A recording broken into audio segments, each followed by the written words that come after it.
Dreamscape presents The Plot Thickets by Julia Henry, narrated by Laurel Merlington. To Tracy Stewart. Life is partly what we make it, and partly what is made by the friends we choose. Tennessee Williams. Tracy, I'm so grateful for these many, many years of friendship. Here's to many more. Chapter 1.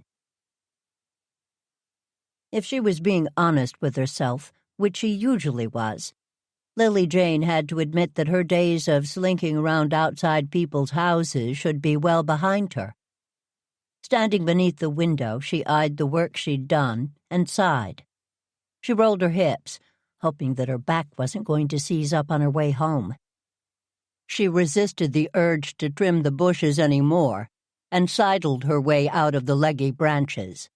She'd need to leave shaping them for another day. The important work was done. Helen Garrett could see out her front window again. Lawns were overrated, as far as Lily was concerned, looking at the patchy green that marred the front yard. She'd used the push mower to do what she could, but that wasn't much. The grass was too tall, with dead patches that were beyond hope. After she'd run over a couple of sticks, she gave up. It didn't matter. Today, a perfect green lawn wasn't the point. Lily's expertise was needed for the flower bed, currently a muddy patch in Helen's front yard by the sidewalk.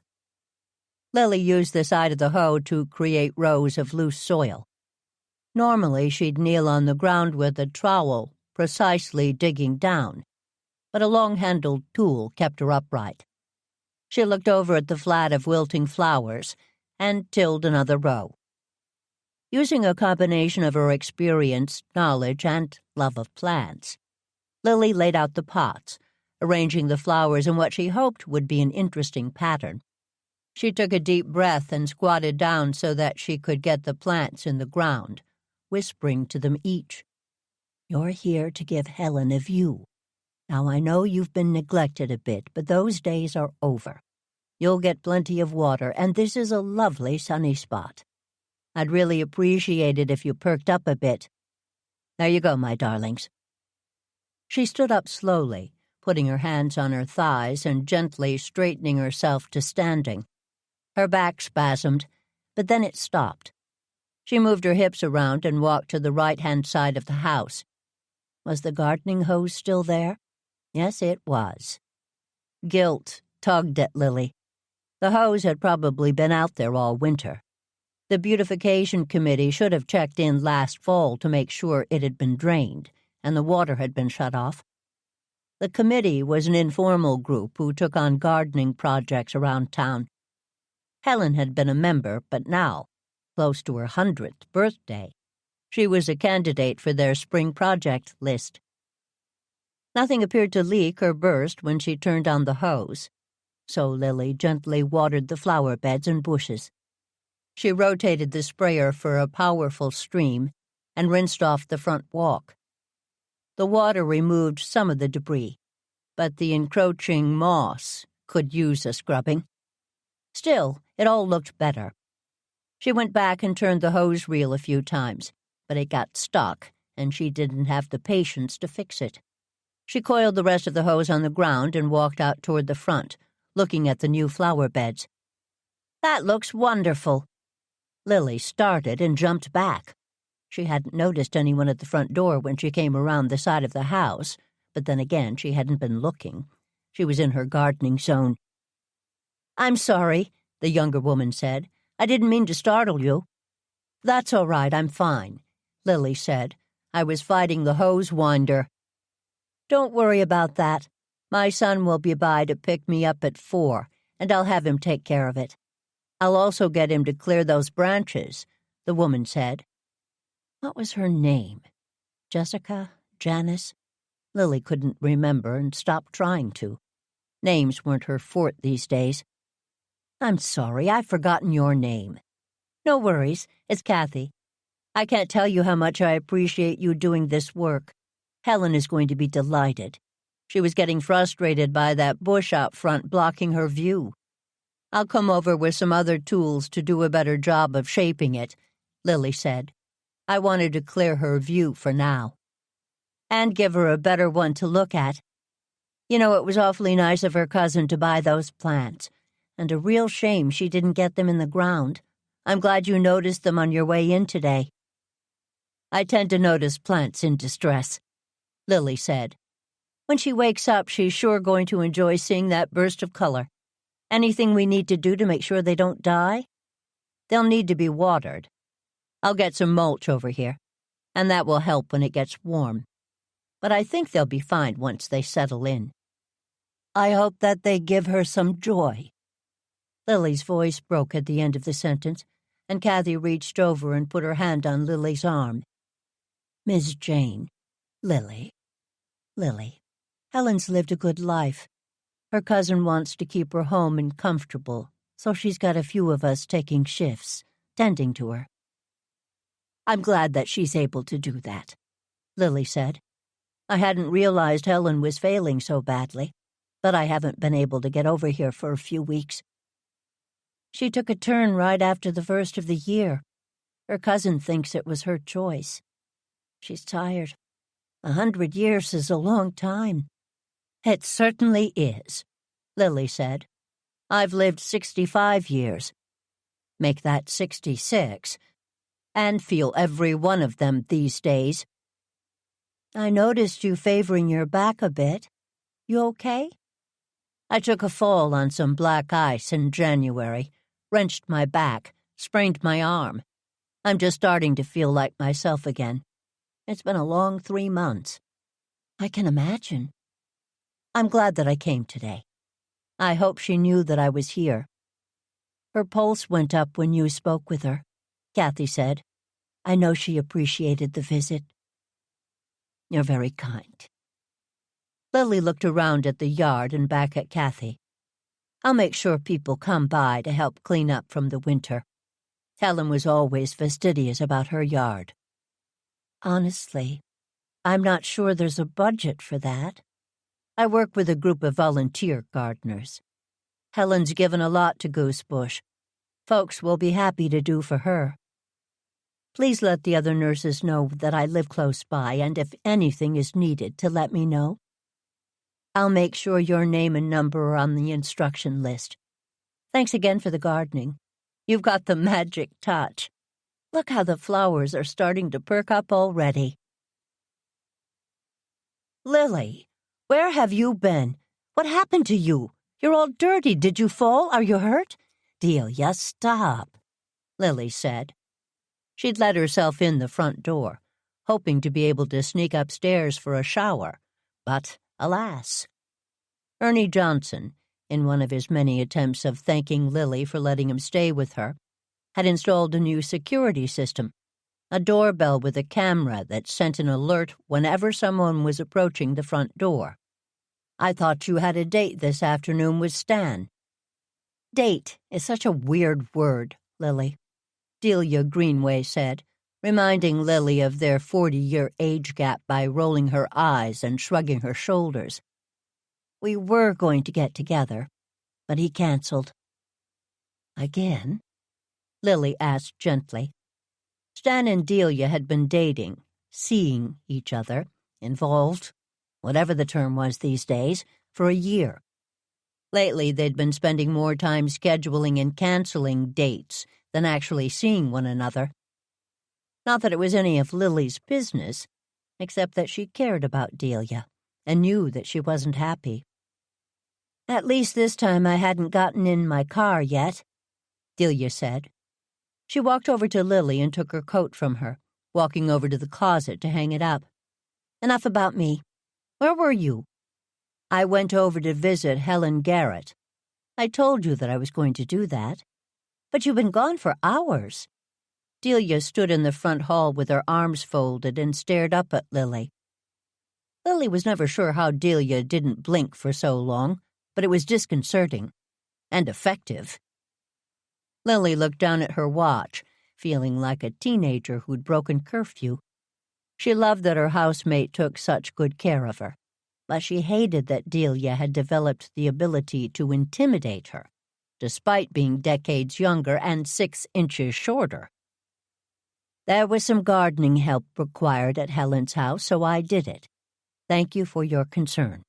Really, Delia, it means the world. But stop worrying about me. I'm fine. You shouldn't push yourself, Delia said. Lily took a deep breath and forced herself to smile. Again, I'm fine. Why don't you come back to the kitchen? I'll make us some tea. Thank you, no. I'm going to head upstairs to take a shower, perhaps a nap. You may have time for a quick one. Roddy will be over here in about an hour. Roddy? Why? Not that Lily didn't look forward to seeing her favorite neighbor, but she really needed a nap.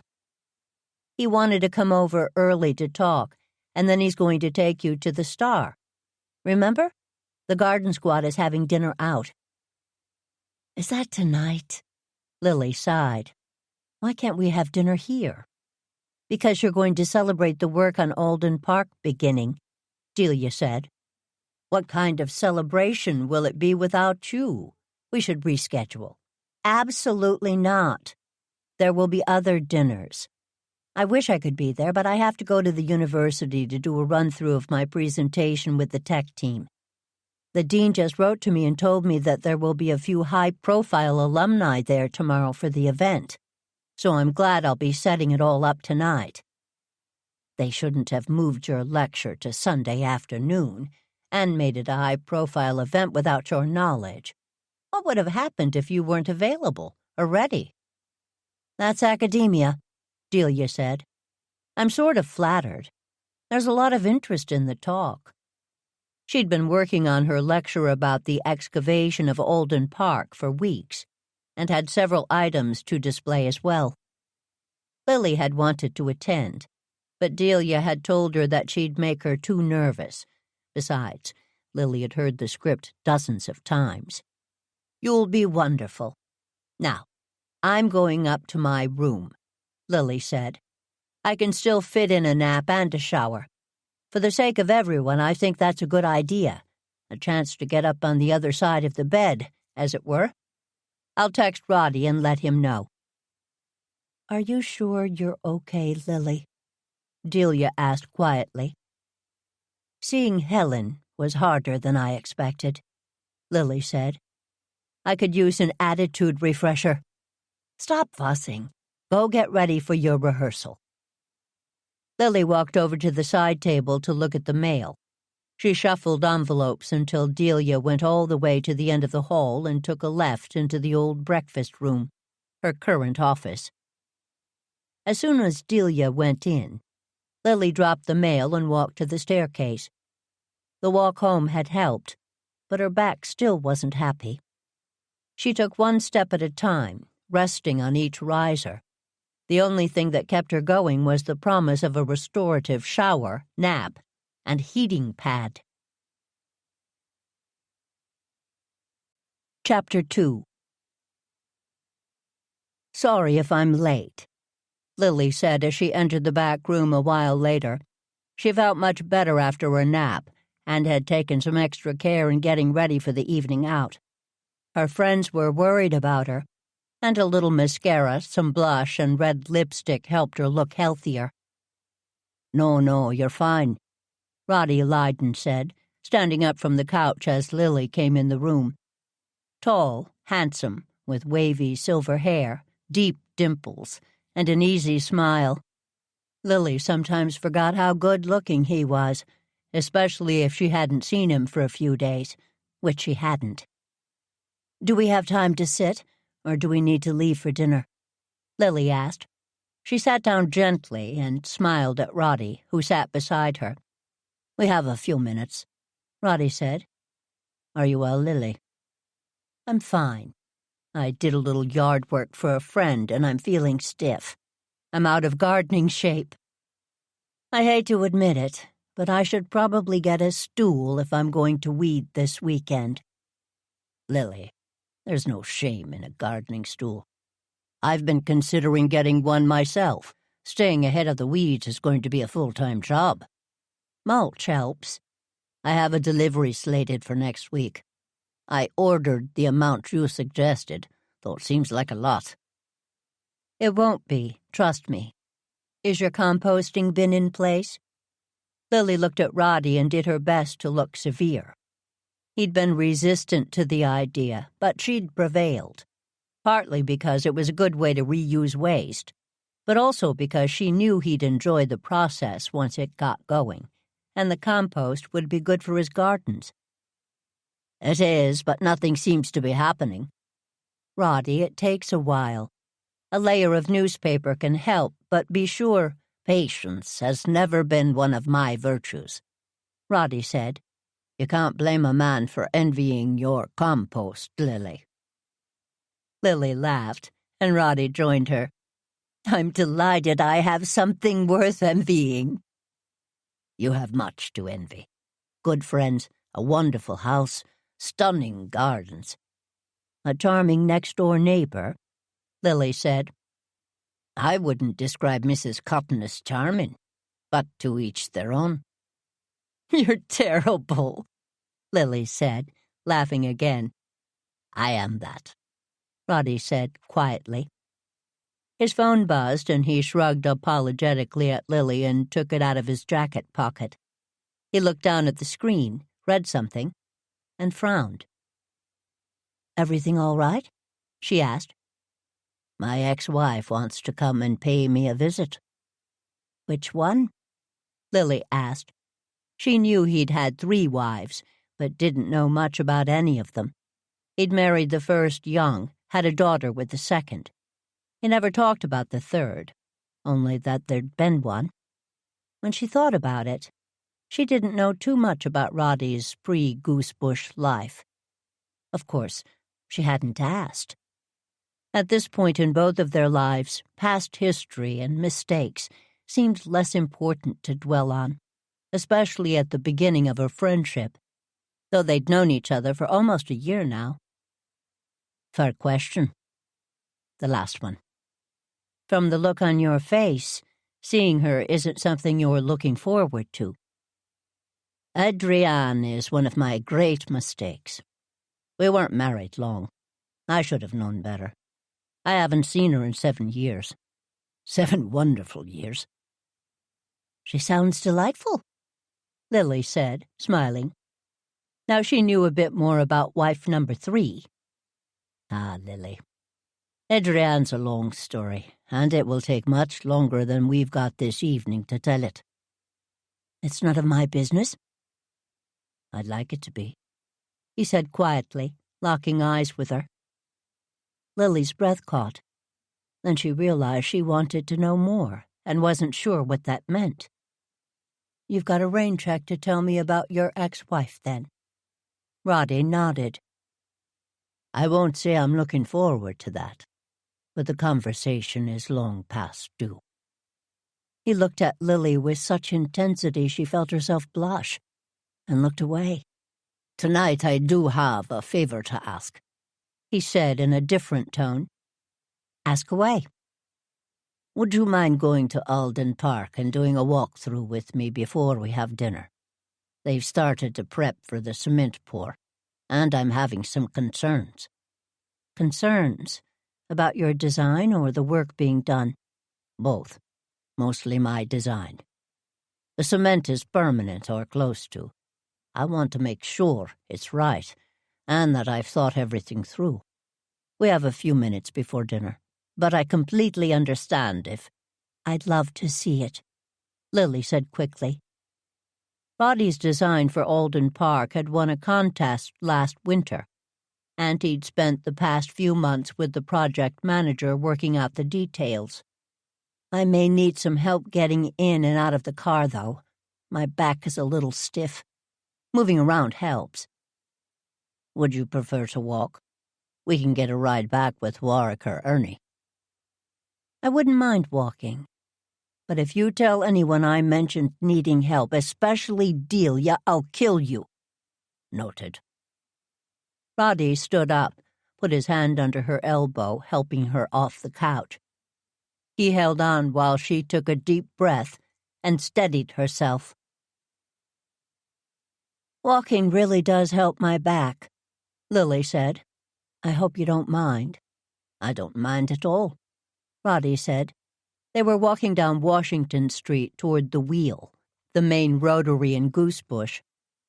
Like many New England towns, rotaries took the place of intersections and lights. They weren't for the faint of heart. Rotaries required a mixture of patience and daring. It was only May, early in the season, so traffic was fairly light. Still, Roddy and Lily had a job navigating the 4 crosswalks as they moved toward Alden Park. There would have been fewer crossroads if they'd taken a left instead of a right, but then they would have been walking along a stretch with some of the busiest businesses in town, including the Star, where they were having dinner. The chance that they'd see someone and be distracted from the task at hand was too great. They stepped into a crosswalk, and Roddy pulled Lily back as a large sedan turned the corner quickly. "Whoa, slow down!"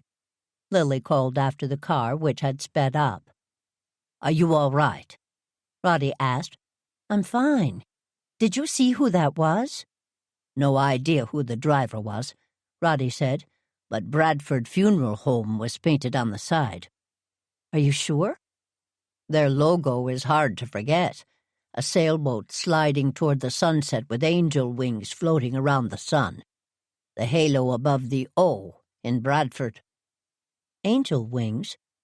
I don't remember angel wings." "Perhaps you're so used to seeing things around here you don't notice them. I found it, the logo, extraordinarily distasteful the first time I saw it. I can't help but notice it now with a bit more humor." "When you're the only funeral parlor in Goosebush, you don't worry as much about being tasteful," Lily said. "Though I swear I don't remember seeing the halo or the wings, and I like to think of myself as fairly observant. They must be new additions to the sunset and sailboat, like Whitney's doing." "Remind me which one Whitney is." "The daughter?" No, that's Sasha. Whitney Dunn Bradford is the second wife and widow of Sam Bradford. The business was his parents' and grandparents', I think. Theoretically, it should be passed down to Sasha, Sam's daughter, from his first wife. It will be interesting to see if that happens, now that Whitney's in the picture. They slowed down and waited for a pause in traffic before they stepped into the crosswalk. "I think I met Sasha at a town meeting recently," Roddy said. "I'd imagine you did. That meeting was the one I missed, about using more town property for a new cemetery. They were smart to have Sasha do the presentation. Whitney isn't terribly popular. I'm glad they put that idea on hold for a while. I have a few thoughts I look forward to sharing, not about the cemetery per se, but about the use of town land." "I look forward to hearing those thoughts, as do others, I'm sure." "You're very kind, Roddy. I suspect more than a few people would rather I kept my thoughts to myself. But it's my duty to Goosebush to speak up about these things. I'm used to living in cities and being a bit less directly involved with the complexity of local issues. Goosebush has helped me focus on civic responsibility." "Ah, here we are," Roddy said.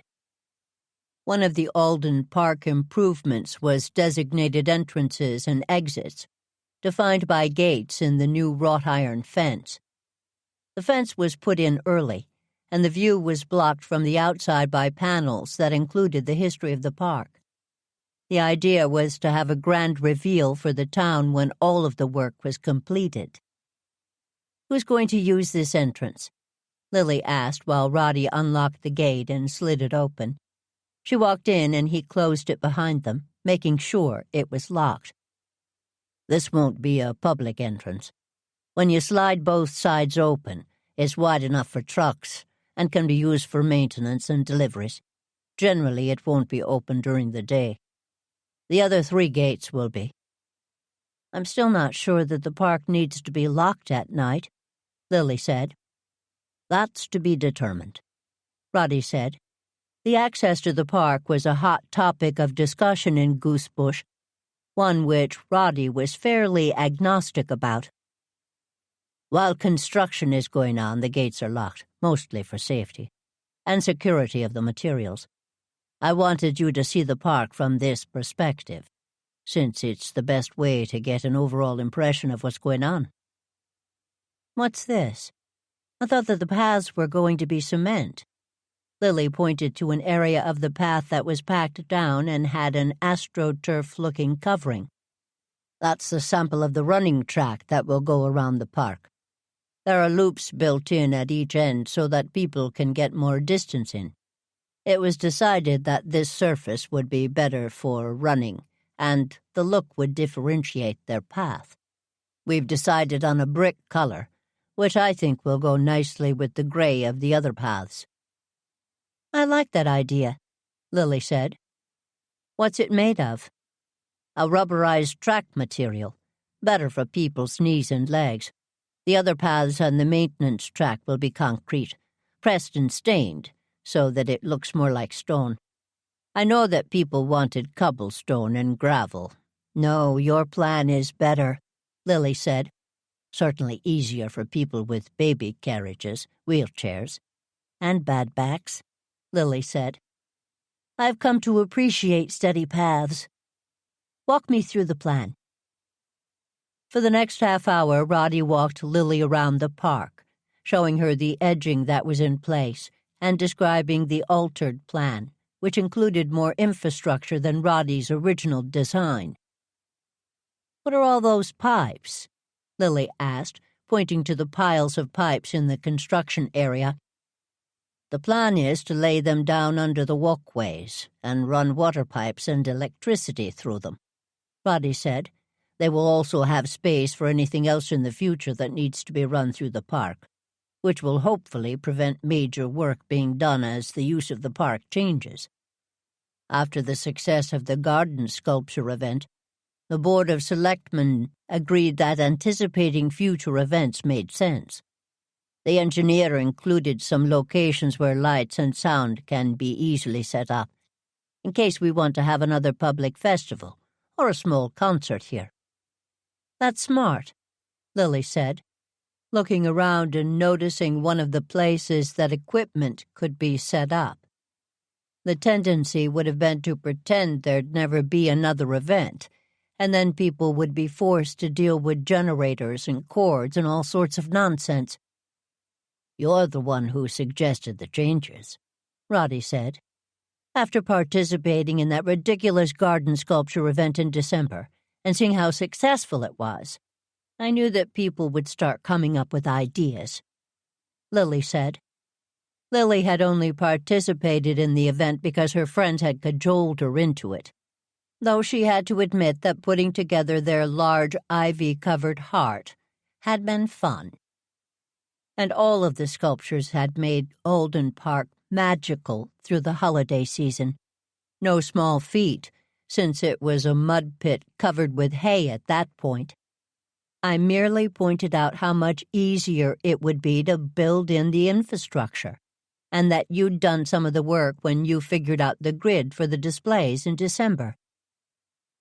Is there any particular reason you dislike taking credit for wonderful ideas? Roddy said. I only say aloud what others are thinking, Lily said, giving him a sidelong glance. I do see that the gardening areas have changed. I'm confused. What's that ring between the running track and the garden paths? A bike lane? No bikes in the park. It's been pointed out that people will use the park to walk their dogs, so not having grass didn't make sense. The ring around the edges will be a grassy area specifically for dogs, but generally, the entire center will be gardens, with benches and other seating areas. When is the planting starting? Very soon. I'm concerned it's being rushed. Does the park look ready to you?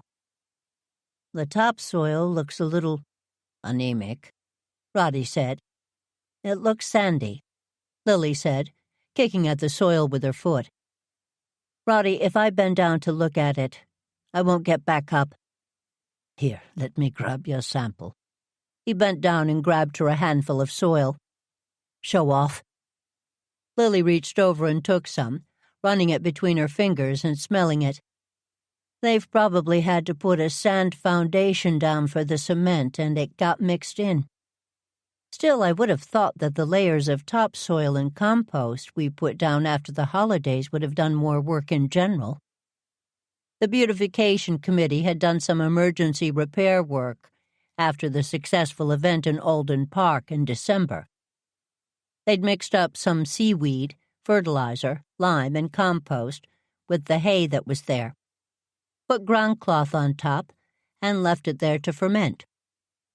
Lily hadn't had a chance to check on it, but she was surprised that the soil didn't look better. Before you plant anything, I think you'll need to get some better soil in here. The experts the construction company hired indicated 6 inches of topsoil would be sufficient. The expert is wrong. The varied history of Alden Park, including the dumping that was done here over the years, means that the soil issues need to be addressed. I'd hoped our winter preparation would have yielded better results. If you don't deal with it now, you'll pay for it later with bad drainage and dead plants. I thought perhaps she was, Roddy said, but she speaks with certitude that caused me to doubt myself. I may need some backup. You've got it, Lily said, interrupting him. She looped her arm in his and gently squeezed.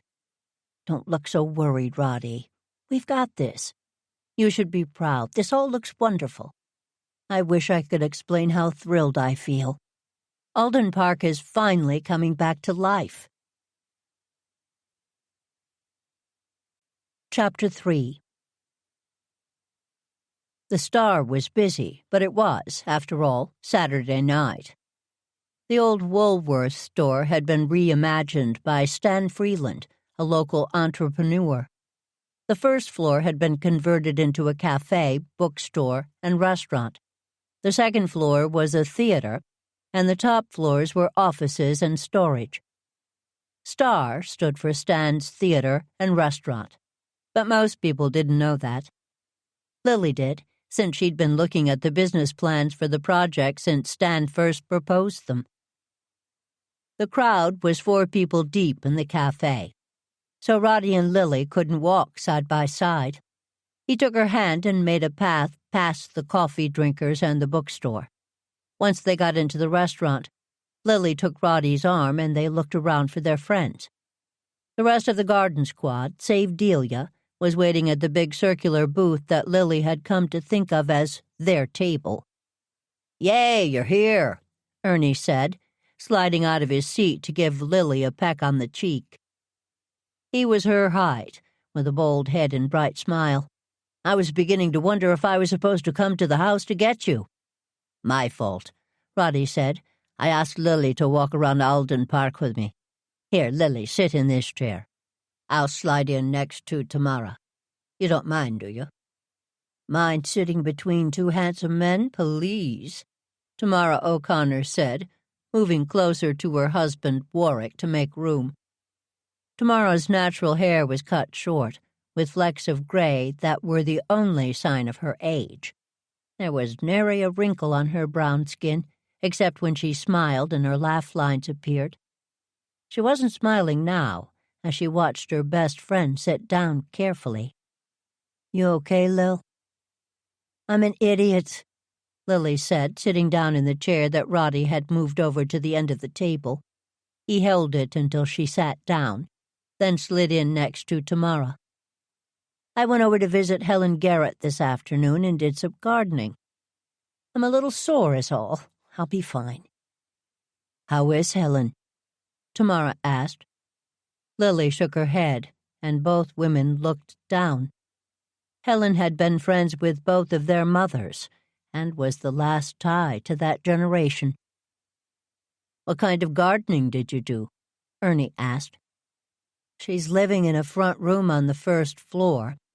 I cut the bushes down so she could see out the window, and then I planted a couple of flats of flowers someone had bought but hadn't planted." Jackie, that's her cousin. She's been in a few times getting home repair items so she could take care of projects while she's visiting. Her cousin? Lily asked, trying to remember if she'd ever met her, and coming up short. She wished her mother was here to tell her about Helen's family tree. Her mother had always been a font of knowledge about connections. A server came by with a bread basket, 2 bottles of wine, and glasses. She also put a plate of hot towels on the table. Roddy picked it up and held it out to Lily, then took one for himself. Ernie looked at the wine, thanked the server, and waved her away. He loved the ritual of opening and serving wine. "I hope you don't mind, but we ordered some wine and appetizers to start. Service is slow at the Star these days." "Her cousin doesn't live here?" Warwick asked, picking up the plate of towels and offering one to his wife. "No, she lives down in New Jersey, but she's been coming up a lot," Ernie said. "She's hired several nurses so that Helen has full-time supervision. Though at this point it's about keeping her comfortable," Lily said, taking a glass from Ernie. "Sorry, gang. Didn't mean to drag us all down. Helen's lived a long, full life." "She has, but it's still hard," Tamara said. "It's nice of you to put the flowers in. I'm sure she'll enjoy them." "Even if it did wreck your back again," Warwick said, looking over at Lily. "I've got some more of that liniment in my car." "Thank you, Warwick. I'll take you up on that. What's in that stuff, anyway?" "My secret mixture," Warwick said. "Catnip has to be one of the ingredients," Lily said. "The cats go a bit nuts when I put it on. They start meowing and dancing around. I have to lock them out of my room when I open the jar." "Though you let them back in afterwards," Tamara said. "Of course," Lily said. "The food isn't even that good," a voice said loudly. Lily tried to turn and look at the speaker. Her range of motion was limited, so she couldn't see behind her. Turning back to the table, she was about to ask what was happening, but Ernie anticipated the question. "It was Whitney," he said, shrugging and wiping off his hands. "She's at the table next to the kitchen. The bar is crowded tonight. It's a lousy seat, but at least she's sitting down." "I think she almost ran us down earlier," Lily said. "We were in a crosswalk and a car from the funeral parlor went roaring by us." "Someone else may have been driving," Roddy said. "I take it she's the older woman." "Don't let her hear you say that," Ernie said, laughing. "Who is the man with them?" "The entire merry trio is here tonight," Ernie said, glancing to his right. "Dewey Marsh is the man. You'll never see him out and about without either Sasha or Whitney. He's been working for Bradford's for 2, maybe 3 years? Handsome, but not the brightest bulb on the Christmas tree. Sasha looks more miserable than normal, which is really saying something. Poor Sasha. She's such a mess. Tell you what, let's ignore them," Tamara said.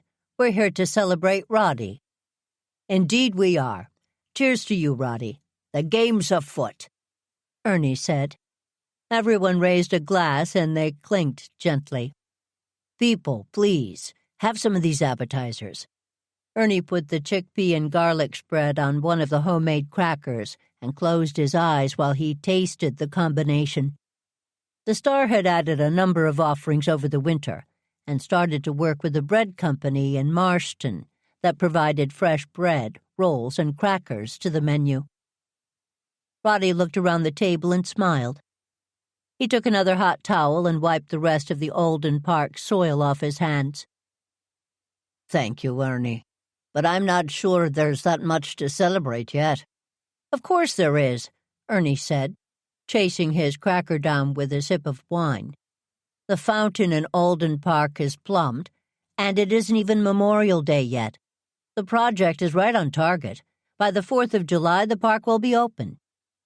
"The warmer-than-normal spring moved it along," Warwick said.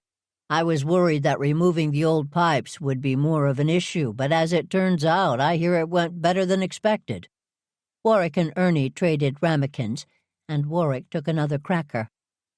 "It helps that the Board of Selectmen saw fit to do some public works projects over the past few months," Lily said. "What helped was that Delia spent a lot of time coordinating those projects so that a lot could be done without a ton of fuss. I wish she could be here today to celebrate. I give her all the credit in the world for helping keep Alden Park and other projects in the mix when they were doing repairs after that water main break in January." Tamara shook her head and took a cracker to nibble on. As a member of the Board of Selectmen, Tamara took the inner workings of Goosebush running well very seriously. When the wheel had become a skating rink in January and all of the businesses had to shut down, she felt responsible, though she hadn't even been born when the original pipes were laid. "Delia has an amazing mind for details and for putting pieces of projects together. But I credit you, Tamara, for taking advantage of the work to open possibilities for the park. Rerouting the water main solved a lot of issues," Roddy said. "I am sorry Delia isn't here, but she has to give a lecture as part of her tenure process. She's also mentioned that she has a lot of grading to do for the end of the semester. Having us all out of the house will help her concentrate," Lily said. "She's more than ready to give the lecture, though." When Lily's husband Alan got sick, Delia, his graduate assistant, moved in to help him finish his final book.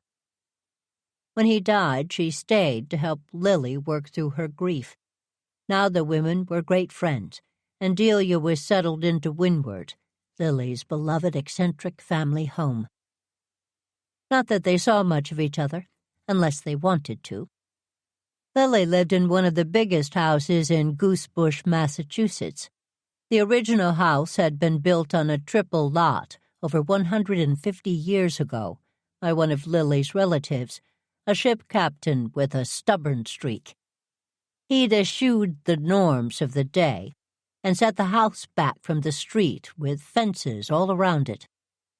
Over the years, the house had been added onto, but Lily was the owner who had raised it to its current glory. She'd added a large greenhouse on the side of the house, and her gardens were legendary. Not that most people saw them. Lily loved her privacy and was grateful that the captain loved large fences. When Ernie sold his house, he came to live with Lily and Delia while he looked for another one. He was hopeful that the spring house-selling season would give him some leads, but Lily half hoped it didn't. She liked having him around and was glad that more of the house was being used. Looking around the table, Lily smiled. It was almost a year since she'd had her garden party and met Roddy, her next-door neighbor, for the first time. What a year it had been. Both she and her gardens had come back to life, something she didn't think was possible after Alan died. Her friends, her garden squad, had seen her through some dark days. "Quick, everyone, make yourself look like you're miserable. Whitney's looking over here," Ernie said. In a flash, everyone made somber faces and stared straight ahead. They held it for a few seconds, maybe a minute, before Lily started to laugh, and everyone joined in. Tamara looked over her shoulder and then back at the table. "Whitney looks like she ate a lemon while sitting on a tack. Heavens, is she miserable or what?" "Maybe that's part of being a funeral director," Ernie said. "I've got to think that the work weighs on you." "Sam Bradford, may he rest in peace, was far from miserable," Tamara said. "In fact, he was a lovely man." "Come on, Tamara. Sam was a little odd," Lily said. "Perhaps, but who amongst us is not? What I'm saying is he had the personality for a funeral director. Kind, competent, sympathetic. like his father and his grandfather. His first wife had a similar personality. Whitney does not share those traits. Sasha is a lot like her father, but she's shy, Warwick said.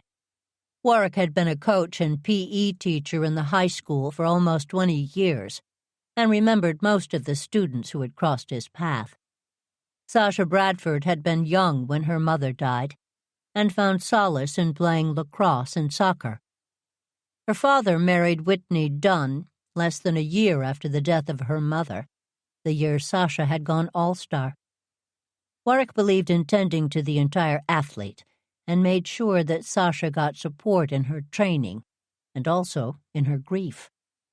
He'd been disappointed when, after a wonderful career as a student soccer player, Sasha didn't pursue the sport when she got an offer to do so. Instead, she came back to Goosebush and started to work with her father. Sam was a good guy, Tamara said. I'll tell you what, we miss him on the business council. He was always the first to contribute to any cause, and he was great at getting other businesses to step up. Whitney couldn't care less. She doesn't even come to the meetings. I suggested she send Sasha, but she told me Sasha didn't have the authority to represent the company. So much for passing the family business down to the next generation, Lily said. Whitney could always adopt Dewey. What kind of name is Dewey, anyway? Ernie said. Probably a family name turned into a first name, Lily said absently. Probably that, Ernie said, watching his friend spread some of the pub cheese on the last cracker. He watched with pleasure as she took a bite and smiled. Isn't that delicious? Anyway, Dewey is a lot younger than Whitney, is all I'm saying. I don't see that makes a huge difference in a working relationship, Lily said, taking a sip of wine. She looked around the table. What? Did I miss something? Nothing confirmed, Tamara said, but word on the street is that Dewey is more than an employee. So there's gossip, Lily said. Surely we're all better than spreading gossip, aren't we? Tamara shrugged her shoulders. You're right, Lily. We're all better than pointing out that Dewey's car is parked outside the funeral home day and night. I think he lives there. Can you imagine living in a funeral home? Ernie asked. Quiet neighbors, Warwick said. The men laughed and Tamara shot them a look. I meant the house. They've got more of a compound, so there's plenty of room, she said. What do you mean by compound? Roddy asked. They started with one house and bought the house next door years ago. When the house on the other side came up for sale, they bought that, leveled it, and put in a smaller house to live in and a parking lot, Tamara said. This was years and years ago, mind you. I don't think all of this would be able to happen now. I don't either, Lily said. But back then, the houses they bought weren't anything special, nor was the neighborhood. Now it's worth a bit more. I half expect Whitney to. I told you to shut up. A loud voice rose above the din of the dinner conversation. No one at the table turned to look. They'd learned to recognize the voice. Buzz Freeland. Buzz Freeland was Stan's father. Buzz and Stan had been estranged for years, but right after the new year Buzz had shown up in Goosebush on Stan's doorstep. Since then he'd become a fixture at the Star. Lily had asked Delia about Stan and his father recently, but Delia had shrugged her shoulders. He doesn't talk about his dad, was all the younger woman would say. Lily couldn't help but wonder if Buzz was part of the reason Delia and Stan weren't connecting lately. She'd noticed how having his father around had changed Stan, and not for the better. Lily hadn't spent nearly as much time with the young man over these past few weeks as she had in the past, but she still recognized that he wasn't himself. She could only imagine the changes Delia had noticed. Lily had been recuperating from home until the final thaw, so she hadn't met Buzz until he'd settled in. From then on, he always sought her out when she came into the Star, determined to settle into a long conversation. For a moment, a brief moment, she was afraid that Buzz was, as Warwick put it, making moves.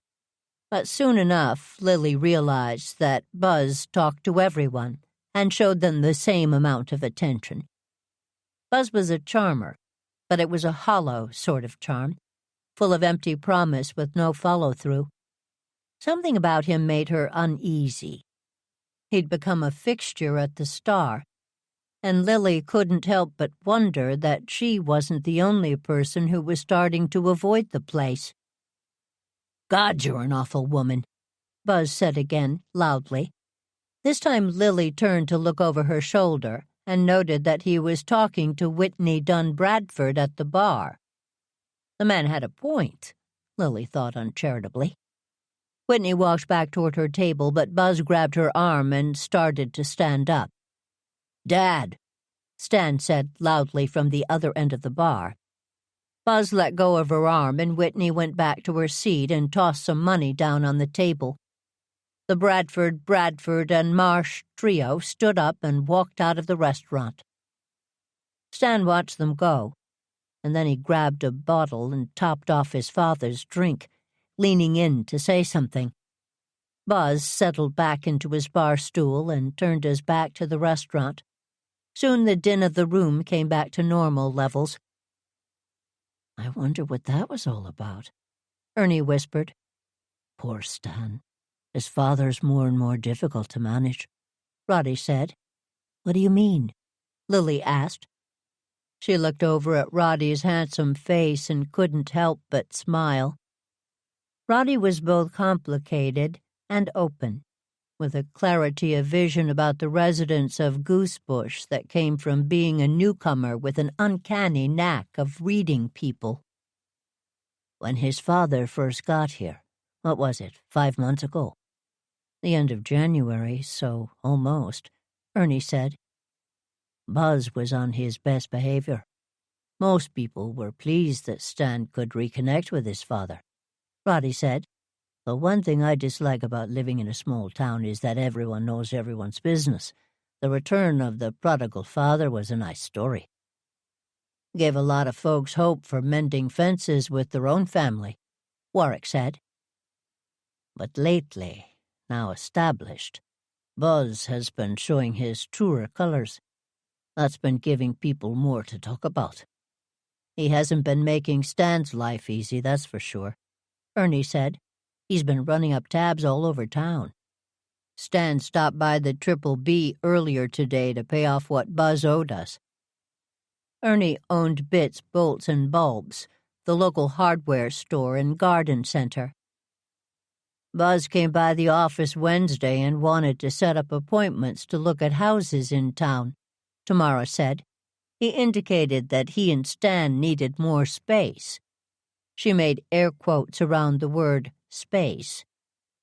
"Did you show him places?" Roddy asked. "No, I gave him to Pete Frank," Tamara said. "Something about Pete and Buzz smooth-talking each other made me giggle." "You have an evil side," Lily said. Tamara had a point, though. Lily's first husband was a smooth talker if ever there was one. Buzz would be a challenge for him. "I haven't talked to Stan for weeks. We've had a few coffees scheduled, but he's canceled them all." "He's canceling on a lot of people these days," Ernie said. "He's not his normal happy self," Tamara said. "It must be difficult. I'm grateful my parents were never a burden." "Indeed they were not," Lily said. She and Tamara had been friends since they were 3 years old, and Lily had thought of them as her second family. "Hello, folks. Nice to see you all. You ready to order?" The server came up and stood to Lily's side. She looked up and smiled. "Chase, when did you start working here?" Lily asked. Chase Asher was the grandson of her friend Portia. Hey, Miss Jane. Nice to see you. I've started to cover shifts on the weekends, Chase said. It's wicked busy tonight.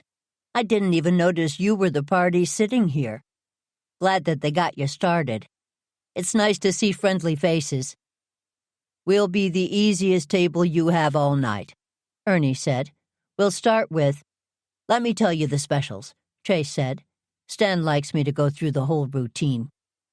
Far be it for me to get between a man and his spiel, Ernie said. Lead on, Macduff. Okay, cool. Tonight, the appetizer is... Hold on for a second, I'll be right back. Chase moved quickly toward the bar, where Buzz had tried to lean over to grab a bottle and had instead knocked over several glasses. Stan was trying to clean it up and push his father back in the chair at the same time. Chase arrived at Buzz's side as the older man was about to miss his bar stool as he sat back down. Stan leaned over and spoke to Buzz. Buzz nodded and stood up, with the help of Chase and someone else at the bar. See you at home, son, Buzz said loudly. Lily couldn't hear what Stan replied, but she saw him hand a bag of food to Chase as the younger man helped Buzz leave the restaurant. Poor Stan, Warwick said. Indeed, Roddy said. Lily looked at both men and wondered about the tone of sympathy in their voices, wondering if it came from empathy or shared experience. Let's figure out what we're ordering before Chase comes back, Ernie said. I looked at the specials on the way in. They've got steak fritas with the gorgonzola sauce. Call 911, Chase screamed as he came back into the restaurant. Buzz is... Call 911. He ran back out, and Ernie slid out of the booth so that Warwick could follow the young man. Lily looked over at Stan, who stood there slack-jawed. She fished her phone out of her bag and dialed. Chapter 4. Thanks for waking me up early, Delia said a few mornings later.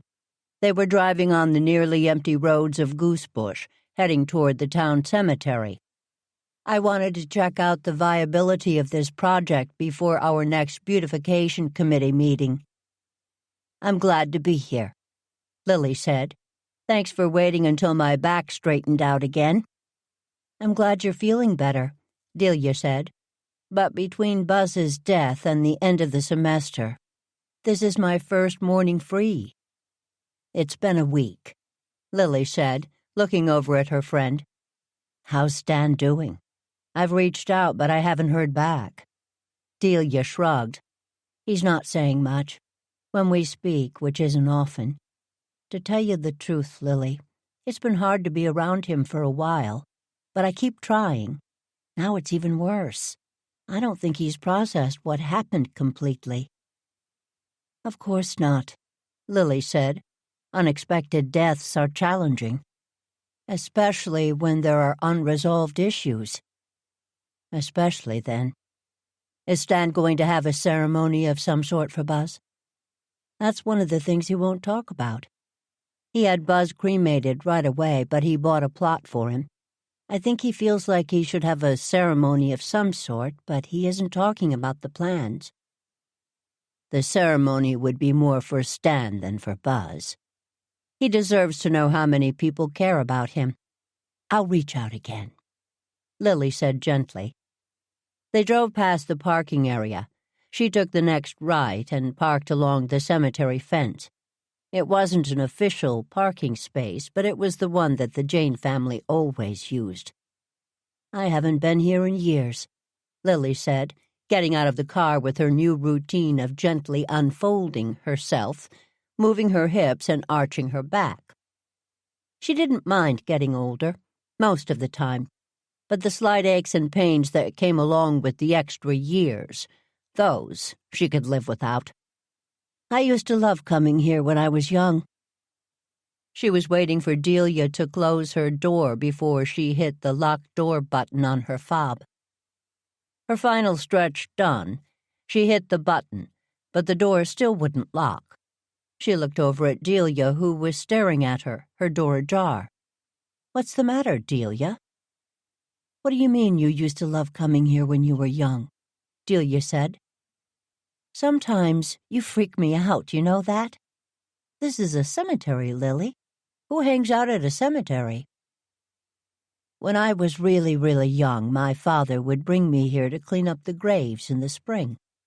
He'd walk me through, point out headstones, and tell me stories about the person resting there. He told great stories. That's probably what got me comfortable being here. I loved my father's stories. Lily, it's an odd way to spend time with your father.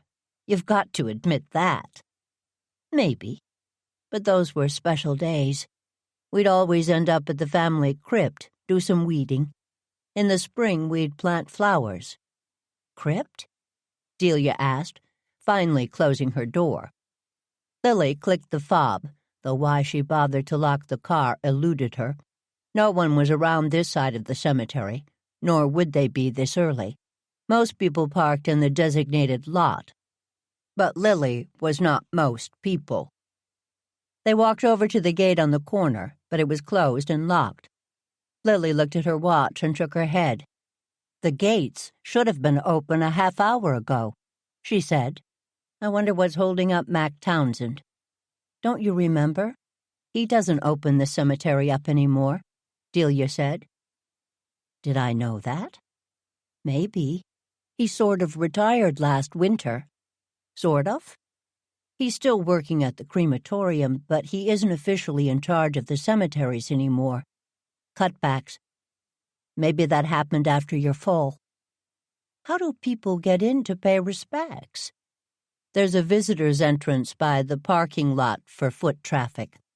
If anyone wants to drive in, they need to coordinate with Sasha Bradford, and she'll let them in. Lily turned and looked at Delia. What do you mean, Sasha will let them in? The cemetery board outsourced taking care of the cemetery to the Bradford Funeral Home. When did that come up for a vote? Lily asked. It was announced at one of the town meetings this winter, Delia said. I gave you the minutes, but you may not have read them all. Obviously, I missed that part. You miss a couple of town meetings and it all goes sideways. There wasn't a vote. The cemetery board said since they were all appointed and in agreement, they'd save some money and accept Whitney's proposal. The Board of Cemetery Trustees was, in fact, appointed by the town moderator, an elected position. The town moderator attended town meetings and made procedural rulings when needed. Goosebush was run by the Board of Selectmen, a strong group of individuals who didn't make the moderator's job particularly easy. A new person had been elected this past winter, but Lily had also missed that meeting. She needed to remedy that. The position didn't have a ton of power, but it did appoint several committees, and Lily was always happy to offer her opinion on those appointments. We'll see about that, Lily said.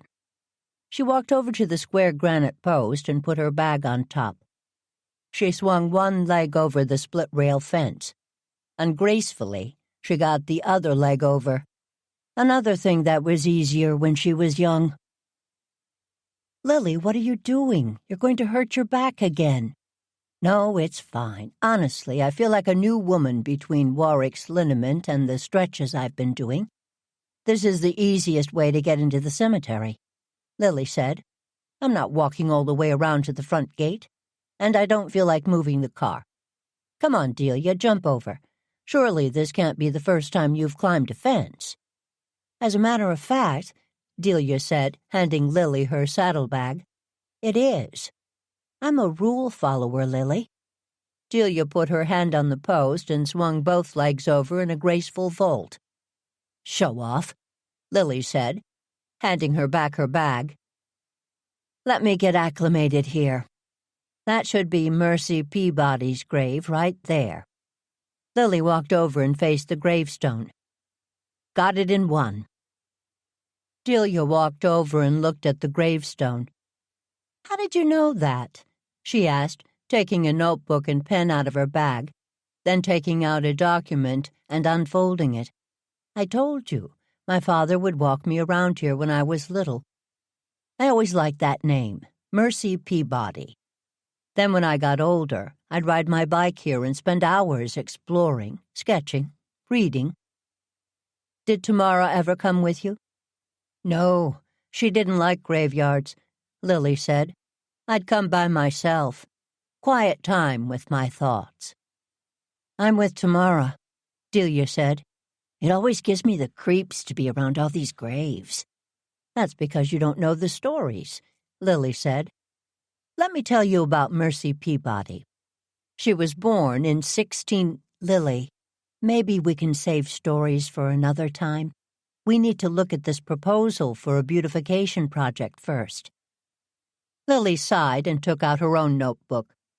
She hoped this proposal had legs, so that they'd spend more time exploring. By the time the project was done, Delia would be a convert to the wonders of the Goosebush Town Cemetery. The Beautification Committee was an official town committee, formed by Lily and some like-minded citizens who were concerned with some overlooked projects in town, and were willing to use some elbow grease and limited funds to change them. Happily, some of the students on the high school sports teams were volunteers, thanks to Warwick. The Girl Scouts counted work with the committee toward several different badges, thanks to Portia Asher's ingenuity. There was also a cluster of town gossips who helped out, but they mostly behaved. The work was fun, which helped keep people volunteering. The projects they took on were usually bold, short-term, and seemingly impossible, either because of scope or red tape. Lily excelled at navigating both those obstacles. The cemetery project was suggested when Portia Asher, town elder and master gardener, came to a committee meeting with pictures of the disgraceful neglect of some of the graves. The old graves, the ones the tourists come to see, those are in good shape, she'd said at a recent meeting, and of course, the recent graves are fine. Folks are still visiting regularly. But there are swaths of graves that have lichen and moss covering them. There's a problem with some thickets along the edges that are out of control. The grass is mowed, but that's it. If someone was looking for their relative, they'd have a hard time finding them. After the meeting, Delia and Lily had volunteered to do a reconnaissance and report back. Remind me where the graves Portia was talking about are, Lily said. They're in the middle, against the back fence. Delia took out a map that Portia had drawn and looked around. I'm having trouble figuring out where we are, she said. Let me see, Lily said. She looked at the map and then around. I have another map that has more markers. I brought you a copy. She reached into her bag and took out her notebook, handing Delia one of the folded pieces of paper inside. This is interesting, Delia said. What's it from? Cemetery tours, Lily said. Turning around, she made her way toward one of the driving paths. Like many old cemeteries, and this was a very old cemetery, the driving paths used to be for horse-drawn carriages, so they were narrow and not up to cars. The outer perimeter of the cemetery was car-friendly, but only for hearses and a couple of limos. Being buried here took advanced planning and a lot of walking. But many people felt it was worth it. Spots were limited in the historic cemetery. This wasn't a Jane family problem, but Lily had heard grumblings over the years from people who weren't able to get a plot. All right, Delia. See how Portia marked Bertram's Folly? You mean Field's monument? Delia asked, looking up and toward where Lily was pointing. The short obelisk right there? That's the one. Why did you call it Bertram's Folly? Bertram Fields wanted a proper tribute to himself for after he died, so he designed a monument. He had the base built while he was still alive and put quotes about himself on 3 sides and his name on the 4th. Problem was, he didn't leave room for his wife or children. Apparently, Bertram was a bit of a... Lily, can you tell me the story later when I can write it down? Sorry, you're right. No stories. Bertram's Folly marks the corner that Portia wants us to look at." "That's a ways away," Delia said. "Closer than it looks," Lily said. "You're thinking that the obelisk is proportional to the base. It isn't. That's Bertram's Folly." The women walked for a few minutes, and then Delia broke the silence. "You may as well tell me. Why's it Bertram's Folly?" "No, you're right. Let's focus on the job at hand.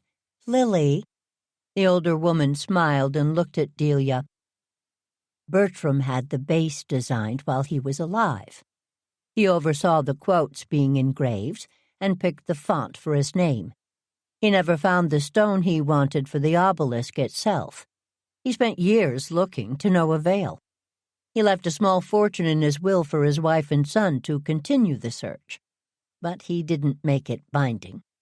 He also didn't specify the size in the will. So they found a piece of granite, had it cut, and called it a day. Bertram had imagined a 20-foot-tall monument of polished marble or some such material. Instead, he got 5 feet of common stone, and his family got a windfall. My father always said that Bertram's Folly served as a reminder to act as someone worthy of having a monument, rather than assuming you deserved it." "You're right. That's a pretty good story." They moved closer, and Delia looked at the base. "Where's his name?" "That's the other thing his wife did. She put her own headstone up against the side with his name. That's my favorite part of the story." "I'm going to look him up." "Look her up. She outlived him by 30 years and had a good time spending his money." "That patch over there must be what Portia was talking about," Delia said, pointing to an untended area. "Looks like. I can see why Portia found this area upsetting. Cemeteries sometimes had areas that were underused and served as memorial gardens or places for reflection. This area could be mistaken for that from a distance, but the ivy that drowned the stones and the unkempt thicket of shrubs along the back indicated that some graves had lost a fight with nature. Lily walked over and pulled up some of the ivy, tearing it away from one of the headstones. "Died 1952. She pulled more ivy. In Korea. This is a veteran's grave." Delia wandered a few feet away and rescued another memorial. 1955. She stood up and looked around. "Look at the brambles over there. I bet there are graves underneath. Why is this so overgrown?" Lily stood up and sighed. "This cemetery is huge and had pockets of neglect over the years. Not sure what happened here. Portia's right, it would be a good project for us to take on. The headstones are in pretty good shape. They just need to be cleaned," Delia said. She took out her phone and snapped some pictures. "I'll do some research on the best way to clean them that's not toxic. Once we tear out the ivy and cut back the bushes, we'll need to get some grass in here.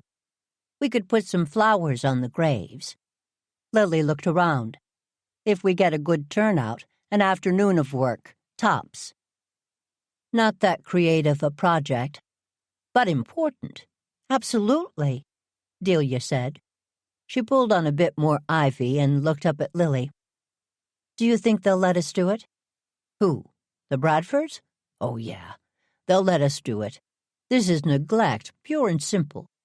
If they're supposed to be maintaining the cemetery, they're not doing a very good job of it." "I didn't think this would make you so upset," Delia said. "We need to treat people with respect," Lily said. "Why don't you tell me some more stories?" Delia said. "Let's take a walk and see what else needs our attention."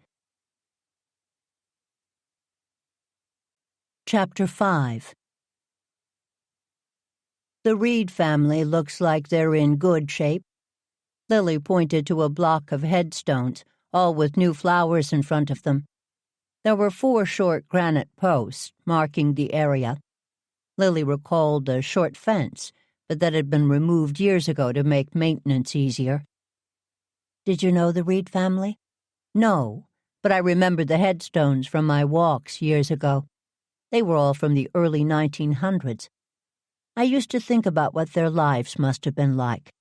Two couples, Sarah and Josiah, Miles and Priscilla. I think Miles and Josiah were brothers, but I may have made that up. They are the bigger headstones. Then there are markers on the plot for their children who didn't survive. See the 4 short pieces of granite? That sort of marked their plot. Delia walked around and looked at the Reed headstones, while Lily moved forward, testing her memory by trying to remember the names on other gravestones. She was right about 50% of the time, which wasn't making her happy. "Lily, could you come over here? Does this look right to you?" Delia was standing in front of the Reed plots, and Lily joined her. She noted the 2 headstones, proud that she'd remembered the names. But looking up and around, she realized what Delia was pointing to. Lily's memory was that the 4 granite posts indicated the entire Reed plot. But now the markers were lined up by the headstones, and there were 2 other graves in the area. "I might have remembered it wrong," Lily said dubiously. "Maybe," Delia said, making a note. "Those 2 other graves are more recent. That could be why the area looks well-tended." Would they have moved graves? Lily wondered out loud. They might. I was doing some research on cemeteries. You don't really own a plot. You lease the land. Maybe the Reed's lease was up. Lily looked at Delia, slightly aghast. "What do you mean, lease?" "It depends on the charter for the cemetery. I'll look into this one before we start guessing." Delia stopped, made some notes on the map and more in her notebook. I suppose that makes sense," Lily said. "But still, it's a bit unsettling." "You seem upset," Delia said. "Frustrated. I used to be able to tick off names of the different headstones, but not anymore. My memory is frustrating me." "Maybe it's not your memory," Delia said quietly. "Why don't we look around some more? Let's walk over toward the Jane Mausoleum. I know all the graves around that." "You mentioned a crypt before. Is it a group of family plots?" "No, it's a real mausoleum, Delia. A building. Surely you had to know my family went over the top, as always." "Where is it? Do you see that granite building over there?" "That whole thing? I always thought that was some sort of old chapel. It's huge." "My family never did anything halfway." As they walked, Lily noted more of the names she remembered, in addition to newer headstones. "Why do you write it down every time I get a name wrong? Are you keeping score?" Lily asked. "What? No, of course not. I want to do some research on the names, see if they're connected with the other graves. There do seem to be a lot of newer headstones and markers here," Lily said. "Stan got a plot for his father in section A3. A3. Lily pulled out the old family map her father had drawn years ago and looked around. "Bertram's Folly is A2. The Jane Mausoleum is A5. We'll be able to find it, I'd imagine. That was nice of Stan to get Buzz a plot in here." "Yeah, well, it turns out that Buzz bought a plot for himself through Bradford's. At least he'd put a deposit on it. Stan has to pay off the balance. Over $4,000. $4,000? For Buzz's spot." "That seems awfully high," Lily said. "I thought so too," Delia said.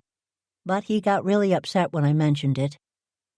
"I'm sure Stan will come around." "I'm not," Delia said. "We're good together when things are good. But during these rough patches, he pushes me away. And you know me, I'm not that good at reading people or figuring out how to help when people don't want my help. So I've been stepping back." "You're better at reading people than you think." "Then I don't like what I'm reading." Lily nodded sympathetically, but didn't say anything.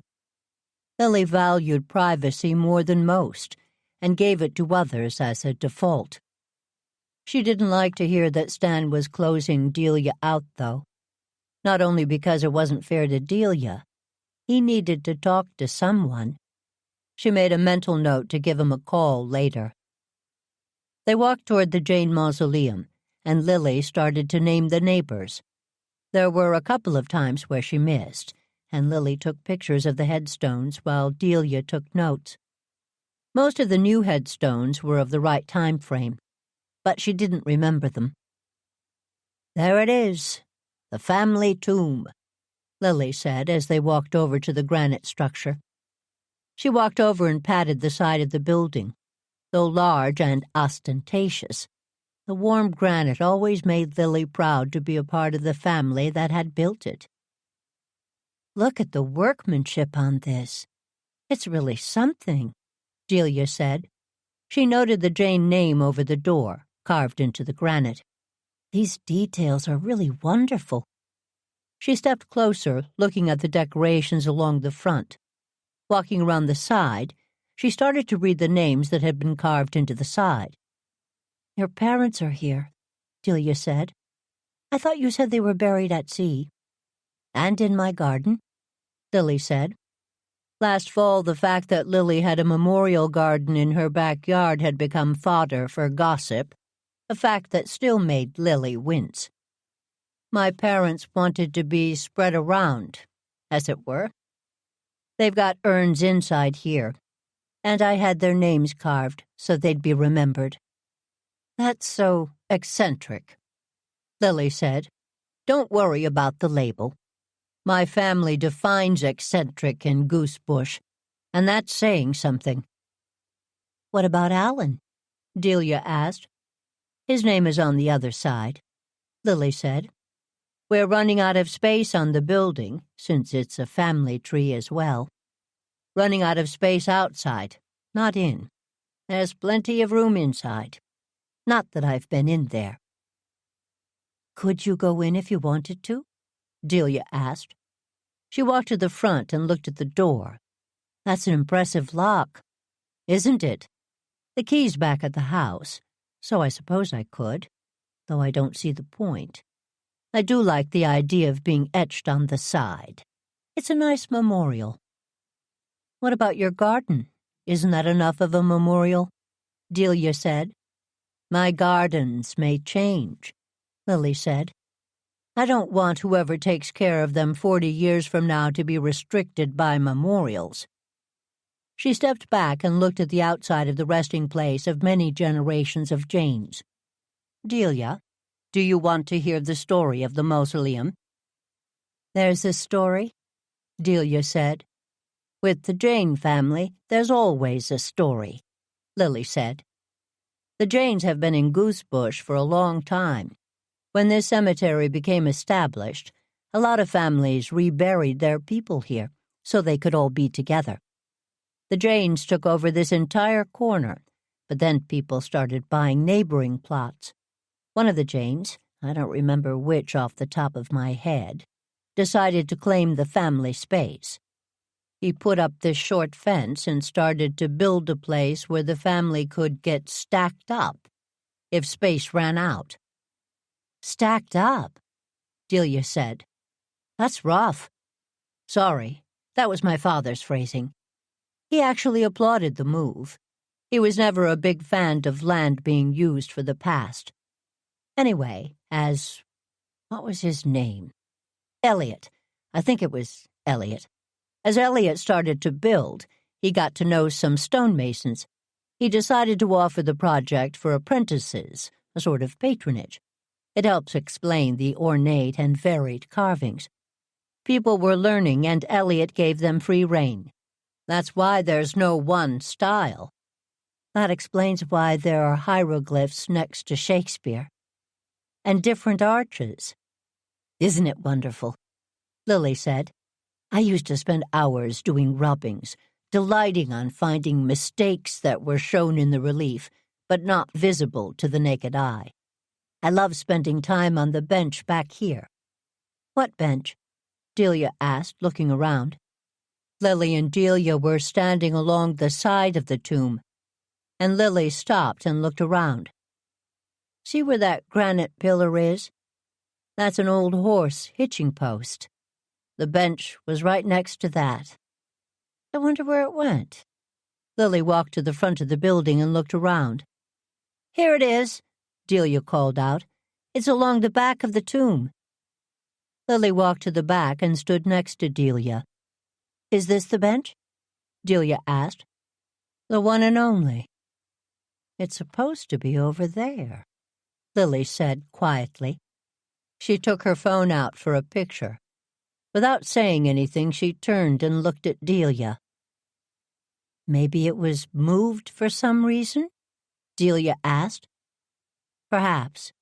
I'll check my email. I may have missed a notification." "Should we try to find Buzz's plot?" Delia asked. "Of course," Lily said. She patted her parents' names as she and Delia walked back to the front of the tomb and made their way toward A3, Buzz Freeland's final resting place. "I don't see where it could be," Lily said. "Neither do I," Delia said. "I don't really understand how these things work, since the graves aren't all lined up." "They are in the newer cemeteries," Lily said. "But this one's too old. Still, you'd think we'd see a marker." "Or an empty space," Delia said. Lily looked around. "I don't see either." She wandered around and took more pictures. She turned on the video and did a walking tour of the places she remembered, noting any differences between her memories and what she was seeing. Granted, her recollections were 50 years old, but still, she didn't think she'd be that off. Lily sidled up to Delia and stood close by until she was done writing some notes. "I texted Stan. He thought it was A3 and asked me to send him some pictures," Delia said. "He's pretty upset." "Why don't you drop me at Helen Garrett's house and go visit him?" Lily said. "I should go with you to Helen's," Delia said. "I'll pass on your good wishes. Go be with Stan. He may not realize it or appreciate you enough, but he needs a good friend right now." Chapter 6. "I'm home," Lily called out as she let herself in the front door. She stopped and listened. Not a creature was stirring, at least as far as she could tell. Oh, what was that wonderful smell? She took a deep breath and smiled. Ernie had been baking.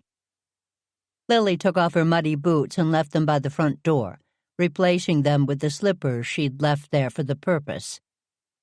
There was a moment of hesitation at the coat closet. Windward was a wonderful house, but it held the cold, even in May. The heat was off and would stay off, no matter what.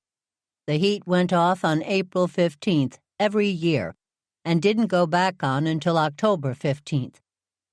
This May morning the house was chilly and keeping her coat on was tempting. She thought about what her mother would say about wearing a coat inside the house and went to hang it up. Crossing her arms, she ran her hands up and down, trying to generate heat. She considered going up to her bedroom to get a sweater, but the kitchen would be warm enough, and the gas fireplace in the porch would take the chill off. Windward was a rambling Victorian with rabbit warrens of rooms that had been added on as the family's fortunes ebbed and flowed. When Lily's father inherited it, his brothers were grateful that they'd escaped what they considered the family curse. George Jane, along with his wife Viola, had maintained the house with some improvements on the first floor and outside, but they hadn't had the means to do a lot of work. Lily's brother had no interest in the house or the cost of maintaining it, so Lily inherited it from her parents and spent years and a small fortune on restorations, renovations, and repairs. Walking in through the front door, which few people who knew Lily ever did, showed a grand entry hall, off of which were several rooms, including a living room, parlor, dining room, breakfast room, and 2 libraries. The floors in the hallway were marble, not Lily's favorite. She had several rugs strewn about to warm the space up, and to cut down on the echo. The deep green walls and polished woodwork showed the house off, and the artwork that adorned the walls displayed lifetimes of collecting, and the eclectic taste of both Lily and her relatives. She was so familiar with the hallway that she used to go days without looking around. But since Delia and Ernie had decided to move the artwork around, with Lily's approval, Lily made a point to slow down. Where had they found that painting of the lizard? And what had happened to that awful bat statue? Ernie had pointed out that there was enough artwork for a museum, and she knew he enjoyed curating the collections. She was getting used to the daily discovery of the Jane collection, a bit embarrassed that it took Ernie and Delia to help her appreciate it. "Ernie, are you here?" she called as she got closer to the kitchen. She heard a scuttling sound and bang, and 2 fur balls propelled themselves out of Delia's office, the former breakfast room, hooked right, and ran toward Lily. She paused and leaned over to pat Max and Luna on their heads, rubbing their ears and scratching them between the shoulder blades. "Hello, my darlings," Lily said. "I'm glad you're happy to see me, but I wasn't gone that long. Honestly, you have to stop being so dramatic about being without humans for a while. Someone will always be here for you both." She gave them some more rubs and stood up. Lily hadn't had a cat for years, but that changed last fall when Max and Luna both became part of the household, much to everyone's pleasure. Luna was still a kitten, discovering something new and wondrous every day. Max was a few years older, but he did his best to keep up with her. They loved running down the hallway in the house, slipping and sliding on area rugs, doing a loop in the living room by jumping from chair to couch to chair, and then back down the hall. At least once a day something crashed to the floor, but so far nothing valuable had been lost to their exuberance. Ernie kept them well supplied with museum putty, which they used liberally on photos, vases, and artwork to keep it in place. The cats followed her down the hall to the closed kitchen door. They both looked up at Lily and back at the door. "You're right. The door shouldn't be closed." She pushed it open gently, and the cats pushed their way in and rushed to their water dish, where they made a huge show of drinking. "Hi, Lily," Ernie said, looking up from a bowl where he was mixing dough with his hands. "Don't they have a water dish in Delia's office?" "They have a water fountain, but you know them. They hate being left out." "They're spoiled rotten," Ernie said, smiling. "What are you making?" she asked, looking around at the 2 bowls covered with cloth on the kitchen table and the tray on top of the stove, also covered. "I've been watching reruns of the Brits baking and decided to make some bread." "Now? Don't you have to go to work?" "The brioches are a slow rise, so I'm starting them this morning. Sorry I kept the cats out. I'm trying to keep the heat in here to give the yeast a fighting chance." "No worries. I'm grateful for the warmth. It's very chilly this morning. Good for a brisk stroll." "You okay? You look distracted." Ernie looked up and gave her a smile. "I'm just back from a visit to Helen Garrett. Delia dropped me off." "How is Helen?" "Same. They're expecting her to pass in the next couple of days." "Oh, Lily, I'm sorry." "I'm glad I got a chance to say goodbye." "I'd give you a hug, but I'm covered in flour." "It's the thought that counts." "Let me know. There are plenty of hugs available. Losing a friend is hard, even when she's lived a long, rich life." "Thanks, Ernie. It's the passing of a generation. But she did live a long life, bless her." Lily blinked a few times and walked over to the sink to busy herself by pouring a glass of water. "Do you need some help?" "I've got my system down, but thanks." "You've been busy. Do you have some sort of event that you're bringing bread to?" Lily asked, looking around at the towels covering dough. 4 batches of dough were a lot of bread. "Sorry, no. I find baking stress-reducing. Don't worry, I'll bring some to work." "Are you stressed?" Lily said, walking over and taking the coffee pot out of the machine. She rinsed it in the sink and added water. "Tamara called me this morning. I'd put an offer in on a house, and I was outbid." "Which house?" Lily asked, pouring the water into the reservoir. "Do you want coffee?" "I'd love some," Ernie said. "The house over by Route 3. "The New Cape? You didn't love that house. You said that it didn't need enough fixing," Lily said. "I prefer places that I can work on, but it was a house in my price range and had some potential. I could have learned to love it. All relationships need a spark for passion to ignite. You have to love your home, Ernie. Finding a house to buy is tougher than I thought it would be." "You'll find a place soon," Lily said. "Don't settle for less than what would make you happy. Plus, you know I love having you here. And I love Windward, but still, I've been here for 6 months." "And you want your own space, I get it," Lily said. "Any regrets at selling Min your house?" "Last fall, Ernie sold his house, bought a new one, and then sold that one to Min Vaughn, the town's new archivist. The second sale was partially because Min had a connection to the house, but it was mostly because Ernie had almost died in the kitchen and couldn't face living there after the ordeal. No regrets. She comes into the store at least 3 times a week, gleefully telling me about the latest repair that needs to be made, asking for recommendations of all sorts of tradespeople. She's keeping half of the folks who do construction in business these days. The house had been patched together for a long time," Lily said. "I'm glad Min is able to do that many repairs. I think I dodged a disaster, to be honest. Now," he said, turning the dough onto a floured board, "for my favorite part, the kneading." Lily put the old grounds into the compost bin and replaced them with the blend she ground. Before Delia moved in, Lily got cans of coffee. No more. Now she used different blends for different times of the day, measured carefully, and used the right temperature of water. The fact that Delia and Ernie got her a heavy-duty coffee maker and latte machine for Christmas added to her interest in brewing. "Were you with Delia? You were both gone when I got up." Ernie barely looked up as he kneaded the dough. "We went to the cemetery." "Right, reconnaissance. Was Portia right?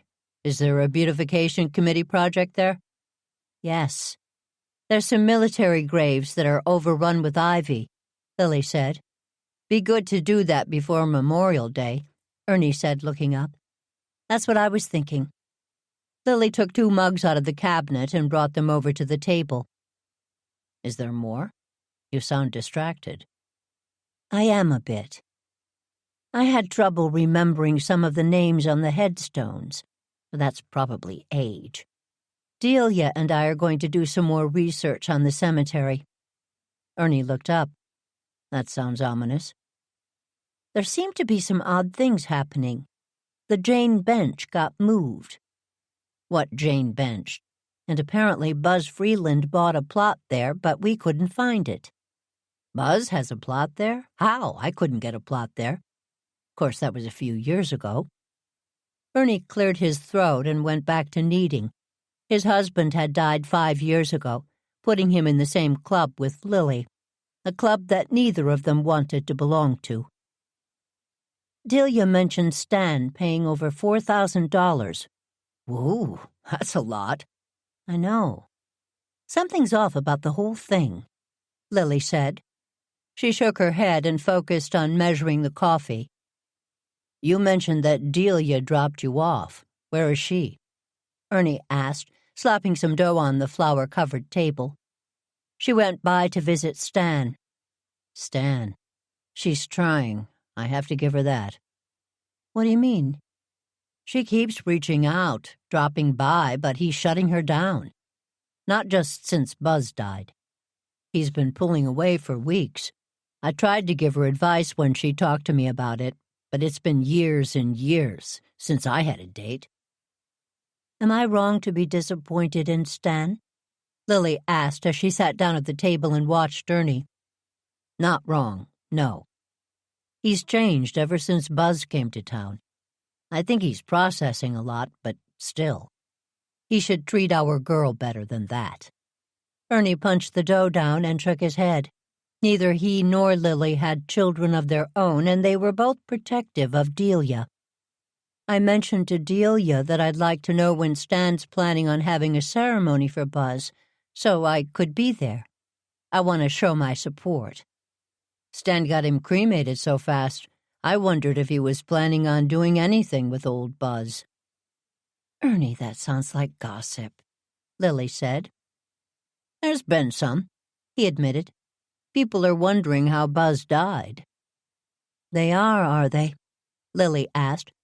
Any unexpected death looks like a murder around here, especially after the last year. Oh, for heaven's sake. Some are calling it the Goosebush curse. Don't look at me like that. I didn't make it up. Do you want to hear more? I suppose so, Lily said, leaning back in her chair and watching her friend. She didn't like gossip, but it was helpful to know what people were saying. Mary Mancini said she heard people wondering if Stan killed his father because that was the only way he could get rid of him. That's terrible. Absolutely, Ernie said, pulling the dough into a ball and putting it into a bowl. I told her that and reminded her that Stan's a good guy, though he has been a jerk lately, so I may not have supported him as vigorously as I once would have. I really need to reach out to Stan, Lily said.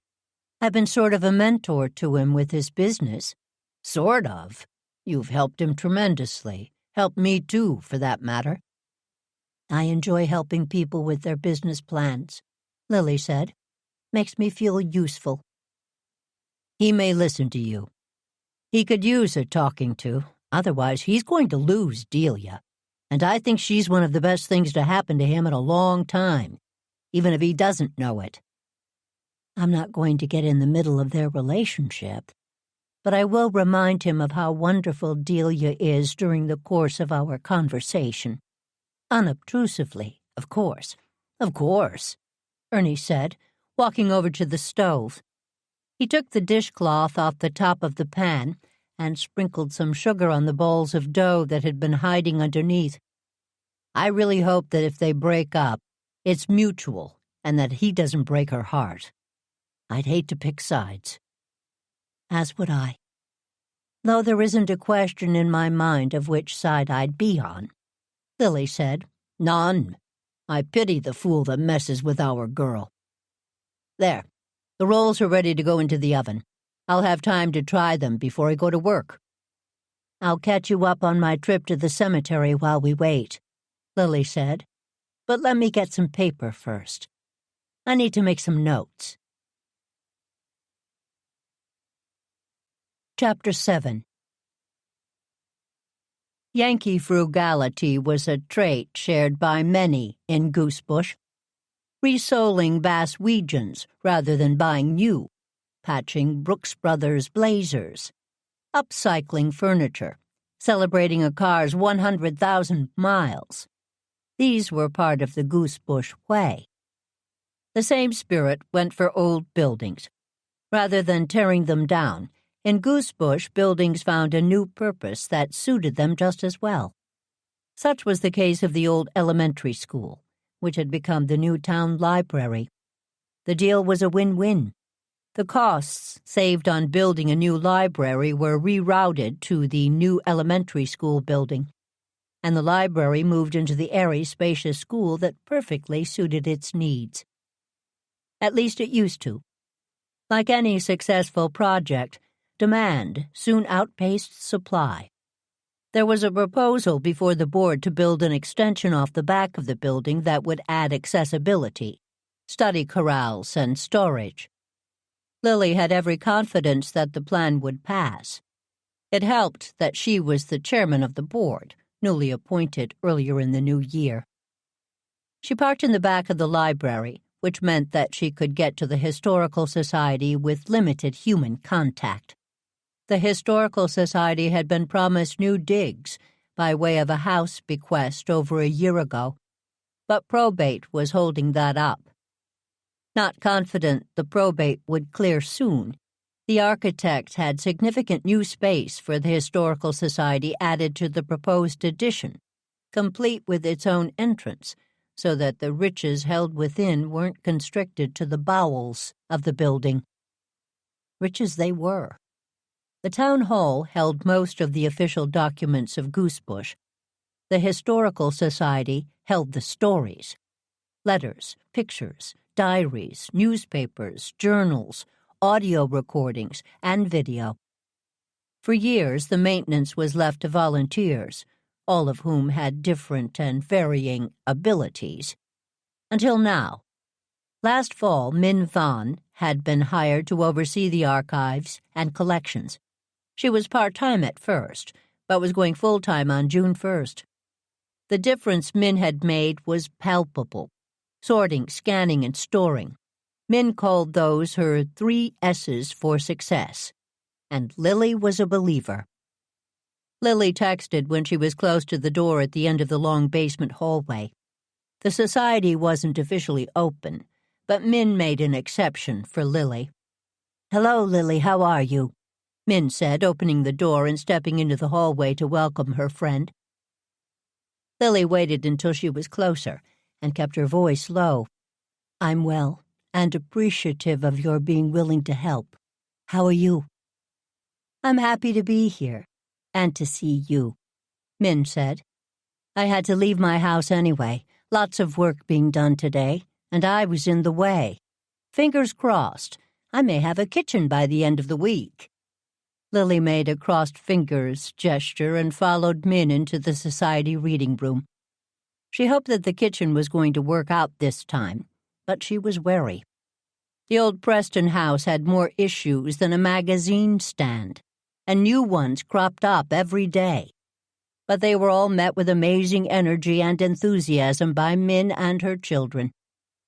"You mentioned that you were looking for some records," Min asked.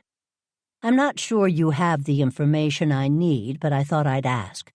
Do you have any cemetery maps? I have this one that my father had. It's dated from 1900. He used it as a basis for some maps he, or more likely my mother, drew later. But I'm wondering if you have anything more recent and more official?" "That's odd," Min said. "I know. My grandfather was on the cemetery commission, and that's where this came from. I could go there and ask, but I'm trying to do some clandestine work." "The request isn't odd. Who's buried where is a question we get once in a while. For some families, we have funeral programs and prayer cards that add to the story. The new scanner is making it easy to connect that information to different records. Once we're done—" "Min," Lily said gently. She'd learned over time that Min would keep filling in the silence with words and ramble down new paths unless she was stopped. "Sorry. What's odd about your request is that it's the second time I've gotten the question in the past month. I pulled some interesting information for her. Some of the old filing systems make it tough to find those kinds of records. I'm determined to figure it out, so I've been exploring. It's almost like I'm getting to know some of the old volunteers by their filing style. Did you know Marie? Who asked you for the records last month? Can you tell me? Or is it wrong to ask?" "The requests aren't officially public records." "That's fine. I thought I'd ask. But I do log all requests in this book," Min said, turning the ledger around to face Lily. "And I need to go back and print out some things to help you. I'll be right back." Min walked through the gap in the countertop that gave her access to the office part of the space. There were no walls, but she made a show of turning her back to Lily while she accessed some records and started to print them out. "I have some other items I was going to scan. I'll go get them." Lily smiled and opened the ledger, flipping to the more recent pages. She was surprised by the number of people who had come in to request information. She ran her finger over the request column until she ran into cemetery records. The requester was J. Ross. J. Ross. Lily furrowed her brow and pursed her lips. No, she didn't know who J. Ross was, but she'd figure it out and find out why they wanted information on the Goosebush Cemetery. Chapter 8. "Can you pass the salad?" Delia asked. This, my friend, is not a salad," Warwick said, passing the bowl to his right. "This is salad dressing being held together by cheese and toppings with a few pieces of kale for color. Delicious, but more of a decadent side dish." "The kale makes me feel virtuous," Tamara said. "Warwick, baby, love of my life, do not rain on this salad parade." "That's kale?" Lily said, moving her fork around her dish to look more closely at the leaves on her plate. Warwick was being facetious. She saw a good amount of green, albeit pooled with vinaigrette. "If you take kale, mix it with dressing, and rub the leaves a bit to soften them up, it loses some of the kale chewiness," Ernie said. He was always delighted to see his friends enjoy a meal he created. The 2 soups, 2 salads, and fresh bread were a huge hit. Leftovers might not be an option for tomorrow's lunch, not after tonight. Everyone was on seconds. Roddy ladled more of the squash soup into his bowl. "Thank you for this wonderful meal, Ernie," Roddy said. "I had hoped to contribute a stew this evening, but I underestimated the cooking time. Perhaps we can try it tomorrow night." "You're on," Ernie said. "Stew is always better the next day. I'll make more bread. I've been stress baking a bit today." When Roddy raised his eyebrows, Ernie explained. "House issues." "Ernie, we'll find you your house," Tamara said. "Have faith." "I have faith in you," Ernie said. "But I had a moment. The bread baking helped. Fair warning, though, friends. I tend to go on bread baking benders. You'll be getting a lot of different loaves over the next few days." "My kind of bender," Lily said, putting more butter on her bread slice. "This is delicious." "Overproved, but thank you," Ernie said. "Tomorrow morning's brioche should be better." "What time should we be here?" Tamara asked, laughing and bumping shoulders with Ernie. 8:15, Ernie said, bumping her back. "Ernie, I'm glad you live here," Delia said. "Honestly, I really am. Before you moved in, it was so quiet," Ernie said, laughing. "Yes, but not that. Things weren't as sunny," Lily said. "I think that's the word you're looking for, Delia. Ernie brought a lot of light with him." "That's a good word," Delia said, taking another slice of bread. "You ladies are the best," Ernie said. He cleared his throat and took a sip of water. "I'm enjoying being here, that's for sure. But I think that the addition of fur has also added some light to the house." Everyone looked over at the chair where Max and Luna were nestled.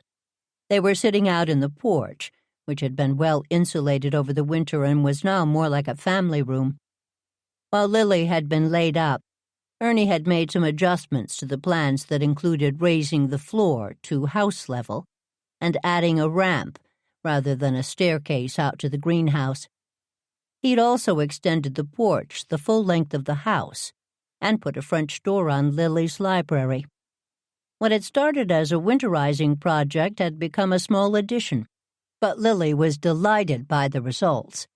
She'd always called it a porch, but now it was the center of the house.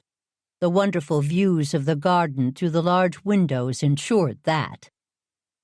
Lily had ordered a new round table for the porch, making sure it was large enough to fit all members of the garden squad. The sides could be lowered and the leaf taken out, if a smaller table was needed.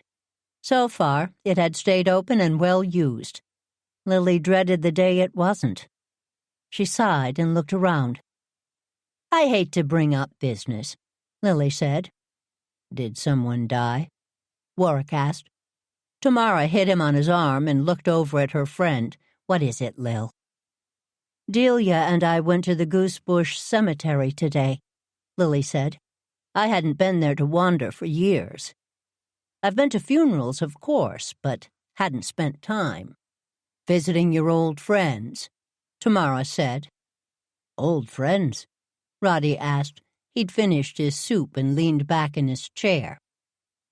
"There were a couple of years where Lily spent hours and hours in the cemetery," Tamara said. "It all started when her father did a walking tour to raise some money, and he brought her to practice." "I don't understand," Roddy said. Lily sighed. "I was about 12. Daddy used to take people on informal tours, but then some group asked him to do it as a fundraiser. He took it very seriously and spent a lot of time doing research, finding stories, connecting them to living people. He took me for rehearsal walks. Anyway, over time it became something my father did a few times a year. The tours were interesting and entertaining. Your dad should have been an actor," Tamara said. "He had a presence." "He always said that storytelling was an inherited trait. Apparently his grandmother would tell him stories every time they went to lay flowers and clean off the family plots on her side of the family. There was one name, Rachel Hutchinson, who haunted me. She was the only Hutchinson in the cemetery and died when she was 14. I wondered about her and her family. I asked my father about her, and he told me I should find out for myself. He showed me how to look up records at the town hall, sent me to the Historical Society, had me look in church records." "What was her story?" Ernie asked. "She died in the flu pandemic in 1919. Her father had been injured in World War I, so the family moved to New Hampshire to live with her mother's family. The father died in 1922, and the mother remarried. It took me months to figure it out. I always made sure her grave was cleared off. Anyway, whenever I'd visit the family crypt, I started to pay attention to the neighbors. That's what my father called the other headstones. I memorized names and tried to find out who they were." "Family crypt?" Roddy asked. "The Jane Mausoleum," Delia said.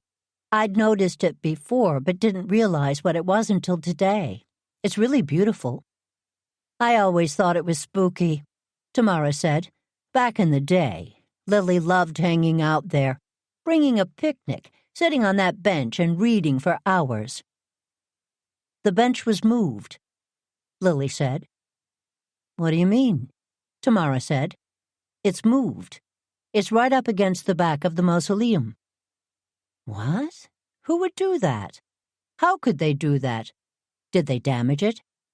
"It seemed to be in decent shape, but I didn't look too closely," Lily said. Lily noticed some names on the headstones weren't the same as she remembered either, Delia said. "That's probably a faulty memory. I kept thinking some of the neighbors have moved. But how would that be possible?" Lily said. "What do you mean?" Ernie asked. "Like I said, I memorized the headstones, especially the ones near the family. They were all there, but there were some new people as well. I went to the Historical Society and Min helped me find some cemetery records so that I could compare my memory to what's there. The only detailed record I could find backed up my memory. It was from 1987. "Maybe they've moved graves to make room?" Roddy said. "Maybe. But that doesn't explain how the bench got moved," Lily said. "Lily, tell Roddy the story of the bench," Warwick said. The bench and base were all carved out of a single piece of granite. It hasn't been moved in over 100 years, Lily said. That must be quite something, Roddy said. It's not very large, but it is. That's not the story Warwick was talking about, Tamara said. The bench is called the Bastard Bench, Roddy.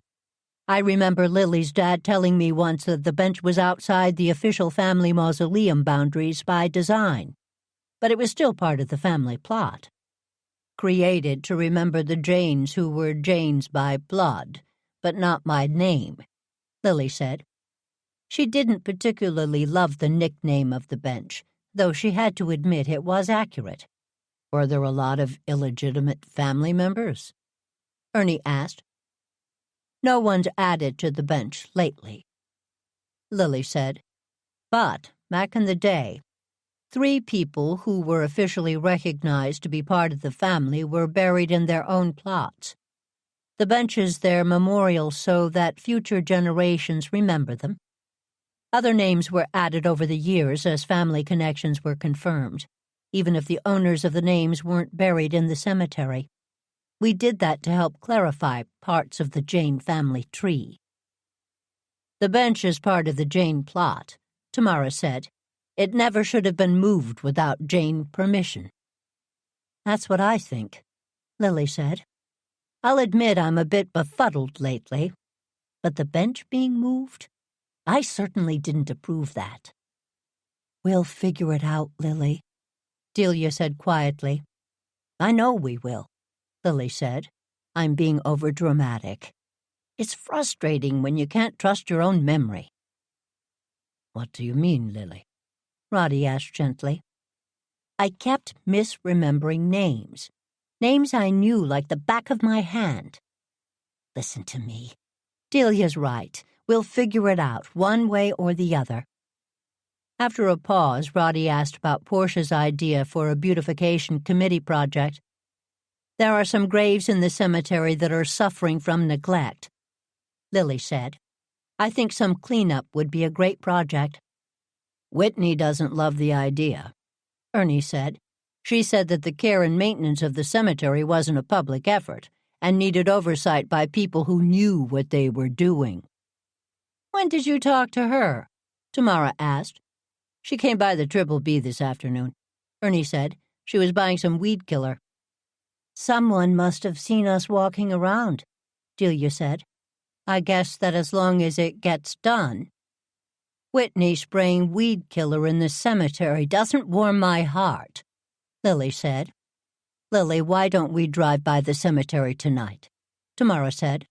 Tomorrow it's getting dark. What are you going to see? Warwick asked his wife. I've got some grading to do. I want to see the bench, Tamara said. Lily can drop me home afterwards. You go ahead and start your grading. What's the big deal about this bench? Ernie said. The Jane family gave a lot of money to the Goosebush Cemetery to take care of their family plots in perpetuity. If the bench was moved, there's shenanigans afoot. I want to see, Tamara said. I'll go with you, Ernie said. I'm going to stay here and clean up, Delia said. I have a few more projects to grade. I'll help Delia clean up and start grading, Warwick said. Roddy, buddy, you go with the 3 of them and keep them out of trouble. I'll see you all back here.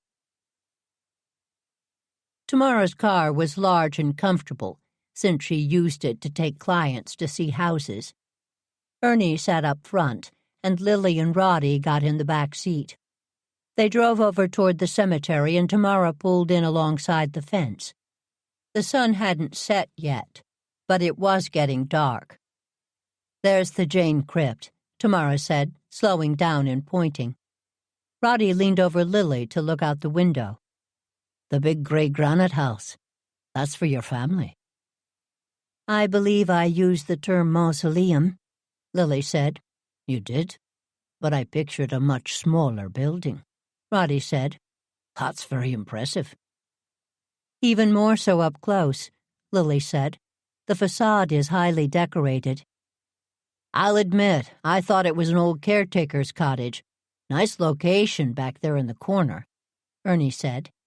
Since Lily usually undersells, not oversells, I can't wait to see it up close. We could try and go now, but it's quite a ways back. The location speaks to the relative who picked it, Lily said. He wanted it to be difficult to get to, and fairly secluded. Was it the same relative who built your house? Ernie asked. His son, Lily said. He made the same larger-than-life choices, though. Normally you could have seen the bench from here. Now it's along the backside of the building. How large is the cemetery? Roddy said. I'll admit, I haven't driven past here much.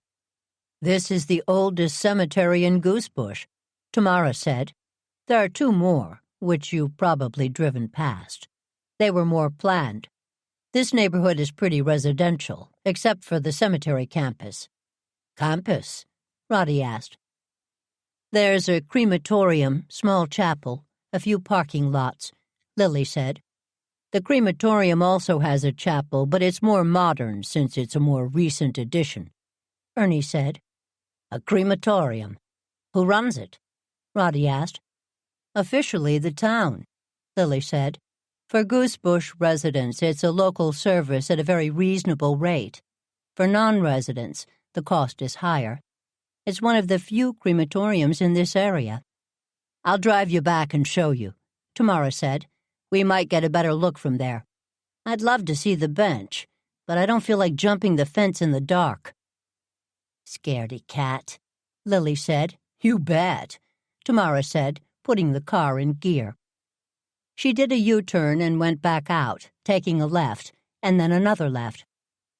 This road was built specifically to make sure funeral processions had a place to go. As you can see, it goes into a rotary. Off to the left, you can get out to the back road. The rest of the roundabout leads to the chapel there, and some parking. Let's go back. See that building? That's the crematorium. I wonder what's going on. What? Lily asked. It was her turn to lean over Roddy to look out the window. The crematorium looks lit up, but it should be closed this time of day. What's that? Tamara drove around so that her headlights flashed on the cars outside the building. Looks like a Bradford funeral home hearse, Lily said. And that gray Mercedes. Unless I'm mistaken, that's Whitney Dunn Bradford's car. Chapter 9. Lily and Tamara met at her office the next morning. Lily was wearing her workout clothes, leggings and sneakers under a tunic-style shirt and a jacket. Once Lily had started to feel better, she realized that walking helped, so she made a pact with Tamara to join her for walks. They'd been meeting 3 times a week since the beginning of April. Let's go by Alden Park first, Lily said. Fine, but let's walk to the shipyard afterwards, the long way, she said, giving her friend a side-eye. Lily nodded. She was not going to fight Tamara on this. She knew, or suspected, that Delia and Tamara had cooked up these walks to help Lily get more fit, and she didn't mind the caring or the intention.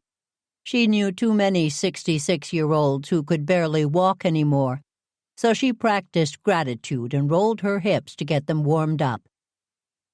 They couldn't get into Alden Park, but Tamara knew where they could stand outside and peek in through a gap in the boards. Lily was impressed. A lot of work had been done. The edging stones were set, and the rubber rims were in place on the paths. They watched as concrete was poured in small batches, then flattened, colored, and stamped.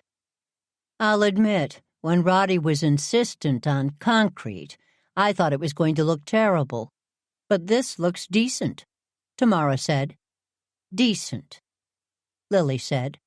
That powder they're throwing on the concrete gives it a lot of depth.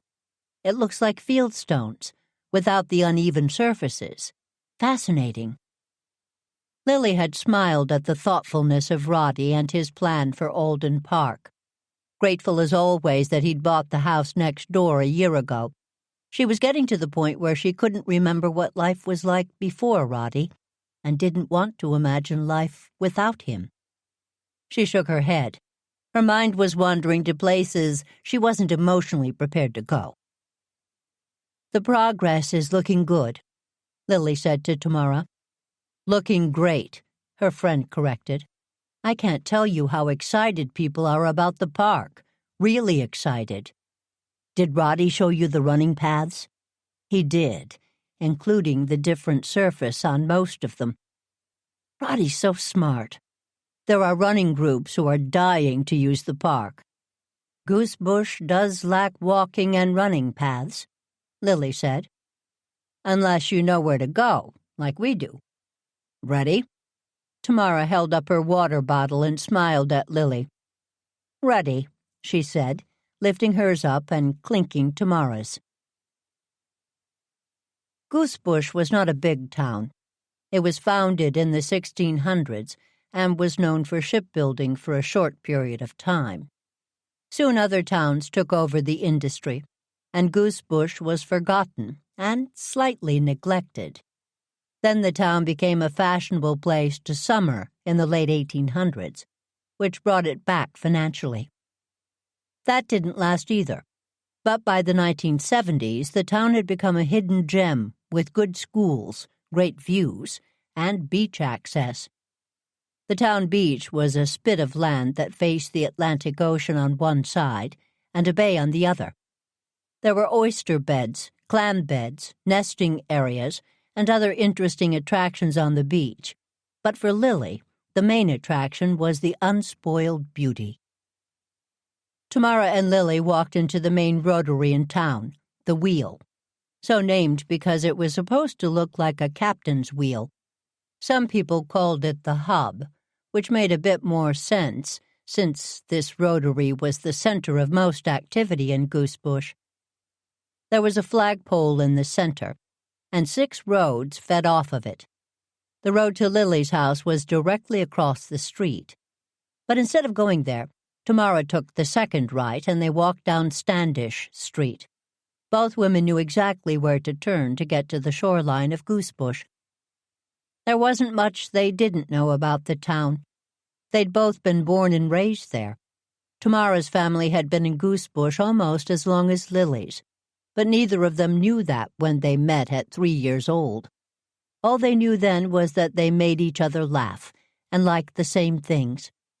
Over the years since, their friendship had deepened and changed. They'd seen each other through heartbreaks and joy. Because of their friendship, Lily had learned a lot about racism in her beloved town, and she'd committed herself to creating change where she could. They'd both seen each other through the loss of a spouse and their parents. Lily had also learned the joy of loving children and grandchildren unconditionally, thanks to being part of Tamara's life and being Auntie Lil to 2 generations. Over the years, Lily had helped Tamara embrace her talents for leadership and business, and Tamara had helped Lily embrace being a Jane, eccentricities and all. When Lily had given up cashmere sweater sets and wool pants for patterned dresses, Tamara had seen her friend flourish and move into this new phase of her life, the phase of being Lily Jane. This was after Alan had died, so Lily no longer had any part to play, except the role of being herself. She was no longer the professor's wife, or George and Viola's daughter. The Lily walking with her friend had always been there, but she'd been hidden by social norms. "Do you remember when we used to ride our bikes down here?" Tamara said as they made their way down the barely paved street toward the water. Some side streets, like this one, were left in bad shape intentionally to discourage cars from taking shortcuts and speeding. With every winter, the residents got their wish, and the potholes grew. We were both, 9? My parents weren't going to get me a bike, but when you drove up in yours, they gave in. What freedom! We rode all over town. Remember the double baskets your father bought us? That really opened things up. We could pack enough stuff to be gone for the entire day, Lily said. Of course, looking back, I do wonder what they were thinking, letting 2 9-year-olds ride around for hours. We were good kids and always got home for dinner, Lily said. They really didn't have to worry about us then, or all through high school. We were nerds, Lil, Tamara said, laughing. We studied hard, barely dated, and focused on getting out of town. And we did, for a while. Then we came back. Tamara nodded. Tyrone asked me if I regretted moving back to Goosebush and staying. I really don't. When I was young, I lived in my parents' shadows. But now I've created my own. And so all my kids have moved out of town. Though, I'm happy to say Rose and Gordon may be moving back. How wonderful, Lily said. Tyrone was Tamara's youngest child, her only son. He was in graduate school and home for spurts of time between internships. Rose, Tamara's youngest daughter, lived close to Boston with their toddler, Alan. Why the move? The schools are good here, and Gordon's got a new job that lets him work from home more, so the commute isn't as much of a factor. Goosebush is only one place on their list, but there are benefits to being here, including built-in babysitters. I include you in that, Lily. I adore baby Alan, Lily said. I'd love to have him visit more. I was planning on putting the fence back up, the one along the driveway, to keep Luna in the backyard if she gets out. Alan's another reason to get that done. Alan is a dear baby, but he's a terror, Tamara said. Warwick and I were talking about the baby-proofing we need to do at the house, and there's a lot to be done. But he's worth it. You must be thrilled that Rose wants to move back, Lily said. Honestly, I think it's Gordon's idea. She still takes Goosebush for granted, having grown up here.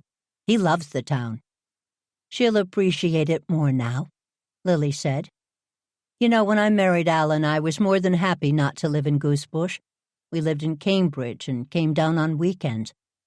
But after my father died and left me the house, he wanted to live here, particularly to be there for my mother, but also because he loved it here. He gave me a new appreciation of the town. They had made their way down to the shoreline. To walk over to the shipyard, there would be a complicated zigzagging of walking on the beach, up on the street, across parking lots, and through a couple of lawns. You sure your back is up to this? Tamara asked. I'm sure. I may need you to give me a hand once in a while, but I'm feeling better than I have in months. I'm glad to hear it. Listen, I called a couple of people on the Board of Selectmen to talk about the cemetery, Tamara said. Learn anything? Nothing that made me feel better. In fact, quite the opposite. You know how the cemetery board is appointed by the town moderator? Well, the checks and balances seem to have gone off the rails. The Bradford Funeral Home somehow got contracted to oversee the grounds, and they're also selling plots for the town and getting a small commission. Surely there are only so many plots, especially in the original cemetery, Lily said. That's a gray area, Tamara said. When you buy a plot, you lease the land. Delia mentioned that. They could be finding new space by looking at unused plots, gaps, that sort of thing. Sounds like they may be within their rights. Something tells me that Whitney's pushing it. Who's paying attention to what's going on? That's what I have to wonder. She's got herself, or Dewey, or Sasha on every decision-making board that affects her business. That feels like a bad idea for anyone to have that kind of influence, never mind Whitney. What are you going to do? Start looking into it. What else? Are the rest of the board agreed? Lily asked. She'd served on the Board of Selectmen and knew how challenging that could be. The town hired a manager to run things, but the board made all the decisions. Needless to say, there were a lot of politics involved. Ray Mancini said that by asking questions we may be opening a can of worms. I told him to take out the can opener. Thanks, Tamara. There's something odd going on. The Jane bench being moved is what got Ray willing to take a look. Ray is reaching out to Mac today to ask if he oversaw that before he retired. Cormac Townsend had overseen the Goosebush Cemetery for over 30 years before he retired in December, and knew more about what happened on those grounds than anyone else alive. Lily had never warmed to Mac, but she didn't hold that against him. A lot of folks didn't warm to her either. I can't imagine Mac moving the bench and not giving me a call, Lily said. Neither could anyone else. The Jane Bastard bench is a piece of Goosebush history. I hate that nickname. Come on, that's pretty funny. How many families create a memorial to all of the illegitimate relatives and generations? The bench was my father's great-aunt Agnes's idea. Family history painted her as an uptight spinster, but with a modern lens. I think she was a woman who lived outside her time. She never married, though she did have a friend named Ellen, who she lived with. Probably a Boston marriage. She inherited some money and taught school.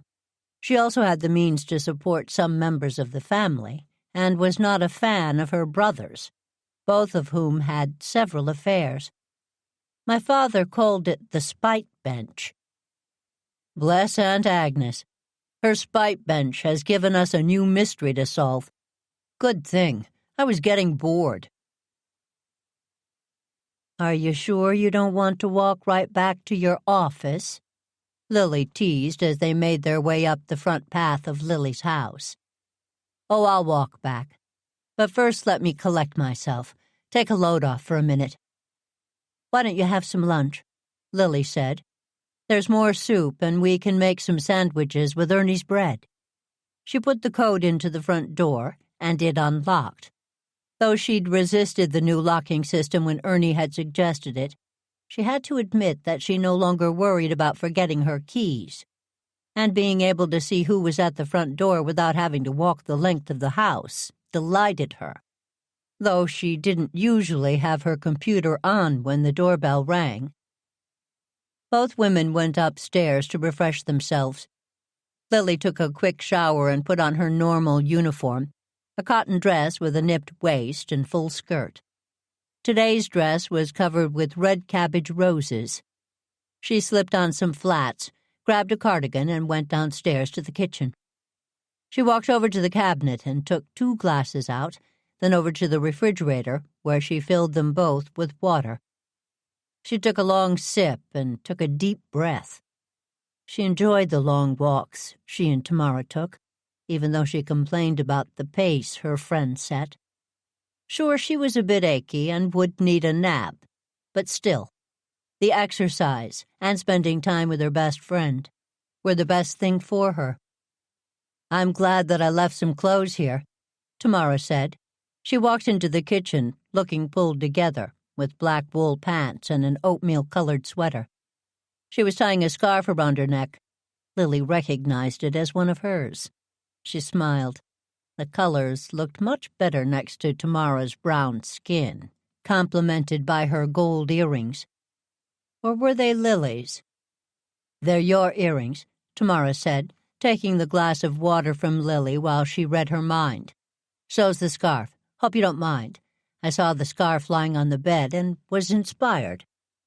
The scarves on the bed are all part of my purge, Lily said, opening the refrigerator and pulling out containers of soup and sandwich makings. Let me go through them before you give them away, Tamara said. What made you decide to purge? I don't wear scarves often, and if I do, they're the same ones. That was one of my mother's. It looks much better on you. Yeah, that's because I'm a fall. You're a winter, Lily. She laughed, remembering the conversations about color seasons from several years back. Lily had never paid much attention to fashion, preferring instead to dress as she pleased, especially now. When Alan was alive, she'd played the part of faculty wife and businesswoman, complete with wool suits, cashmere sweaters, silk blouses, and fashion-first footwear. Now that he was gone and she was retired, she dressed for herself and comfort. "What I am is hungry," Lily said. "What sounds good? I'm thinking squash soup and maybe a turkey sandwich." "Perfect. I'll make the sandwiches," Tamara said. "I'm sorry that Ernie's stressed about the houses, but I'm thrilled that he's working through the stress by making bread. I'm going to gain 10 pounds. The kitchen door swung open and Delia walked in. "Delia, you gave me a start," Lily said. "Seriously," Tamara said, putting her hand on her chest. "I didn't even hear the car." "Delia's got a new hybrid," Lily said. "It barely makes a noise." "Sorry, I didn't mean to scare you," Delia said. "I'm supposed to be at the library, but I needed to come home. I just saw Stan." She reached up and rubbed her eyes, further smearing her mascara. Lily stopped stirring the pot and walked over to Delia, opening her arms a bit. Delia stepped in for a hug, but didn't stay long. "I went by his house this morning. He said he was glad to see me, but he was distracted. He was going to the cemetery to look at his father's plot, and I offered to go with him." "Did you find it?" Lily said. She took Delia by the elbow and had her sit at the kitchen table. "Yes. He'd given me the wrong coordinates before. The new grave is over by the Jane family area. I took a picture to show you. There didn't seem to be enough room, but Stan said it was only a marker. I tried to ask him questions, but he shut down." "I'm sure he's upset," Tamara said. She put a sandwich in front of Delia and smiled. "Eat. I'm making tea." "But why won't he talk to me?" Delia said. "He acts like he's mad at me, but I don't know what he's mad about. It's like I can't do anything right." "Oh, honey," Tamara said. "What? Why are you looking at me like that?" "Delia, I have 3 daughters, and they've all been through this." "Through what?" "I don't know how to say this, but how are things with you both?" "Okay, I guess. We haven't been seeing each other much these past few weeks. Months. Since Buzz came, and the semester got busy. Why do you ask?" Tamara looked over at Lily, who shrugged. "It's just that, well, Delia, sweetie, it's been a long time since I was your age," Lily said. "But sometimes when a man acts like a jerk—" "Stan's not a jerk," Delia said. "I know he's not," Lily said, looking at Tamara. "But when he acts like one, he may be trying to get you to break up with him," Tamara said. Delia looked over at Lily, who nodded. "That sucks," Delia said. "Do you think that's true?" She looked over at Lily. "I don't know what he's thinking," Lily said. "That's probably not what's happening here. He's a good guy with a lot going on. Hang in there, Delia," Tamara said, putting the tea on the table. "I don't think our relationship is the only reason he's distracted," Delia said. "Stan said that they'd taken some samples from Buzz, and that they were running tests. He's freaking out a little." "Samples? What samples? Who's they?" Lily asked gently. "You know, blood and tissue samples. Whatever they used to try and figure out how Buzz died. Bash told Stan it was routine. Stan cursed him up one side and down the other, and got really upset when I said Bash was only doing his job." Sebastian Bash Haywood was the Goosebush chief of police, a job that had gotten very complicated in the past year. "Running tests seems pretty normal," Tamara said, giving Lily a look as she set the teapot down on the table. "I'd imagine so," Lily said. They haven't found anything, Delia said. I texted Bash to ask about it, and that's what he told me. Just routine. Lily nodded and turned to start ladling the soup. She knew that unless they knew what to look for when they were running tests, finding out what might have caused Buzz's heart attack would be very difficult, if not impossible. Still, she had to wonder, was there something odd about Buzz's death? Was that what worried Stan? Chapter 10. Delia went to her office after lunch and hadn't emerged since. Lily had knocked on her door, but Delia told her she was fine and would keep working on her dissertation. That worried Lily. At this point, she was double-checking sources, formatting footnotes, and going over her advisor's notes for the umpteenth time. She'd been given an extension on her deadline after Alan died, but the clock was ticking, and she needed to hit submit so that she could defend it. Delia was ready, but self-doubt kicked in. Lily couldn't help her get past that. She'd tried, but the end result was usually Delia locking herself in her office for 24 hours and ignoring the rest of the world while she went through it all again. Lily walked into her back porch. Part of the work that had been done over the winter included rethinking the flow of the room and its purpose. The width had been extended, and a new wall of French doors looked out into the gardens, so that the sight lines were clear from the front of the house through to the back wall. A small gas fireplace had been relocated to the right as you entered the porch, with a small sitting area nearby. The door to Lily's library was to the side of the couch. To the left, along the side wall, another doorway had been added, one that led down a ramp into a mudroom where boots, gloves, and other gardening paraphernalia could be stored, but kept for easy access. At the other end of the mudroom was the entrance to the greenhouse. Lily made her way down the ramp and opened the door, making sure that neither cat followed her in.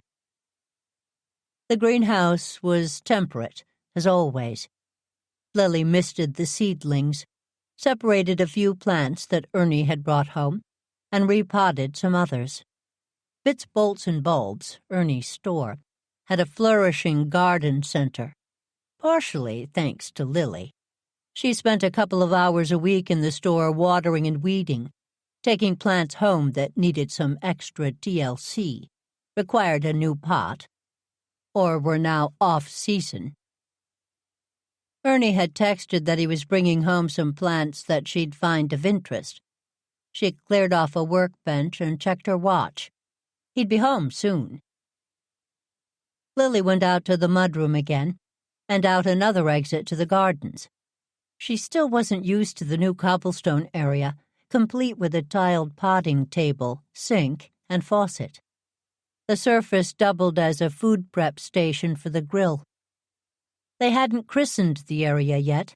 It was still a bit too chilly for outdoor dining, but it would happen soon. Warwick and Ernie were excited about the cooking, since they'd both designed the adjacent grilling area.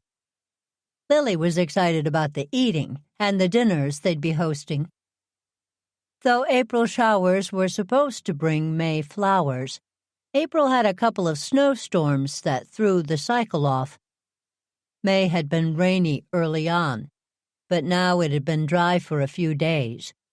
Ernie had suggested that Lily add rain barrels next to the greenhouse, where gutter runoff could be reused to water her gardens. She'd been hesitant, but was glad she'd listened. She checked that the soaker attachment was on one of the rain barrels and turned the lever, setting the timer on her watch for 10 minutes. She heard a short horn and looked over toward the driveway. "Hey, Lily, I'm glad you're here. I have some flower flats," Ernie called from his car. He was parked 3/4 of the way down the driveway, where the retaining wall was 5 feet instead of its 12 feet closer to the garage. Can you come in the garage to help?" Lily walked over to the garage and opened the side door. The garage was a feat of design. The driveway dipped down below grade, but the garage had been designed to ensure the car's safety from floods by having an interior incline so that the cars were a story higher. From the outside, the building looked like a garage with an in-law apartment. Inside, the cars ended up on the same level as the gardens. "Let me get the wagon," Lily said to Ernie, who had parked and lifted up the hatch on the back of his SUV. "Excellent," he said. "That will make it easier." The flatbed wagon was soon full, and Lily pulled it toward the greenhouse, thinking about the dozens of tepid tulips that were moving in. She unloaded the flowers and pulled the wagon back out to the garage. Ernie had finished unloading and was waiting for her. This trip was full of more tulips, potting soil, and several pots. Ernie carried a couple of bags and followed her into the greenhouse. "What are these for?" Lily asked him. They'd put everything on the stainless steel potting table she'd cleared. "They were a special order for Helen Garrett," Ernie said.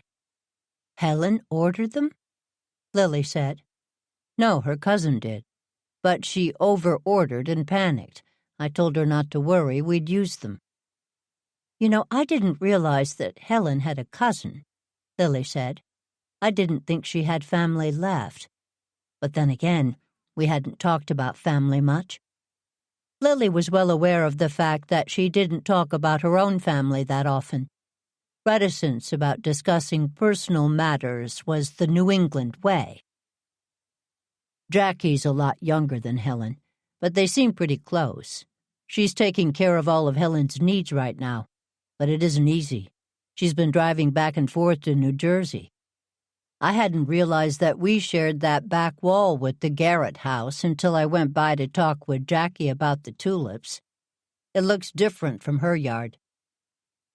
Lily looked toward the back of the garden at the tall stone fence that separated the two houses.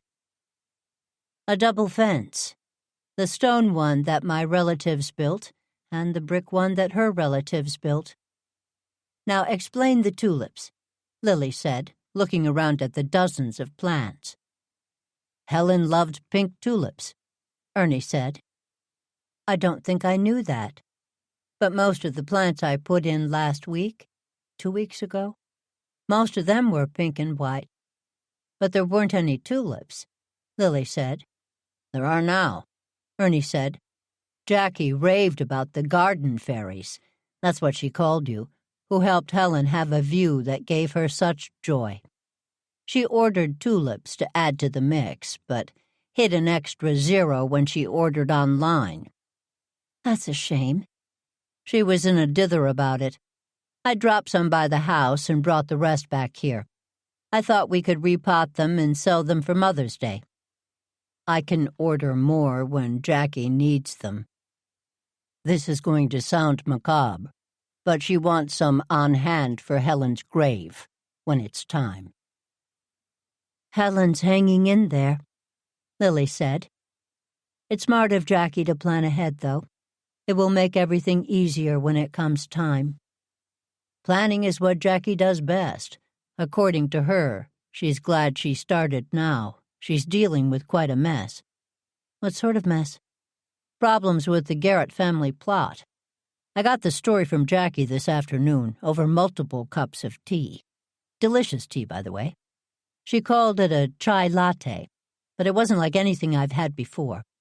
More tea, less sweet. Anyway, sorry. Did I say there was a lot of tea? Too much caffeine. Helen has a spot in the Garrett family plot." "Of course she does," Lily said. She thought she knew where the plot was, but would need to double-check. She lined the tulips up on the table and waited for Ernie to tell her his plans. She was the last one in the line. "Jackie's been trying to prepare the arrangements and went by the cemetery. But according to the records Sasha showed her, the Garrett plot only had 4 graves, and they've been used. Sure enough, Jackie took a walk, and there is another headstone in the area that Helen always told her they owned. Does she have a record? Jackie's been searching for one. Ernie said, no luck so far. She thinks that Helen assumed it was all taken care of, especially since her name's there. What do you mean? When Helen's father died, her mother had her name and Helen's put on the tombstone as well. Ernie shuddered. I've seen a few folks do that, Lily said. It saves money. Still, who'd want to visit their family and see their name on a headstone? Not this guy, that's for sure. Anyway, Jackie's beside herself. She's turning the house upside down looking for old records. What's her last name? Jackie's? Ross. Jacqueline Ross. She went to the Historical Society a few weeks ago to look at cemetery records. She's determined to figure it out. In the meantime, I've got some pink tulips to sell. What do you have in mind? Lily said, looking at the sea of pink.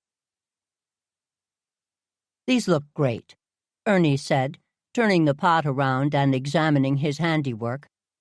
The tulip was centered in the decorated pot, with a bit of Spanish moss on top to help it look more posh. They do, Lily said. Who painted the pots? They're really cute. There was another ordering issue, and we ended up with 6 dozen white ceramic pots. Someone suggested decorating, so the staff has been having a ball with paint markers. All happy accidents. They look great, Lily said. A perfect Mother's Day gift. Do you think the tulips will be healthier looking for the weekend? He turned the pot around and looked over at Lily. No one wants to give their mother a saggy tulip. Let's water them and then we'll put them under the lamps tonight. That will perk them up, and the fresh soil always makes plants feel better. You can take some pictures and post them on social media. I bet they'll fly off the shelves. I can't believe it's mid-May already, Ernie said. He put some moss around the top of another pot. Do you think a bow would be too much? I'd let the decorations on the pot stand on their own, Lily said, partly because she believed it, partly because the idea of tying dozens of bows didn't thrill her. Yeah, you're right, Ernie said, filling another pot with soil. How's the house hunting going? Lily asked. Ernie had been to several open houses in the last few days, but they hadn't had a chance to talk about them. Not well, but I'll keep looking. A lot of people put their houses on the market this time of year. Lily wasn't sure if that was true or not, but she wanted him to feel some hope. Whitney Dunn Bradford came by today to get some paint samples. Apparently, Sasha is thinking about moving into an apartment, so Whitney's thinking about downsizing. As in selling her house? She hinted at that. Are you interested? Only in seeing the house, Ernie said. I've driven past it a few times. It's a nice place from the outside, but like you and Tamara said, it's pretty tied to the business. It used to be worse. The family lived upstairs and the funeral parlor was downstairs. But then they bought the second house and built one for the family. I can't imagine selling them separately, Lily said. If I recall correctly, there's an embalming room in the basement of the house, or something like that. Then that's definitely out, Ernie said. Can't imagine how I'd reuse that space. Lily laughed. Where is Sasha moving? I have no idea, Ernie said. Whitney said something about them both needing a bit more privacy these days. I wonder where Dewey Marsh lives, Lily said, gently shaking a plant to make sure the soil was settled into the pot. There's an apartment over the garage, Ernie said. I wonder if he'll be moving, and where, though. The two friends stopped potting plants for a moment and looked at each other. Lily shook her head, determined to change the subject away from Whitney Dunn Bradford's love life. What was the paint for, did she say? Lily asked a couple of minutes later. She said that Dewey was going to help her paint the bathroom in the master bedroom. The paint color she chose was black. Apparently the tiles and fixtures are white, and she's looking for drama. That would do it, Lily said. She also asked about the best way to adhere mirrored tiles to the walls. Perhaps she's going for an Art Deco look. I don't think Whitney has a particular design aesthetic. She'll probably put them all over the house so that Dewey can look at himself all the time. Ernie, stop. Lily, have you ever watched the man? Granted, he's good-looking, but he knows it. There isn't a mirror, pane of glass, or any other reflective surface that he walks by where he doesn't stop, flex his muscles a bit, and smile at himself. You're terrible, Lily said, laughing. He is an odd one, though. I saw him last week at the grocery store. I said hello, but he just nodded. Does he ever speak? Whitney runs a tight ship. He only says what she wants him to say, and does what she wants him to do. Do you think he and Whitney have been dating? Dating. Such a quaint term, Ernie said, laughing. Delia said the same thing to me. What's the matter with the word dating? In this case, I don't think it fully describes what's going on at the Bradford compound. Who knows who'll be living where, or with whom? I wonder what the house is worth, Lily said. I offered to go over and give her some decorating ideas, Ernie said. I want to get a look inside. It must be a good-sized house. What with Sasha and Whitney both living there since Sam died. They never struck me as terribly close. Lily laughed. That's an understatement. I couldn't blame Sasha for not liking Whitney. She married her father so soon after her mother died. Still, I do think Whitney tried her best. Her best? Her best may be terrible. Likely was. I'm trying to be kind, Lily said, taking a scoop of soil to top off the tulip she'd just transplanted. Did I ever ask you why you didn't use the Bradford funeral home when Alan passed? Most people in Goosebush do. It wasn't because of Whitney. My father and Sam Bradford had a falling out years ago. My family has gone to Marston ever since. What was the falling out about? Ernie asked. My father felt that Sam was always selling and pushing too hard. He had a friend who went into serious debt paying for his wife's funeral, and that didn't sit well with Dad. What did he do about it? What could he do? It was Sam's business, but he did tell anyone who'd listen that it was a shame that a funeral could bankrupt a person. Business fell off for the Bradfords for a while afterwards, but then my father died, and Sam married Whitney. She brought a little more polish to the business. It's still the default for most people. She may have brought polish, but not a lot of warmth, Ernie said. I didn't use Bradford's either, back when Stephen died. I didn't get a good feeling from them. So much depends on reputation, Lily said. With Sasha moving, I wonder if they've decided to cash in and sell the business. My sense is that the business is growing, not shrinking. But I'll see what I can find out. She liked the idea of my help. Maybe while you're helping Whitney, you can find out a bit on the Garrett situation, Lily said. Turn on the charm. For charm, we should probably send Roddy over, but I wouldn't do that to the poor man. I'll see what I can find out. Chapter 11. Where are you off to this early? Ernie asked Lily the next morning. He waved her toward the fresh brioche rolls on the kitchen table. Coffee? Yes, please. Has Delia come down? She's in her office, Ernie said. Still upset? She's very quiet. Ernie said. What happened? I've never seen her like this. She and Stan are still having issues, Lily said quietly. I hoped things were getting better. Maybe if you try to talk to her. Tamara and I did, but I think we made a pig's eye of the conversation.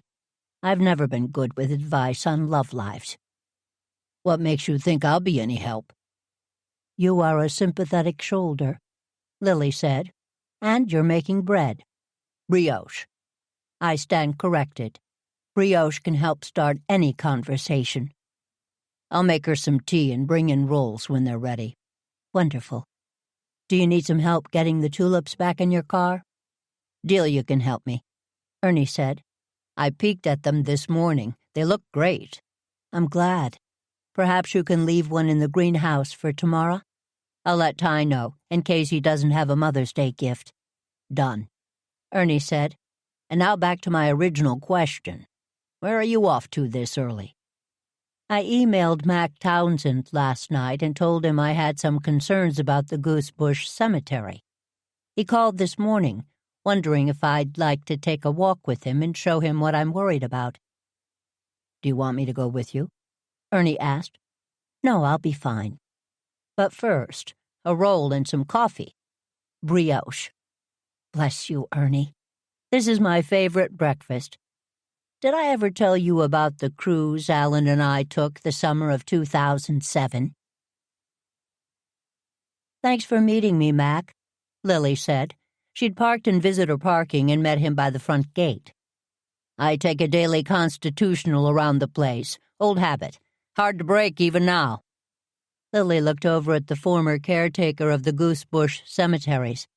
He had his uniform on, well-worn khakis, boat shoes, a navy polo shirt that had begun to fade in places, a yellow jacket that a lot of sailors wore for foul weather.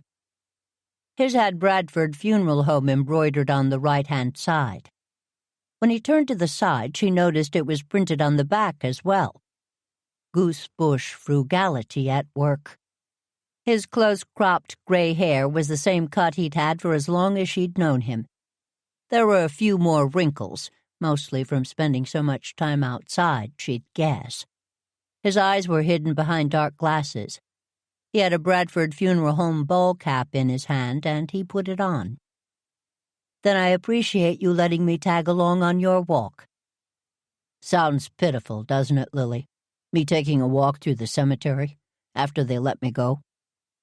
It must be very difficult, Lily said. Taking care of this place wasn't just a job. It was my life. Still got the job at the crematorium, so that's something. Keeps me occupied. But I miss this place. Lily nodded and watched as Cormac Townsend took out a large key and opened the gate to the cemetery. He put his finger up to his lips and gave her a wink. Don't tell. Couldn't bear to give this back. They use the newer key these days. Whitney didn't think the old key worked, was going to toss it out. That's how she deals with anything that's old. Toss it. Lily took a minute to look at the gate. Sure enough, above the old key was a more modern keyhole. How can both keys work? She asked. The newer mechanism tumbles the older lock. When I talked to the locksmith, we decided to go with that as a solution, cheaper than replacing the entire gate. I'd imagine so, Lily said, pursing her lips together. Why do they lock it up anyway? All you have to do is come in from the side and jump the fence. And, she thought, dozens of people probably had keys to the old gate. It keeps people from driving in, which helps. You'd be surprised at the mischief people get into at night, especially teenagers. Goosebush can be a boring place to be a kid. Cemetery dares can add some excitement. I pointed out the security breaches all the time, Mac said. But the fence would cost a lot to replace, Lily said. Is the budget that tight? It's limited, but enough, depending on how you spend the money and who gets to decide, Mac said. He closed the gate behind them and she heard a click. Now tell me what's got you worried. Let me show you, Lily said. She brought some of the old maps with her, but decided not to show him right away. She wanted to see how he reacted to the bench. She wasn't sure what was holding her back, but she'd long since learned to trust her gut. You know, when I was a young girl, I used to wander through here a lot, doing rubbings, sitting. You ever see the play Our Town? Of course, several times. Our Town, New England's own Thornton Wilder's 1938 play, was one of Lily's favorites. Goosebush Players wanted to do a version where the third act took place here, in the cemetery. This was back in the 80s, when Mel John was alive. Always regretted that we said no to that. Yeah, we missed a moment there. That would have been something, Lily said. Thornton Wilder saw places like this the same way I do. I don't see headstones. I see people who once lived and then died. They depend on family or visitors to tell their stories. I used to collect them, their stories, when I worked here. That's lovely. I love the stories as well. Learned a lot of them from my father. He used to give tours of the cemetery. I remember. I offered to do them again, but Whitney wasn't interested. A real shame. I remember going on a couple of your dad's tours, and how his stories helped me know the folks who decided to rest here. As they walked slowly to the Jane Mausoleum, Mac mentioned the stories he'd learned about the names on the headstones. She knew some of them already, but listened anyway, anxious to hear a new tidbit or two. Does it seem more crowded to you? Lily asked gently. More crowded? It must be me. I used to pride myself on knowing all of the Jane family neighbors, but I could swear there were some new ones. Can't imagine, Mac said. This is the older part of the cemetery, historical. Folks come to visit. I can't see how's they'd make any changes. Lily nodded. She was glad she hadn't shown him the older maps. Mac was wrong, but surely he knew that. Or maybe he'd forgotten. How old was he, anyway? He seemed old when she was young, and she was old now. Lily wondered why they'd let him go, and who had made the decision. She shook her head. Time enough to learn that. They walked over to the Jane corner of the cemetery. You know, I grew up with the Jane largesse, and was used to the hubris of my ancestors. But seeing the family crypt through other eyes, it really is an abomination, isn't it? Far from it, Mac said. There's a level of efficiency to the place. Buy up several plots, build a place where the family can be together, but vertically. Takes up less space. Pardon the imagery, but it's true. All relatives are welcome and remembered, even the ones born on the wrong side of the blanket, as it were. The Jane family is very eccentric, Lily said. I include myself in that assessment. Here we are. Follow me. I want to show you the bench. It's around back. Course it is, Mac said. Has been for over 100 years. They walked around the building and Lily pointed to the bench, still located up against the back wall. Small wonder. It must have weighed close to a ton, and would have to be lifted with expertise in order to keep the stone in one piece. She walked closer, but didn't see any cracks in the bench. That shouldn't be there, Mac said. He sounded angry. It shouldn't be, Lily said. Look over here, where it was. Doesn't it look like that area's been dug up? They walked over and Lily looked around. It was obvious where the base of the bench had been, but the area around it also showed signs of disturbance. The grass had been dug up and laid back down. Someone hadn't spent time on the seams, and there was browning on the edges. Looks like, Mac said. He took a small notebook out of his vest pocket and fished in his jacket for a pencil. I'm going to make some notes and put a report in about this. Anything else look odd to you? Have you checked inside? No, Lily said, shivering slightly. No need.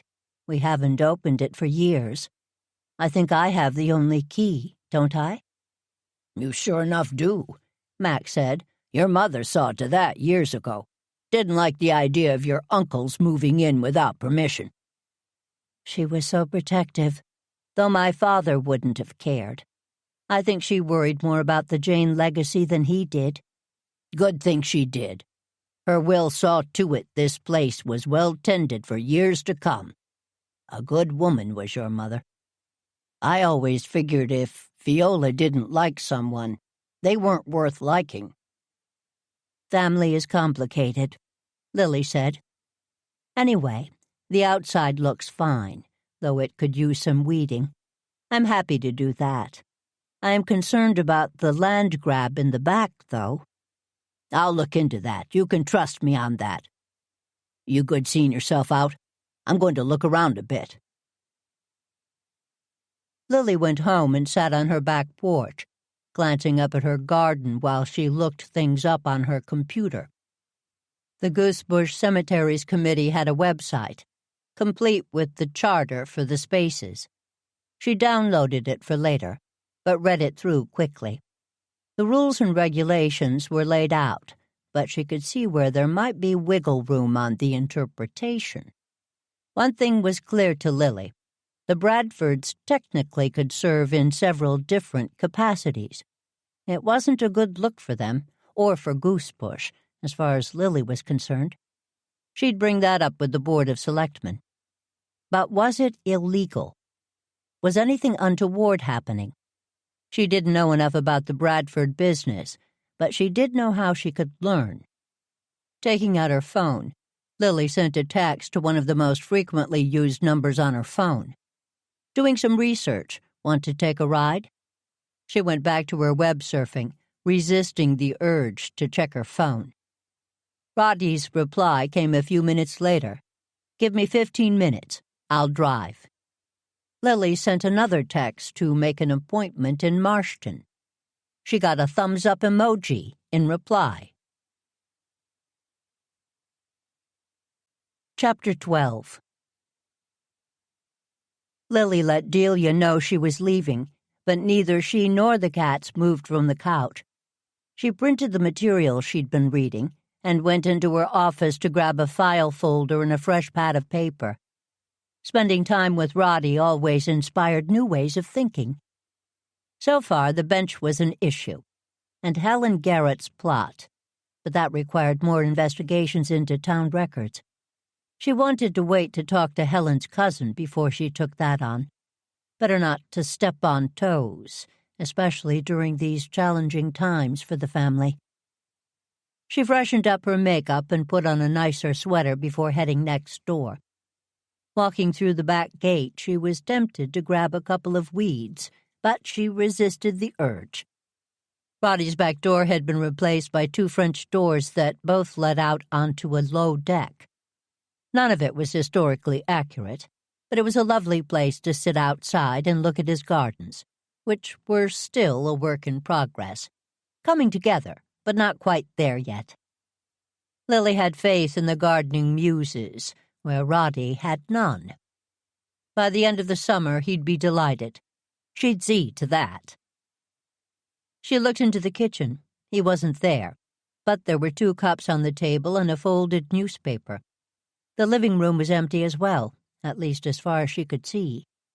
Leaning forward, she thought she saw him at the front door. She walked over to the patio and sat down on one of the Adirondack chairs she had set up around the fire pit. She slid to the back of the seat and sighed. The chair needed a small back pillow, but otherwise it was perfect.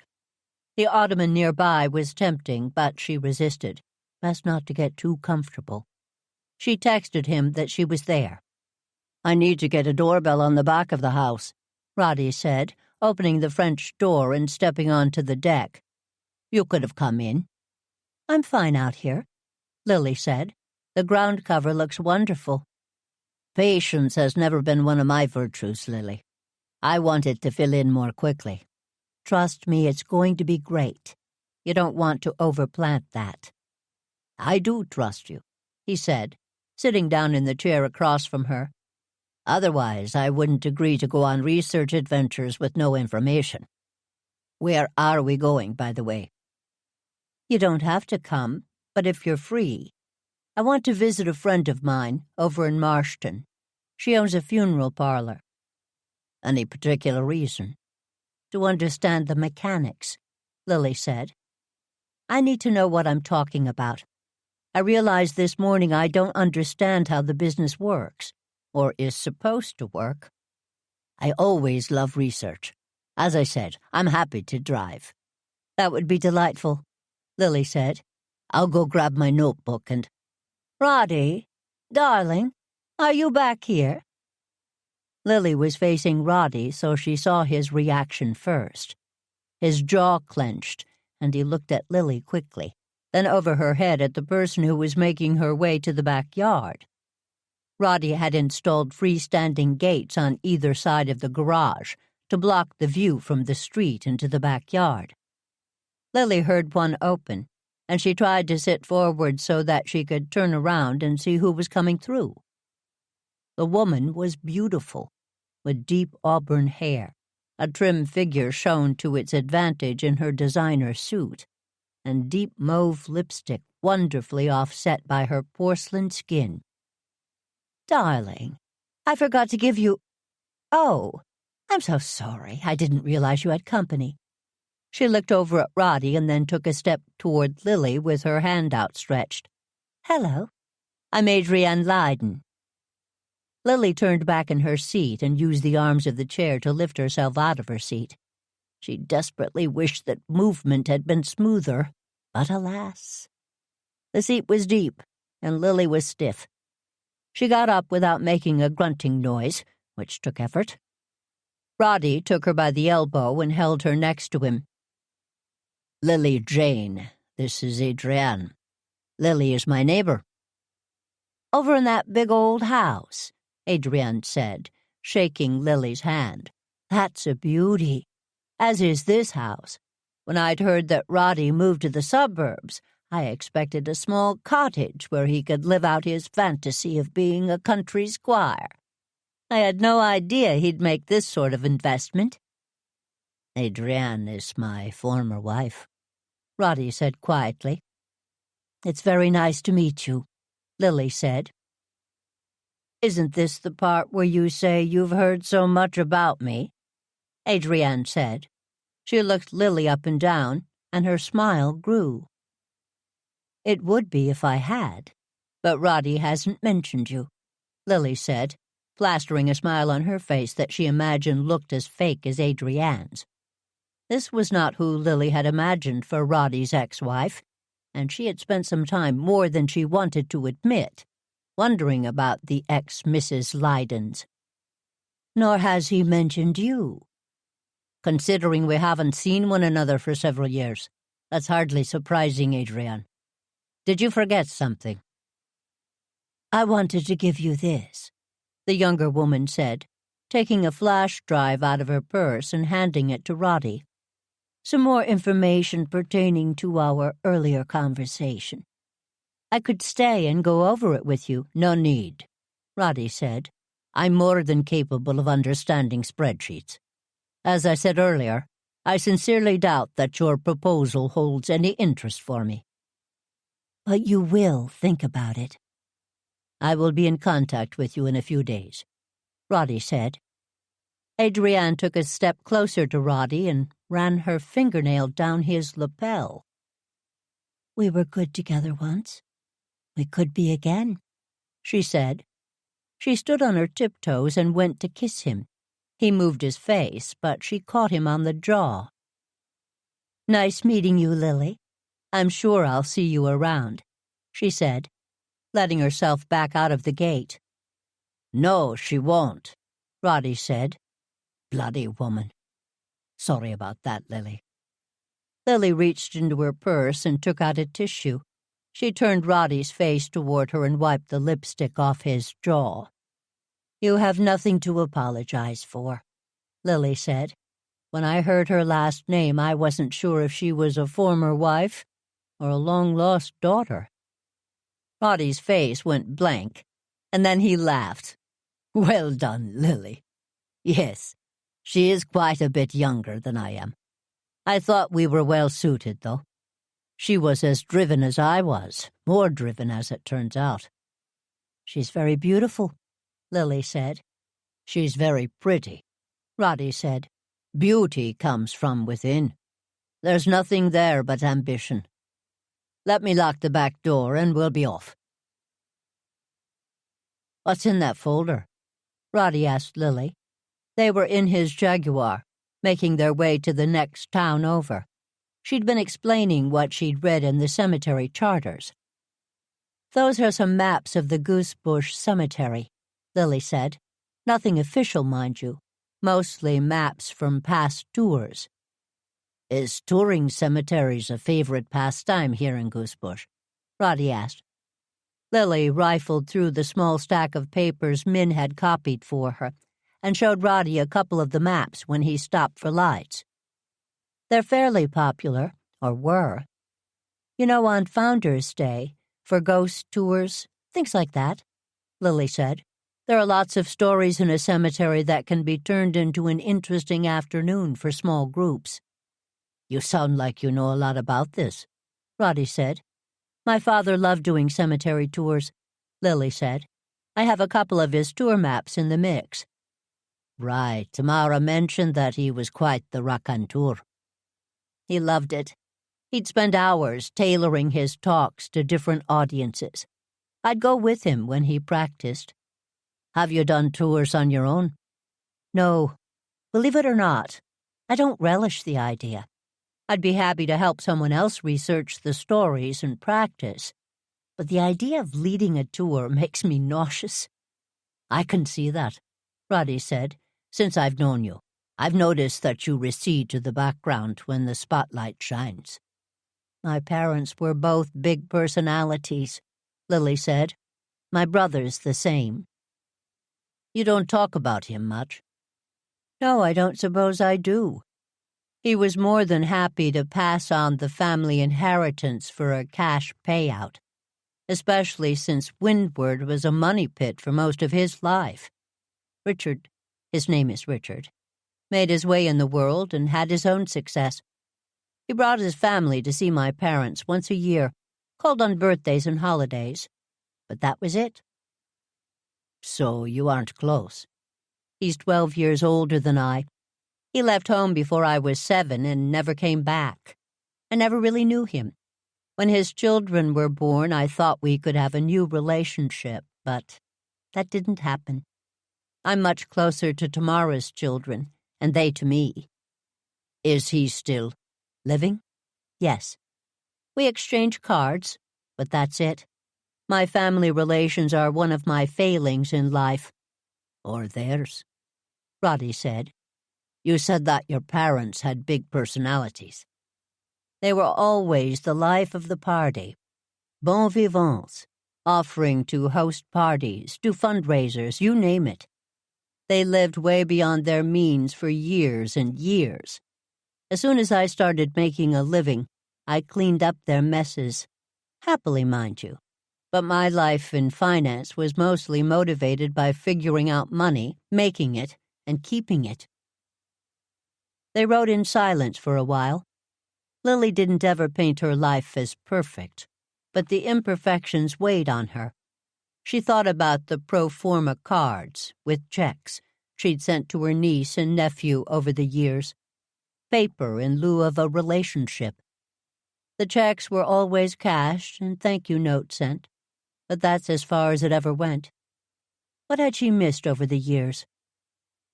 Where are we going? Roddy asked finally. Sorry, yes. That's where this started. Here, I'll plug the address in your GPS. We're going to the Marston Funeral Home. The Marston Funeral Home. Where is it? Let me guess. It's in Kingsfield. Roddy chuckled at his own lame joke. There were 2 funeral homes in Marston up until 20 or so years ago. Then they merged. They couldn't agree on a name and chose Marston as the placeholder. The name stuck. The business was sold a few years ago and the owner kept it. Her name is Evelyn Crocker, by the way, the owner.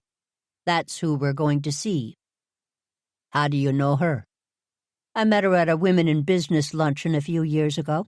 When my father died, he left his body to science. I think I mentioned his falling out with Sam Bradford. My mother wanted to let bygones be bygones, but I didn't want to do that to my father. I asked Evelyn to work out the details with the medical school, which she did. By the time my mother died, Sam Bradford had died and Whitney had taken over. I decided to have Evelyn take care of her. A couple of years later, she took care of Alan. Don't most people in Goose Bush use Bradfords? Roddy asked. Most, not all, Lily said. Sam's first wife, Carol, was the public face for years. She was lovely. When she got sick, Sam took over, and he and my father fell out. There's the thing about funeral homes in small towns.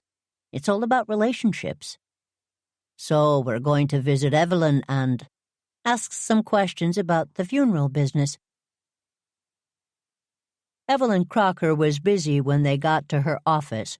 Rather than wait outside, Lily suggested they sit in the car to wait. She hated funeral homes. Not for the work that they did. That was a necessary part of life. But the grief of the people there, making arrangements, that raw emotion always got to Lily.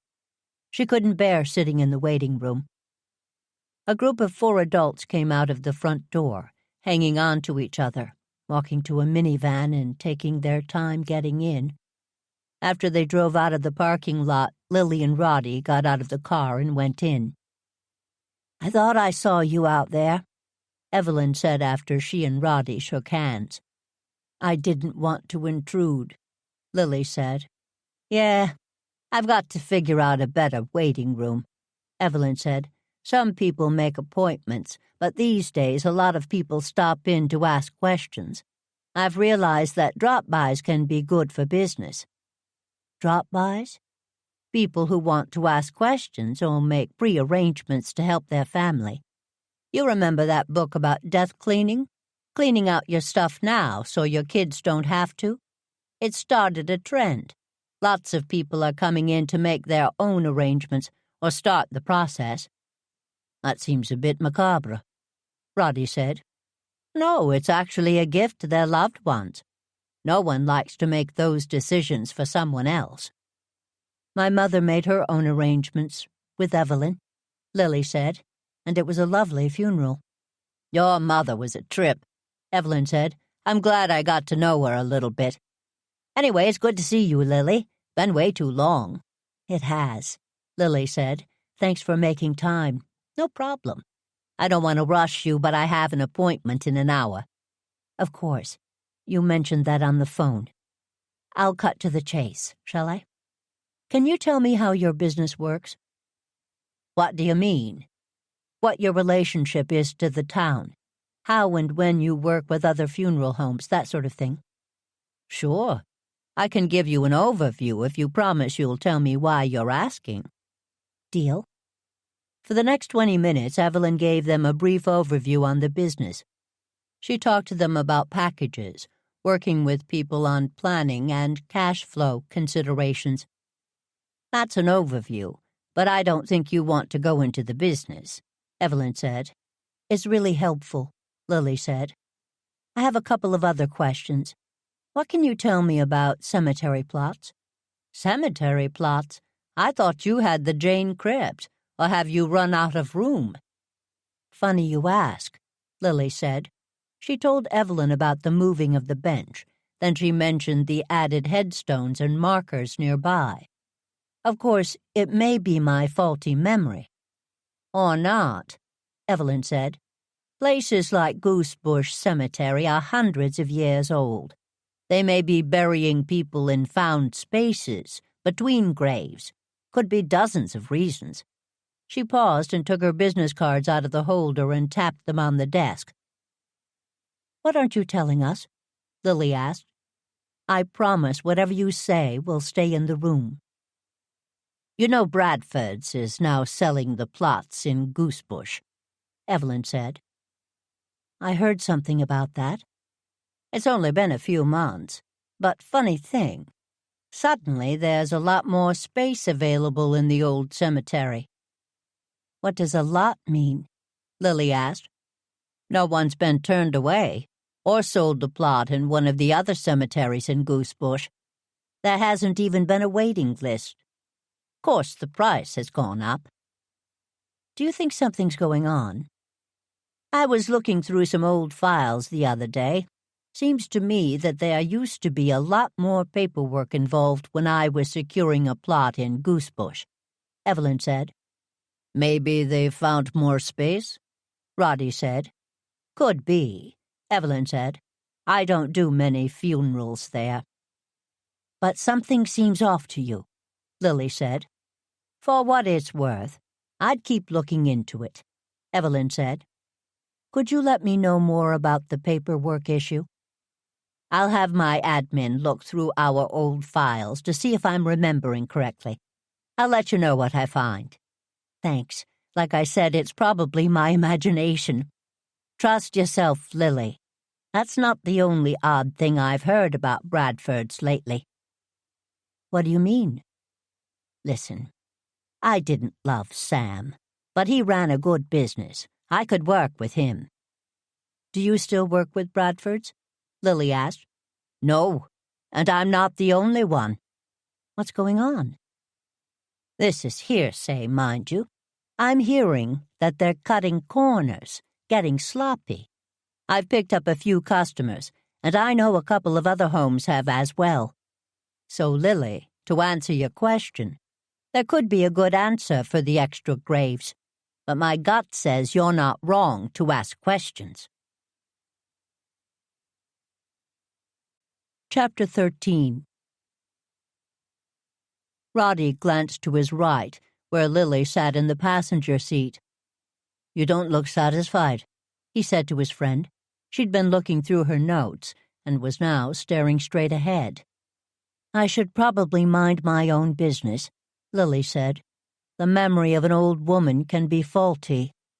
Who is this old woman of whom you speak? Roddy asked. You're driving with her.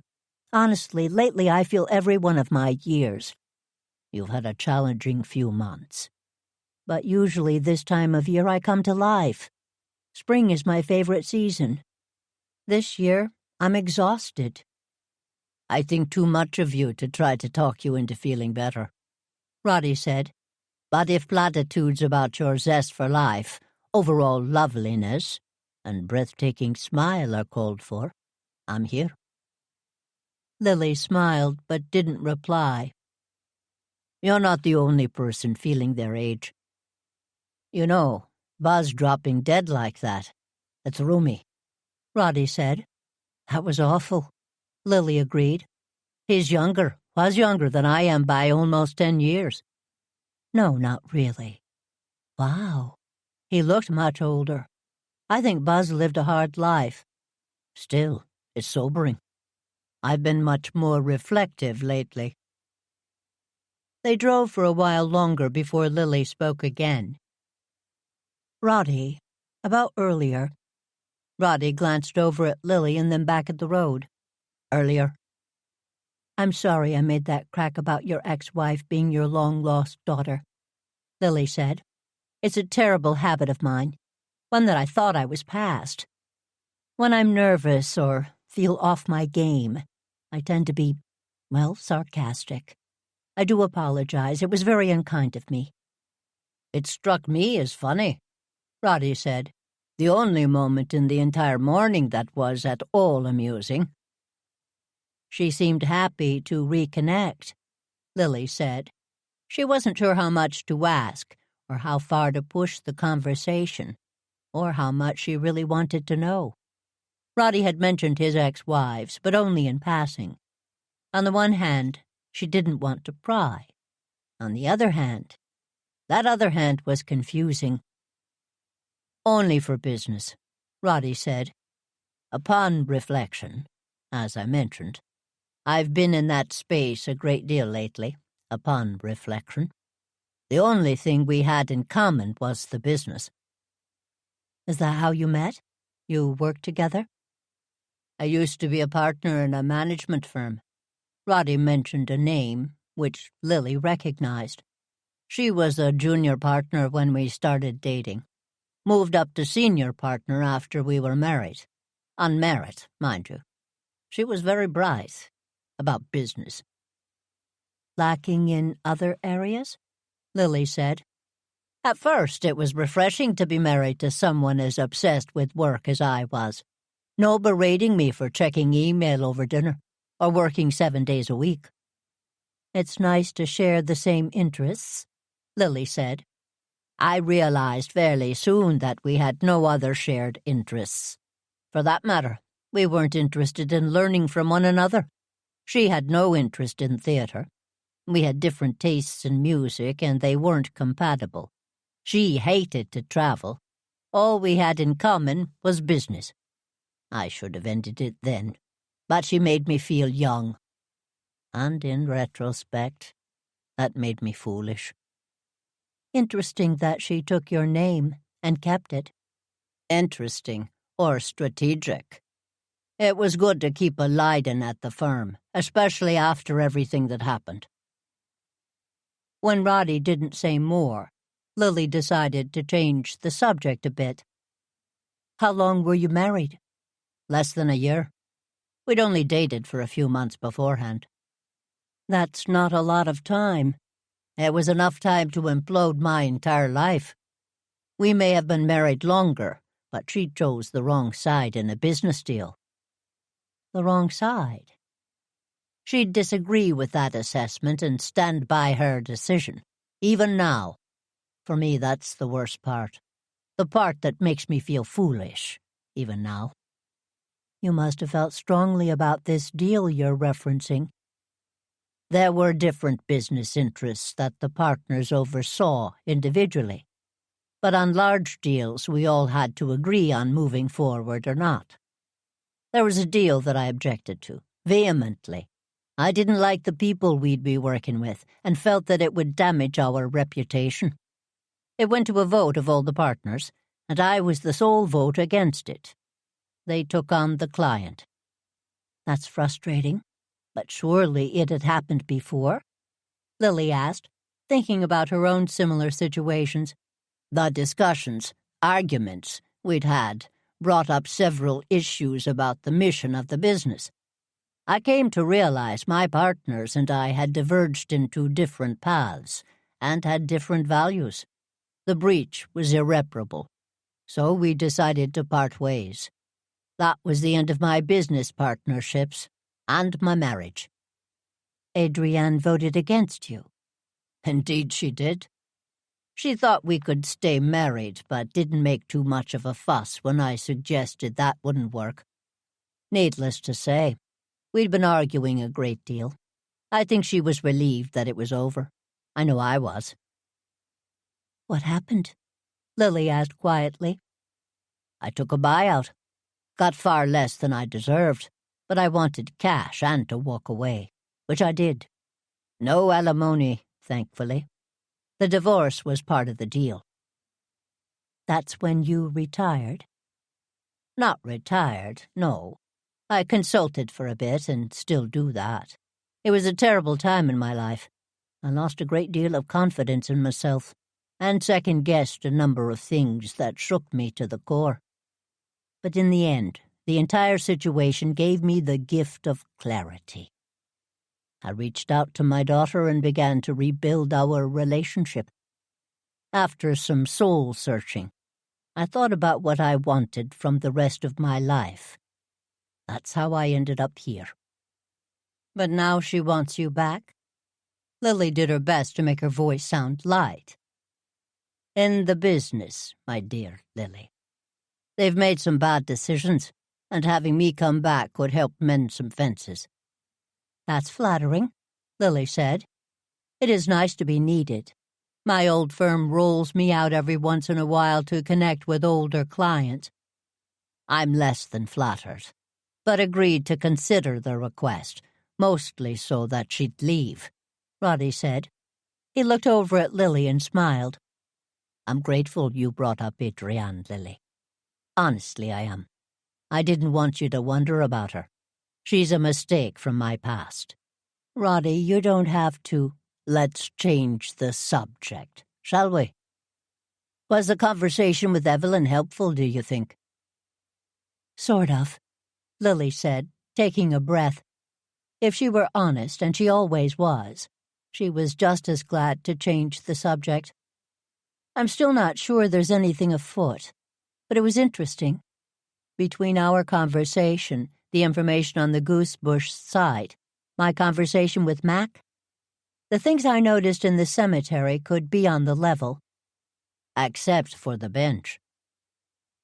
The bench is odd, though that could be an honest mistake someone made when they were redoing the paths or some such in the cemetery.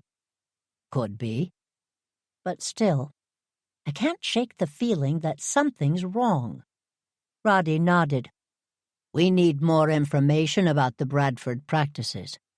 Tell you what, why don't I look into buying a plot in the Goosebush Cemetery? We can see how the process works firsthand. That might be an interesting idea. Excellent. How about if we discuss it over lunch? Rather than go to the Star, they decided to have Roddy's stew. They parked, and Roddy went in and got the container to bring to Lily's house, the side of homemade bread. Delia made an appearance while it was being heated up, and even joined them while they ate. Roddy was good at small talk, and Delia seemed cheered by both the meal and the company. After lunch, she went out for a walk, another good sign. Poor Delia. She's having men trouble, Lily said. Roddy nodded. She and I spoke last night while we were setting the table. She asked me for the male perspective, and I did my best. That's very nice of you, Lily said. Roddy sighed. As I mentioned, I've been introspective lately. I blame it on the time I've been spending with my ex-wife, Emma's mother. She was the closest I had to a chance at a decent marriage. She's happily married now, and loves pointing out my flaws. That must be delightful, Lily said. They are, unfortunately, all true. And she would know. Anyway, if having a male perspective helps Delia sort through things, I'm happy to help. What are you smiling about? It's very generous of you to offer her insights into Stan, but I think that you're very different men. Not so different. The first thing to understand about men is that fear is a powerful motivator. Secondly, she mentioned Tamara's observation about men forcing a breakup, and I confirmed that. Not true of every man, obviously, but true enough that I can offer it as an observation. And I've never met a woman who doesn't nod. Including you. Lily forced herself to stop nodding. Thank you for being there for her. We all enjoy having a knight in shining armor around for emergencies. I wasn't there for my own daughter, so I'm glad to be there for Delia. Besides, I love our conversations. She has a marvelous brain, don't you think? She's more curious about the world than I am, and that's saying something. Have you talked to her about the cemetery issues? She was with me the first day, when we were looking for Buzz's grave. She got distracted. We should catch her up later. Her perspective will be useful, Roddy said. Let's get this call made, shall we? I'll put the phone on speaker, so behave yourself. Lily nodded and got up from the kitchen table to get her notebook out of her bag, which was on another chair. She sat back down, pen poised, while Roddy made the call. Bradford Funeral Home. This is Sasha Bradford. How may I be of help? A sultry voice answered the phone. Sasha, I'm not sure you'd remember me, but my name is Roddy Lydon. Of course, Mr. Lydon. We met at the town meeting in February. We did indeed, Roddy said, raising his eyebrows. One of Roddy's favorite parts about living in Goosebush was the democracy of the monthly town meeting. The Board of Selectmen made decisions, but anyone could bring something to the town meeting for a vote, as long as they followed procedure. In February, Sasha Bradford introduced a proposal to use some town land as a new cemetery. to be opened in 2027. The proposal had passed to the next stage, and afterward she'd worked the crowd, passing out business cards, one of which Roddy was using now. "You have a good memory." "There aren't that many handsome men in Goosebush," Sasha said. "You stand out." Now it was Lily's turn to raise her eyebrows. "You're very kind," Roddy said. "Let me tell you why I'm calling. My daughter's father-in-law died a few weeks ago, and hadn't made any plans. I promised myself that I wouldn't leave her in those straits, so I thought I should start at the beginning. I checked the Goosebush website, and it sent me here to buy a cemetery plot." "First of all, Roddy, do you mind if I call you Roddy?" "Not at all." "Roddy, your inclination is spot on. Making your desires clear is a gift to your family. It also ensures that your last intentions will be carried out." "Exactly. I'm not sure I'm ready to plan the entire event, but I understand it will take a while to get a plot secured." "It used to," Sasha said, "but we've been able to reorganize things to help folks out. Do you have a location preference? Maybe in the new cemetery?" "I've become very fond of the history of the Goosebush Cemetery. I'd love to be there.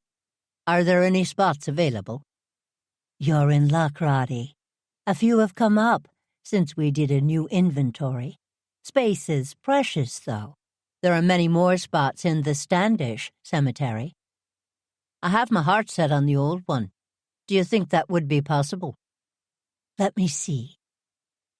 Yes, I may be able to help you, but you'll need to act quickly." "I am prepared to do exactly that. Tell me, you don't happen to have a map of the free spots, do you? I'd love to be able to see them." "I'd be happy to give you a tour." "No, really. I know it's odd, but I'd rather go on my own." "Roddy, I understand. Tell you what, I have a couple of maps that I can scan and send over. Can you give me your email? Once you've taken a look, make sure to give me a call if you're interested in more. Things are busy these days." After Sasha hung up, Roddy turned to Lily and smiled. "Well done," Lily said. "I'm very sorry to hear about Emma's father-in-law." "Oh, I made that up. I thought it would give the story more impact." "You are a very facile liar, Mr. Lydon. A trait that has come in very handy over the course of my life. How about a cup of tea while we wait for Sasha to send that email?" Chapter 14. "This is a much better place to have tea," Lily said, settling into a table at the Star Cafe. Roddy put the tray down on the table, and she took the tea things off and put the tray on the floor. "Particularly while we were waiting for Sasha," Roddy said.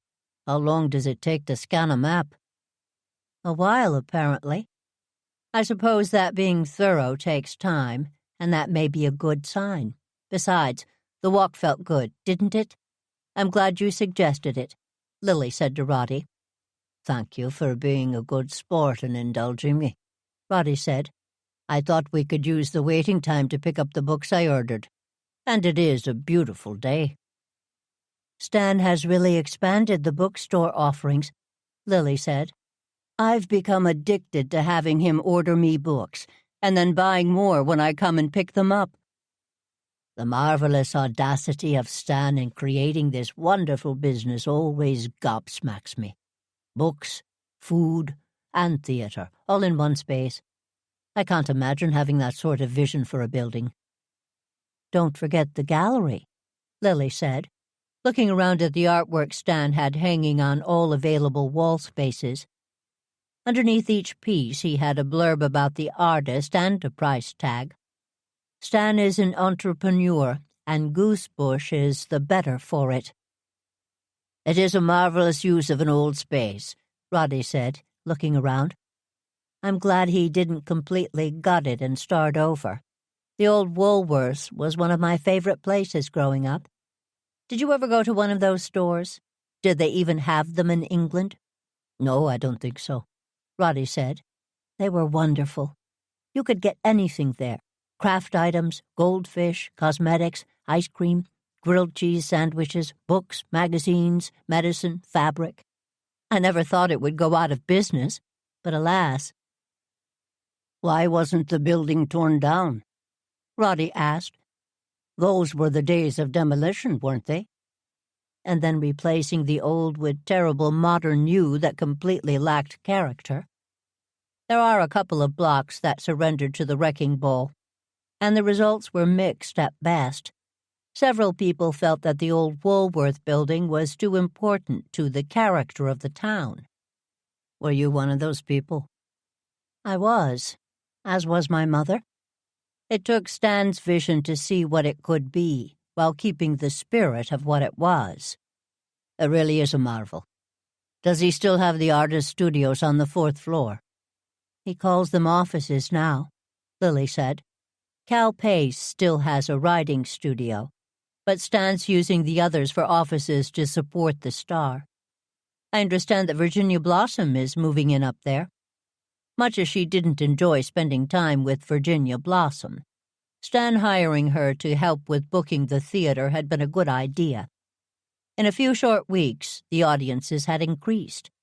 The Stanley Theater was closed for renovations, but Virginia was positioning herself to program that space as well. She was making a good case for being able to do both. What is Virginia? Roddy stopped talking when Stan walked up to the table. Lily, Roddy, I didn't see you come in. I just checked the bookstore and they told me you picked up your books. I'm glad you're still here. I will never forgo an opportunity to have a kitchen sink cookie and a pot of tea, Lily said, smiling. Join us if you have a minute. I'd love to, thanks, the young man said. He pulled the third seat over and Roddy moved closer to Lily to make room. She felt the heat of his arm next to hers, but she didn't move. Stan had dark shadows under his eyes. He looked thinner, and his complexion looked waxy. How are you, Stan? She asked him gently.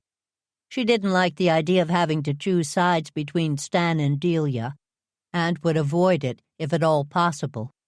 She and Stan had spent a great deal of time together earlier in the year, working on his business plan for the Star. Buzz moving to town had disrupted the meetings, but she hoped that the planning was moving forward. Lily wanted the Star to succeed almost as much as he did, and the business was at a tipping point. I owe you a call, Lily, Stan said. I wanted to thank you for the nice basket of food and the messages. They both helped me through. You don't owe me anything, Lily said. I hope you know that I'm here if you need me. The basket was a joint effort from all of us, but Ernie took the lead. We wanted to make sure you had some comfort food laid in, food you couldn't get here. Cheese boards, gourmet chocolate, artisan meats. It was perfect. Thanks. Dad's death has been harder than I expected. I can only imagine, Lily said. The finality of death is always difficult. Stan sat forward in his chair. He wasn't a good father by any stretch of the imagination. He made my mother's life a misery. We both flourished when he left. But when he came back and apologized this past winter, I felt like I needed to give him a chance, you know? Of course you did, Lily said. He did try to help out around here. Actually, he was pretty good at the bookstore. He was very helpful whenever I came in, Roddy said. We'd have a conversation, and the next time I saw him, he'd have a suggestion of books that may be of interest, or he'd show me new books he'd ordered inspired by our conversation. He was always good at selling people what they didn't necessarily need or want, Stan said. He'd done that his whole life. Maybe he'd changed, Lily asked gently. Stan looked at her, and his eyes filled with tears. Nah. He was good at talking me into the idea that he had, and I bought in for a while. Stan, you don't have to. I've been meaning to call you Lily. The business is in trouble, What sort of trouble? Lily said. She lowered her voice and looked around, but she needn't have worried. No one was sitting nearby. I could leave you two, Roddy said. No need, Stan said. My dad being a disaster isn't going to be a secret I can keep much longer. What happened? Lily said. I hired a bookkeeper, like you and I talked about. She started to notice some discrepancies and tracked them all back to Buzz. She created some ways to test her hypothesis, and he failed every single one of them. Turns out he was pocketing money wherever he worked, the bookstore, the bar, the theater. Not a lot, but every little bit matters in a business like this. Did you talk to him about it? Roddy asked. Yeah. He said he needed spending money. I started paying him more, but the bookstore was still coming up short. Then there was the rest of it. The rest of it? Lily asked. He'd moved in with me when he first got here, promised he'd find his own space. Then I'd found out he'd been looking for bigger houses for us. Perhaps he was trying to make a family, Roddy said. Maybe. I think he was having fun figuring out how to spend my money, Stan said. I shut that down pretty quick. He'd offered to leave town, but told me he needed some seed money to start again. I'll admit I was getting frustrated, but we talked it through and decided to try and start again. I'm sorry, Lily said. It's always difficult to lose someone when there are issues that need to be resolved. You said it, Stan said. Delia mentioned that you'd bought Buzz a plot in the Goosebush Cemetery. That was very generous of you. Yeah. She told me that you both looked for it, but Whitney gave me the wrong location. That's another Buzz-related cash flow issue. She did give me a deal since I paid cash. Stan turned his head when he heard his name being called by the coffee bar. Sorry, I've got a meeting. Stan stood up to go. Stan, let's talk soon. I'm happy to look over anything you'd like, and we can figure out a plan to get you back on track. Stan reached over and put his hand on hers. She turned hers over and gave his a squeeze. Thanks, Lily. I'll definitely let you know. You take care, Lily said. Stan stood up and turned away. He turned back and gave Lily a kiss on the cheek. They watched him walk up to the coffee counter and pick up a mug that was waiting for him. He seems tightly wound, Lily said. He seems like he's struggling, Roddy said.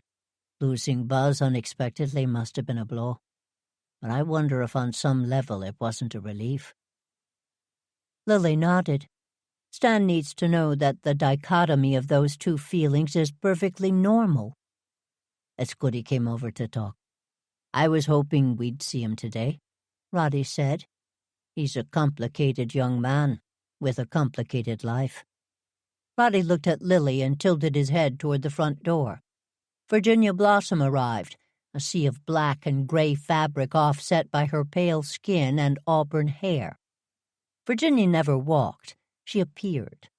She moved toward Stan and gave him a kiss on his cheek.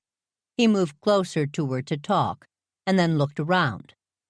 Roddy and Lily made a point of looking at each other in time to avoid Stan's gaze. Complicated indeed, Lily said. Stan asked me to bring you some more tea. Roddy and Lily both glanced up from the book they were looking at together. That's very kind, Roddy said, closing the book and putting it on his lap to make room. It's a new blend. He wanted your opinion, Virginia said, putting the pot and 2 mugs on the table. I'm rather fond of it myself, but it's an acquired taste. Won't you sit down? Lily asked, hoping she'd say no. Thanks, just for a minute, she said. She sat and poured a bit of tea into the 2 mugs. Bottoms up. Lily smelled the brew and winced a bit. This smells sour. It is, but you may enjoy it, Virginia said. I remember how you liked that blueberry shrub at the last business council meeting. Lily had enjoyed the shrub, a mixture of simple syrup, cider vinegar, and blueberries that were mashed together and allowed to ferment. She'd had it with soda water and enjoyed the tang. She'd had them in the past, but Virginia had added rosemary, which added another level of flavor. She took a sip of the tea, which was indeed sour, but also delicious. She smiled and nodded. Virginia lifted the pot and Lily held up her mug. Roddy followed suit. "Is this a new offering?" Lily said. She prided herself on being knowledgeable about the entire tea line offered by the Star. Not that there were many. Stan always believed in fewer choices and higher quality.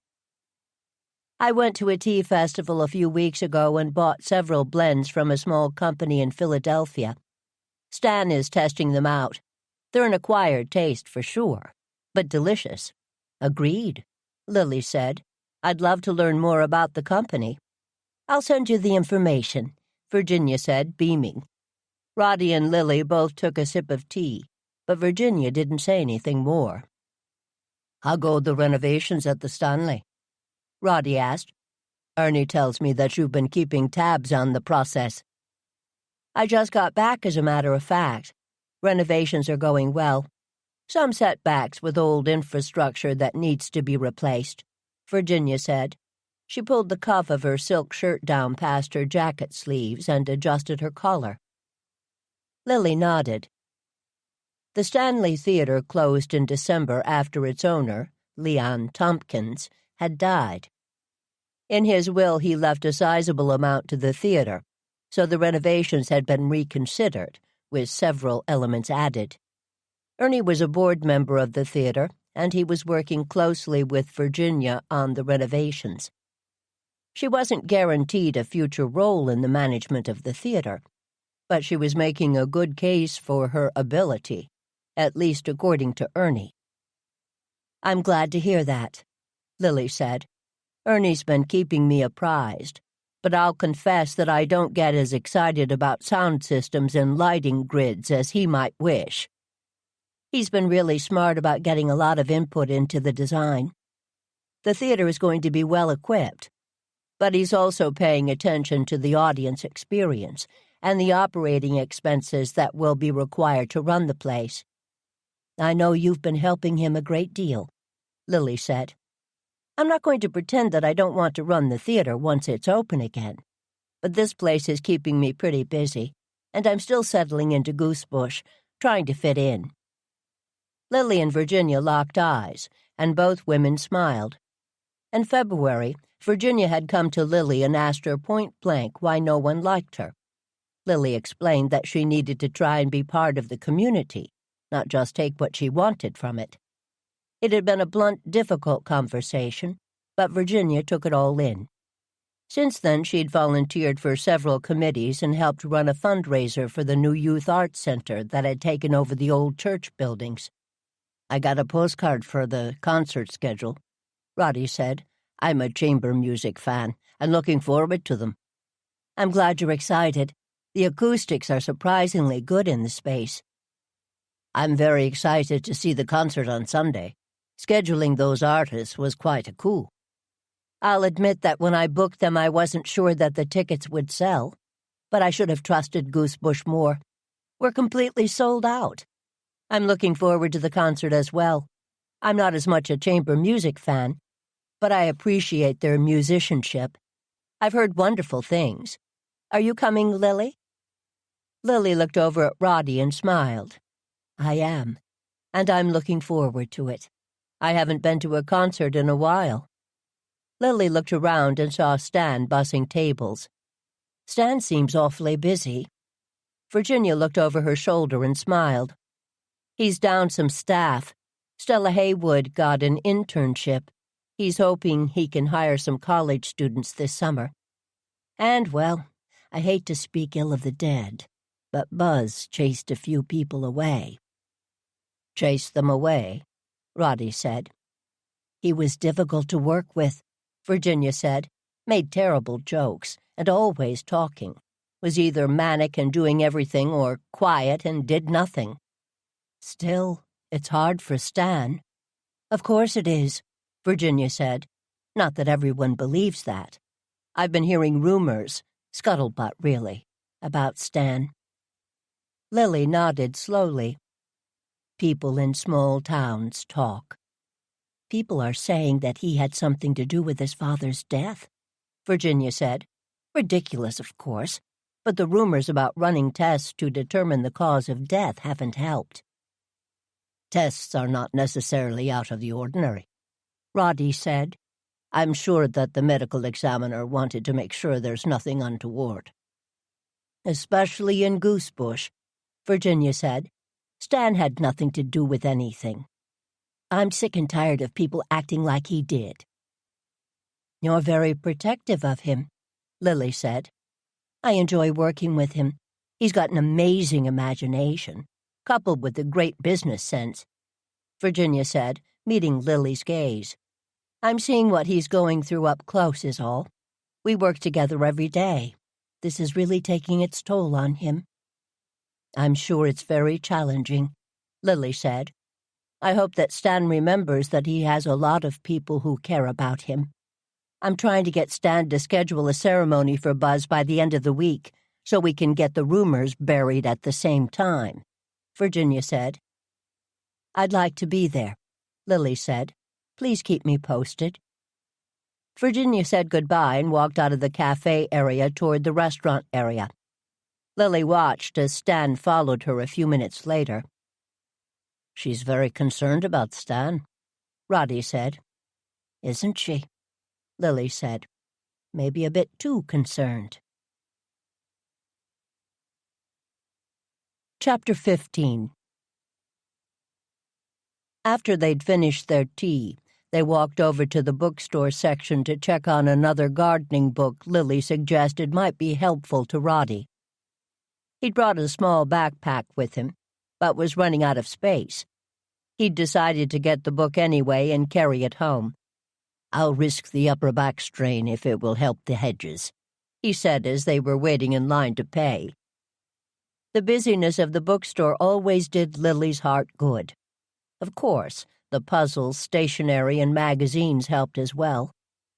Lily picked up a knitting magazine and added it to her pile of gardening quarterlies.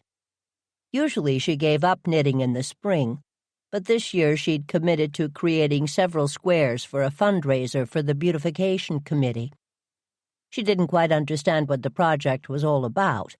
All she knew were the colors, the size required, and the number of blocks Portia Asher needed by August 1st, so that the assembly committee would have time to do the work. Having committed to making a dozen, she was looking for inspiration. Is the restaurant open yet? She turned and saw Whitney Dunn Bradford and Dewey Marsh glide past the cafe without waiting for an answer. Dewey caught her eyes when he was walking by and tilted his head, giving her a smile. I wonder where they're going, Roddy asked. It's barely 4 o'clock. Of course, given the size of that young man, he probably has to eat 3 or 4 times a day to keep up his strength. Lily laughed. I suspect he has lots of reasons to want to keep up his strength. Whitney likely keeps him very busy. Roddy laughed and Lily joined him. She loved his laugh, which came often and easily. Perhaps we should come back for dinner. I have a chicken in the crock pot, Roddy said. Delia mentioned that chicken and dumplings were a favorite. I could bring it over, or you could all come to my house. Get the hell out of here. Stan's voice rose above the murmur of the room, and everything else stopped. Lily and Roddy looked over and saw Whitney and Dewey retracing their steps back through the store. When they were almost at the door, Whitney turned around and stared at Stan, who stopped in his tracks. Listen, you, Whitney said. I thought I'd give you a chance to do right by your father, but you blew it. You leave my father out of this, Stan said, lowering his voice and staring at Whitney. Your father's the reason for all of it, Whitney said. She looked around, but didn't even blink in the face of the rapt audience. Maybe everyone's right about what they're saying. You're just as glad he's dead. Some son. She turned on her heels and left. To his credit, or not, Dewey stayed behind and took a step toward Stan. "Listen, man, tempers are frayed. Get out of my restaurant," Stan said, "both of you. I never want to see either of you again." "Stan, man, take a beat and think about it." Dewey flashed his $1,000,000 smile, the one that got most people to do what he wanted. A reaction that Lily could understand, even though more than 20 yards separated them. Tamara had recently surmised that Dewey's smile kept Bradford's in business. Seeing it in action, Lily didn't doubt it. Except that Stan wasn't having it. Any of it. Stan walked up to the taller man and poked him in the chest. "You tell your girlfriend to stay out of my way. Otherwise, I'll kill her. Can you remember that message, or should I spell it out?" Stan turned, ran up the stairs to the second floor, and disappeared. The walk home was pleasant, mostly because they didn't talk about what had happened at the Star. After a bit of back and forth, they'd decided to eat at Lily's house. "Again," as Roddy put it. "Not that I mind. I love eating at your house, especially in that wonderful back room. But I wouldn't mind getting some use out of my new dining set." Lily laughed. It was a lovely mid-century dining set, though not very comfortable. Of course, she'd never tell Roddy that. He took great delight in his interior design, as well he should. His old Victorian had a mid-century decor that somehow worked. She suspected he may have had some help in putting it all together, but she didn't press. Roddy had been intent on making a home for himself in Goosebush. So far he was succeeding, but still, Lily's house was too perfect for entertaining, especially when the exact number for dinner was always in flux. That had not always been the case. For the first 2 years after Alan died, Lily ate meals with Delia, and only if the younger woman was cooking. They went to Tamara and Warwick's on occasion, but other than that, Lily's world was small, dull, and flat. And then last spring. Had it only been last spring? Last spring, Tamara and Delia talked Lily into having a garden party on the scale she hadn't had in years. They'd brought the idea up in February to give Lily plenty of time to get used to it and to plan her gardens. She hadn't been enthusiastic, but they talked her into it. The event had been a success, helping both Lily and her gardens come back to life. And happily for them all, Roddy had crashed the party. He'd become a fixture in her life, in their lives, ever since. Now that Ernie had moved in, the gravitational force was definitively at windward. In her renovations, Lily had prized comfort above all else, so there was ample room to eat, lounge, and relax. She didn't think that Roddy really minded. He'd taken to bringing meals over to share a couple of times a week. In order to earn his keep, he insisted. "I'll be over in a few minutes," Roddy said, veering off to his front door while she continued toward hers. She keyed in the code and closed the door behind her. She listened, but didn't hear the cats tumbling toward her. Delia must be home. She hung up her coat and walked to the back of the house. Looking to the right, there was no Delia in the kitchen. To the left, she wasn't in her office. She walked straight out to the back of the house and the back room. Over to the right, she saw Delia sitting in the large rocking chair, staring at the fireplace. "I got a knitting magazine," Lily said. "There was a leaf pattern I thought might be fun." She walked around to face Delia and stopped when she realized the young woman was crying. The cats were both on her lap, leaning into her, trying to stop the sobs. Lily took the footstool and pulled it close, putting her hands on Delia's arm. "Oh, my sweet friend, what's happened?" Delia trying to talk, but all that came out were rattled breaths. She handed Lily her phone and pointed to a text. Lily got up and grabbed a pair of glasses. She kept several around the house for moments like this. She opened the text, which was from an unfamiliar number. It said, "I thought you should know." Lily scrolled up to see the picture and realized it was of Stan and Virginia Blossom kissing. She opened the picture and realized that they were in the Star restaurant. Looking closer, she recognized the jacket Virginia was wearing. "Who sent this?" "Don't know," Delia said. Lily clicked on the number and dialed. The call went to voicemail. "This is Whitney. Leave me a message. I'll call you right back." She looked at the timestamp. The text had been sent 10 minutes ago. Chapter 16. "How's Delia this morning?" Roddy asked. He waited until Lily settled into the seat and buckled her seatbelt before putting the car in gear. "Ernie's with her," Lily said. "Bless him. He's commiserating with her over her broken heart. He's also making her laugh with some of his dating stories. I should let you know, he offered to have you go over and punch Stan out if she'd like. He assured her you'd do it." "I've punched men for less," Roddy said, "and I'm very fond of Delia." "Oh, dear." "My past, Lily," he said. They drove the rest of the way in silence. Delia had been inconsolable last night and gone up to her room to be alone.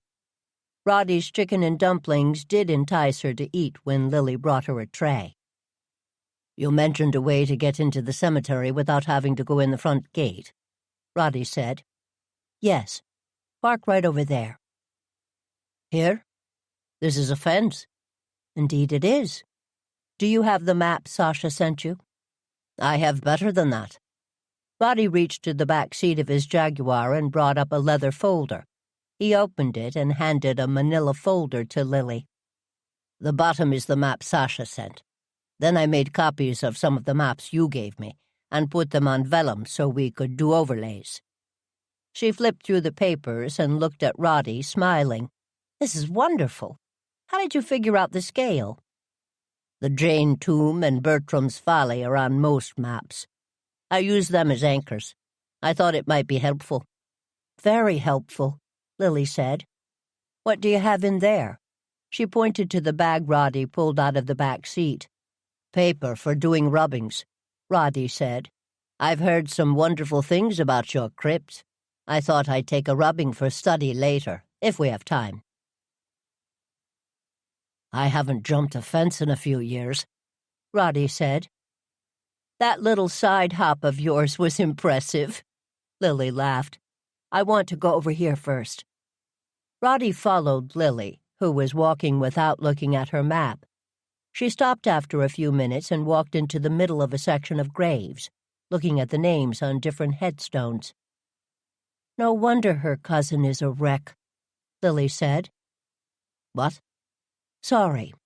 I wanted to remind myself about the Garrett family plot. I'm not trusting my memory anymore."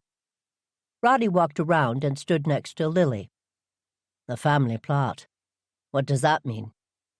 "Early on, older families bought several plots so that the family could be together. See here? That headstone are the Garrett parents. Then this one is Helen's brother Raphael and his wife. 2 double plots." "Helen's name appears to be on the headstone with her parents," Roddy said. "But there's a marker in the middle." He walked around to read it. "Not a Garrett," Lily said. "No. Ted Jones. He died 10 years ago." "I wonder if that space was supposed to be Helen's resting place. She's outlived everyone by years and years. Her understanding was that there was space for her." "You think they thought it was an abandoned grave, so they used it?" Roddy said. "That's what it sure looks like."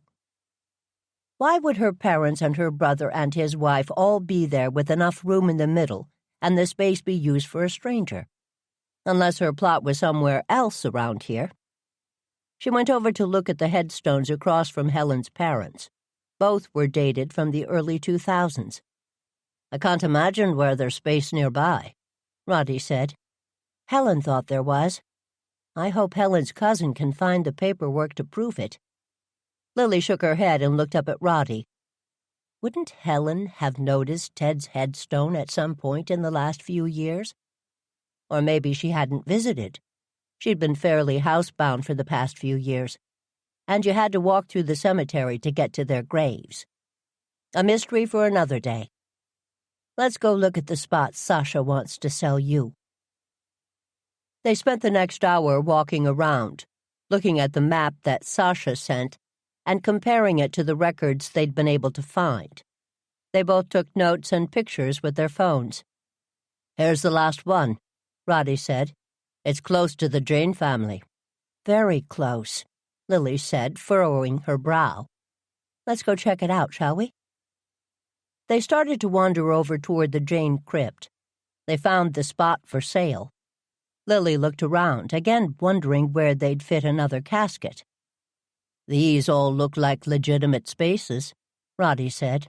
They do, Lily said. But it's room that's been sliced out of other plots.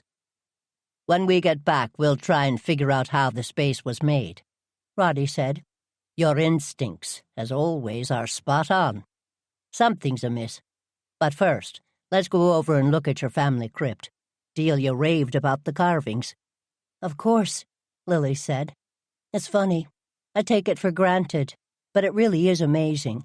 The Historical Society will have more information about the carvers.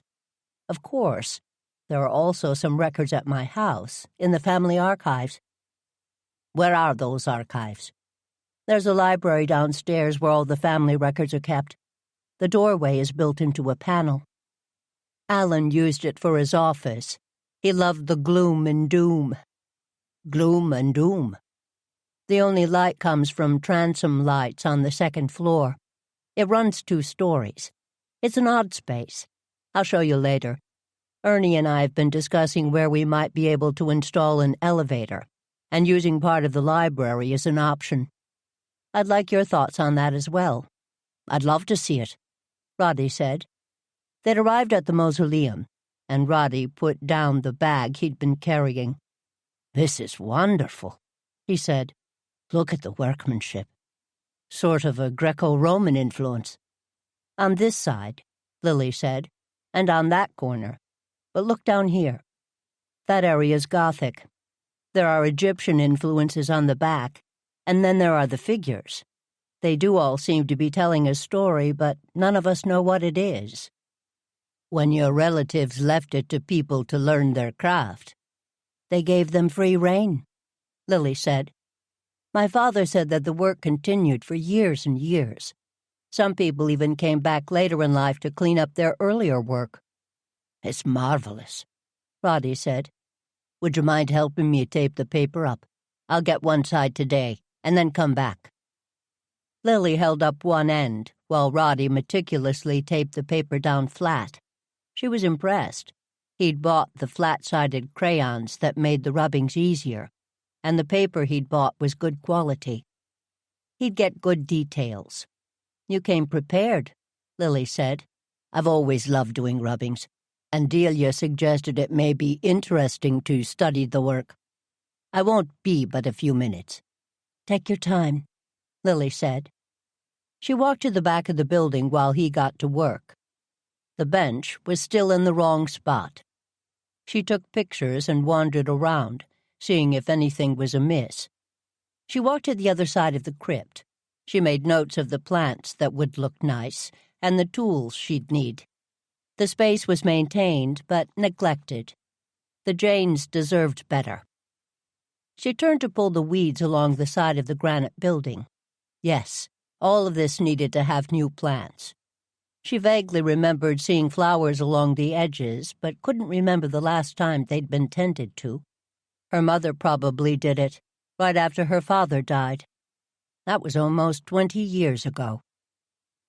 She finished pulling one side and turned the corner toward the front. Here it was a little bit better, but not much. The ironwork around the door was tarnished. Lily leaned in and took a closer look. There was a little rust, but it was mostly in good shape. Still, it needed tending. She looked at the door handle to check for rust, and then she looked closer.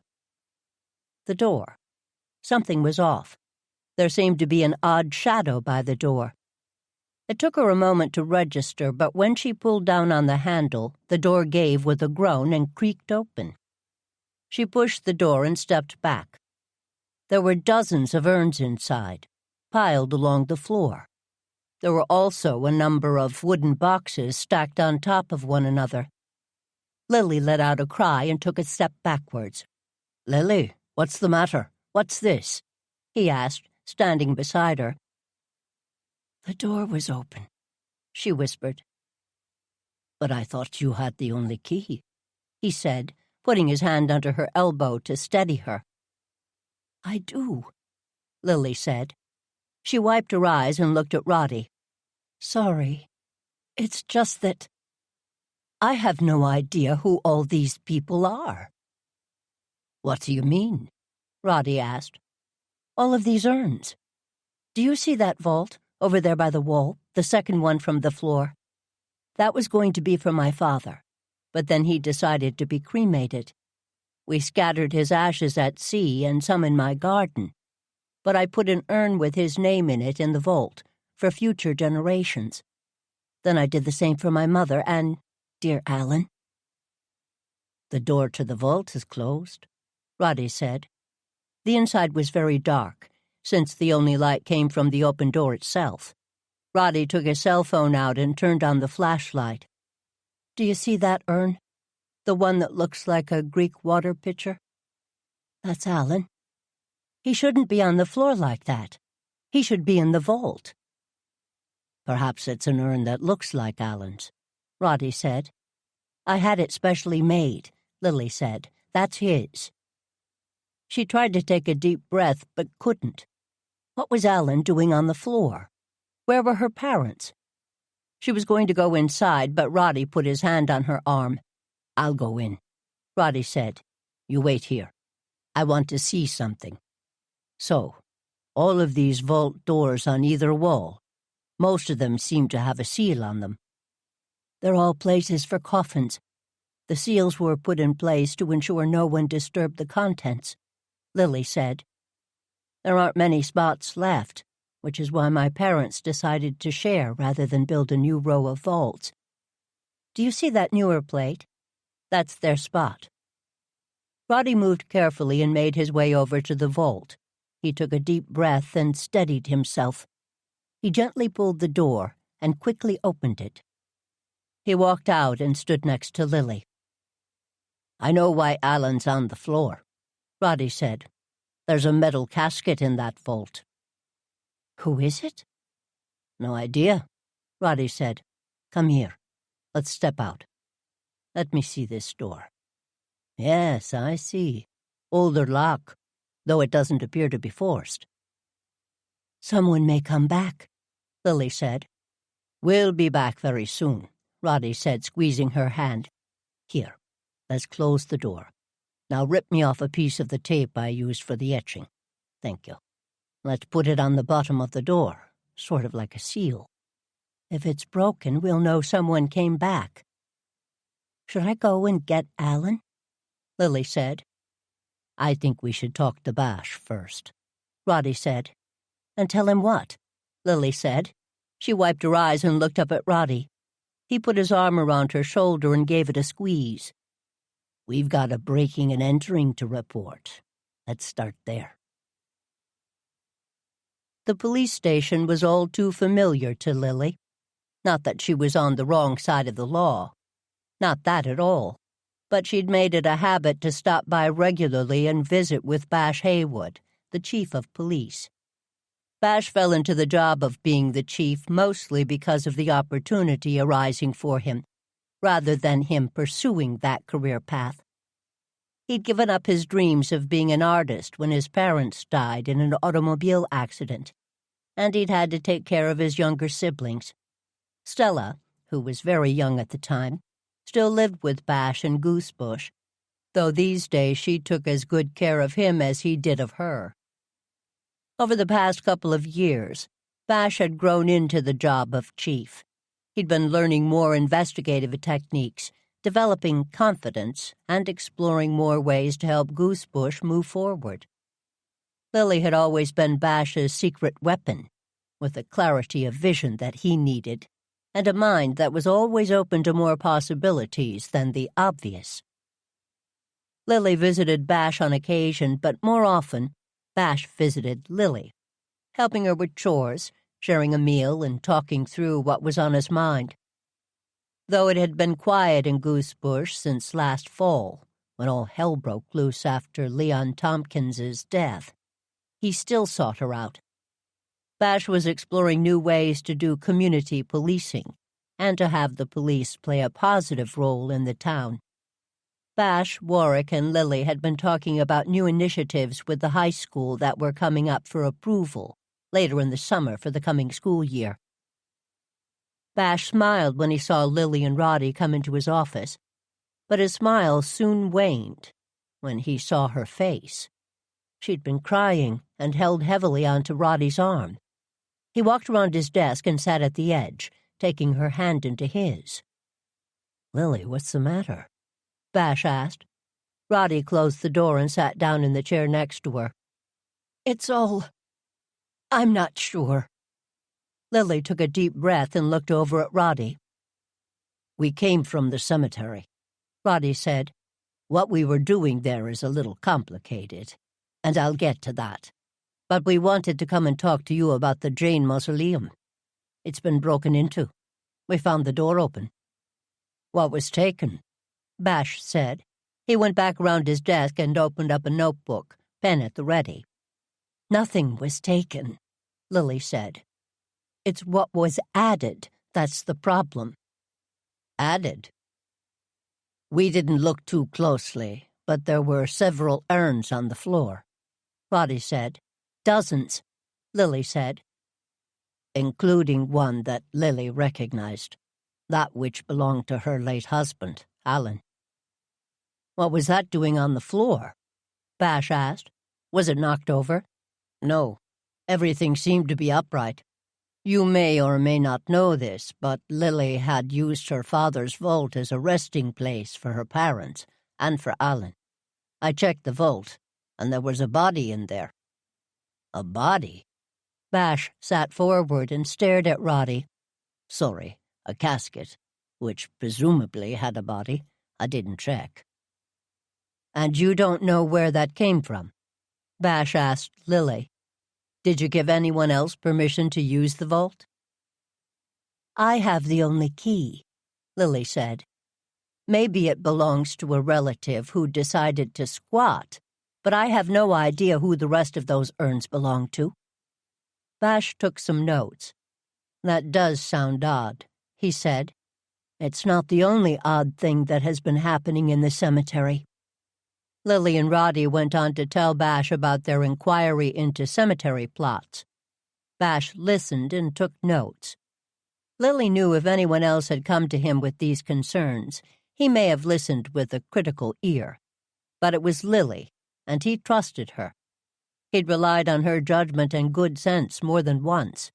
If she thought something was going on, something was going on. "And then there's the Garrett plot," Lily said. "Helen Garrett? What about her plot?" "Her cousin came up to take care of her, and she went to the cemetery to pay her respects to the rest of the family. She noticed that the plot seemed smaller and has been doing her own research. It looked like someone else had joined the family, a Ted Jones." "What do you think happened?" Bash asked. "I'm all jumbled." Lily shrugged. "It's not like that is the only resting place for my parents and dear Alan. You know that we also had burials at sea." "Yes, I was there," Bash said. "And of course there's also the memorial garden.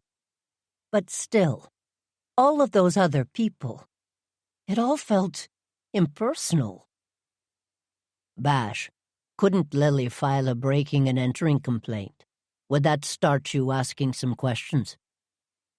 "Absolutely," Bash said. "Lily, you up for a trip back out there now?" "I suppose so," Lily said. "Great. I'll bring Steph with us to take some pictures. Roddy, would you mind going over to talk to Ernie? We should get that lock repaired. Don't worry, Lily. We'll get to the bottom of this. I promise. Chapter 17.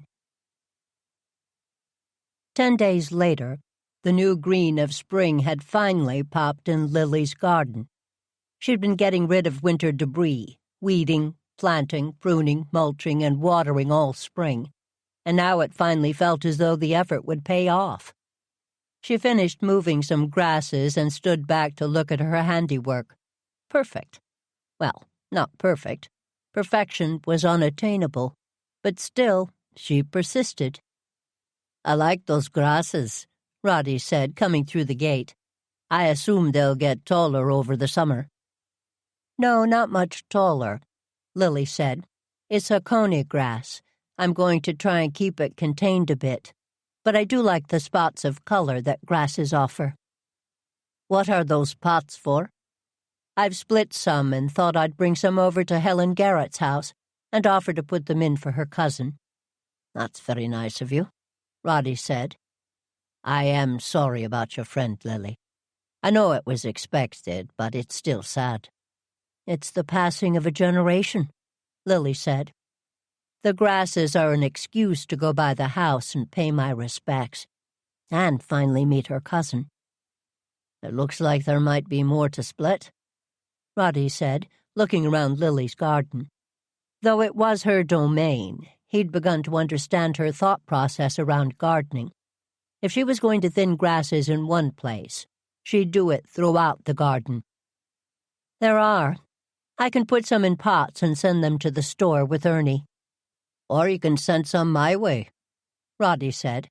"I hadn't realized how big my backyard is and how many spots need to be filled." "Patience, Roddy, patience. The garden muses will visit you all summer, giving you ideas. What doesn't work will become clear, but let your garden tell you what it needs." "What happens if I don't speak garden? Will you come over and translate?" "Gladly," Lily said, laughing. "I happen to be fluent." "You are indeed that, Lily. What a sanctuary this place is. Everything is wonderfully green." "A week of rain should have some benefits," Lily said. "Since you're here, I have a favor to ask. Would you help me move some of the bigger plants out of the greenhouse? I moved several indoors for the winter, but they're ready to come out. I could probably lift them myself, but I promised Ernie I wouldn't. I want to get the cement planters filled." "You aren't going to believe this," Ernie said, running down the back stairs. "Oh, hey, Roddy.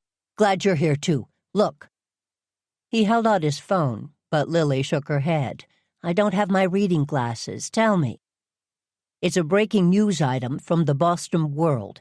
Here's the headline. Goosebush Funeral Home closed. Owners charged with illegal disposal of human remains." "What? Bradford's?" Lily said. "The same," Ernie said. "See, I told you that Bash was working on something." "I should have had more faith," Lily said. "But it has been almost 2 weeks." 10 days, Roddy said. He'd taken Ernie's phone and was reading the article. "These are some significant charges. Here it says that this was a result of a long-time investigation." "Bash is mentioned, and they said they were reaching out to him for a quote," Ernie said. "Lily, Bash is here to see you," Julia said. She was standing in the doorway of the back porch, holding both cats. "He's parking his car." "Well, what say we all go in and have a cup of coffee with Bash? The plants will have to wait." "This room really did turn out great," Bash said, stretching his long legs out in front of him, mug of coffee in his hand. Both cats had run over as soon as he sat down. Luna sat on his lap, and Max found a place next to him on the chair. He used his free hand to pet the cats, one at a time. It's a shame that these two obviously lack for attention. "Don't even start," Ernie said. "There aren't 2 more spoiled cats in the entire world. Now enough with the pleasantries. Spill, what happened?" I tried to get over here before the news broke, but I promised I'd keep it close to my vest until they were ready to file the charges. Something must have happened because the timeline got moved up." "Timeline?" Roddy asked. "That's jumping ahead in the story. I'll get there," Bash said, shifting in his seat to give Max more room. "After I got your complaint about the Jane crypt, Lily, I opened an investigation. I also decided to make some calls to figure out other possible crimes I might be dealing with, aside from breaking and entering. Since you were worried about other things you'd noticed, I thought I should do some research. Because of the nature of the issues, I didn't want to call the Bradfords directly and ask them any questions." "What do you mean, other issues you might be dealing with?" Lily asked. "I'm comfortable working with breaking and entering, but I wondered if there were other rules having to do with cemeteries. Was it illegal to put the urns in your family's mausoleum? Or could that be legal, but a bad practice? Or was it common practice, but people don't know because they don't go visit family mausoleums? Maybe someone was using it as temporary storage. Then there was the casket in the vault, the one that Roddy found. Was there a body inside? How could it be identified? Was there a standard way to track things like that? Like I said, I wanted to know what was what before I talked to Whitney and Sasha. Good thing I did." Bash took a long sip of coffee, enjoying holding everyone's attention. Usually Lily was explaining things to him. "Why's that, Sebastian?" Lily asked, looking at him pointedly over her glasses. She rarely used his given name and knew it had an effect. Bash smiled and looked at Lily. "Seems there are a few active investigations on the state level into Bradford family business practices." "Like what?" Ernie asked. "Helen Garrett's niece, Jacqueline Ross. I know her," Ernie said. "She's been raising hell about Helen's plot. You were right, Lily. She did have the space next to her parents, but someone else was buried there," Bash said. "Did Jackie finally find the paperwork?" Ernie asked. She'd been looking high and low for it. Jackie seemed to remember Helen mentioning that there was room for her, too. So she got someone to come in with ground-penetrating sonar. Helen's base was actually across from her parents, and there was room for a fourth person, or two markers. Basically, Ted, the marker between Helen's parents and her brother, was put into a space that wasn't supposed to exist. I'm trying to track down information about who he was to see if I can talk to the people who made the arrangements. 2 other bodies were put in the family plot. It's a good thing Jackie was dogged in pursuing this, and that she wasn't afraid to make waves. She takes good care of her family, Ernie said. She's been in the store a few times while she was visiting Helen. I know that there are several home improvement projects that she's taken care of, mostly to keep busy. I've seen her twice in the past week, but she didn't tell me any of this. No, she wouldn't, Bash said. The cone of silence was tight, so that as few people as possible knew about the investigations. Anyway, Lily, that's why I didn't have Ernie rekey the door. There was surveillance set up to see what happened, if anything. I should have taken the urns, Lily said. I got Alan and your folks out of there, Bash said. They've been safe in my office. Were they investigating anything else? Delia asked. Can't say, Bash said. I'll take that as a yes, the younger woman said, giving Bash one of her rare smiles. He blushed slightly and then looked around the room. Anyway, I'll know more soon. I promise to let you know what I can, when I can. One question, Ernie said. Is it only Whitney being charged? Whitney, Sasha, and Dewey. It's a big deal, my friends. Do me a favor, though. Don't try to get involved. There are a lot of factors at play, and it's pretty complicated.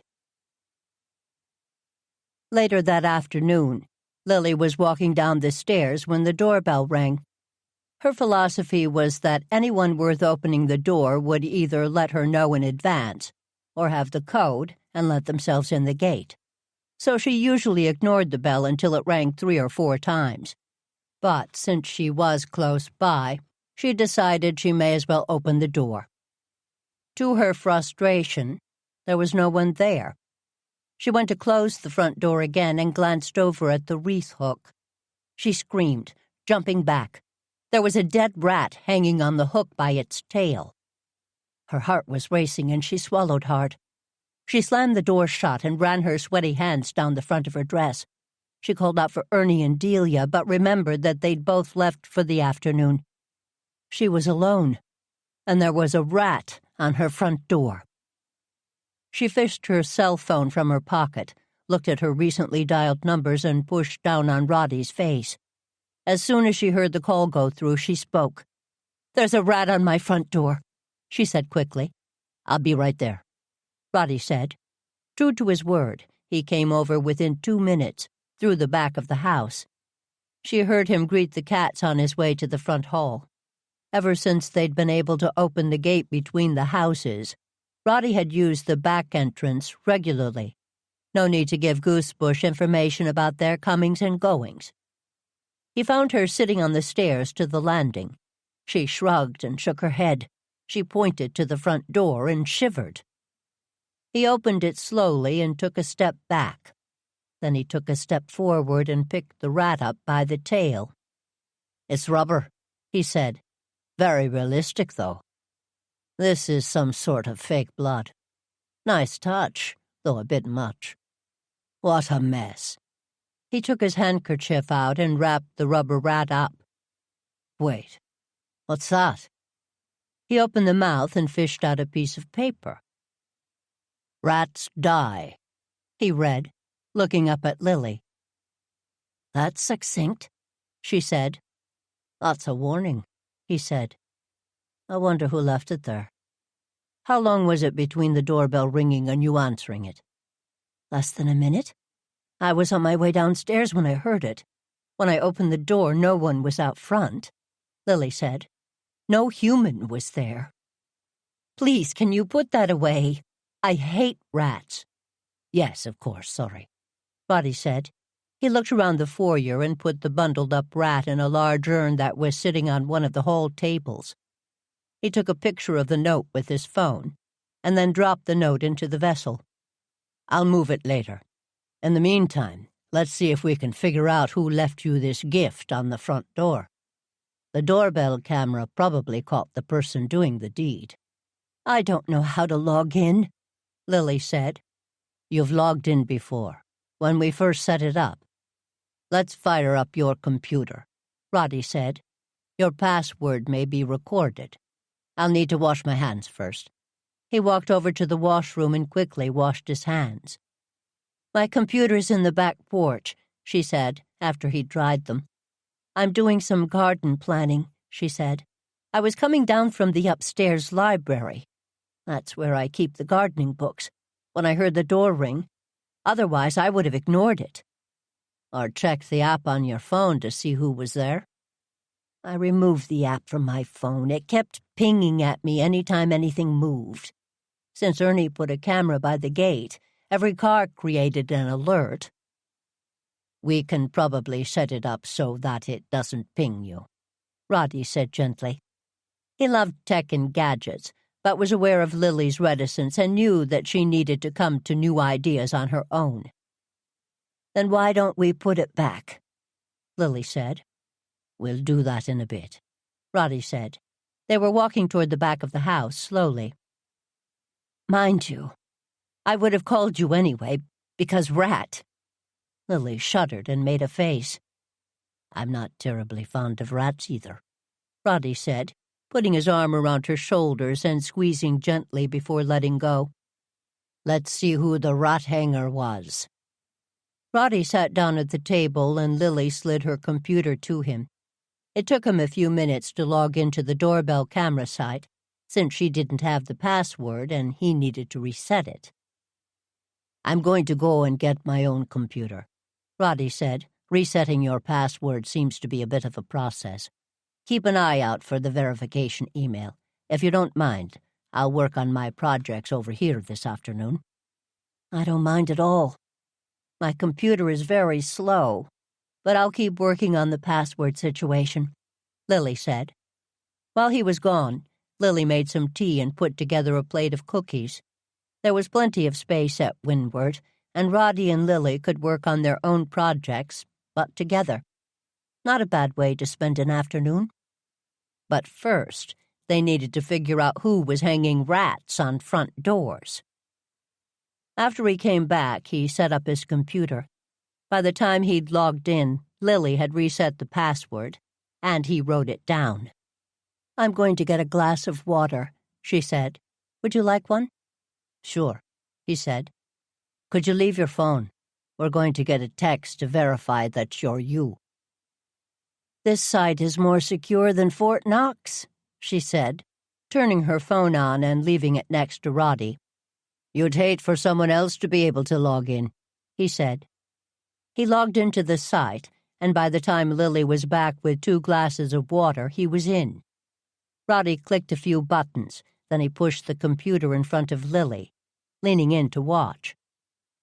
They waited for a few minutes, and then they saw a car pull up in the space in front of the driveway gate. After a few moments, the passenger got out and ran up the front walkway. She took the rat out of her pocket and shoved a piece of paper down its throat.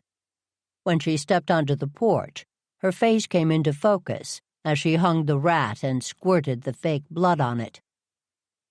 "Sasha, oh Sasha.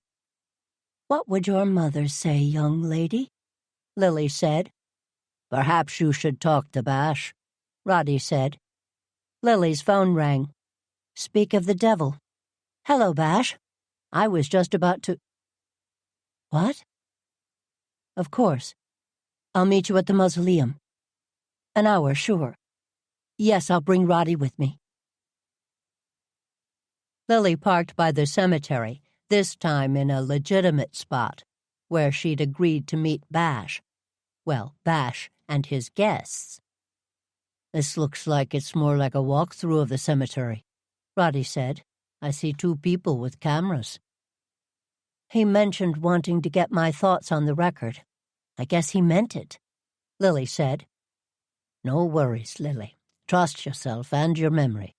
I'll be right there with you." She reached over and gave his hand a squeeze. Bash introduced Roddy and Lily to the investigative team from the state. The person in charge, Darlene Daniel, shook their hands. Her navy blue suit and white shirt were large on her.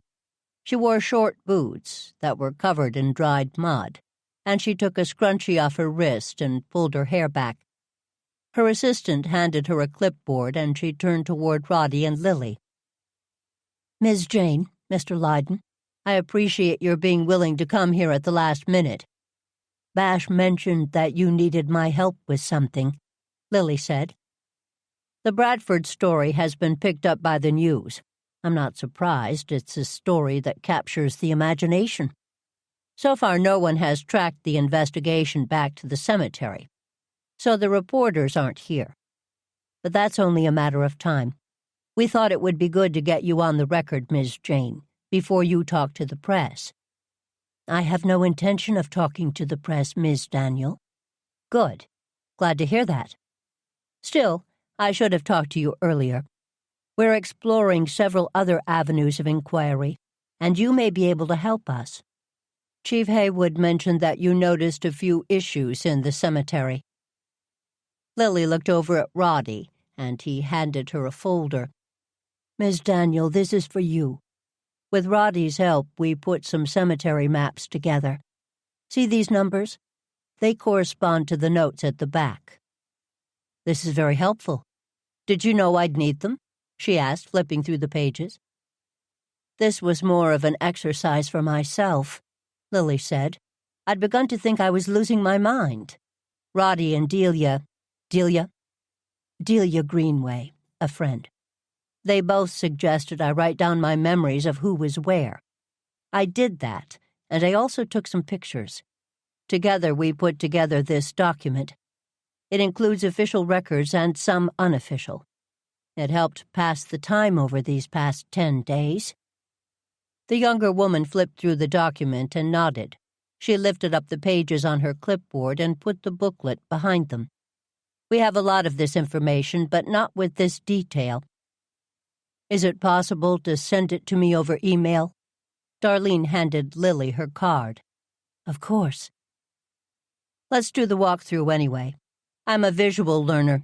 It's helpful for me to see exactly what you're talking about, she said. The chief mentioned that you used to give tours of the cemetery. I've given some, but my father's tours are the ones people remember, Lily said. But you know the cemetery well enough to be aware of things that had changed?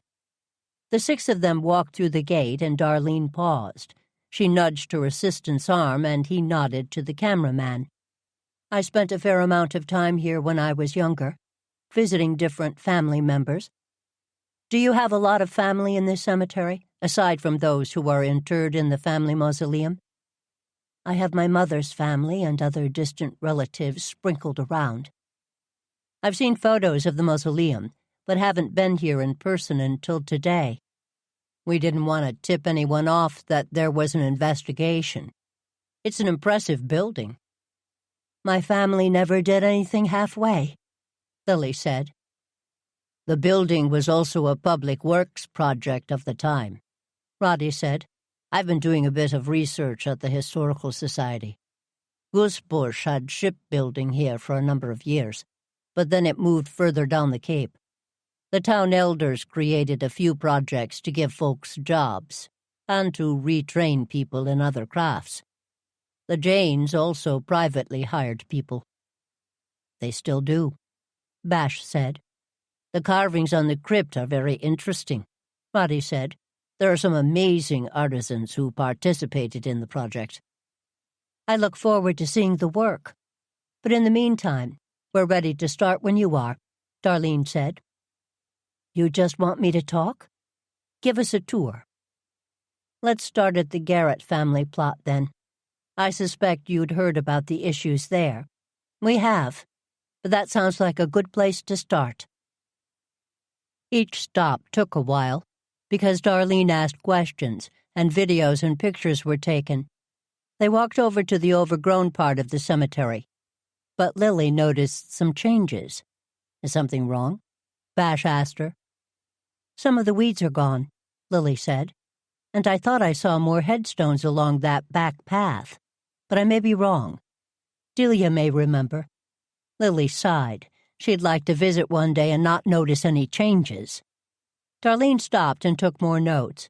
Miss Jane, don't doubt your memory, she said. Could be that they were clearing more space. Is that what's been happening? When no one answered her, Lily continued. All right. Now this is getting to be what my father used to call the Jane neighborhood. She pointed out the headstones she remembered, and the one she didn't. Here's the family vault, she said, stopping. Very impressive. You're right, Mr. Lydon. The carvings are magnificent. Now I understand that there was also an issue about a bench. The bench was the thing that made me understand it wasn't my imagination, Lily said. Tell her the nickname, Bash said. It's called the Bastard Bench, Lily said, flushing slightly and shrugging her shoulders.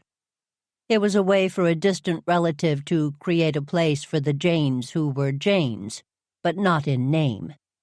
Over time, it became the family tree for the illegitimate family members, though I do hate that word. I'm glad that the shame of those days is behind us, aren't you? Anyway, there are a lot of names on the bench. Its normal spot is back there, behind the crypt. Do you see that large granite hitching post? It used to be to the right of that. Is that all the Jane plot? A lot of it, yes, Lily said. Do you see the 4 granite posts? Lily pointed out the 3 that were visible from the front of the building. Those were the unofficial markers of the Jane plot. It goes quite a ways back. Originally, it went to the back fence. The path along the back was added later for trucks and cars. but the family members were moved to make way for that. My grandmother oversaw that. When did that happen? Darlene asked. The early 50s? The exact dates are in those papers I gave you. There have been a few infrastructure improvements that have required some moving over the years. That was one of them. We should check that out, Darlene said to her assistant. They kept walking on the path and took a right to go to the back of the building. And here's the bench in question. Oh my. Is that? She stopped in her tracks and took a step back. Roddy rushed forward to grab her elbow. Lily, don't, he said, thrusting his arm out to try and block her. He couldn't do more. Darlene was starting to wobble and he was holding her up. Lily didn't listen. She stepped around Darlene and looked to her left. Whitney Dunn Bradford was lying in front of the bench. A broken headstone was lying beside her, with pieces strewn about. Lily saw the name Roy on one of the pieces. Bash went over and got down on one knee, checking her pulse. He looked up and held up his hand to stop Lily from moving forward. He shook his head and pulled out his cell phone. While he was making the call, he squatted again, and Lily leaned forward to see what he was looking at. There was a gun in Whitney's hand. Chapter 18. Finding a body with the chief of police made the follow-up interrogation much easier. Can you account for your whereabouts this afternoon? He'd asked Roddy and Lily while they waited for the other officers to arrive. Darlene was sitting in the front seat of her car, and her assistant was squatting beside her, trying to calm her down. We've been together ever since Sasha left the rat at my door.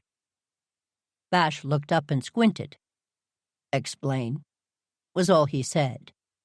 Roddy did exactly that, also letting Bash know about the video. When was that? Lily looked down at her watch. About 2 hours ago. Can you send the video to me? Of course, Roddy said. I don't suppose you can tell when this happened, Lily asked. The coroner can help with the time of death. Body's still warm, so not long ago. There are some surveillance cameras, but they're focused on the front of the tomb. If someone came in from the back, they wouldn't be seen. Listen, why don't you both get out of here? I've got to get statements from Darlene and her crew. Surely she's not a suspect, Lily said. She practically fainted at the sight of the body. But she was here 20 minutes before I was. She may have seen something. Roddy, send me that video as soon as you can. Will do, Roddy said. They both got into Lily's car and she quickly pulled out of the cemetery parking lot. They passed a news van while on their way back to Lily's house. At least we're spared the press attention, Roddy said. For now, anyway, Lily said. Are you all right, Lily? It's such a shock. I never would have imagined that Whitney would kill herself. Is that what you think happened? Roddy asked. She had a gun in her hand. Why don't you think that's what happened? I couldn't get a close look, Roddy said. Miss Daniel was in quite a state, and I was trying not to let her crumble to the ground. Do you think she was sincere? I do, Roddy said, though I'd imagine seeing your prime suspect dead would be shocking as well. True. What should we do now? Head back to your house. Everyone should be there shortly. What do you mean, everyone? Ernie was planning a dinner tonight to discuss the case, remember? Darn it, yes, of course. This morning feels like 1,000,000 years ago. Should we cancel? Roddy asked. Why? The only people making a special trip are Tamara and Warwick, and I wouldn't want them to feel left out. Lily was waiting at the head of her driveway for the gate to close, a precaution she always took to make sure that no one followed her in. Someone else pulled in and beeped. Tamara's early, Roddy said. He looked at his watch and shook his head. Actually, she's right on time. How did it get to be so late? It has been a very full day. Should we tell them all about Whitney? Lily said. She pulled down the driveway and opened the gate again. We may as well. It will be on the news or in the Goosebush gossip circle shortly, Roddy said. I feel odd having a dinner that feels in any way celebratory, Lily said, driving slowly and closing the gate with her remote. She looked in her rearview mirror and smiled. Tomorrow was waiting to make sure no one snuck in. Then she thought of Whitney, and she shook her head to get the picture erased. It didn't work. We're not doing that at all, Roddy said. Ernie suggested it after the news about the investigation broke, but so much has happened since. No one knows about the rat situation, and telling everyone at once is much easier. I suppose that's true, Lily said. You'll need to download those videos for Bash. I'm going to do that first thing. I'll also edit the parts he needs, so he doesn't have to wade through hours of video. We haven't had a garden squad dinner in a week. I'm not sure what we'll eat. Warwick is picking up a pan of chicken and broccoli. And Ernie's getting salad makings. I'm in a group text with them both about the details.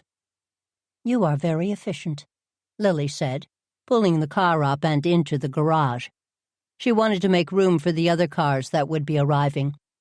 What's going on in that mind of yours? Roddy asked, opening his car door. Not much, I'm afraid. I'm exhausted all of a sudden, Lily said, opening hers. Would Whitney kill herself? Rodney looked at Lily and shrugged. I didn't know her at all. Perhaps she felt hemmed in and didn't want to tell her tale. I have to wonder what her tale was, Lily said. I couldn't help but overhear Darlene when she was talking to Bash. Whitney had called her office to make a deal of some sort. That's why Ms. Daniel wanted the tour today, so that she could get a handle on anything that may add to the potential scope of the investigation. She opened the side door of the garage and stepped out into the backyard. We'll meet you in the kitchen, she called out to Tamara. Roddy closed the garage door and followed Lily up the back stairs into the house. I'd have thought that before they went public with a news report, they would have had their ducks lined up. Maybe the story leaked, Roddy said, or perhaps Ms. Daniel was the source of the leak in order to put pressure on someone. The story parameters were fairly broad, after all. Perhaps there are other funeral homes involved. I could give Evelyn a call, Lily said. Let's see what Ernie and Tamara have found out first, Roddy said. Did I hear my name? Tamara said from the kitchen. You did, Lily said. Roddy, could you check on those files? Please, Lily said. I'll get you a drink. Wine? Water for now, Roddy said. Lily smiled. Roddy was finicky about his wine and food pairings, so he'd likely wait to see what Warwick brought home for dinner. No one could go into the Italian market and walk out with what they came for, and nothing else. Ernie, Warwick, and Roddy on a group chat about dinner promised surprises. Where's Delia? Lily asked when she walked into the kitchen. I'd imagine she's in her office, Tamara said. She was taking cheeses and spreads out of the refrigerator and putting them on the counter. I let myself in with my key. What's up? Where's Roddy? He's downloading the video of Sasha hanging a rat on the door, Lily said. Of Sasha doing what? Delia said, coming into the kitchen, followed by two furry friends. They both sat and stared at Lily, then pointedly looked at the cabinet where their food was kept. You two will be fed in a minute, Lily said. After you and Ernie left, the front doorbell rang. I was coming down the stairs, so I opened it. There was a rat hanging on the wreath hook. Tamara stopped and stared at Lily. A what? Rubber, but very lifelike.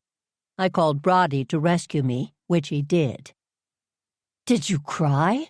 I would have cried, Tamara said. Thank God for Roddy. Thank God for me for what? Roddy said. He brought Lily's computer with him and set it on the kitchen table. Rescuing me from the rat, Lily said. She took a glass out of the cabinet and poured Roddy a glass of water, no ice. The bloody rat with a note, Roddy said, inside its mouth. Speaking of which, I need to go and clean up the front door." Lily started to stand up, but Roddy put his hand on her arm. "Later," he said quietly. "Have some water and gather yourself a bit first." "What did the note say?" Delia asked. She went to the cabinet to get the cat's kibble and put some in their bowls. "Rats die." Not very imaginative, but from the look of the video, she wrote the note in the car, Roddy said, clicking on a video feed. "How could you tell?" Lily asked. She went over to her wine cooler and took out a red blend. She held it up to Tamara, who nodded. "The camera by the gate picked up the car. Sasha wasn't driving. When she went to get out, the light went on and I could see what was happening. Whitney was driving. She handed Sasha a pen and a piece of paper and made her write a note. They were arguing. Whitney was in the car." Lily stopped opening the wine and turned to Roddy. "Did you tell Bash?" "I texted him that I'd be emailing the videos in a bit, but I let him know that. I'd imagine it will be helpful for timelines. I offered to edit them, but he told me to send the entire feed and let him know what the timestamps were. There we go. That's done. I sent him the link." "Well done," Lily said. "But you may also want to do the edits. He may not be able to get to his desk for a while." "Already working on that," Roddy said. "The videos are processing now. Bash did ask if we still had the rat on the note, and I told him we did. He asked that we not touch it any more than necessary." "Why is Bash involved with the prank?" Delia asked. She looked back and forth at Roddy and Lily. "What's happened?" Roddy patted the chair next to him and smiled at Delia. "Delia, come sit for a moment." When she did, he turned to face her and closed the lid of the computer a bit. Not enough to shut it down, but enough to let her know that she was his focus. "Lily and I went to the cemetery. Bash asked us to come down and meet with the person in charge of the investigation. She wanted to hear about Lily's observations." "It's about time," Delia said. "Lily's the one who noticed that things were amiss." "She did that.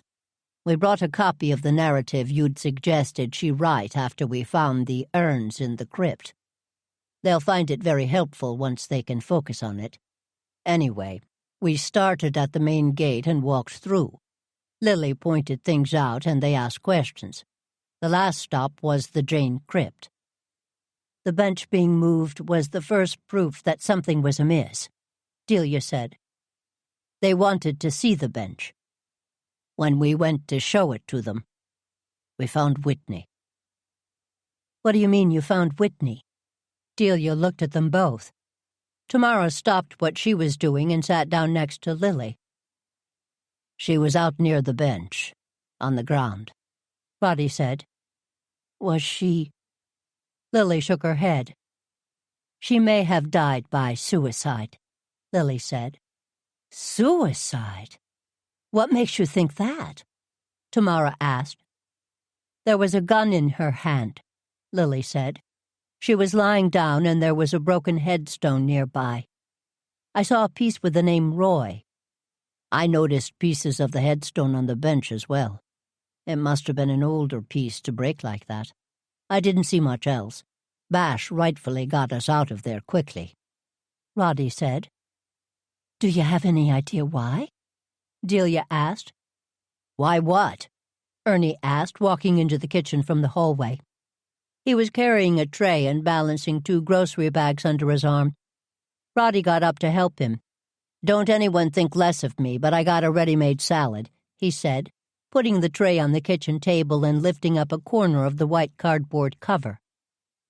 "Why Whitney killed herself," Delia said. "Why she what?" Ernie turned and stared. Roddy and Lily both told him the story of their visit to the cemetery. He looked at them both. "A suicide?" Ernie said. "I saw her this morning, holding her head up high and daring anyone to cross her. She sure didn't seem like she was in that frame of mind, but I suppose you can never tell." If her life was falling apart, Lily said, perhaps she found herself in a pit of despair? The woman I saw in that video was not in any sort of despair, Roddy said. She seemed angry, if anything. He'd been squatting next to the wine refrigerator and stood up and opened the door. Taking out 2 bottles, he showed them to Ernie, who nodded. That's what I thought, Ernie said. She was royally pissed off at the world. Now she's dead? He leaned up against the counter and looked down at the floor. I wonder if they made any other rat deliveries, Tamara said. What are you 2 looking at? Sure, they could blame Lily, but seems to me that there were other people who could have brought things to the authorities' attention. That Jackie Ross woman. Helen's cousin? I have no doubt that she was rattling cages, Ernie said. What's this about a rat? Ernie shook his head after Lily finished the story. Whitney was, a piece of work. By the by, there's scuttlebutt that Dewey moved into a hotel last night. That's interesting, Lily said. Whitney's life may have been falling apart in ways we don't understand, Roddy said. Stan had his issues with her, Delia said quietly. A lot of people did, Lily said. She took the glass of wine Roddy handed her and passed it to Delia. He did have that terrible argument with her. I wonder if he was questioned during the investigation. He had been doing business with her. I don't know. We haven't spoken since I broke up with him. Have any of you spoken to him today? I haven't been to the Star since you broke up, Ernie said, putting the salad on the counter and taking the top off. Neither have I, Tamara said, getting a salad bowl out of the cabinet. Nor I, Roddy said. Delia looked around the room and smiled.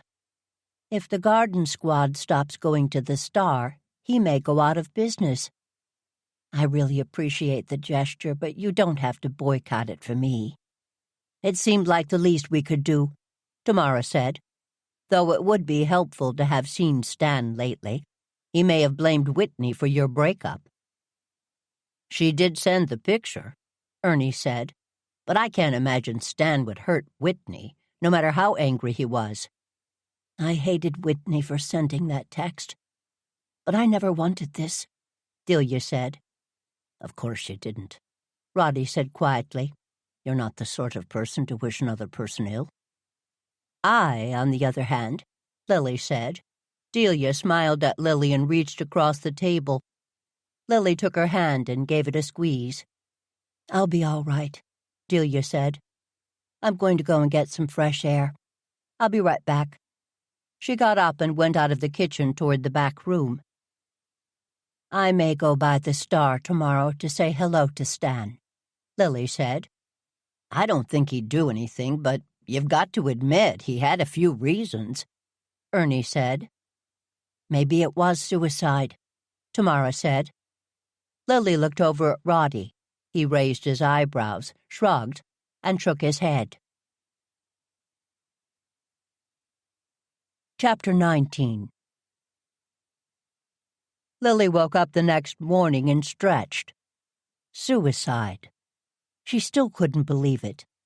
Though she didn't know Whitney well, suicide didn't seem like a choice she would have made, no matter how dire the circumstances. Perhaps she wanted to go out on her own terms. Lily thought back to the scene, but no clues jumped out. She did wonder about the broken headstone. What was the name? Roy? As she was getting dressed, Lily thought about Sasha. The proper thing to do would be to call on her. But then Lily remembered the rat. The younger woman was likely coerced by Whitney, but still. Sasha was over 30 by now. She could have said no at any point. When she went downstairs, the house was quiet. She found her phone where she'd left it on the kitchen table, charging. Picking it up and turning it on was rote and gave her a sense of completeness.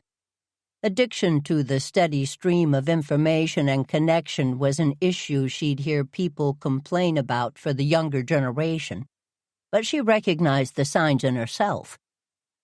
If she hadn't been exhausted when she'd realized she left it downstairs last night, she would have come down to get it. Knowing that Ernie or Delia would come and get her if she needed to be woken up was what stopped her.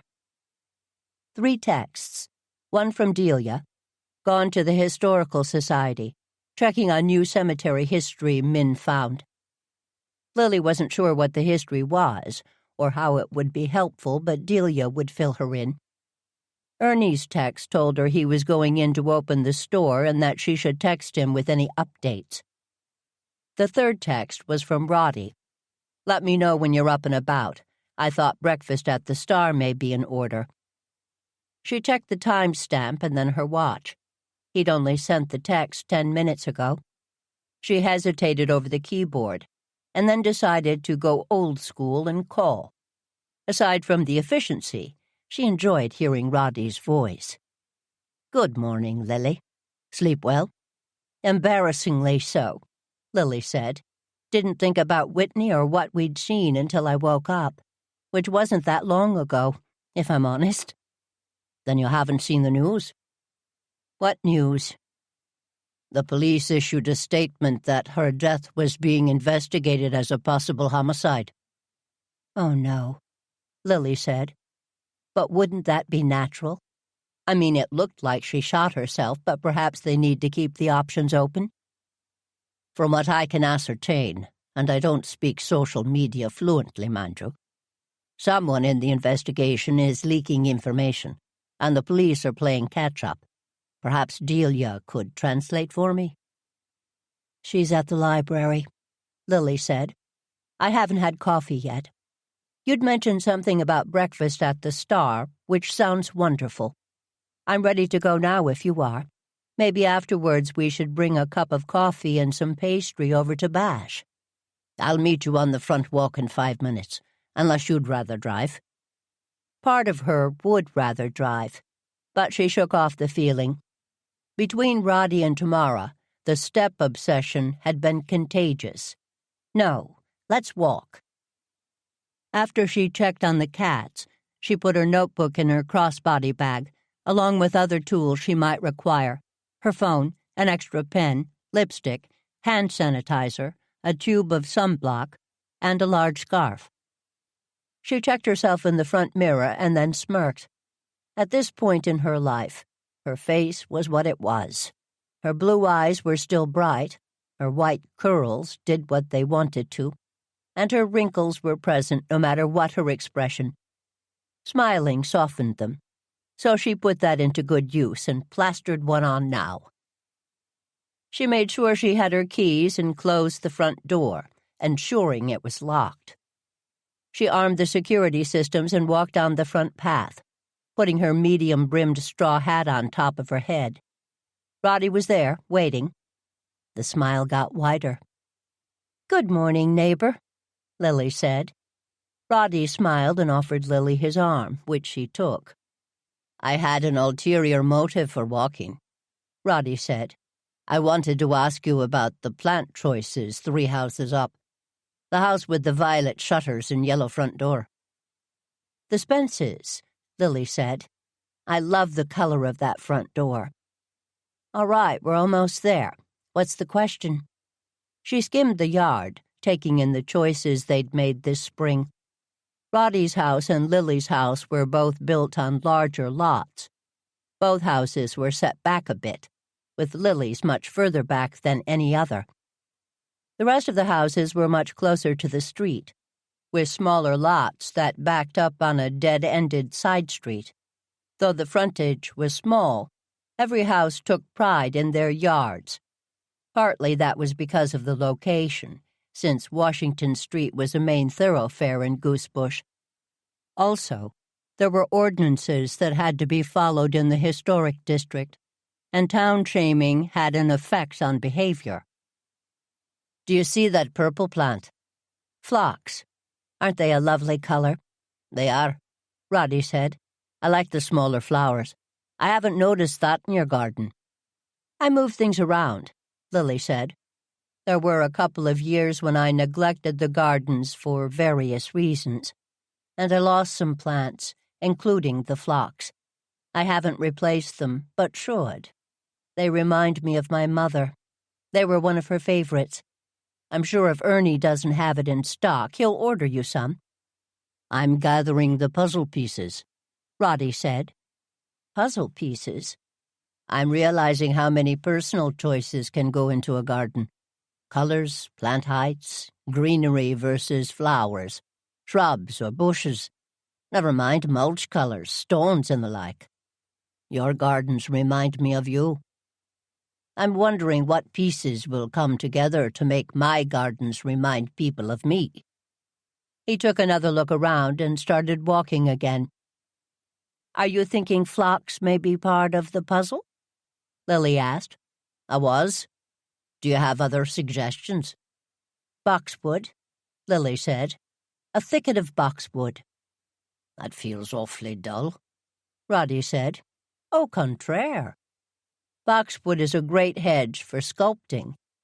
For whatever reason, I can see you creating garden sculptures as part of your puzzle. Or maybe a maze. Our garden sculpture entry last December shows that you have great talent. Don't laugh. Our entry was simple but complicated up close. Effective at a distance. You might have fun adding some sculptural elements to your gardens." Roddy stopped and looked at Lily. Then he started walking again. "Boxwoods. That could be brilliant." "There are also other hedges that could work," Lily said.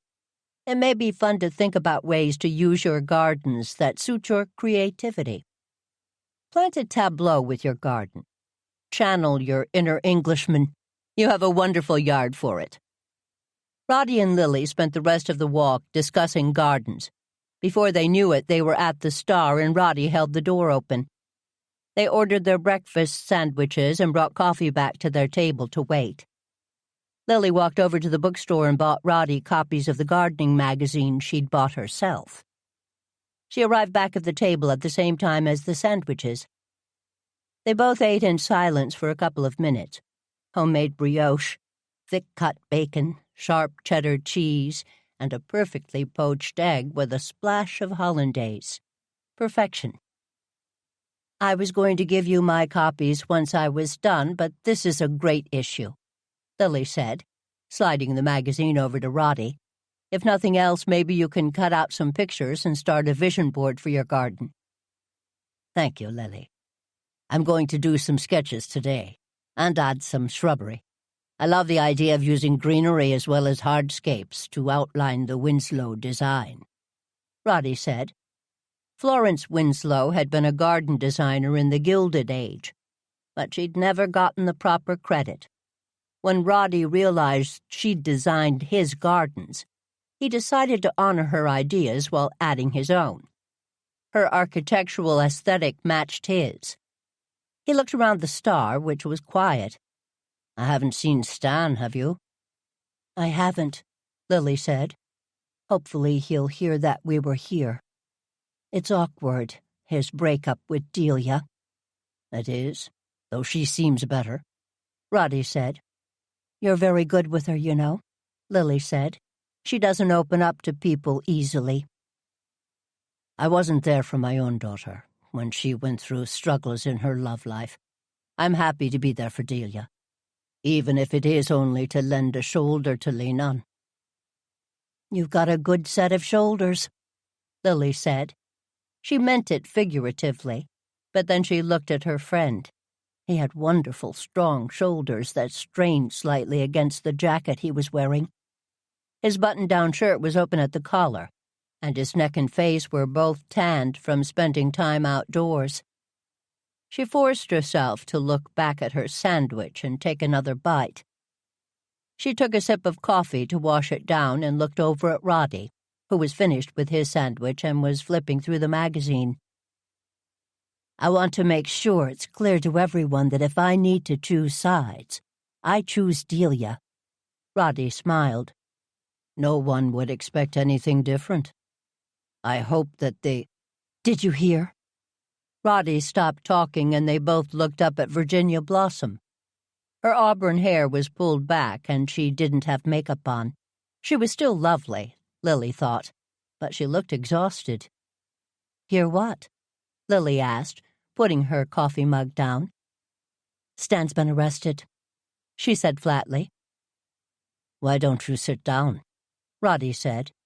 Virginia pulled over a chair and sat. Well, actually, she flopped down. What's he been arrested for? Lily said, making sure her voice was lower. Technically, he hasn't been arrested. Bash came by and asked him to come in for questioning, immediately. Bash said he had some questions about Whitney's death. I had heard that they didn't think it was suicide after all, Roddy said. I have no idea what they're thinking. What I do know is that Stan left with Bash, and according to Stella Haywood, half the town saw him leaving. She called me and I came right down. You have to do something, Lily. What do you mean, do something? Help him, Virginia said. I'm sure he'll be fine, Lily said. Stan isn't capable of murder. He's got motivation, and that matters, Virginia said. Listen, Stan hated Whitney. Everyone knows that. Hate is such a strong word, Lily said. He hated that she took money from his father and didn't deliver on a place to bury him. He hated that she sent Delia that picture of the two of us. Don't look shocked. He's noticed that you haven't been in since. He hated her, but he wouldn't hurt a fly, you know that. Of course I do, Lily said. Now, I could definitely have killed her, but I was in Boston all day and didn't get back until midnight. Of course, no one can verify when I got back. But I was with people until 5 o'clock, in case you want to check. Virginia, I don't think you could kill anyone, Lily said. You may inspire people to kill you, but that's another story. Don't try and make me laugh, Lily. I'm too upset. I mean, look at me. I never go out in public looking like this. My sarcasm gets me in trouble, as Roddy well knows, Lily said. I agree. Stan is a gentleman. What should I do? Go talk to Bash and see what's up. Help Stan however you can. Let me know what I should do. I'm losing my mind. It seems to me that you could help Stan by running this place today, Roddy said. Virginia nodded and smiled at Roddy. She looked down at her sweatshirt and tugged on it. Good thing I have clothes here, and makeup. You're right, of course, that's what I can do. We all need to do what we do best, right, Lily? I'll go over and see if I can speak with Stan, Lily said. She looked over at Roddy and smiled. Let's place an order to go. Chapter 20. Since the Star was on a rotary, walking to the police station, which could have been a fairly straight route, required a more curved and longer walk. No worries. It gave them time to devise a game plan, or try. The best that they came up with was try to talk to Stan and check in with Bash. They took an earlier ride and cut through a municipal parking lot to get to the police station, just like every other pedestrian in Goosebush had since time immemorial. They were chatting and almost missed seeing Dewey Marsh scurrying to his car. If he hadn't been obvious in his intent to avoid being seen by them, he might have been successful. But stopping a few feet away, making a noise and quickly walking in the other direction didn't help his case. Never mind the bright green jacket he wore, with Bradford Funeral Home embossed on the back. Then he walked in front of a car that was trying to park and got beeped at by the driver. These sorts of things got people noticed. Dewey, Lily called out. He had to stop and turn. Miss Jane, Mr. Lydon, how are you this morning? More importantly, how are you? Lily said. I'm very, very sorry about Whitney, truly. As am I, Roddy said, shaking Dewey's hand. The sincerity in both of their voices appeared to catch Dewey off guard. He paused for a moment and then said thank you and nodded. The three of them stood around awkwardly, but Dewey rose to the occasion. "I'm wicked sorry about the trouble with your family plot, Miss Jane," Dewey said. "There was some work that was set to be done on the watering systems this spring, and the bench got moved to keep it safe. We should have told you." Lily nodded. She wanted to ask a question about the urns in the family crypt, but she wasn't sure if that was public knowledge or not. "I wish you had," Lily said. "It gave me a bit of a start, let me tell you. It's hard when you come to expect something one way and it's changed." "Absolutely. The letters about the work we were planning were supposed to go out this week. When Whitney had some heavy lifting being done in another part of the cemetery, she decided to move the bench to save on having to call the crew back in." "That makes sense, I suppose," Roddy said quietly. "It did to Whitney. Not to speak ill of the dead, mind you. But she was always looking for ways to cut corners, and moving 10 steps ahead of everyone else. She made it hard to keep up, or to know what was going on, to be honest." Lily stared at Dewey, being certain to smile, grateful that she was wearing sunglasses so he couldn't see the cool assessment of her eyes. Whitney was, proverbially, being thrown under the bus by Dewey. If he was coordinating with Sasha, Bradford's was always a lean machine with a lot of work, Lily said. "I'd heard that Sasha was moving soon, hopefully not too far away since she'll be running the business solo. I'd assume Whitney left it to her." "Actually, I bought into the business, so Sasha and I will be working it together, which is all good. We get along well. Very well." The smile on his face made Lily's blood run cold. Instead of continuing the conversation, she simply said, "Please give her my best." "Will do," Dewey said, turning and walking away. "Is that his car?" Roddy asked. "See the crystals hanging from the mirror? That's the same car Whitney was driving yesterday." They both turned and kept walking toward the police station, slowing down as Dewey passed by them. Lily repeated the license plate aloud until he had turned onto the rotary. Then she took her notebook out and wrote it down.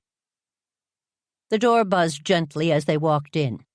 The front desk had a line of Goosebush residents there to deal with the business of paying fines, securing beach permits, ordering construction parking signs, and the other business the police department oversaw. The officer looked up, gave Lily a nod, and buzzed the door so she could go behind the counter to the offices.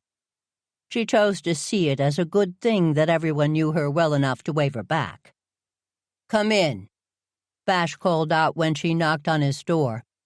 He looked up and made a face, not a smiling face, and pointed to the phone. He made some more "sure, of course, and you got it" comments before he finally ended the call he was on. "Lily, I can't talk about anything." "We brought you coffee and a breakfast sandwich," Lily said, putting the cardboard carrier on the desk. "I got you a second cup just in case. I know you have coffee here, but if memory serves, the Stars is much better." Bash looked at the carton and back at Lily. "Sit down. I can always use more coffee." He took the lid off one of the cups and inhaled the coffee deeply before taking a sip. "We also came by to take Stan home, if he's finished," Lily said. Bash sighed and unwrapped the sandwich. "He hasn't even started," Bash said. "He asked for a lawyer as soon as he sat down. We're waiting." "I see," Lily said. It might not be a good sign that Stan felt that he needed a lawyer right away, but Lily tried not to judge. "Could you let him know I came by asking for him?" "Sure thing," Bash said. He took a bite of the sandwich and smiled at Lily. "I promise." "We saw Dewey in the parking lot," Roddy said. "I think that the car he was driving was the same car Whitney was driving yesterday." That may mean nothing, but I thought you should know. Lily wrote down the plate number. Lily tore a page out of her notebook and rewrote the number on it. She and Roddy would be checking themselves, of course. We had a short conversation with him, the longest I'd ever had with him, if I'm to be honest. He blamed Whitney for my family's bench being moved, said that she was cutting corners and taking advantage when another job was being done, Lily said. There's a lot of work being done in the cemeteries, Bash said, at least on paper. Not a lot to be seen for it. I'll check on the timing of the bench move and the reason. Now that she's gone, I suspect she'll be getting a lot of blame for a lot of things, Lily said. Bash was struggling. Lily could see that. He finished his sandwich and threw the paper away. He started flipping a pencil up and down and staring at his blotter while he sorted through his thoughts. Dewey had decided to give evidence against Whitney in exchange for immunity, he said. I did not tell you that, by the way. I thought I heard that Whitney was going to testify, Roddy said. I'm not sure where. I got lost in a haze of information online. I've heard that rumor, but I don't think it was true. Darlene says that she was adamant about fighting all charges. Whitney also mentioned making a trade, but Darlene has no idea what she was talking about. One thing that Darlene said was that Whitney was juggling a lot of balls when she died. I wonder what's going to happen when they start falling, Roddy said. It's hard to imagine, Bash said. But I'm thinking you're right. Whitney's going to get a lot of the blame for what was going on. Is suicide off the table? Roddy said. Bash looked at him and nodded his head. You can't possibly think that Stan would ever do anything to hurt her, Lily said. He's been under a lot of pressure these past few weeks, Bash said. More than any of us knew. Now, I know Stan, and like him. But you know as well as anyone, Lily, I need to follow the facts and see where they lead. Of course you do, Roddy said, putting his hand on Lily's arm and giving it a gentle squeeze. But you also know that other perspectives can be helpful in gathering those facts. I assume that Dewey and Sasha are on your list. Bash nodded. The window between the rat delivery and her death is short. Thanks for the video, by the way. That was very helpful. Anyway, Dewey said that he was with Sasha during that window of time. Any idea why she was there, in the cemetery? Lily asked. None. No one seems to know. And the cameras you had positioned? Lily said. Bash sighed and looked at Lily. They didn't catch anything. Bash's phone buzzed and he picked it up. Stan's lawyer's here. I'll tell him you both stopped in to check on him. And listen, I'm officially telling you both this. Don't go looking into this, understand? Bash, we have no intention of getting involved in your investigation, Lily said. The young man nodded and then stood up. He walked around his desk to offer Lily a hand getting up. When she got close to his height, he leaned in and whispered in her ear. Tell me everything you find out, he said. He gave Roddy a wink and picked up his coffee and the other one from the tray. He waited by the door until they both got up and followed them out. Chapter 21. Where were you? Delia was waiting for Lily as she opened the front door. Delia, don't do that, Lily said. Lurking by the front door isn't why we installed that security system. After what you told me happened yesterday with the rat, I put my alerts back on to see who was outside. You'll have to show me how to do that, Lily said. It would be helpful. We took the long way home. Roddy and I ordered lunch on the way back. We got plenty. I hope you'll join us. He'll be over in a few minutes. Where were you? Delia asked again. Lily took a deep breath. At the police station. Now, don't fuss. Wait here for the food. Roddy's coming in the back door. He's bringing his computer over so that we can do some work. Stop making that sputtering noise, Delia. I've been walking all over Goosebush, and I need to go upstairs and freshen up. I'll be down in a few minutes. What Lily really wanted to do was lie down for a quick nap, but she resisted. After Bash had dismissed them, they'd stayed at the police station for a few more minutes in case the questions were answered quickly and Stan was released. 20 minutes later, they realized that Stan wasn't going to come out any time soon and came up with Plan B, which was going to see Tamara. Unfortunately, she was out with clients. Plan C was stopping by to talk to Ernie. The store was packed, and he couldn't get away from the register. At that point, they were both tired, frustrated, and hot. Nothing some Thai food couldn't cure, Roddy suggested.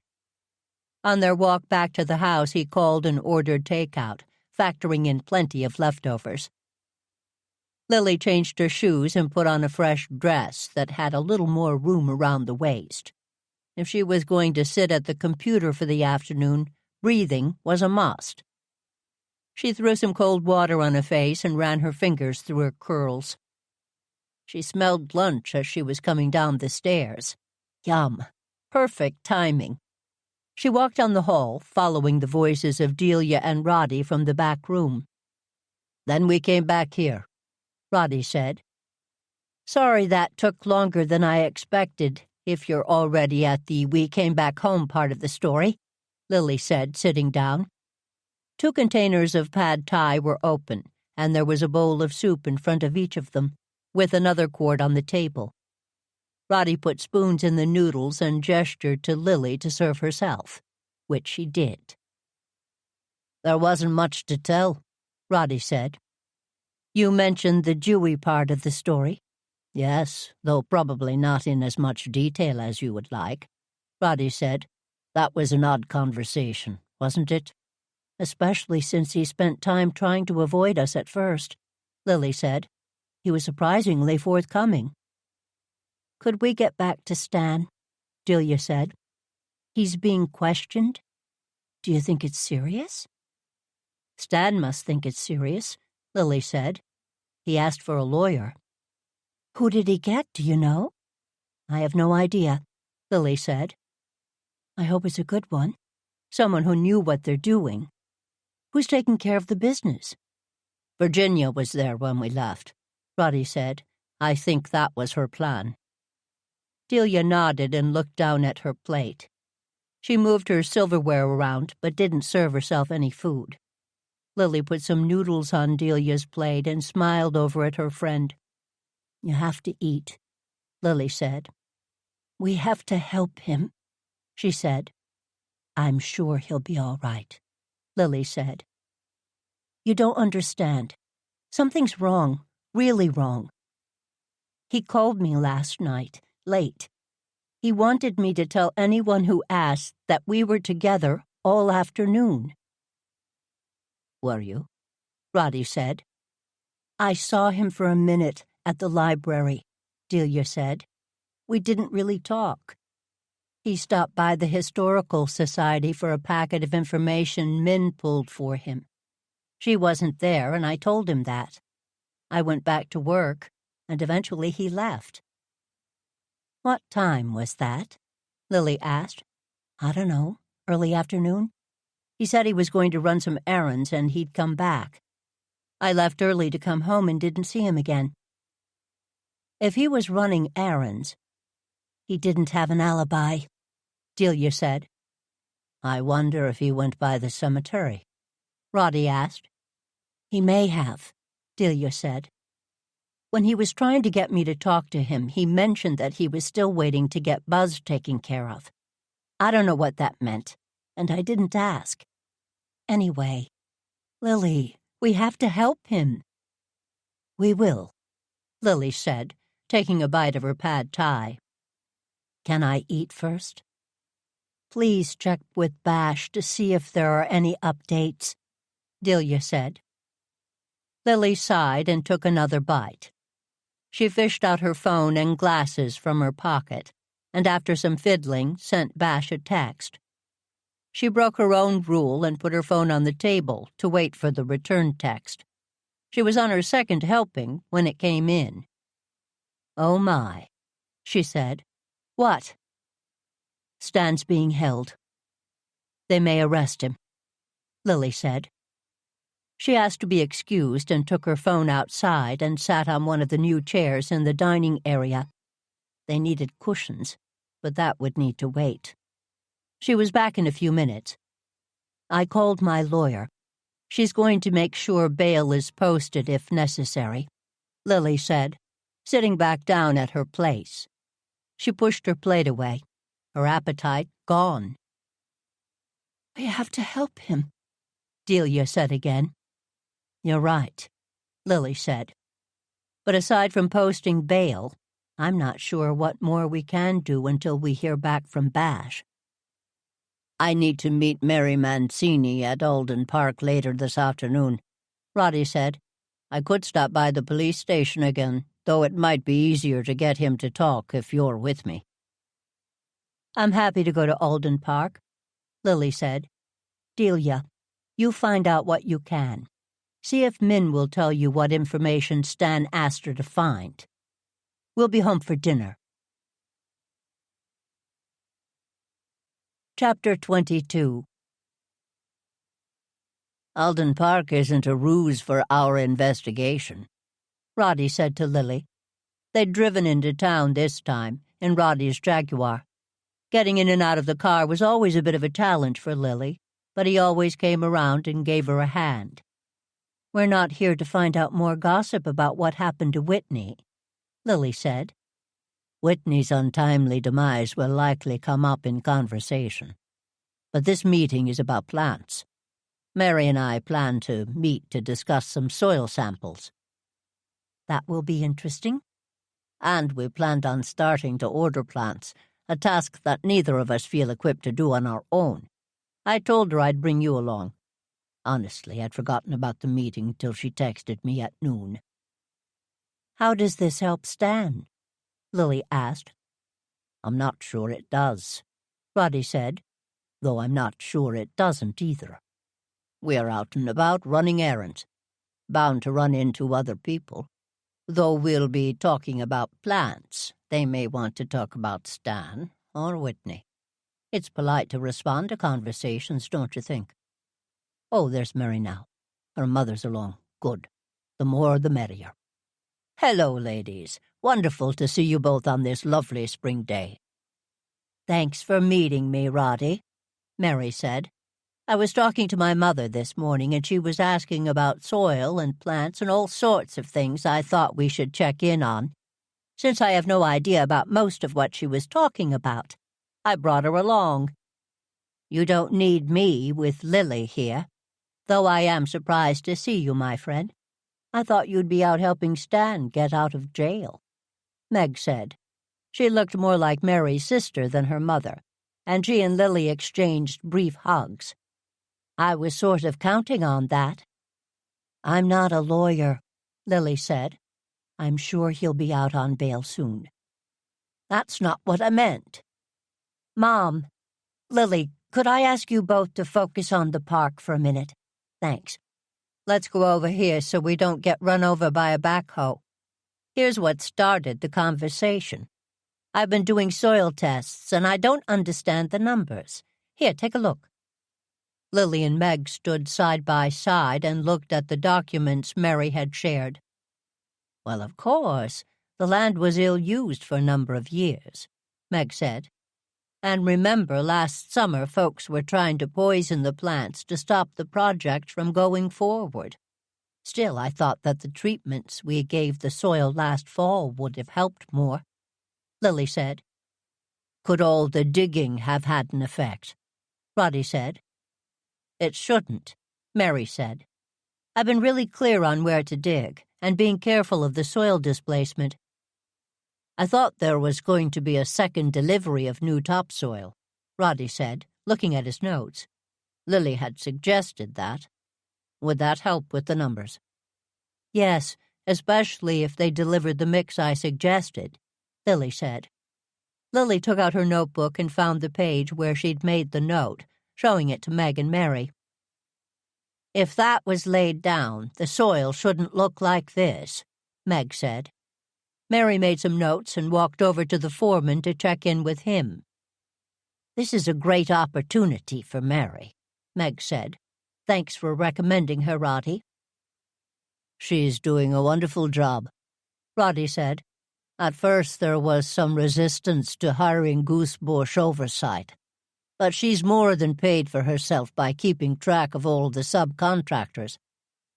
She's also establishing relationships with them, Meg said. I asked if she planned on going out on her own as a project manager, but she wants to keep working with Ernie at the Triple B, offering this sort of service to customers. She did a wonderful job on my back room, Lily said. She and Ernie, I should say. They're a great team.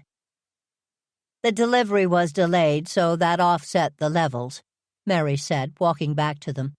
The company we hired is behind schedule. I'm not sure, but from what I can gather, I think it may have something to do with the cemetery scandal. In what way? Roddy asked. We're using the same subcontractors as Bradford's, Mary said. They're part of the investigation, so they haven't been able to do deliveries this week. It makes me wonder. Wonder what? Lily asked. I'm not sure I should. Oh, for heaven's sake, Mary, of course you should. By now you should have learned it's always better to share your burdens, her mother said. Meg looked at Lily and shrugged slightly.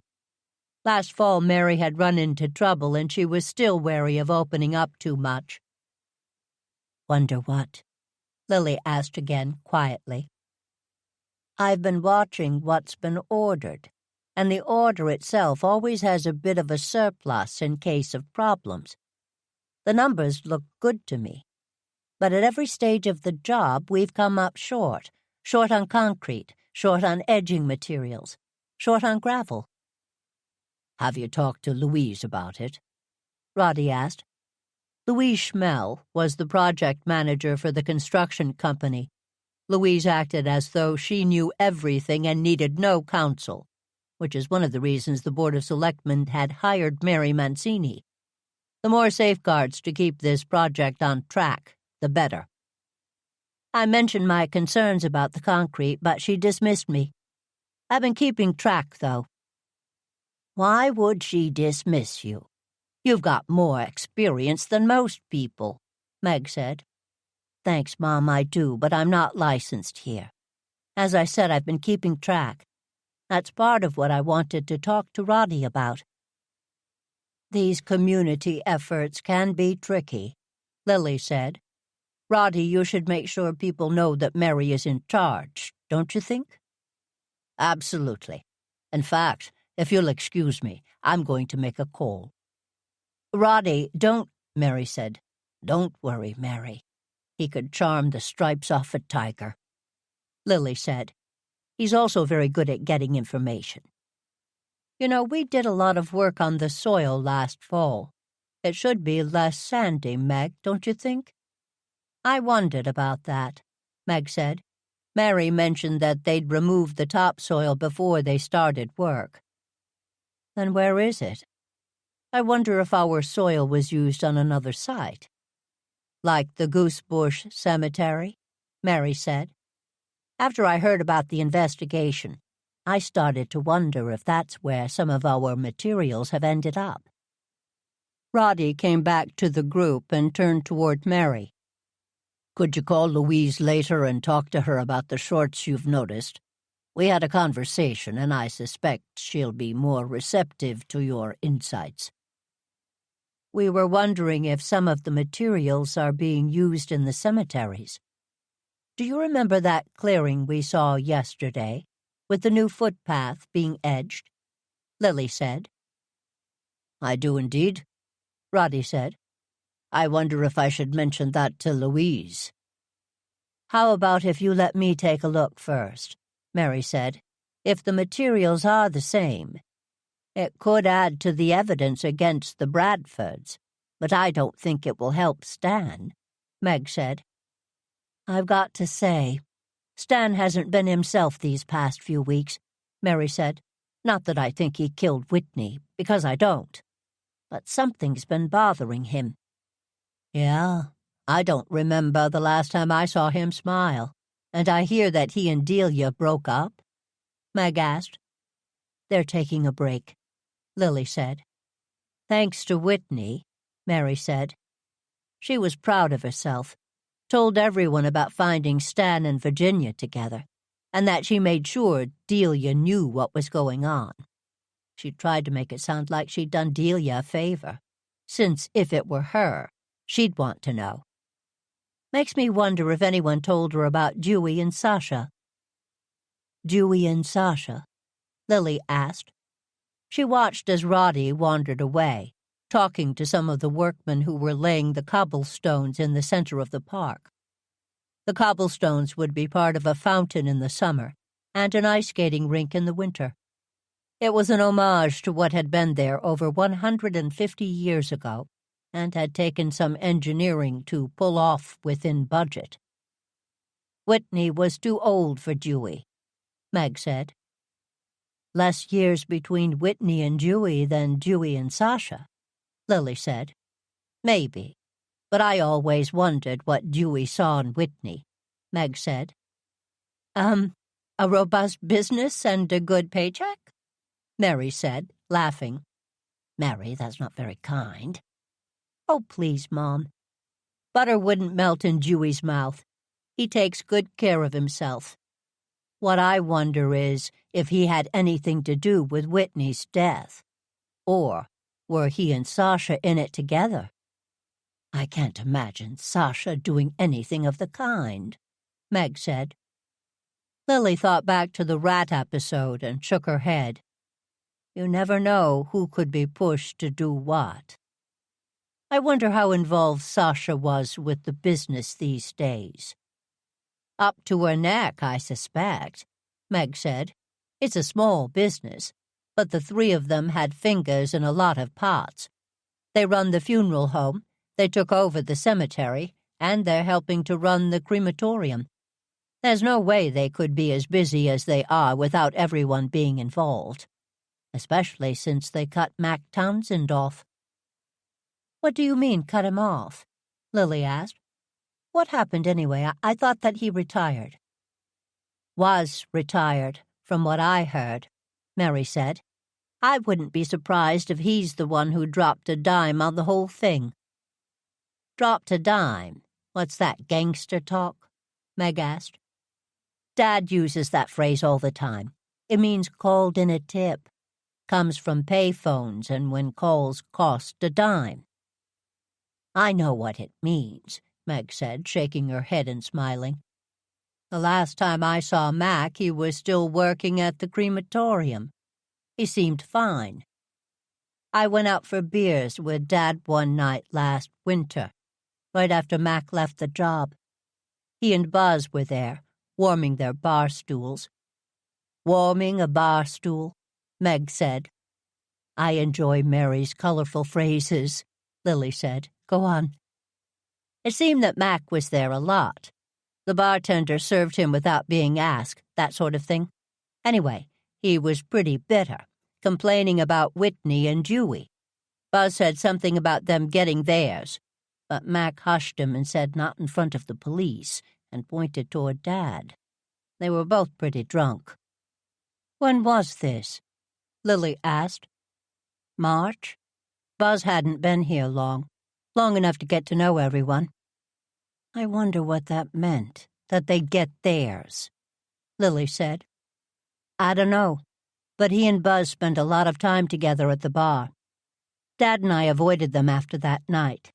Dad always said bitterness was contagious." Mary checked her watch and smiled at Lily. "Much as I'd love to stay and talk, can we get back to the plants? If we want the park to open, we'll need to get the gardens in place. You're two of the best gardeners I know. Help." "You'll need to get the topsoil in," Meg said. "First, sweeten the base again, don't you think, Meg?" Absolutely. And let's double-check the drainage. We want this place to thrive. Lily and I will take a walk around, and I'll write up the notes for you. How does that sound, Mary? Perfect. I'll go back to the Triple B and let Ernie know you're on it. Meg and Lily took a walk around the park. They made a list of the basic steps to make the gardens flourish, and then another list of some of the plant suggestions based on Roddy's plans and the architect's drawing. Roddy joined them and added a few thoughts, but he mostly listened. I'll walk this over to the Triple B and tell Ernie and Mary that the exact plants are a work in progress, but we can start here, Mary said. Roddy, I'd love to see what you've been thinking. Lily's been a great help. We're working on updated plans now, Roddy said. Would you email me those drawings? Meg said. As long as you promise to give me feedback, Roddy said, smiling. That's a promise. Though Lily and I make a good team. We think a lot alike with these garden projects. Hearty, easy to maintain, Lily said. Plants that bloom in different seasons, and lots of green, Meg said. You'll get an email by the end of the day, Roddy said. Thank you for coming today. I feel as though the project is back on track, thanks to the two of you. This is so exciting. I'm thrilled to be part of it. Lily, I hope you're able to help Stan. Call Ray if you need him. Ray Mancini was the former chief of police and a good friend of Lily's. Will do, Lily said. Roddy, are you ready to go? 15 more minutes.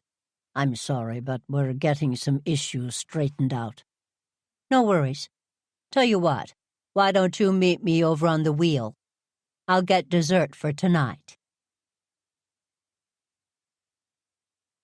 Chapter 23.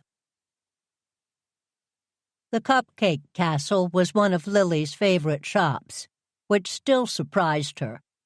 The owner and master baker was Kitty Bouchard. Her previous life as a town gossip and homewrecker had landed her on Lily's wrong side. But of late she was redeeming herself by baking unbelievably delicious cupcakes and going out of her way to support town events and fund drives. At first, she'd done it to redeem her reputation after an unfortunate event last November, when one of her cupcakes was used as a murder weapon. She'd continued because it was wonderful for her business. Lily was a firm believer that baked goods could cure many ills, and she'd decided that Delia might benefit from her favorite cupcake, the triple vanilla. Since she didn't want Delia to eat alone, she was going to get enough for the entire garden squad. When Lily walked in, the smell of cake and sugar wafted over her. She stopped and took a deep breath. If someone could bottle that scent, she'd wear it as perfume. The counter was being manned by someone new, and Lily looked around for Kitty. She heard her back in the office talking to someone. There were 3 people in line. Fingers crossed that there would be a triple vanilla left at the very least.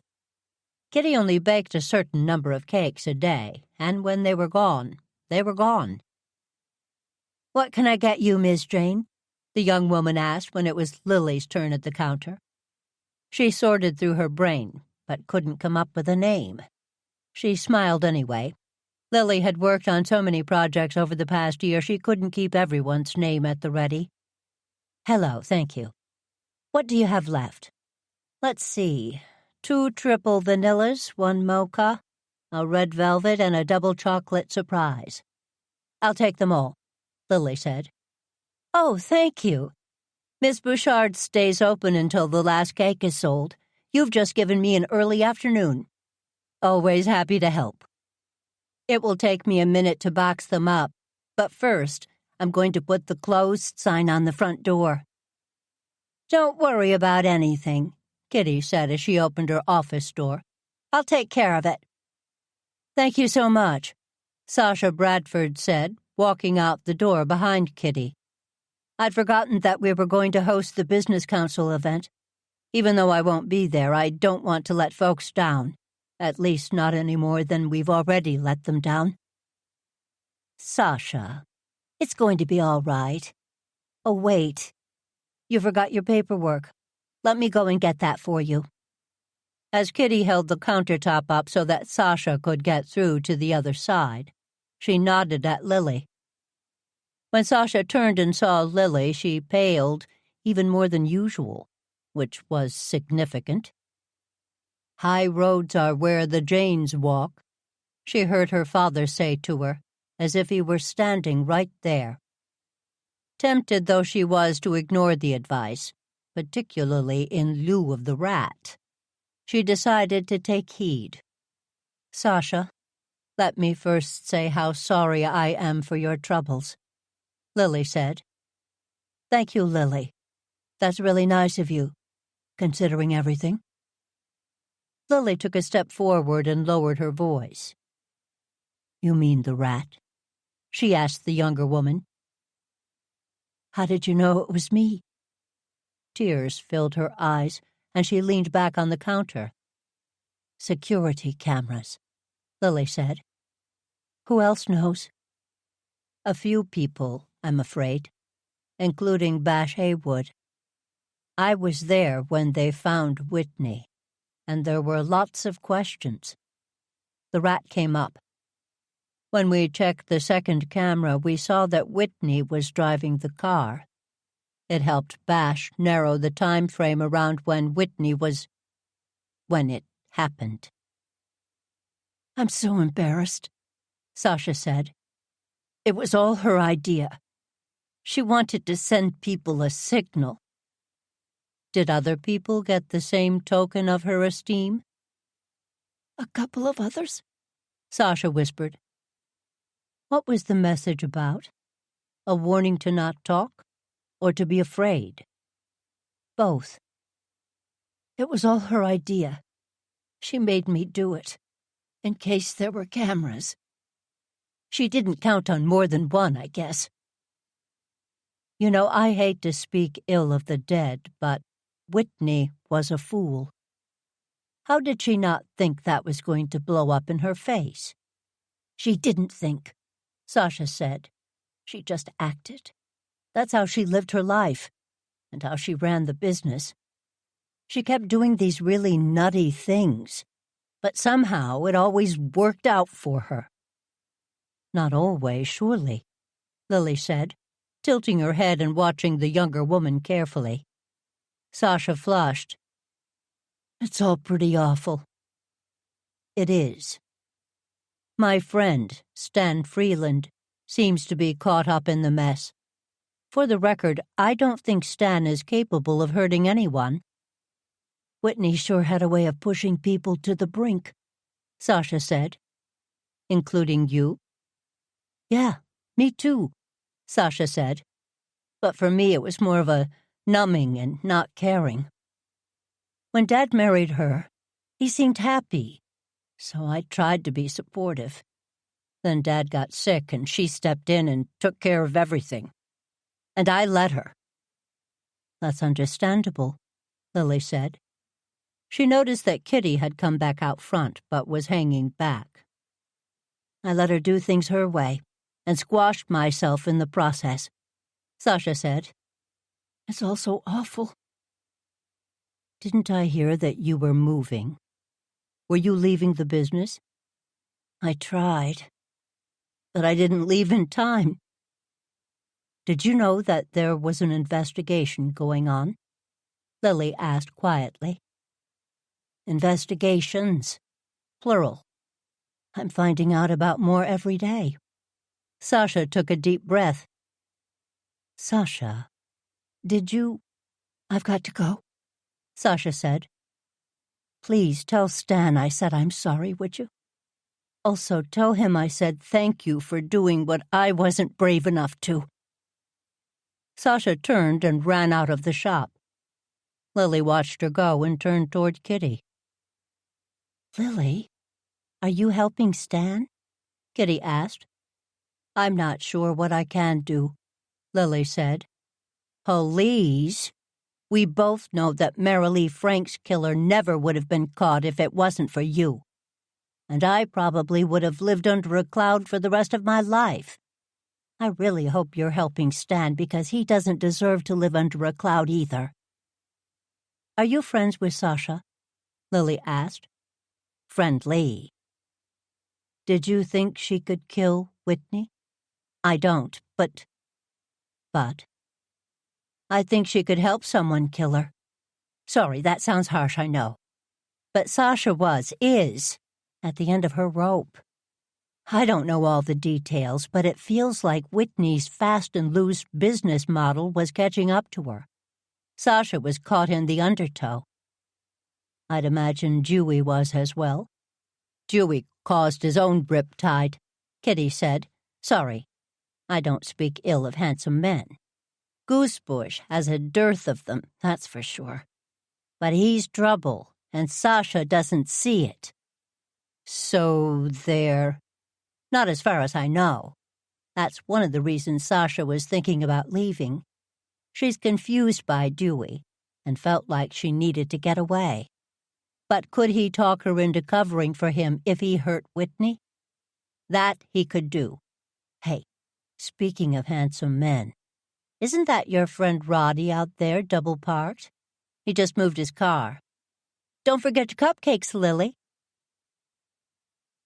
Lily walked out of the door and looked to her right. She should have looked left. Perhaps then she would have avoided the human tank that plowed into her. She stumbled, but someone caught her by the arm and steadied her. Sorry, Lily, didn't see you there. I hope I didn't squish your cupcakes. Mac Townsend didn't look that sorry. Lily looked around and saw Roddy parked in a spot. No worries, Mac. Good seeing you, she said, turning toward the car. Nice to see you twice in as many weeks, he said, walking next to her. Except you're in the middle of this mess with the Bradfords. Lily turned and gave Mac an icy glare. He didn't blink. I have no idea what you're talking about, Mac. From what I hear, you've got your own Bradford business to sort out. Listen, Lily, I need to talk to you, he said. Thing is, Buzz and I were... Well, Buzz was helping me with some payback with Whitney. Got messy towards the end. Honestly, I'd forgotten about it until all this with Stan started up. I don't want to cause Stan any more trouble than he's got, you know? Lily stopped and turned toward Mac. If you have something Bash should know, nothing that he needs to know, at least not from me. Give Stan my best, will you? Tell him I'm keeping his business to myself. Got to get back to work. You take care, Lily. Mac turned around and walked in the opposite direction. Lily walked to Roddy's car and saw Mac drive by after she'd finished putting the cupcakes in his back seat. What was that all about? Roddy asked as she settled in and buckled her seatbelt. I think he was telling me that he had information that could make it worse for Stan. Mac's always been a little cryptic. He was waiting for you, you know. I saw him walk by the store, look in and see you, and then hang around. You were in there a while. Sasha Bradford was talking to me. Is that who left the store in such a hurry? That was her. Did Mac see her? He stepped into a doorway as she was leaving. Roddy said. I need to go home and write things down, Lily said. We've got one more stop today, Roddy said. Delia called. The Harmon estate lawyers need a report from you in order to release the funds for the nesting study. Damn it. I was supposed to do that last week. She suggested we go by, take a few pictures, and then head home. She's working on the report now. I told her I'd take a picture of you with the nests. Can't we do it tomorrow? The report is due today, Roddy said. Lily looked at him in horror. How did my life get so out of control? I've never missed a deadline like that in my life. Your record remains intact. We'll go by, take some pictures, and you'll get the report in. Chapter 24.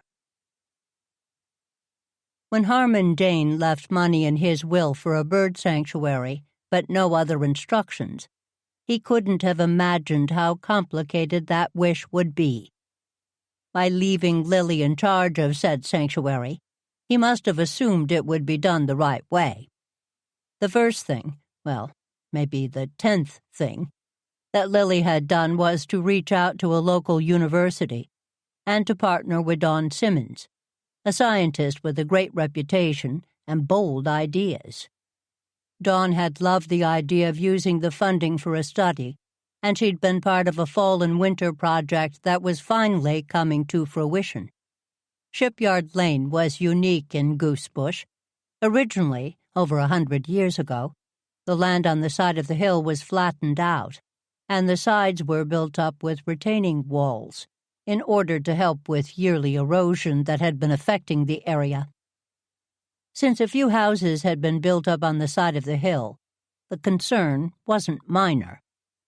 The project was significant and changed the coastline of the town. To offset the costs, 3 identical houses were built on the land by the town, with the purchase price going toward the project. The lane that ran behind them was for their use only, as was the staircase down to the small rocky beach. Over time, the houses had been sold, 2 of them in the past year. Yet the town still controlled the use of the land, which was leased to the owners with a lot of caveats as to building and maintenance. The first house at the top of the stairs was, in Lily's opinion, the crown jewel. The owners of that house, for many years the Dane family, but now the O'Connors, had always helped set the boundaries for the use of the common space. Warwick had stepped into that role with gusto, making sure that the path that ran along the front of the houses discouraged strangers and encouraged birds. He'd also suggested that the egress road finally get the work it needed. The New England embrace of potholes in order to discourage fast driving was all well and good, except when the potholes could take out a transmission. The other owners on Shipyard Lane were just as happy to have Warwick oversee the shared property maintenance. Clara Marsden owned the center house, as a result of her father's incarceration. She'd closed the house down for the winter and hadn't returned yet. She didn't love Goosebush, so there was some question of whether she'd come back at all. Rentals were forbidden by the street's charter. It would be interesting to see what she decided to do. The third house had been in the Preston family forever, and it still was, thanks to the generosity of Ernie and the curiosity of Min Vaughn in discovering her family history. Roddy parked the car in Clara Marsden's spot, and then he and Lily went back toward Min's house, so they could walk on the pedestrian path where it started. There were 2 fences, one on the outside of the path, the other on the inside. The path itself was crushed gravel, which had been replaced recently. After much discussion, the fences had been replaced with heavy-duty plastic fencing that looked like split rail from a distance. The safety of the old fence was questionable, mildly put, and Lily felt good about the upgrade, especially with the nesting areas that were included in the design. Roddy and Lily walked the length of the path. She'd taken to making voice recordings and made a few as Roddy took pictures of the nesting areas in the rocks below. "This is one of the best views in Goosebush," Lily said, stopping in front of Clara's house. "You can see all the curves in the bay. It's a much rockier shore here."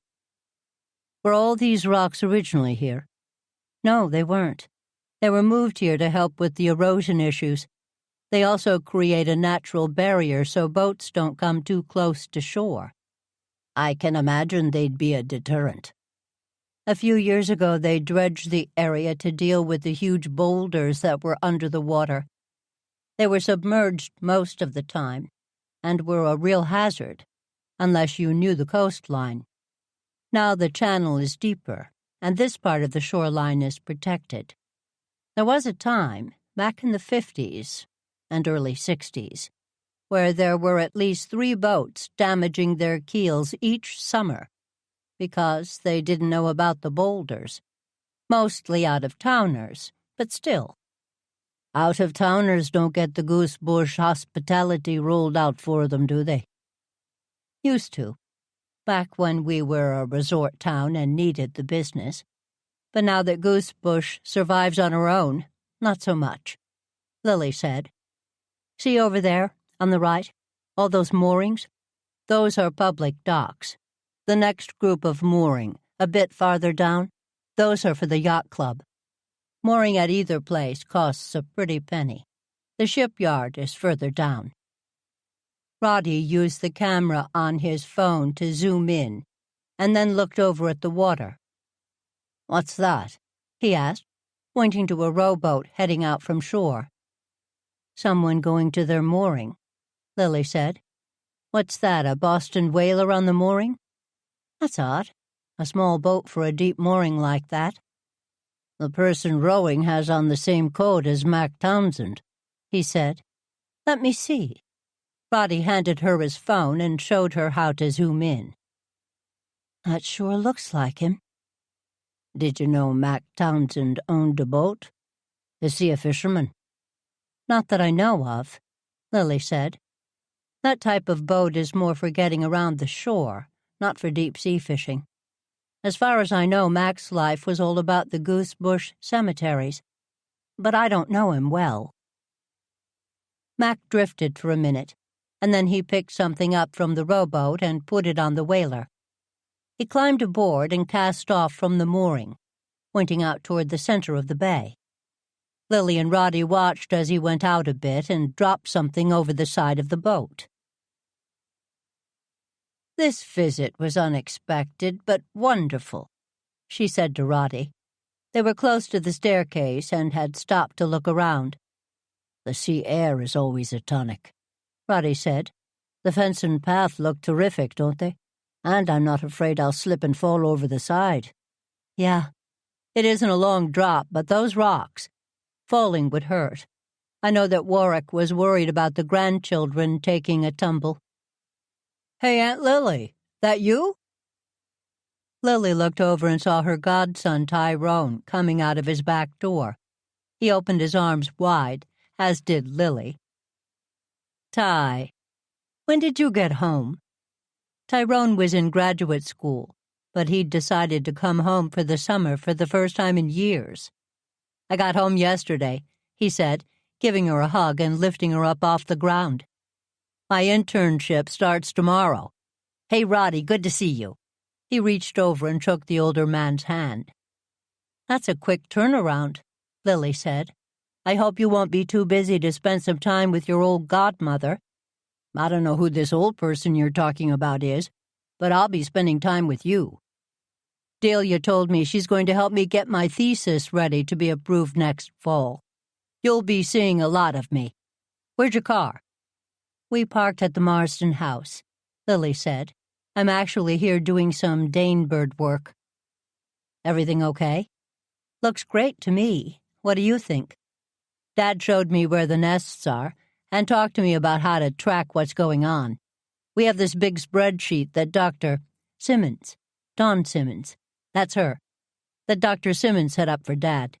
It's voluntary, but he's taking it seriously and adding data every day. He expects me to help, especially while I'm taking care of the lawns." "Taking care of the lawns?" "Yeah. Didn't he tell you about that? Seems there's been a lack of consistency the past few years. Clara's dad was big into green lawns, but he used pesticides, which is a no-go with the nesting areas. She's cool with the plan Dad laid out. So is Min. This summer we're going to change things up and treat all 3 yards as one for mowing and maintenance." "Sounds ambitious," Roddy said. "He'll be dragging Aunt Lily into the planning pretty soon. He wants to get some bushes in and flower beds." "We've been talking," Lily said. "It's a great summer project for Warwick. Otherwise he'd be sitting, staring out at the water even more than he does now." "Hey now, son," Warwick said, coming out of the back door. Don't be talking trash about your father. Hey, Lily, Roddy, you here working on the report? We are, Lily said. I'm embarrassed to admit I forgot all about it. I emailed you some thoughts and printed out these reports when I saw you out on the path. They may be helpful for you to take notes while you're walking. I emailed them. Lily flipped through them and smiled at Warwick. They will definitely help. She handed them to Roddy, who began to pat his pockets for a pen. Lily smiled and handed him one. I needn't have worried. You're doing a wonderful job overseeing Harmon's wishes. My pleasure, Warwick said. Buying this house, I feel like there's an unspoken compact that comes with it. Honor the land and the history. Make it better. Warwick, I'd love to talk about putting you in charge of the sanctuary if you're up for it, Lily said. Up for it? I'd love it. It will give me a good reason to study up. I've got to admit, when Dawn and the students come by, I ask a million questions. I'm probably driving them all crazy. Far from it, Lily said. Dawn feels like the success of the sanctuary is in no small part due to your care. I can't help but think how thrilled Harmon would be about all of this. It's a beautiful place to live, Warwick said. I never thought I'd love sitting and watching life. I've always been go, go, go. This place relaxes me, even with all the work it's taking. Do you watch the comings and goings on the water? Roddy said. There's a surprising rhythm to the activity. We saw Mac Townsend go out on a whaler. Burial at sea, Warwick said. Pardon me? Lily asked. There are urns that are made out of salt, environmentally friendly. Mac does burials at sea, takes them out, says a few words, and then drops them in. The salt dissolves and the environmental impact is lower. He makes a note of the longitude and latitude and gives the family a certificate. Sometimes he goes out on his own, and other times he takes folks with him. Is he always the one who does it? Lily asked. Sometimes it's him. I've seen Dewey do it too, Warwick said. Why are you asking? I thought that he was out of the business, that's all, Lily said. People like Mac always keep a hand in, Warwick said. Can't imagine that there's a huge rush of people who want to take over this particular task. I'd imagine not. But that's a big mooring for a small boat. I did notice that. I've been wondering if he's going to get a bigger boat this summer. Keep us posted, Roddy said. Lily is very concerned about this mooring situation. Moorings are at a premium, Lily said. I can't imagine there isn't some grumbling about this. I'm sure there is, Warwick said.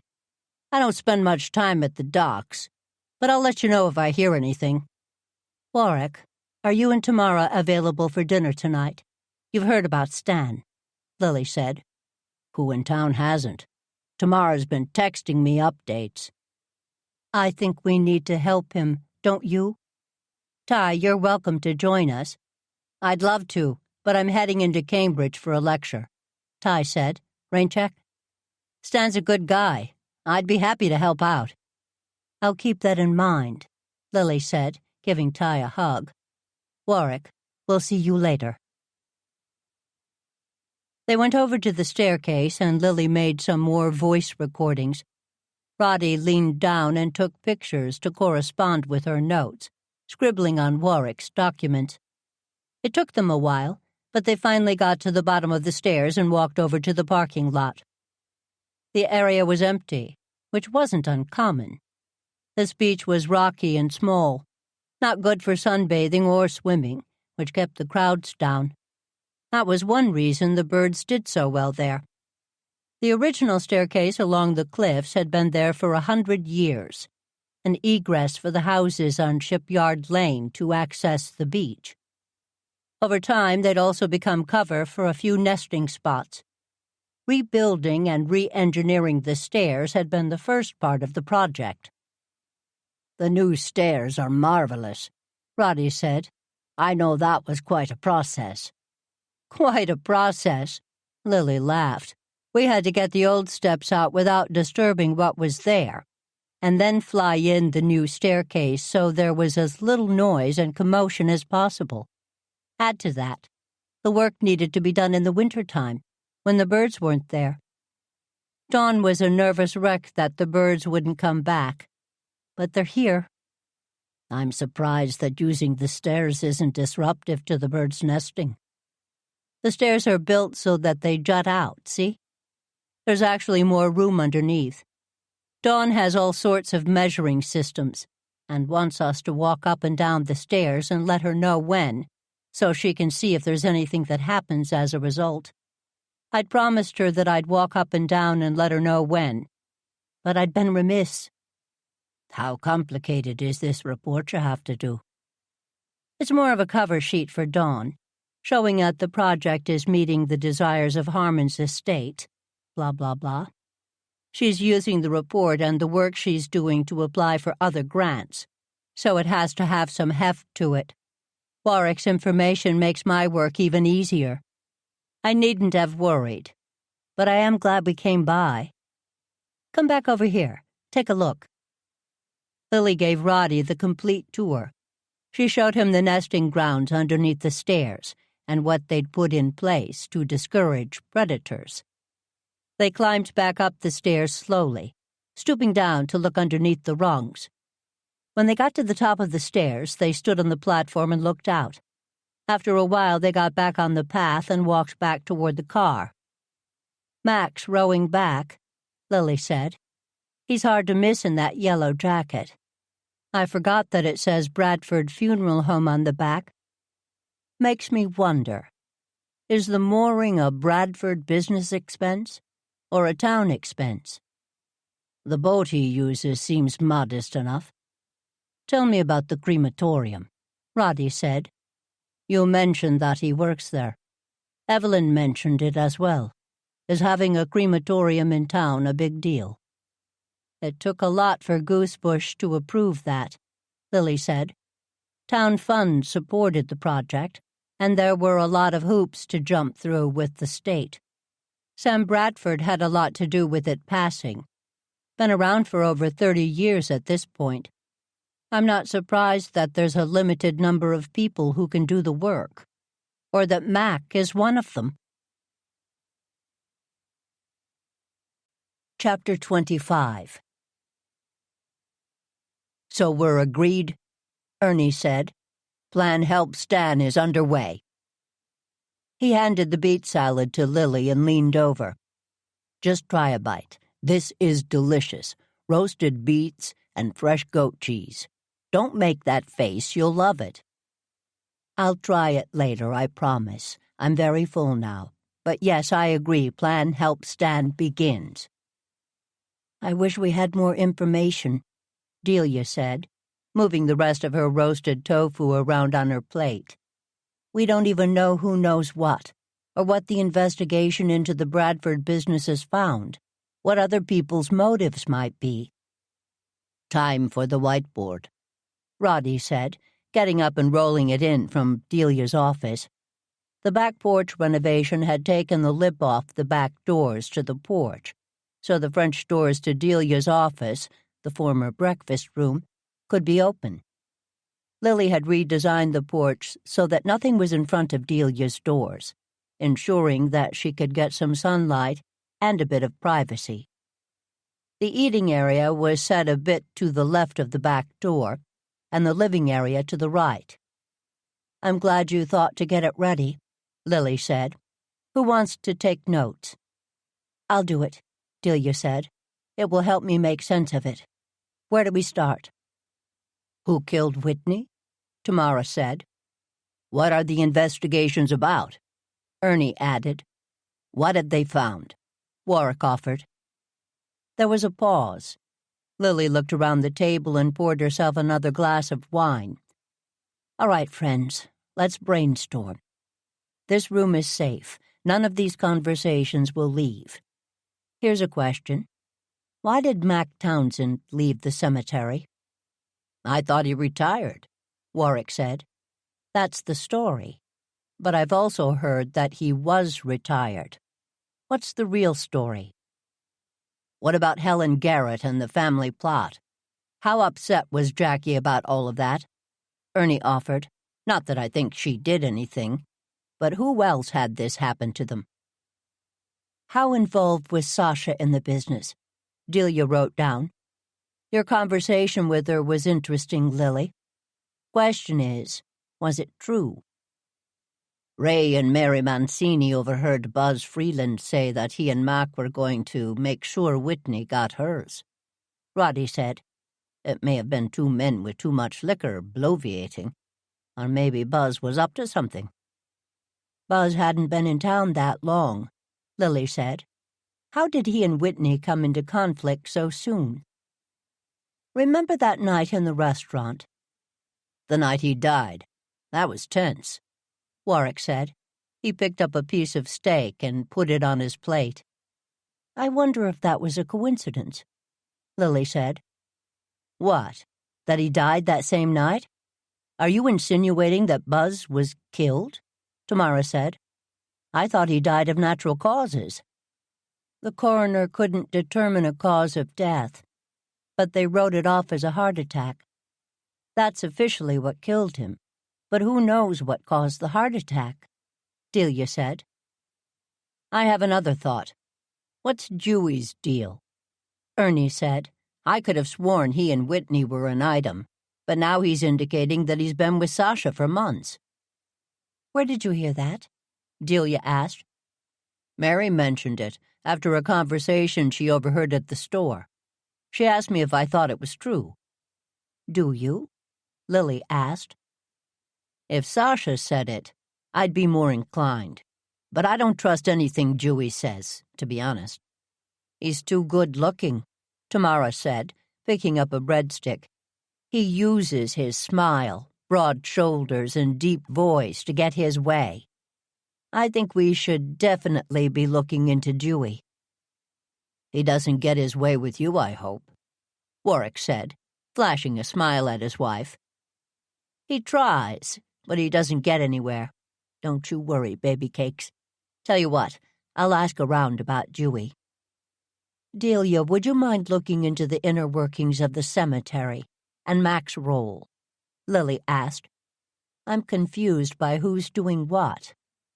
There's supposed to be a board making decisions, but Whitney was on the board, appointed. I'd like to know if they cut any corners when they put the Bradfords in charge of selling plots. That's fine, Delia said. Can you and Roddy get me all of your cemetery research? Min and I are meeting about it tomorrow. I've been curious about the same thing. I'll add Mac to the research list. Mac's an odd duck, but he cares about the Goosebush Cemetery, Ernie said. He may care about it, but... But what? This has to stay in this room, Tamara said. The Board of Selectmen were trying to get rid of him a few years back, before I was serving. I had lunch with Ray Mancini, and he told me that Whitney filed a couple of complaints with the cemetery committee a few years ago. Nothing happened, and they seem to have made peace. How long ago was this? Lily asked. 10, 15 years ago? You know who else was on the committee at the time, according to Ray? Portia Asher. Portia, really? I promised to bring her some grasses, Lily said. I'll stop by her place tomorrow. I'd love to hear more about the committee. She'll let you know what's what for sure, Tamara said. What else do we need to know? Seems to me we need to talk to Stan, Warwick said. See how much trouble he's in and how best to help. Everyone turned and looked at Lily. Why me? Because Stan likes you and respects you, Delia said. If he's in trouble of his own making, you can help him figure out how to get out of it, without judging him. Lily, Stan needs to know we're on his side, Tamara said. Delia's right. You'll be able to get him to listen and to accept the help. I'll see him tomorrow, Lily said, sighing. She took another scoop of guacamole and put it on a small flour tortilla. She added some steak and folded it up. She cut it in half and put the other half on Roddy's plate. "I'd like to go over and talk to your friend Evelyn again," Roddy said, picking up the tortilla. "Maybe she'll give us some more information about the investigation. But you'd need to be there." "I'll talk to Portia in the morning. Then I'll reach out to Stan. Why don't you see if Evelyn is available in the afternoon?" "Will do," Roddy said. "I'll reach out to Jackie Ross," Ernie said. "I'll talk to Sasha," Delia said. "And we'll check back tomorrow," Lily said. "Now, who wants a cupcake?" Chapter 26. "Good morning, Roddy," Lily said. She loved seeing his face in the morning, even if it was only his picture as it flashed on her cell phone screen when he called. "Good morning. Evelyn can see us today at 3, Roddy said. "I have some errands to run this morning, but I should be back in time to drive with you. If I'm not, I'll let you know." "That's fine," Lily said. "I'm going to see Portia later this morning." "Alas, I'll have to miss that conversation. Please give her my best. I've got to go over to Alden Park." "Is everything all right?" "Apparently. Mary mentioned the questions about the materials for the park coming up short to her father. He called Bash, and Bash connected with some people doing the other Bradford investigations. Misuse of funds was one of them." "Another issue with Whitney?" "Or Sasha, or Dewey," Roddy said. "Louise asked me to come in and meet with some people this morning." "Surely they noticed the ordering issues," Lily said. "That's one of the issues, I'd imagine. Louise must have noticed, but she didn't bring it to anyone's attention."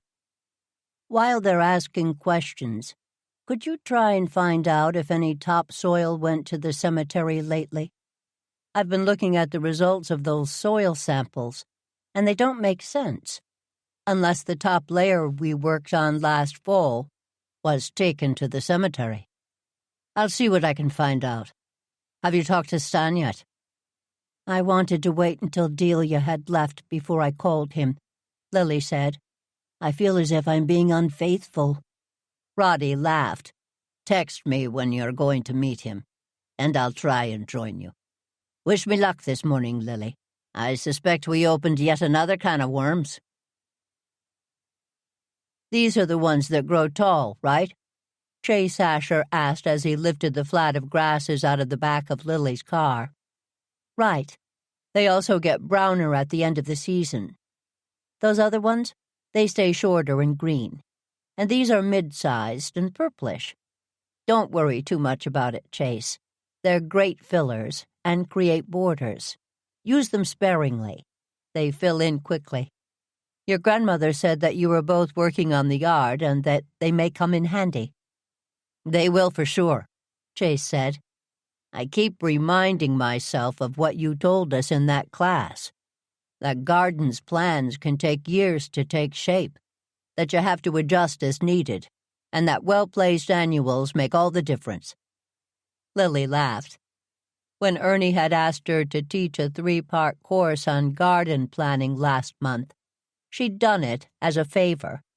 But she'd enjoyed it as much as the people in the class, and she'd enjoyed hearing about how the work was going for people. She'd thought Chase was there because the girl he was dating had dragged him in. But he'd asked a lot of questions, and it became obvious to her that Portia's grandson had inherited her gardening interest. Lily and Chase walked around their yard.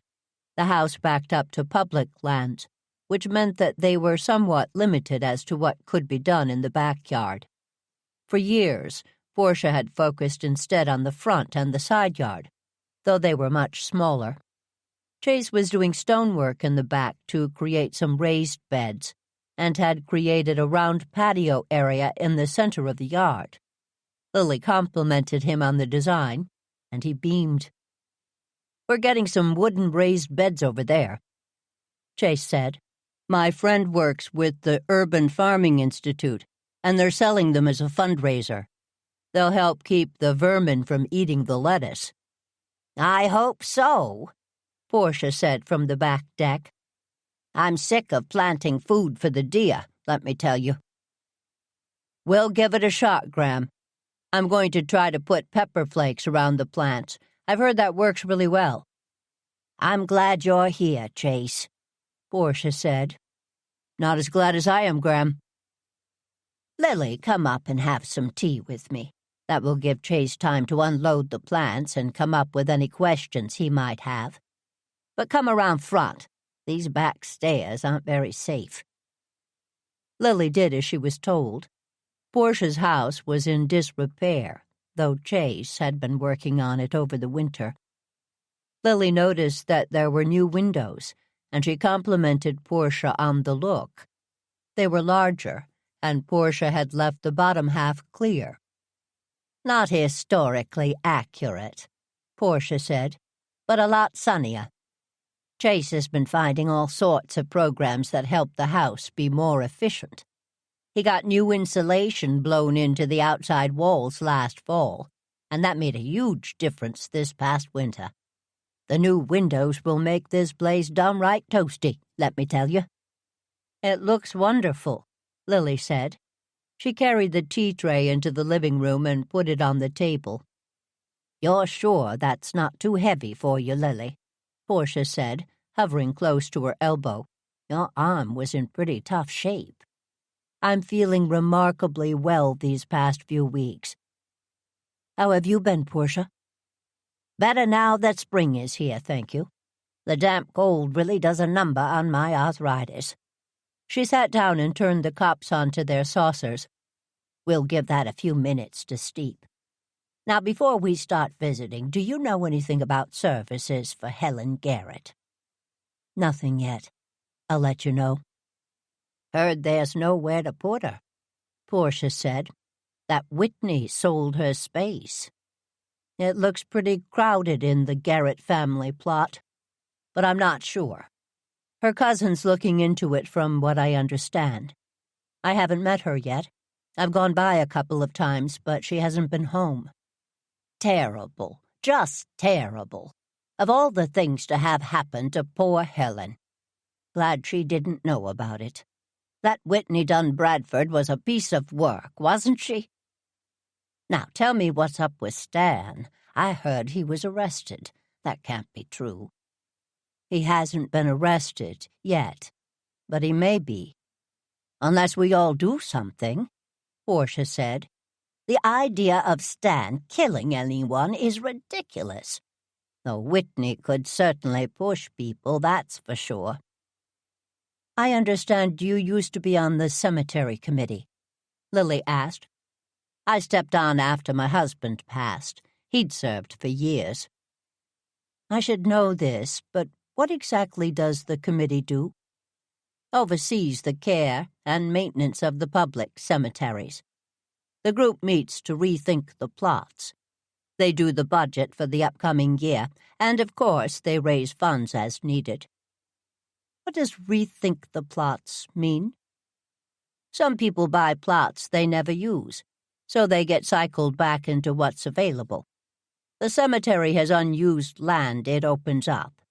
Also, there are the unmarked graves. Sounds terrible, but after a certain amount of time, like 100 years, they get put back into the availability." "What happens to the remains?" "Most of those folks weren't embalmed, and they are put in pine boxes, so there aren't remains to speak of. They're very respectful and rebury them deeper down and have the new graves on top. Me, I like the idea of being a tree more and more." Green funerals were becoming more popular, and Lily wasn't surprised that Portia liked the idea. "Why were they unmarked? I don't remember seeing them." "Sure you do," Portia said. She picked up the teapot. Her hands were shaking, but Lily didn't jump in to help. Portia took the tea towel and steadied the pot so she could pour. "The monument to the folks who died in the 1918 flu epidemic." They couldn't keep up with the demand, so they took care of the burials and made a memorial. There are a lot of them, trust me. Working with the committee, I got to understand how a cemetery is a living thing that constantly changes. Of course, people like Whitney force some changes, which isn't right. What do you mean? Mac Townsend was always good about keeping us up on the plots and how they'd been used. Whitney lit up when he talked about making room. This is back when Sam was alive, mind you. He was different than Whitney, knew just how much to push. I left the committee the year he died, and Whitney took his place. They didn't replace me, so she had a lot of sway. Used it, too. Not that it was all bad. The reserves have grown, and she took care of a lot of deferred maintenance. I don't remember the details, but I feel like the maintenance of the cemetery always had a fairly robust line item on the town budget. It does, Portia said. But Mac was always asking for more money to do this or that. The place got a little run down. Like that area I thought we should look at for the beautification committee. What did you think of that project? I thought I'd talk to you about it. I think it's a good idea, Lily said. I got distracted by all of the new headstones and dropped the ball on that, sorry. We can do that project fairly quickly, though I'm not sure who to talk to about it now. We'll get back to it once the clouds have blown over. What do you think happened to her? I have no idea, Lily said. I'd imagined they'd focused on Stan, because they'd had a couple of public spats. He wasn't the only one fighting with Whitney in public, Portia said. I go by there a lot to visit Hank's grave. I was there for his birthday to leave some roses for my sweetie. I was getting in my car and noticed Whitney over by her car, screaming at someone. I couldn't hear what she was saying, but then she got in her car and drove away. Do you know who she was talking to? Buzz Freeland stepped out and screamed, "This is the last time, you bitch," to her car. Yikes. When was this? Like I said, it was Hank's birthday, April 24th. He died a few days later, Lily said. Sure did, Portia said. Course, that probably won't help Stan, will it? If you remember anything else, let me know, Lily said. So, you are looking into it. I'm trying to help Stan, Lily said. He's a good guy. A good guy who cheated on Delia, is what I hear, Portia said, which puts him in the not-good-guy column in my book. Delia wants to help him, Lily replied, giving Portia a look. Well, then, I guess that's all that matters. But she deserved better than to be 2 times like that. Not that this was all on him, mind you. Virginia's been working on him for months. How did you hear? Chase. He's been working at the Star. Hard to miss the gossip from that close.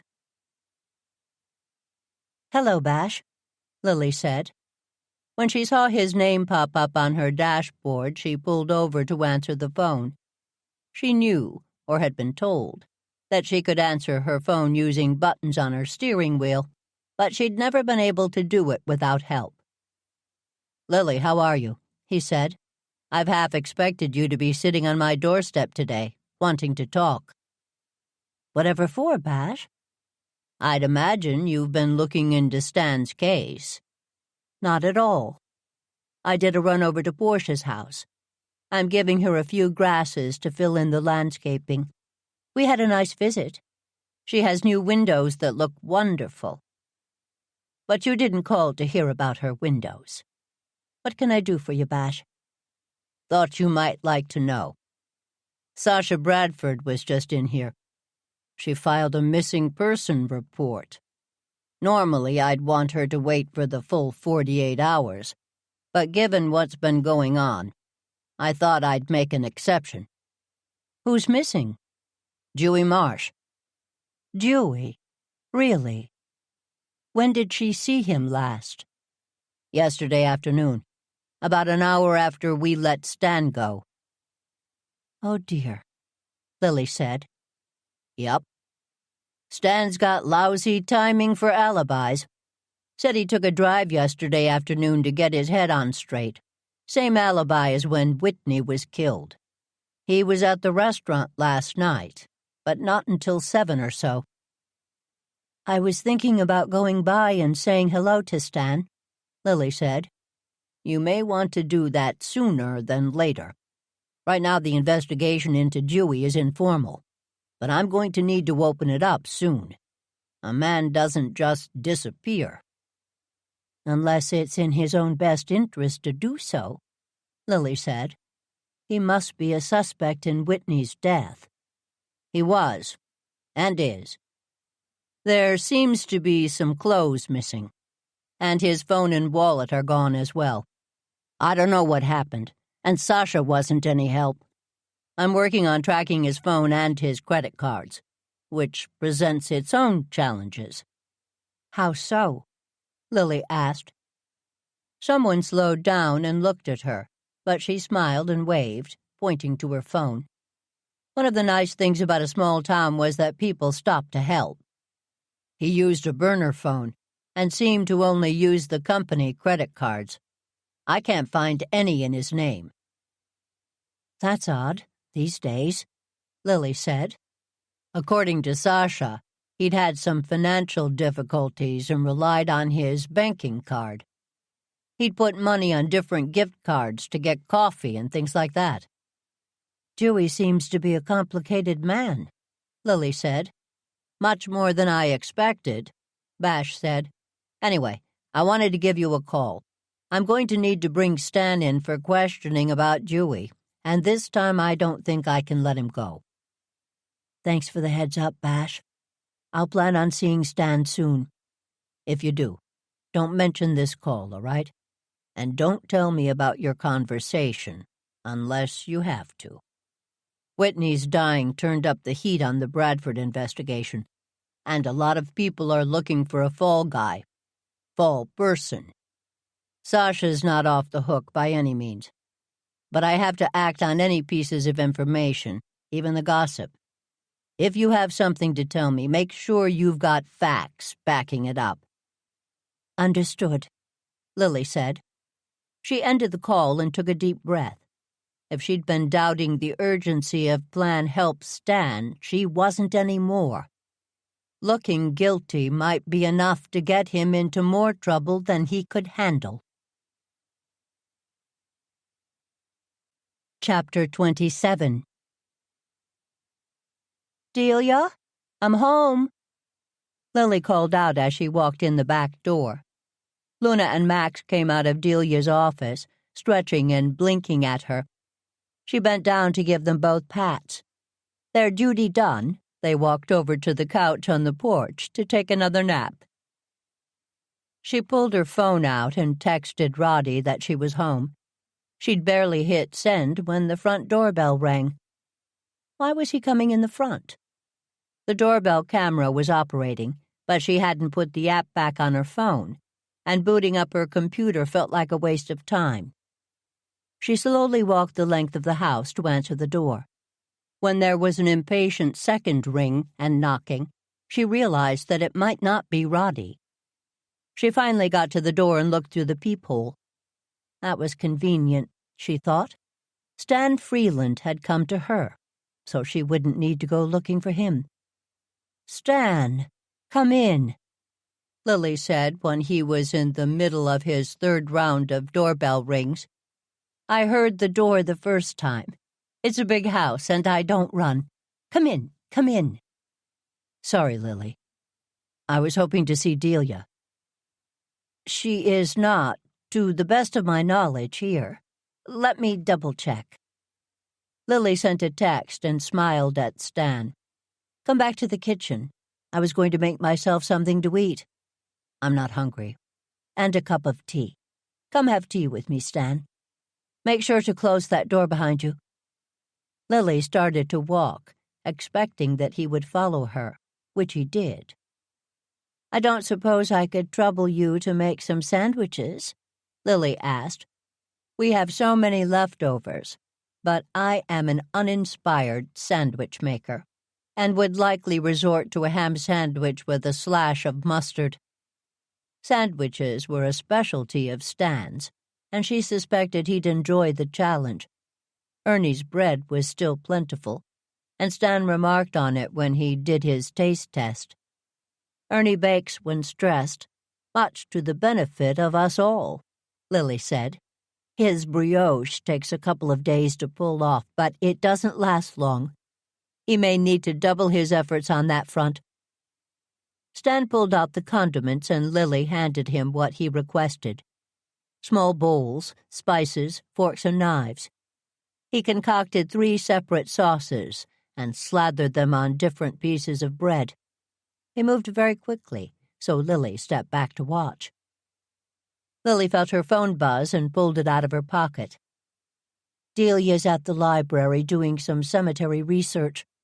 She texted Roddy and told him to stay put, that Stan was there. "Cemetery research? Why?" "To help you, of course," Lily said. "We're trying to figure out who killed Whitney, and starting with the cemetery seemed like a good path. Besides, you know Delia. She's best when she has a research project." "Who's we?" Stan asked quietly.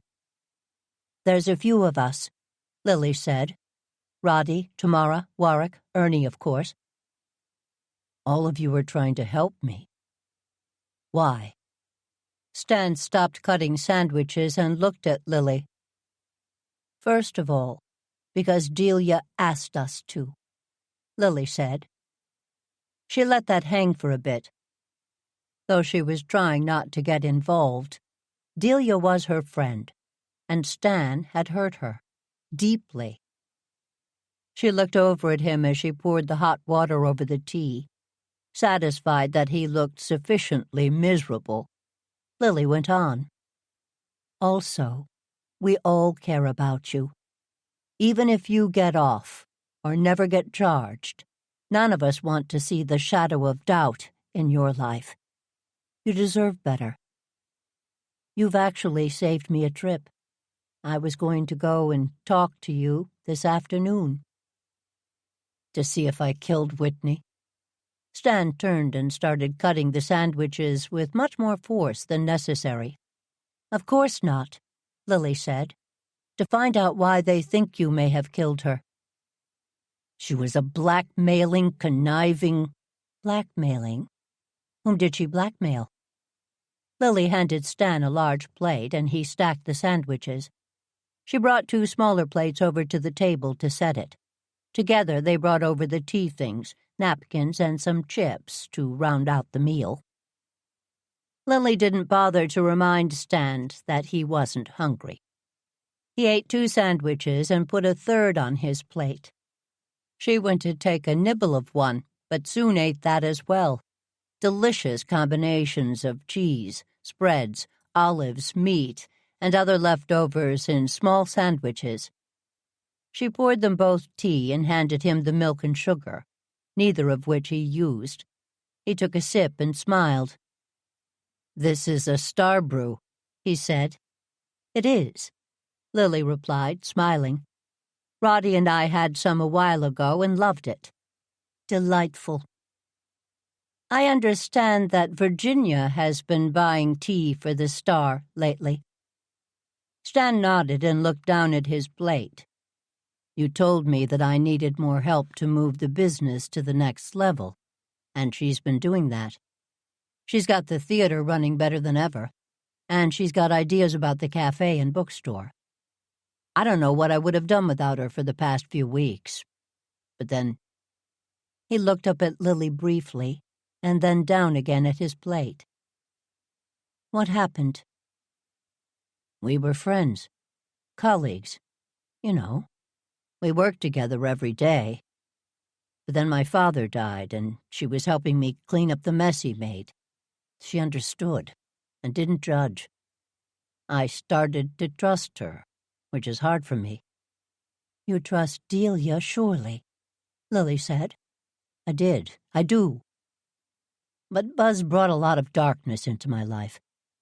I didn't tell Delia everything, and then it got so big I didn't know how to.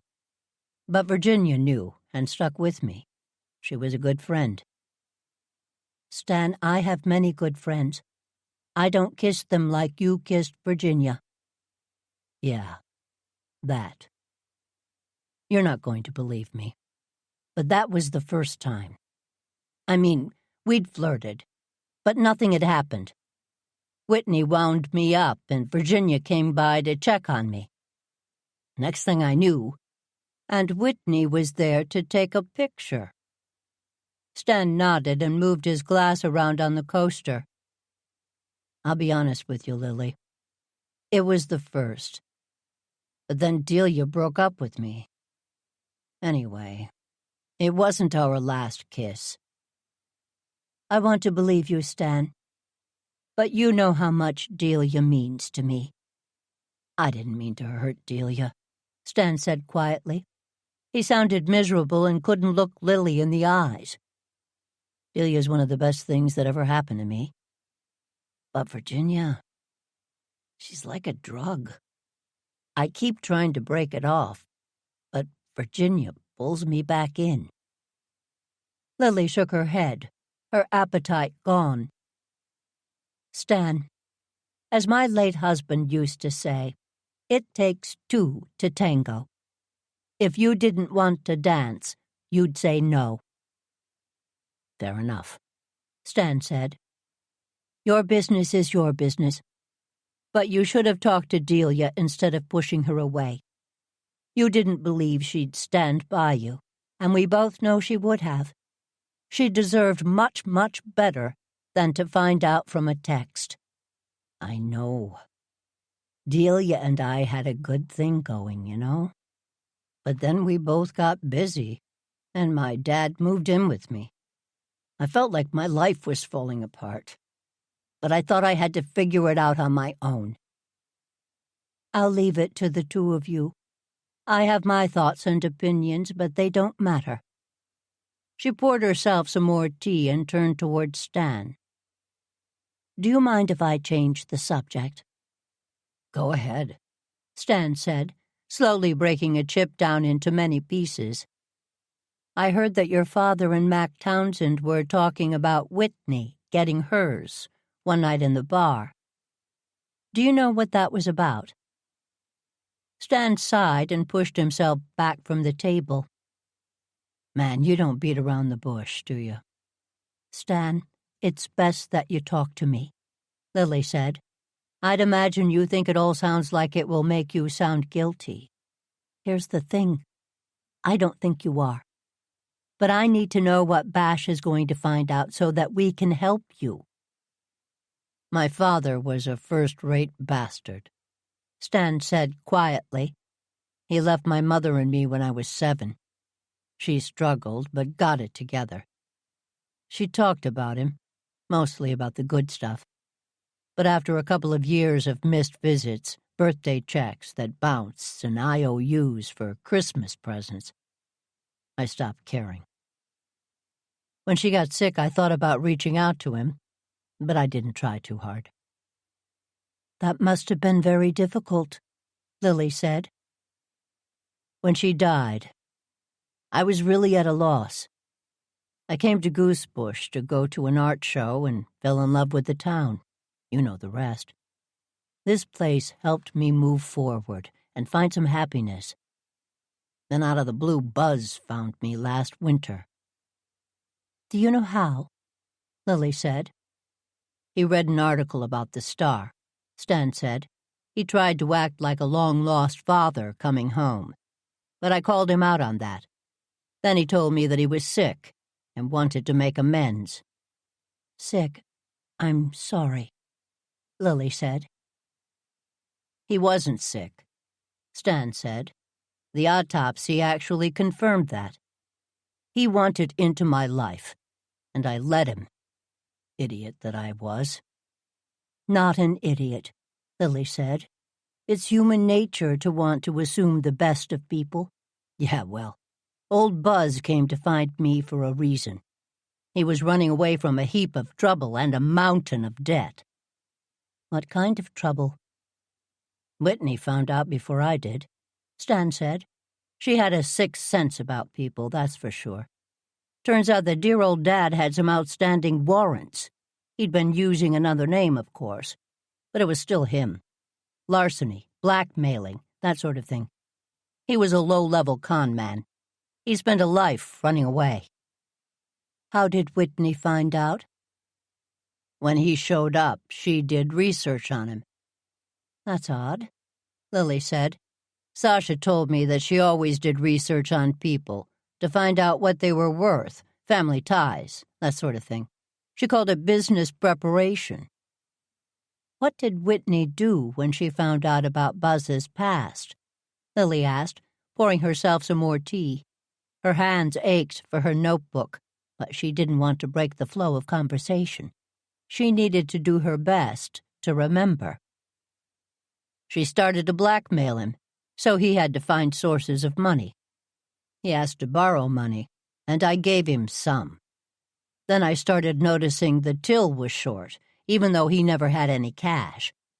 She was bleeding him dry. Of course, I had no idea, not till much later. I wish he'd come clean. What would you have done? Probably kicked him out, but I also would have gone after her. I have no time for people like Whitney. How did you find out? He and Mac became great drinking buddies. Mac got him some side work, but it wasn't enough. Buzz eventually told me what was happening. I was furious. Furious at him for living up to my lowest expectations. Furious at her for blackmailing him. After we hashed it out, I told him we were going to go see Bash. He didn't like that idea, but that was the plan. He promised not to confront Whitney in the meantime. That didn't stop him from making snide comments to her, though. When were you planning on going to see Bash? Monday morning. But he died on Saturday. When had he confessed all to you? That morning. That night at the restaurant, I could barely focus. When Whitney came in, I didn't know what to do, but I played it cool. I didn't want to tip my hand. Lily nodded. Did you tell Bash afterwards? Whitney got to me first. She told me that she'd blow up my life. But then she told me that she'd bury it all with Buzz as long as I bought a plot from her. Which you did, Lily said. I did. Ends up it wasn't even a real plot. But I didn't worry too much about that. I wanted it to be over. Was it? Of course not. She came back for more. But I told her to drop dead. I said I'd go to Bash if I needed to. How did she take that? She sent Delia that text and called me and said that was just the beginning of my miseries. Oh, my. It's always depressing when people live up to our lowest expectations, isn't it? I wonder if blackmail was a normal way of doing business for Whitney. She was really good at it, Stan said, with Dewey as her muscle. What do you mean? He came to pick up the money from me, Stan said. He stood up and started to pace, saying all of this out loud to you. I'm an idiot. Bash needs to know all of this. I know he does. Like you said, I didn't do it. Maybe it will help Bash figure out who did. I can't be the only sucker in town. I bet he could get Dewey to flip. Stan, Dewey's missing, Lily said. Missing? What? Are you sure? Bash called me a little while ago. He's only been gone a day, but Bash is concerned. It's not public yet, but you should know. Have you told your lawyer everything you told me? Not everything, Stan said. He was a public defender. Honestly, he was in a rush. Got me out of there and told me to keep my nose clean. Okay, Stan. Sit down. You're making me nervous. Here's what we're going to do. I'm going to call my lawyer. Do you have your car? No, I walked. Fine. I'll drop you by her office. I called her yesterday and told her that you may be a new client. Lily, I can't afford. Listen to me. Delia asked me to help you, and I'm doing that. You are going to talk to my lawyer and tell her everything, and I mean everything, you told me. And you're going to tell her the parts you left out. Then you're both probably going to talk to Bash. But that's her call. Lily, I can't. Don't argue with me, Stan. Don't be stubborn about money right now. You can't afford your pride. I don't think you did this, but you've got to admit the frame is looking pretty solid. Damn it. I never should have. Stan pushed the plate of sandwiches across the table. Lily stood up from the table and walked over to a drawer, opened it, and pulled out a roll of plastic wrap. Would you mind wrapping those up? I'd appreciate that, as would Ernie and Delia. You have a real talent for making delicious food, Stan. I'm going upstairs to freshen up.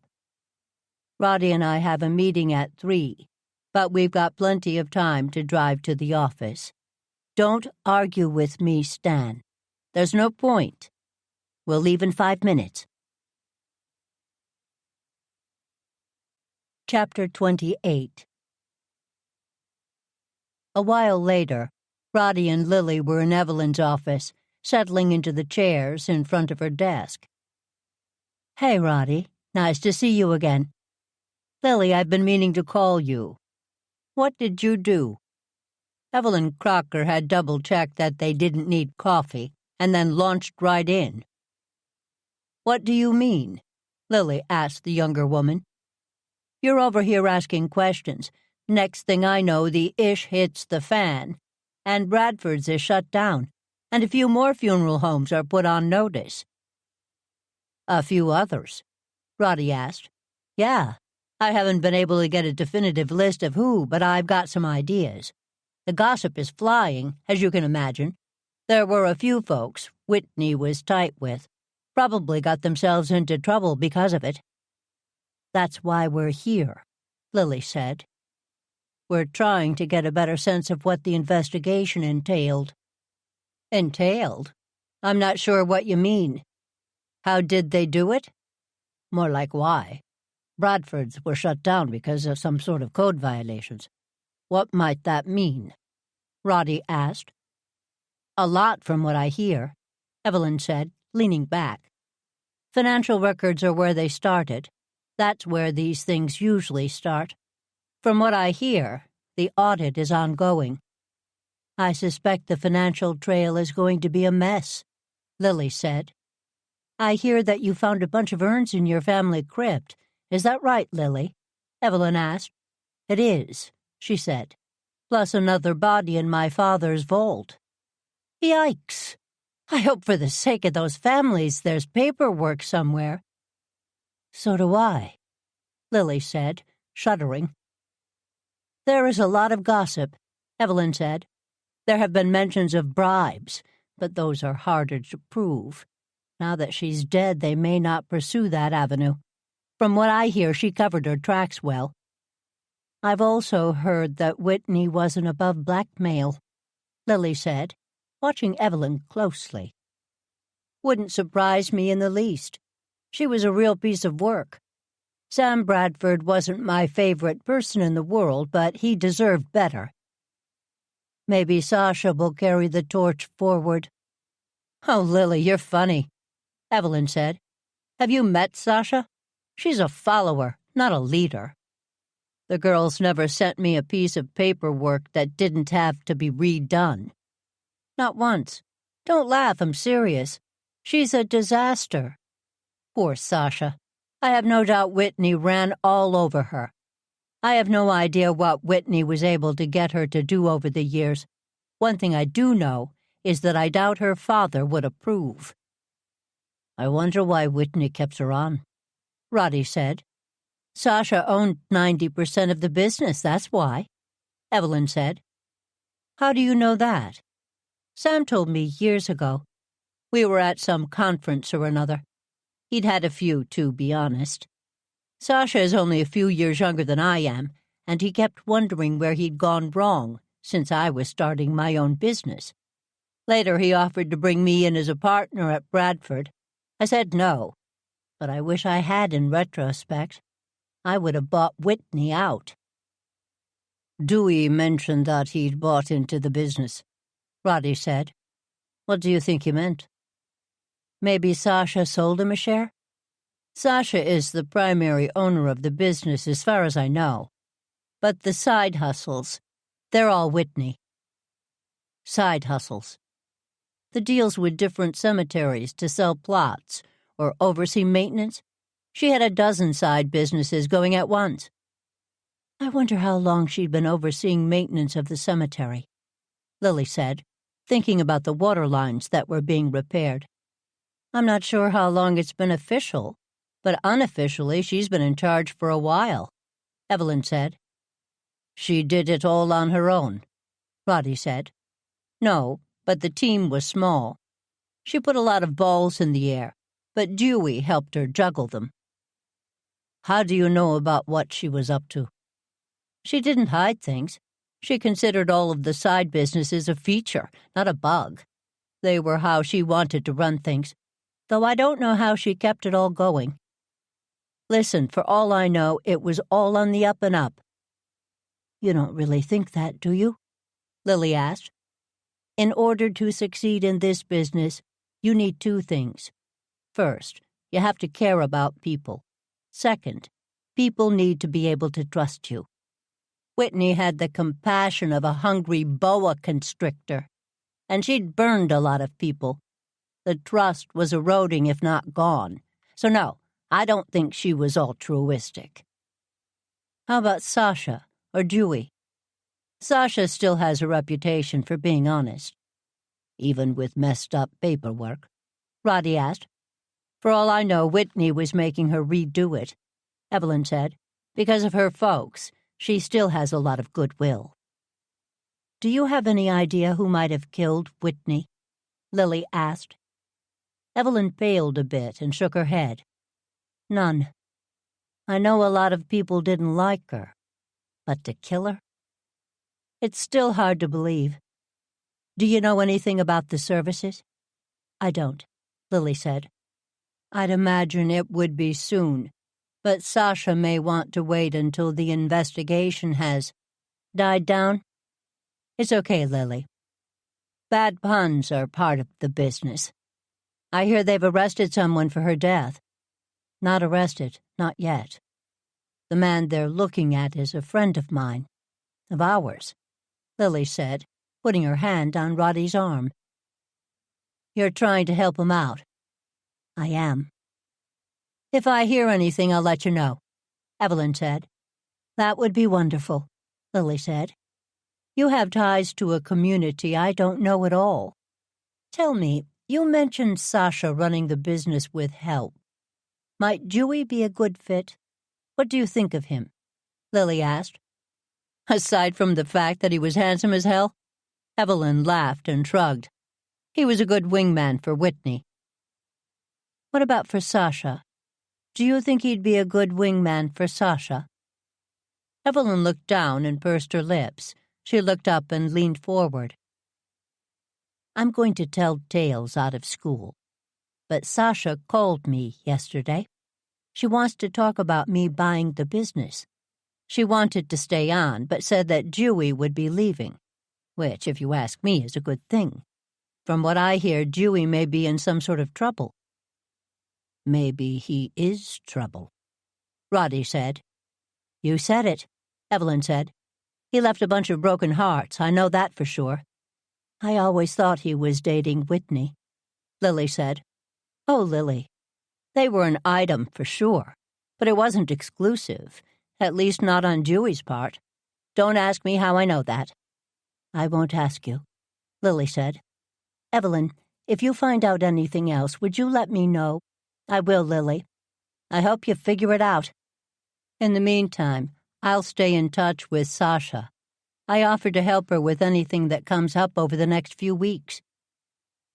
"That's nice of you," Roddy said. "We all work together," Evelyn said. "I use the Goosebush crematorium a lot, so I'm back and forth." "Won't that shut down for a while?" "No, Mac can keep taking care of that part of the business." "Mac Townsend?" "Yeah, he's been running things there for years.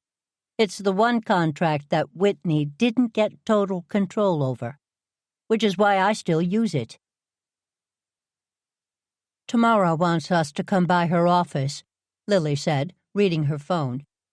They were almost at Roddy's driveway, but he drove past.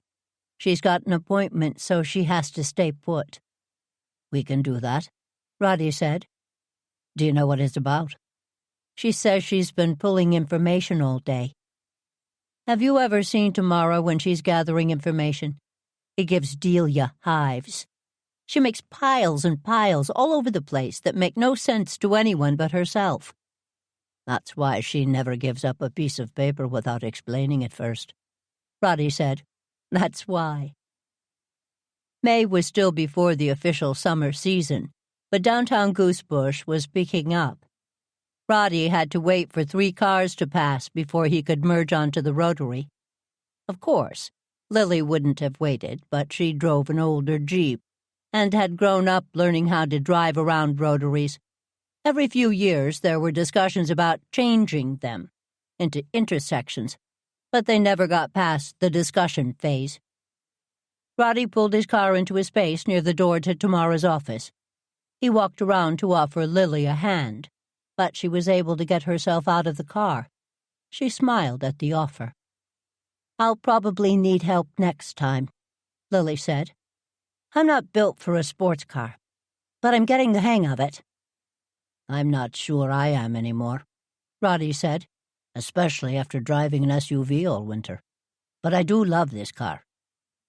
He gave it a pat and stepped back so that Lily could take the lead. The door buzzed when they walked in, and Tamara stuck her head out of her office.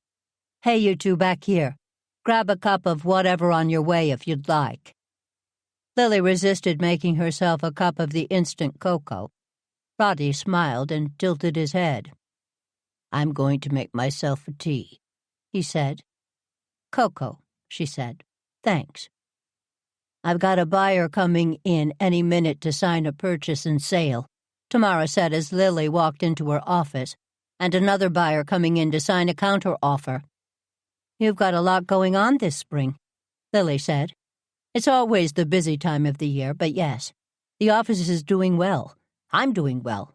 I'm not going to complain. These 2 offers have been taking up a lot of my time this week, though. I hope they both go through." "Tamara, I brought you a cup of cocoa," Roddy said, balancing 3 cups as he walked into the office. "I knew once you saw Lily drinking hers, you'd want one." "You're a good man," Tamara said, standing up to take her cup. "All right, let me walk you through this so you can read it over if my clients come in. Lily, here's a pen and highlighter for you. Roddy, here's one for you. Ready? I know you'll be itching to make notes that help explain why I printed out the sheet I did. As long as I can remember, we're in luck." "We have complete faith in you, Tamara," Roddy said. "Okay, this pile." She handed it to Roddy. "I pulled up the town records on as many houses as I could. This morning Pete told me that Whitney came by a few weeks ago to talk about putting her house on the market. Ernie said she was doing some painting. He called her last week, and it ends up she had the house assessed and wasn't happy with the results, so she decided to hold off for a bit." "Why?" "I wondered that too. So I called the assessor Pete suggested, Don, and asked what happened. He told me that the house was mortgaged to the hilt. She'd done a lot of improvements, which had affected her tax rate, but none of them added much value to the home. To be fair, the house was so much a part of the business that selling it separately didn't make sense, and he told her that. Anyway, if she'd sold the house, she would have lost money.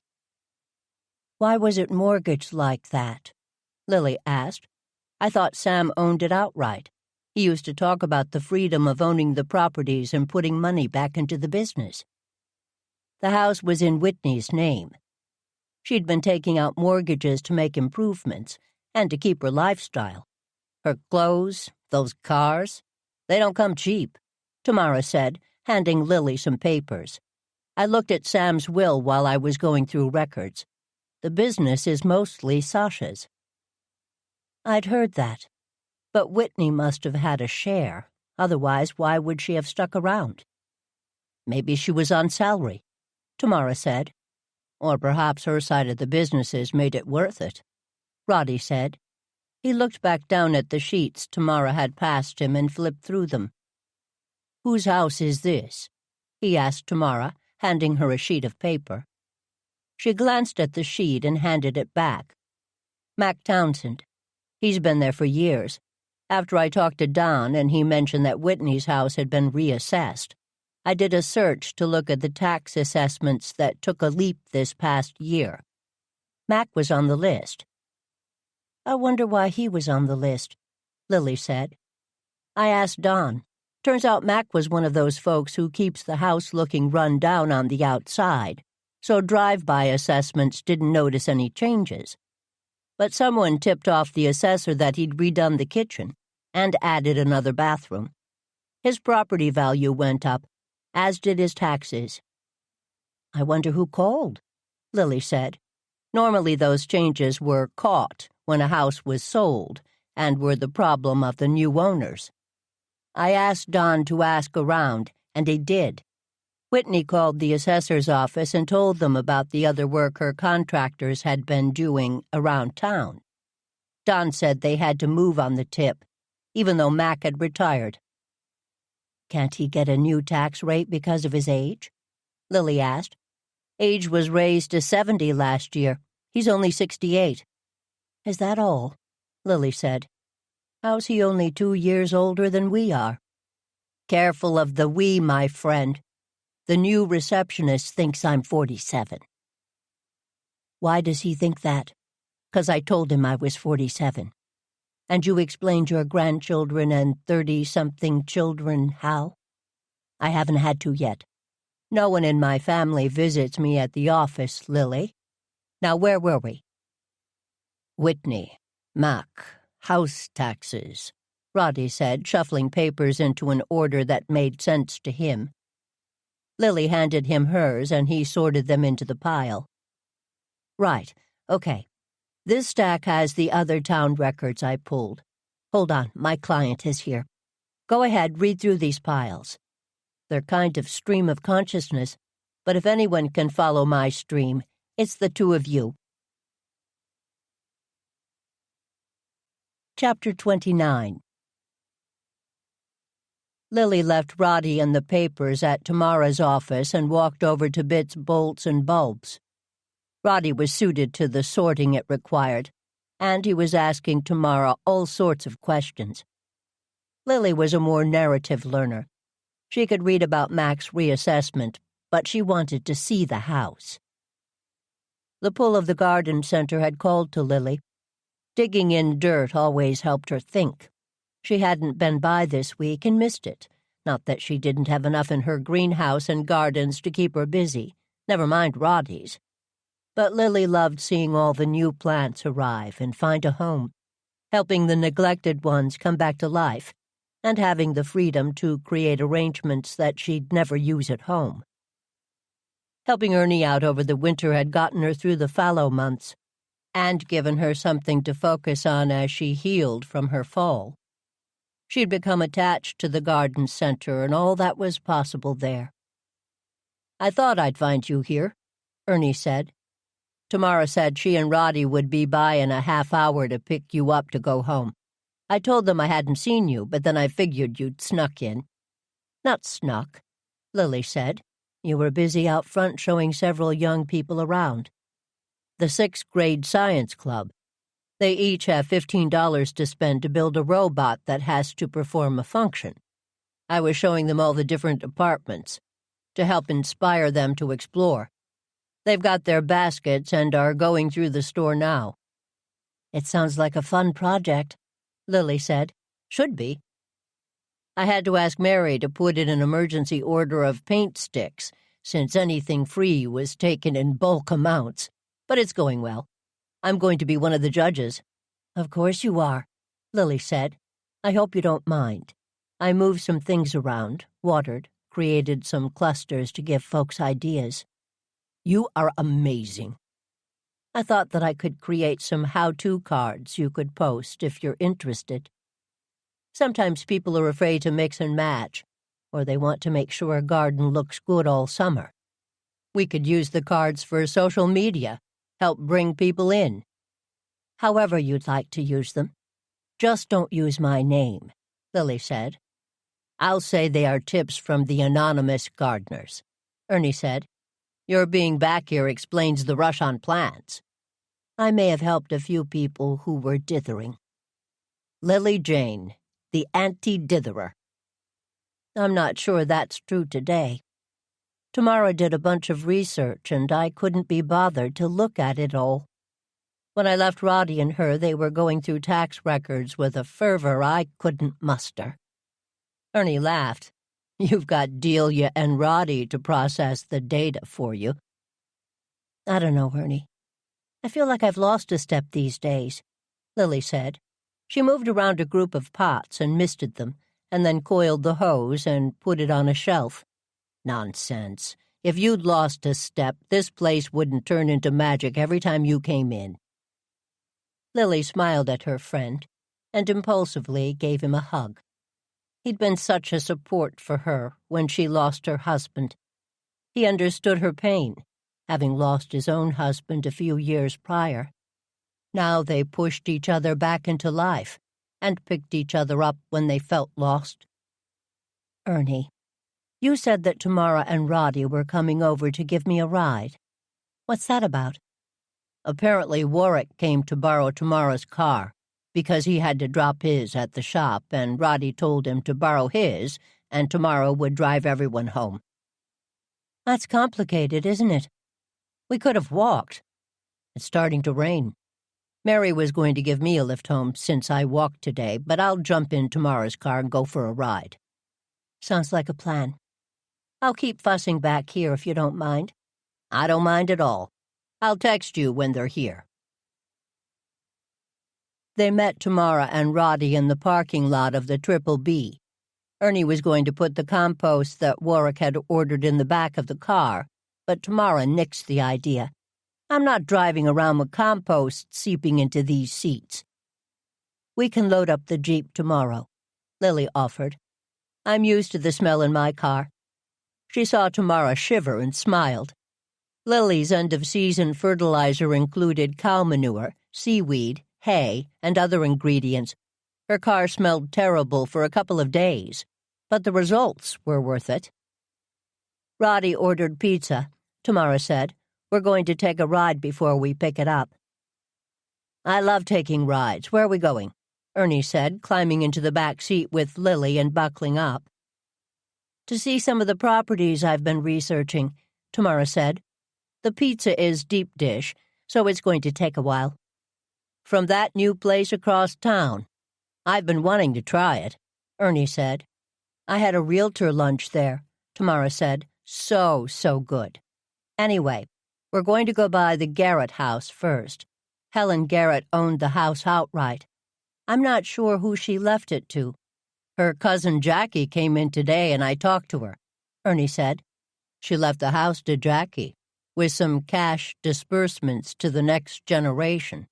Problem is, to meet the cash disbursements, Jackie's going to need to sell. It's much better to leave percentages to people, Lily said. Jackie said the same thing. She'd really like to keep the house, but doesn't know how that's possible. I suggested she not make any rash decisions. Here's the house. Slow down for a second, Tamara. Jackie said that it's been updated with electrics and plumbing, since Helen had to move to the first floor and they needed to put a bathroom in downstairs. Apparently the taxes alone are a killer. And they went up last year, Tamara said. A lot. And remember this, Helen got a senior citizen discount. Why was it reassessed? Lily asked. Possibly the same contractor did work at the Garrett house as did work at Whitney's, Rodney said, looking at papers. I can probably look at permits, Tamara said. Roddy, send me an email and remind me to do that before we all forget. Done, Roddy said, looking out the window. I haven't really been back here. Where are we? I was reading and I've lost my bearings. This is the street that runs right behind our houses, Lily said. Her lot is wider, but narrower, thanks to our backyards. See that tree in the back of the lot? You can see it from your upstairs. Yes, of course. So this is what's beyond the wall. It's an impressive wall, Ernie said. Jackie said her family built it. They did. They built it up against my stone wall so it would look uniform. I wished they'd used stone, Roddy said. The brick appears to be bowing in places. Years of ivy have probably damaged the mortar, Ernie said. It's on my summer list to get it fixed, Roddy said. What's that building on the side? The gatehouse, Ernie said. Jackie told me about it. It was built for relatives who wanted to visit in the summer, so they wouldn't have to stay in the main house. She told me I should come over to visit to give her some ideas to get it ready to go on the market. She'll get a pretty penny for it, Tamara said, though I think it will probably be a teardown, unfortunately. This isn't waterfront, but it's close enough, and this back neighborhood has a lot of charm. She pulled away and continued down the road until it connected with Washington Street again. Next stop, we're going over by the old church. To Mac Townsend's house, Lily said. Another area I don't know well, Roddy said. That part of town is interesting, Tamara said. It was one of the older neighborhoods. We're talking colonial houses. And then there was a fire in the 1910s. When the neighborhood was rebuilt, it was by the same company, using 3 basic designs. For a lot of people, the sameness made it undesirable. But now it's one of my favorite parts of town. The houses are large, but not huge. Tall ceilings, beautiful finishings. A bit run down these days, but folks like it that way. Tamara kept up a running narrative of the house history of Goosebush on their way, prompted by Roddy's questions. This is Mac Street, and there's his house. Tamara rolled to a slow crawl and stopped the car. Forgive me, but from the outside it doesn't look like much, Roddy said. That's to fool the assessors, Lily said. Folks let the outside look run down so that their property values don't go up. That doesn't work as well these days, Tamara said. Social media being what it is, people love to show off their new bathroom or bar sink or indoor gym. Besides, Goosebush property values keep going up, even on the houses that are in need of some TLC.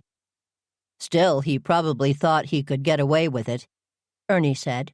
It really does look like a wreck. Nice cars in the driveway, though. They are indeed, Roddy said. Where's next? Let's go by Whitney's house, Lily said. It's not far from here. I learn about these back roads from these rides, Roddy said, and when Lily helps me elude someone who's following us. The best way to explore Goosebush is by bike, Lily said, ignoring everyone's laughter. She'd had to outrun the press a couple of times last fall, and was grateful that she knew Goosebush so well that it was easy to do just that. That's how Tamara and I know all the different roads and paths. By Vespa isn't bad either, though some of the side roads aren't as easy to explore. It's a pretty little town.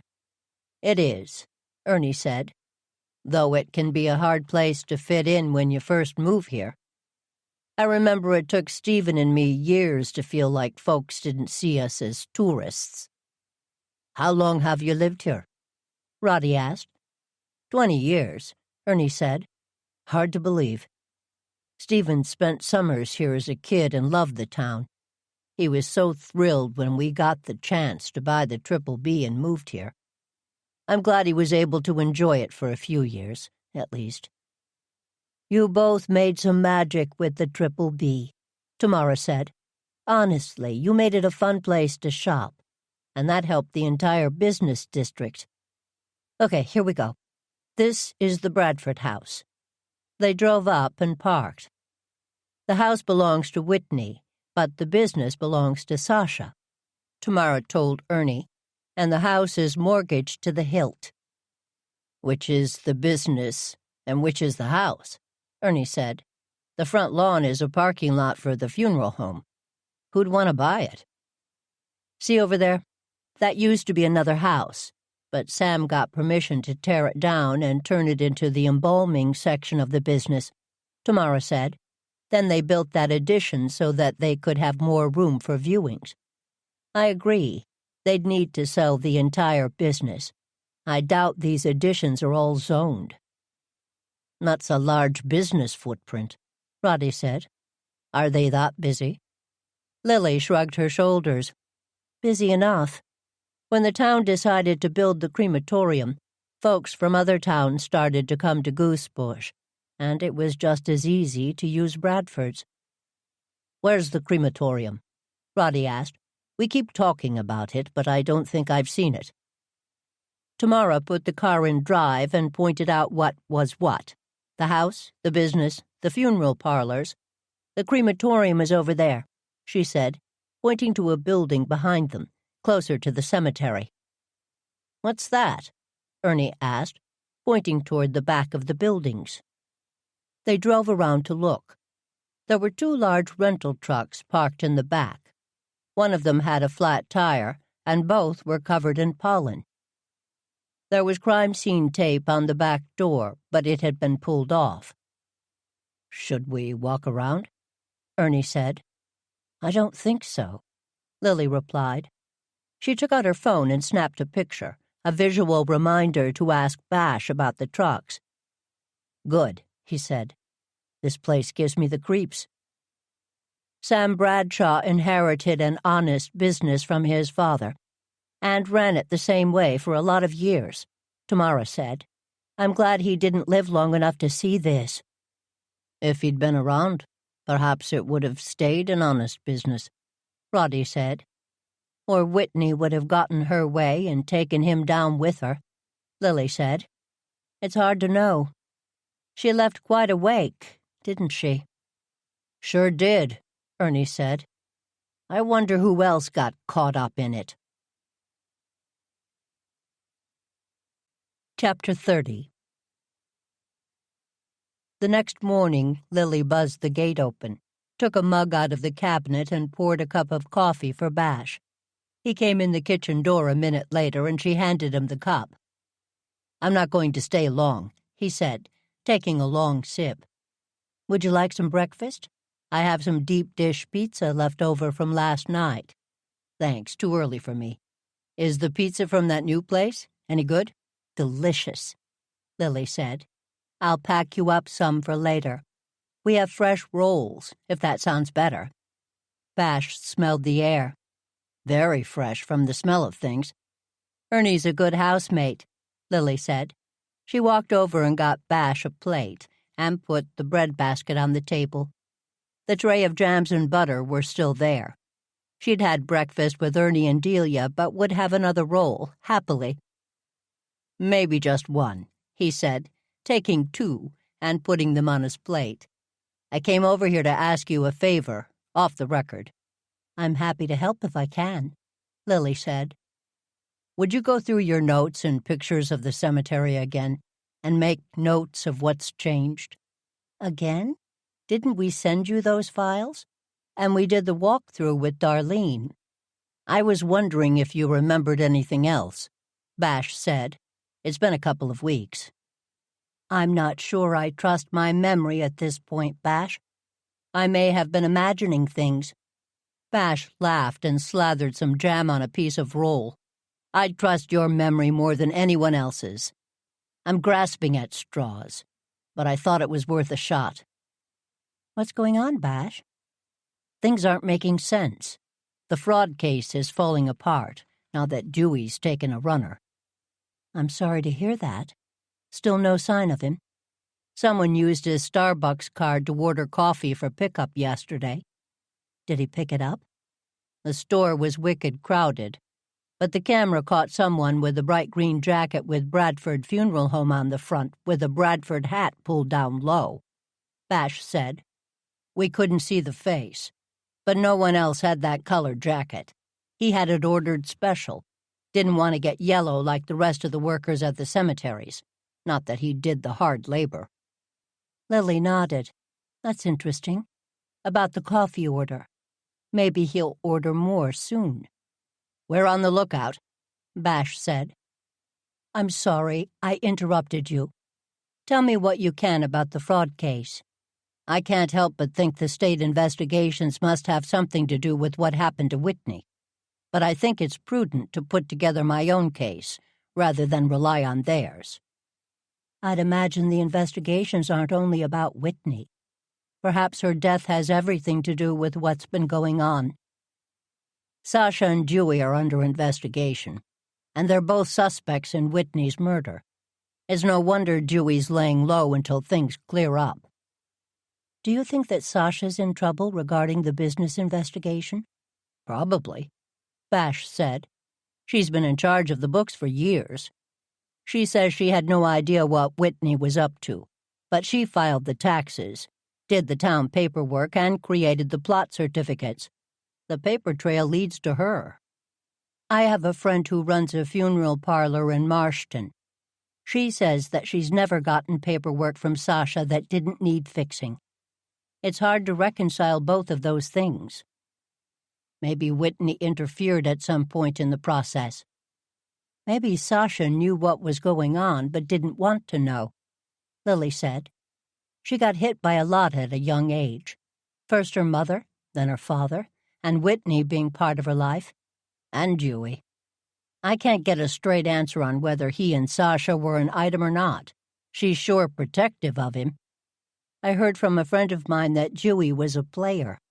Yeah, that's consistent with what I've been finding out. I wish I had a handle on where he's gone. These days, being off the grid is hard. To disappear completely, except for a coffee run? I wonder if he'll reach out to Sasha. He may need her help, Bash said. He's in more trouble than she is. I have a forensic accountant looking over the business, and it seems like Dewey was skimming from here, there, and everywhere. For all I know, he may have been the mastermind, and Whitney may have been an innocent bystander. Lily cocked her head. Not completely innocent. Tell me, have you spoken with Stan? Not recently. Should I have? Lily shook her head, just wondering.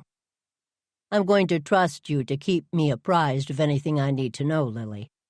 I will, I promise, Lily said, buttering her roll some more.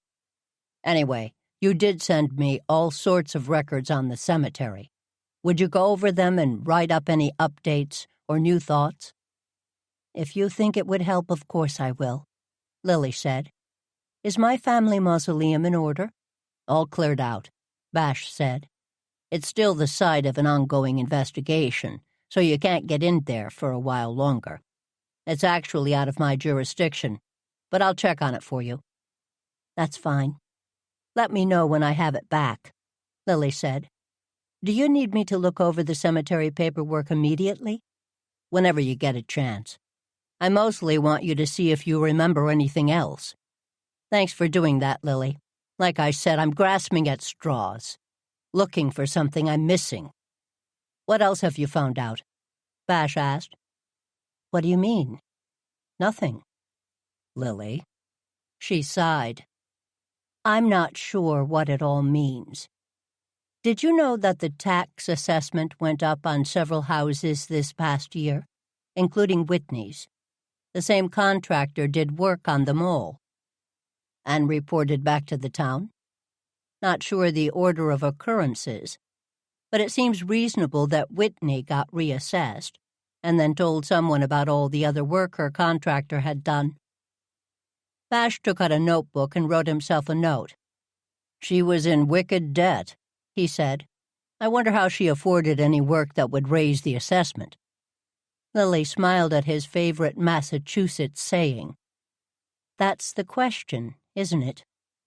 Why was she in such debt?" "Whitney liked to gamble," Bash said. "High stakes." "Wow, I had no idea. Not sure anyone did except for Dewey. I just saw some footage of him down at the casino from a few weeks ago." "That explains the need for infusions of cash, I guess." Dewey was skimming. Whitney was getting money from different sources. "Yeah, lots of possible motives. Anyway, I will take that pizza if you're offering. Going to be another long day. You take care, Lily, and let me know what you come up with, no matter how insignificant it seems. I want to get this sorted out." "And make sure justice is served," Lily said, smiling. She got up to wrap up some pizza. "Exactly," Bash said. "Sure, no problem. I'll be right over and take a look," Ernie said, walking into the kitchen. He shut off his phone and looked around the kitchen. "Did I hear you talking to someone?" "Bash just left," Lily said. "He wants me to write up what I remember about the cemetery." "To help with the state investigators?" "To help figure out what happened to Whitney," Lily said. "I got the sense he was being frozen out of the state investigation. Since he's looking for suspects other than Stan, he has to piece things together." "I'm glad he's still looking," Ernie said. "Me too. Who were you on the phone with? I thought you had the morning off." "Jackie. She needs some help getting the screen windows down and the storm windows up. I told her I'd go over. I'm dying to see the house. Want to come with me?" "I'd be happy to," Lily said. "Great. I'd rather walk, but I'm heading into work afterwards, so I'm going to drive. Can you go now?" "I can," Lily said. "Let me tell Delia where I'm going. She's at the Historical Society." "Again? What's she working on?"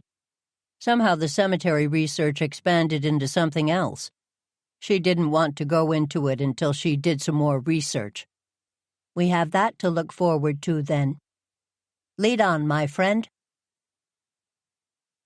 "Ernie, this is above and beyond," Jackie said, opening the door. "I didn't expect you to do house calls on your own. I thought you could give me someone to call." "No worries," Ernie said. "Jackie, do you know Lily Jane? She's an expert in these old windows, so I brought her along." "Jackie, I am sorry for the loss of your cousin. She was a wonderful neighbor for many, many years." "I appreciated the note and basket," Jackie said, "and the gardening you did to help brighten up Cousin Helen's view. She always spoke highly of you and your family. I remember meeting your mother on several visits up here. What a lovely woman." Jackie kept talking as they walked into the house. Since Helen had started to live on the first floor a few years ago, the rooms were well kept, with fresh paint and polished floors. But Jackie was leading them to the second floor, where Lily had never been. "I've been cleaning these rooms and desperately need fresh air." "Let me see what we've got here," Ernie said, going over to lift the window. It wouldn't budge. "Lily, could you hand me the thingamajig?" Lily rifled through his toolbox until she found the 5-in-1 tool and handed it to him. He ran the sharp edge along the side of the window. "Hopefully this will break the paint seal," he said. "Lily, can you push on the other side?" After a few minutes, the window stopped resisting and let the weights help lift it up. The storm windows were newer, and after some lubricant the storms went up and the screens came down. "That air is lovely," Jackie said. "That should be enough." "Nonsense," Ernie said. "Once you figure out the steps with these windows, the rest will be easier." "I don't know why she didn't replace them years ago," Jackie said. "These rope and pulley windows work very well, especially when the window is oversized like this one," Lily said. "Helen replaced the old ropes with chains several years ago. She took a class somewhere. She was proud of herself. With the new storms, they were actually very efficient. Unless they get painted shut, Ernie said. You ready, Lily? Ready, Lily said. She'd grown up fighting old windows and was happy to help. These windows were stunning, 6 feet tall, 2x2s. You know, I always used a bar of soap growing up to keep the windows running up and down. I have some beeswax that will do the same thing, Ernie said, holding up a cake and handing it to Jackie. Why don't you follow behind us and wax the side of the windows so that they open and close easier next time? Won't it make them close? No, the weights will keep them up. I can't tell you how much I appreciate the help, Jackie said, doing as she was directed. These rooms are in good shape, Ernie said, looking around. Jackie turned toward him and laughed. No, they aren't. This is such an odd old house. Not that big, which is why they built the carriage house, but it's got good bones. Bless Helen, leaving it to me. I wish she'd only left me the carriage house, but they come together. Why just the carriage house? Ernie said. It's much smaller, all one floor, with extra space upstairs for guests. It's where I always stayed. She left me both houses because the other members of the family would have fought over them, so she thought leaving them money would be easier. Turns out, I'll need to sell them anyway. Why don't you talk to Tamara O'Connor? She may know of some options that are available to you. I'll write down her number, Ernie said. Would you mind meeting her with me? Jackie asked. I get overwhelmed. Of course, Ernie said. I'd be happy to. If she hadn't been so hell-bent on clearing out before she died, I'd have something to sell, Jackie said. But that's what happens when you live to be almost 100 and you don't want to be a burden to people. You give all your things away. To relatives and friends, I hope, Lily said. Jackie continued to wax the windows with a fervor that belied her years. It makes me so darned mad, Jackie said. I hate to feel like they took advantage of her. Who? Ernie said, pulling the last screen in the room down. That Dewey Marsh. She told me about him, that he was a charmer, reminded me of my first husband, who, I might add, led me to wreck and ruin, and did the world a favor by dying young. I know that sounds terrible, but trust me, you would have agreed. Helen never had children of her own, but was the family matriarch in many ways, helping kids go through school and— I'm sorry, that's not what we were talking about. We were talking about Kevin. Dewey, Lily said gently. Dewey. Kevin was my ex. Oh, never mind. Helen had some beautiful Royal Doulton figurines, a huge collection of pretty lady figurines, some of them quite rare, and a Romeo and Juliet piece that I'd always loved. Anyway, when I came to visit last Christmas, I asked her about them, but she was vague. She said that Dewey was getting them appraised. When I came last month to be with her, I looked around, but they still weren't there. I asked Dewey, but he said he didn't know. After Helen died, I went by their office to make arrangements and got the runaround. Over and over again. Dewey wouldn't see me, so they stuck me with Sally. Sasha? That's her. Sweet, but a bit dim. I mentioned the Dewey situation with the figurines, and she mentioned that he had a shop on eBay. Even wrote down the name. I checked it out, and sure enough, there were a dozen pretty ladies up for sale as a set. Do you think they were Helen's? There was a chip in one that was my fault. Yes, they were hers. Part of the set. I hope the rest didn't sell. What did you do? I called my daughter. She filed a claim on them. Thankfully, he was asking a small fortune, so there weren't many bids.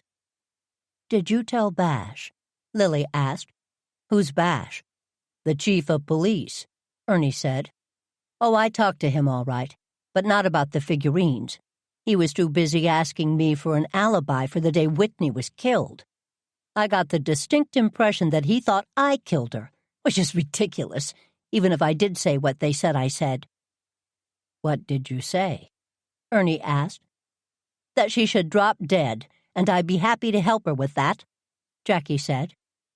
"I can see how that might be a problem," Ernie said, smiling to offset his words. "You should reach out to Bash and tell him about the Royal Daltons. He's trying to do his job." "We know the young man who is being blamed for her death," Lily said. "We're trying to encourage the authorities to keep looking." "I keep thinking I can't be the only person who had problems with her," Jackie said. "Do you mind me asking about those problems?" Lily asked. They'd moved to the next room, and Ernie was working on the windows. Like the previous room, it was mostly empty and needed paint, but the bones were good.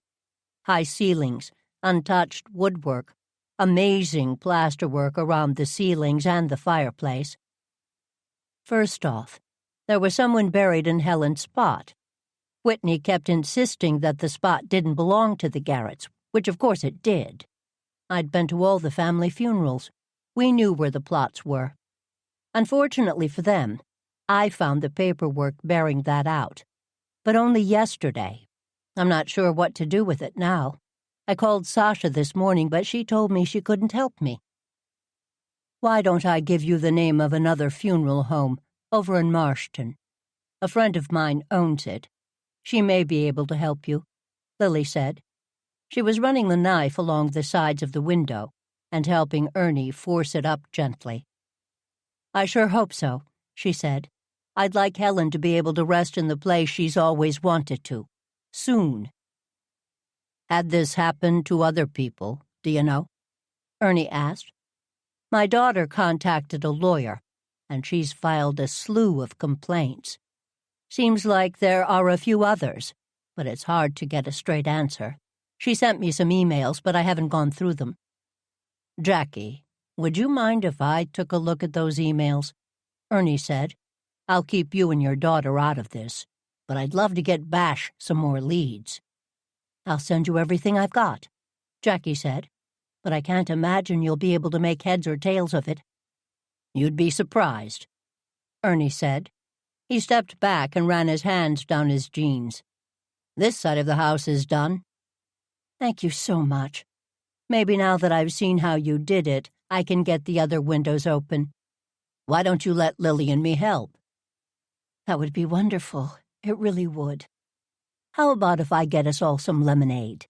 "Sounds perfect," Lily said, smiling at Ernie as Jackie fluttered out the door. She waited until she was gone, and then turned to Ernie. "Why the desire to open all the windows? She's got a nice breeze with these." "But I want to see the rest of the house," Ernie said. "Don't you?" Lily smiled and took out another putty knife. She did indeed want to check out the rest of the house. Chapter 31. "I just got the oddest call," Roddy said to Lily as he walked in the back door. "Well, hello to you too," Lily said, laughing. "Sorry, good afternoon." "Oh, hello, Delia. What are you both up to?" "I'm showing Lily some of my research on the cemeteries. I'm going to do some more today with Min. Bash has asked me to look at all of the notes and see if I remember anything else that seemed off." "I'm glad I took so many notes that first day, Lily. Your memory is holding up to what I'm finding, so trust yourself," Delia said. "I'm hoping we can find some of the minutes from the cemetery board meetings. They've gotten very sloppy about filing them recently." "Do they normally file committee notes?" Roddy asked. "For a lot of years, the cemetery committee filed meeting minutes with the town, but it's been spotty. I called Portia for clarification. She said when Sam Bradford was on the cemetery committee with her, she wrote up all the notes and put them in the official files to keep him honest." "Portia has a way with words, doesn't she?" Lily said. "She doesn't think that minutes are part of the bylaws for the committee, though. They should be, don't you think?" I'd imagine after all of this they will be, Roddy said. When did the changes in the cemetery really start happening? Lily asked Delia. 1987, Delia said without hesitation. When did Sam's father die? Lily wondered aloud. 1986, Delia said. There's a flurry of changes from 1987 to 1994. Then the changes slow down until 2012. I'll bet those dates correspond to Sam's marriage to Gloria, Lily said. She was a few years older than Sam. Honestly, most folks thought he was going to stay single. He used to joke that his business chased people away. He met Gloria at some event. She worked for a chain of funeral homes in Maryland, so she understood the business well. They had Sasha right away and built up Bradford's together. But you stopped using them, Delia said. Can you tell me that story again so that I can have some context around these dates? Gloria got sick and stepped back from running the business day to day. My father, being my father, wanted to go over his plans with Sam, make sure that the details were all worked out so that my mother wouldn't have to worry. He called me after the meeting, beside himself. Sam kept trying to upsell him on things, told him that it would cost him extra to use the family mausoleum, you name it. Did you talk to Sam? I was hoping things would blow over, honestly. But then a friend of Dad's lost his wife unexpectedly, and Sam talked him into a very expensive funeral. Between that and the hospital bills, his friend almost went bankrupt. Dad was furious. He refused to give him the family business, so we found Evelyn. What happened to his friend? Roddy asked. Lily sighed. When I started making money and helping with the house upkeep, my father had a little more spending money. He started to invest and had a nice little nest egg that built up. Whenever he or my mother heard about someone who needed help, they'd figure out a way to pitch in. This time, my father got someone at the wife's work to pretend that she had a life insurance policy with a payout. They went along, and he got out of debt. That's a nice story, Delia said. Your father sounds like a really good man. It must have had some weight when he decided not to use Bradford's. It was a blow to the Bradford business.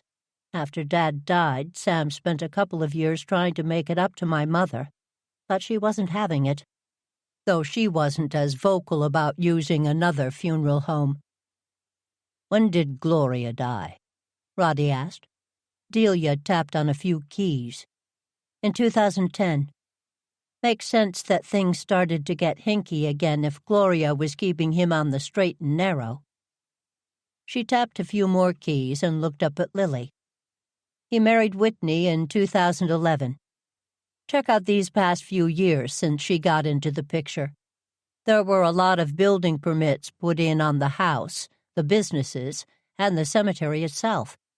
I took copies of all the permits to add to the information we have.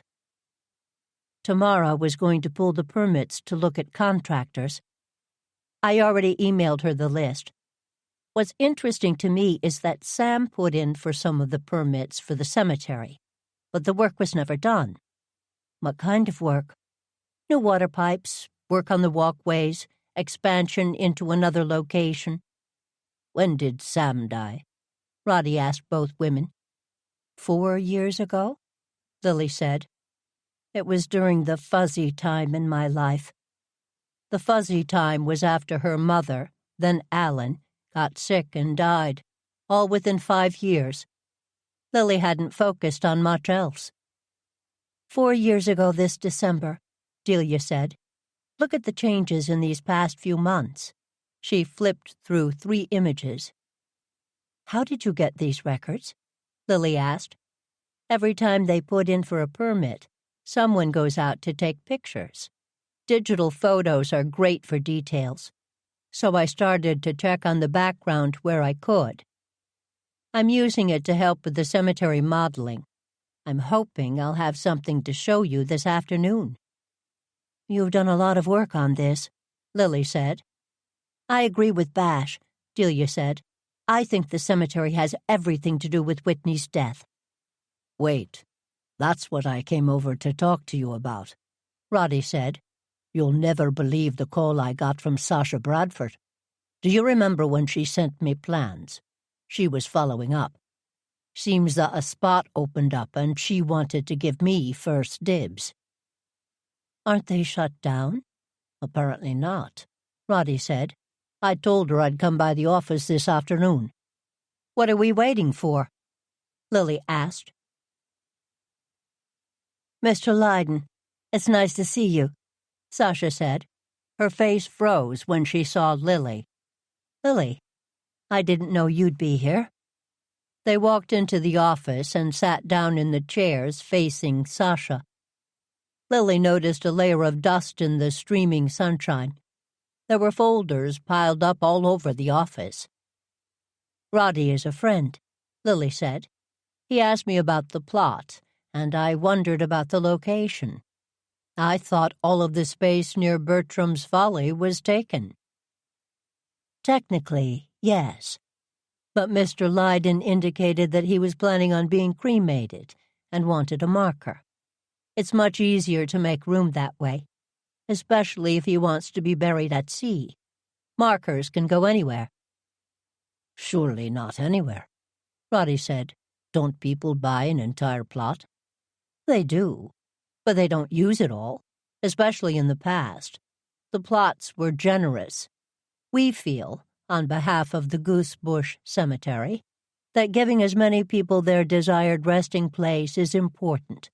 We've been rethinking available space." "You've quoted me a price that seems in line for a full plot," Roddy said. "There's still work, maintenance, and more that is folded into that price," Sasha said, freezing the smile on her face. "Sasha, that doesn't sound right," Lily said. "Isn't that tiny plot of land you're going to sell him right on top of another family plot?" "It's all completely legal," Sasha said, "but surely a gray area," Lily said. "If I went to the town hall, would this plot be registered with the cemetery committee?" Sasha took a deep, ragged breath. "We're behind in paperwork." "Weeks or months behind?" "Months. I'm trying to catch up. Whitney said this spot was sold, but I don't have a certificate for the sale, and I need to have one. Please don't tell anyone." "Sasha, you can't make things up so that the paperwork works out. What would happen if Roddy bought that plot and the person Whitney sold it to showed up?" "I don't think they would," Sasha said. "Because Whitney pretended to sell plots, but didn't." "Oh, Lily, it's all so terrible," Sasha said, sitting down. "Sometimes she'd come in and make me run a credit card for $2,000 or $3,000, and she'd tell me she sold the plot, but then she wouldn't tell me where. I could never keep up. And now it's even worse. I thought that if I sold a few plots this week, it would make the books work out." "Sasha, that's going to make it worse. You have to stop trying to cover up for Whitney." "It isn't just Whitney." Sasha stood up again and turned around to look out the window. "I was telling Roddy about your mother earlier, and what a wonderful job she did running the business," Lily said gently.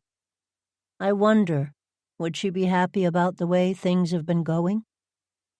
Sasha shook her head, but she didn't turn around. "Did Dewey sell plots as well?" "Sasha?" "Sometimes. But Whitney signed off on all the sales." She turned back around and sat at the desk.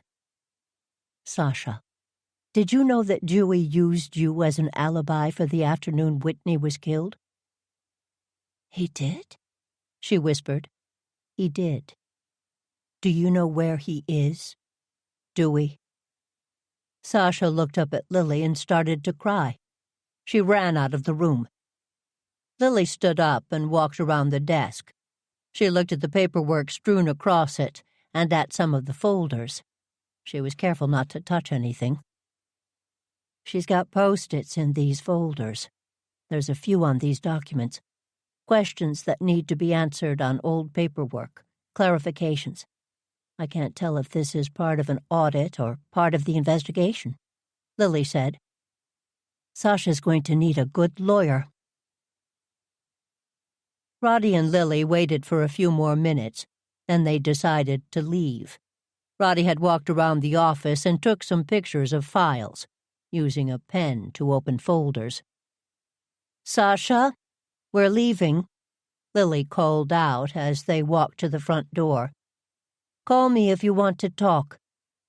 She stood and listened for a few seconds, but didn't hear anything. I suppose I should have been gentler with her, Lily said. I think you did her a favor. It looked like she was making several calls like the one she made to me. She would have spent the afternoon digging herself a bigger hole. She must be desperate to fix things, Lily said. She opened the front door and looked back at Roddy. What's all this? The swirling lights were barely visible in the afternoon haze, but Bash had them on as he drove up to the office. He got out of his car and lumbered over to Roddy and Lily as they moved down the steps. What are you two doing here? Bash asked. He wasn't smiling. Sasha called about selling me a plot, Roddy said. The area she mentioned was barely a space, Lily said. We decided to come down here and ask for more details. Which you're going to share with me, correct? Bash said. Naturally, Lily said. Did you buy it? No. She's in over her head, Bash, Lily said. You think? She left the room and didn't come back. I think I upset her, Lily said. Lily mentioned her mother, and that seemed to do her in, Roddy said. I'm not going to help calm her down, Bash said. I've been sent by Darlene Daniel. To ask Sasha more questions? To arrest her, Bash said. Seems like she's been forging people's names on some paperwork. I don't suppose you could say whose, Lily said. Mentioning Mac Townsend wouldn't be appropriate, Bash said, looking at Lily. Mac had to sign off on burials until he retired last winter. I doubt she'd do anything like that on her own. Whitney's dead and Dewey's gone, so she's going to get the blame, Bash said. Darlene sounded almost giddy at all the boxes that were being ticked. Sounds a little too convenient, Roddy said. Agreed, but I have to serve this warrant, Bash said. I've got some information to share with you later, Lily said. Delia's putting it all together now. Do me a favor. Don't let Sasha talk to anyone without a lawyer. You're awfully protective of her. Listen, she's not the sharpest knife in the drawer, but I don't think she should bear all of the blame for what Whitney and probably Dewey did, Lily said. From what Delia has been researching, it looks like her father may have been doing shady things, which means those are the business practices Sasha was taught, Roddy said. Poor girl is a useful idiot, Lily said. Bash sighed. Can you get her a lawyer? I'll make sure she asks for one. You're a good man, Bash Haywood. I hope you've got some other ideas I can share with Darlene, because she's not going to be happy. None yet, but we'll keep working on it, I promise. I'll be looking forward to your call, Bash said. He straightened his hat and went over to the office door and knocked. Roddy and Lily drove away, not waiting to see how this would end for Sasha. Chapter 32. I appreciate the help with this, Lily, Roddy said, a little while later. He had rolled up his shirt sleeves and was digging holes in his garden. Emma is coming down this Sunday, and I'd like the garden to look a little bit more put together. I'm sure she's coming down to see you, not the gardens, Lily said, but she didn't push. Roddy's relationship with his daughter was getting better, especially since he moved to Goosebush and made an effort to see her and his granddaughter regularly. His daughter was still wary about trusting her father, though, waiting for him to be called away on business for months at a time. Roddy blamed himself for their relationship issues and tried his best to be patient. Still, it would be nice if they were in better shape. Roddy, it's only May. You're starting from ground zero, and you see it every day. I don't see it as often, and I see changes every time I'm over here. The grasses will fill in some spots, and also add heights. But they do spread, so let's be judicious. I've sorted them into the 3 types I had in the greenhouse. Why don't you put the pots around the garden, and we'll step back and make sure it looks good. Then we'll get them in the ground. Over the course of the next half hour, they moved plants, stepped back, and moved them again. Roddy was much more precise in his garden planning. But then the original plan had been designed by Florence Winslow, an apprentice of the famous garden designer Forrest Hunter. Lily occasionally checked her phone to see if there was any news from Bash, but there weren't any texts. We can always get more grasses, Lily said. I gave some to Ernie to sell. I can check if there are any left. No, I think you were right. These will be lovely spots of color, but more would be overwhelming. He muttered to himself as he picked up 2 more pots to put them in the garden. Do you have Sasha's cell phone number? Lily asked. I might, Roddy said. He took off his gardening gloves and checked his emails. It's in the signature of her email to me. I forwarded it to you. Thanks, Lily said. Are you almost ready to plant? 3 more minutes. She smiled. He'd said that 5 times already. She opened her email and copied Sasha's cell phone number. She put it in the text messenger, but then she stopped. I want to send Sasha a text, but I'm not sure what to say, Lily said. I feel badly that she's all alone. At least Stan has us. He does, Roddy said. I suspect for both of them, the loss of Whitney or Buzz must be complicated. I hope and pray that when my time is up, my daughter doesn't have complicated feelings. She won't, Lily said. But you're right. From what Stan told me, Buzz complicated his life, and not in a good way. Having Buzz's death investigated likely adds fuel to the speculative fire. I thought that they'd decided Buzz died of a heart attack.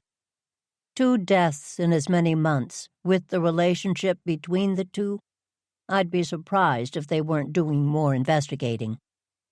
Wouldn't the they be Bash? It would be. But Whitney was under state investigation. I'd imagine there are a lot more people looking at the cases now, especially if Stan told Bash everything he told me.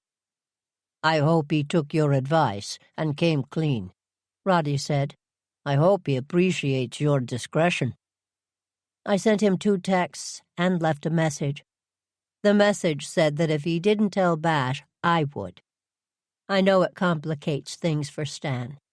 I really hope he understands that the only way through all of this is by telling the truth, Lily said, taking her phone back out of her pocket. She started another text to Stan, but didn't hit send. How are you doing back there? Roddy placed the last 2 grasses, and he walked over and stood next to Lily. What do you think?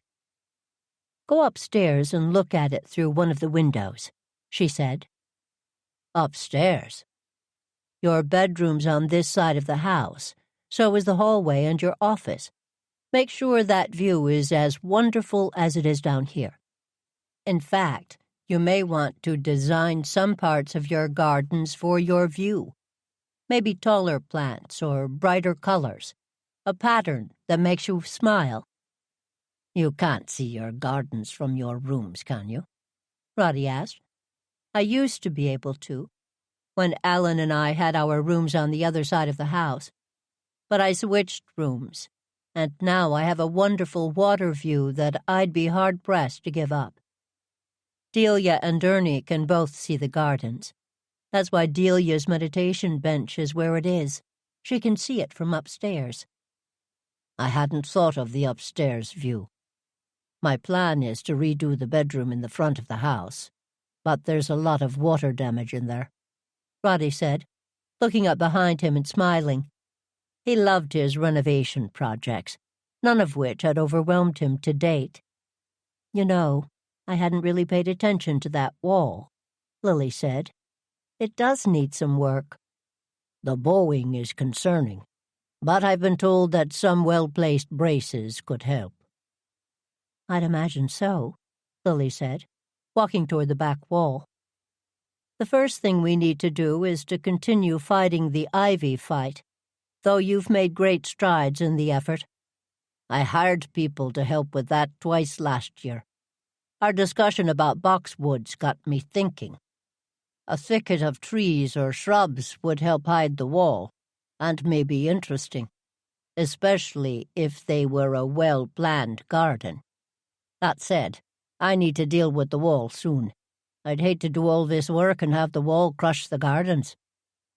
Bracing can be added to reinforce the wall, but it would need to be done on both sides. Perhaps it would serve me to offer to pay for the wall to be repaired before the Garrett house is sold, so that it stays in place. I'd imagine the house may be torn down and the lot divided, don't you think? I think so.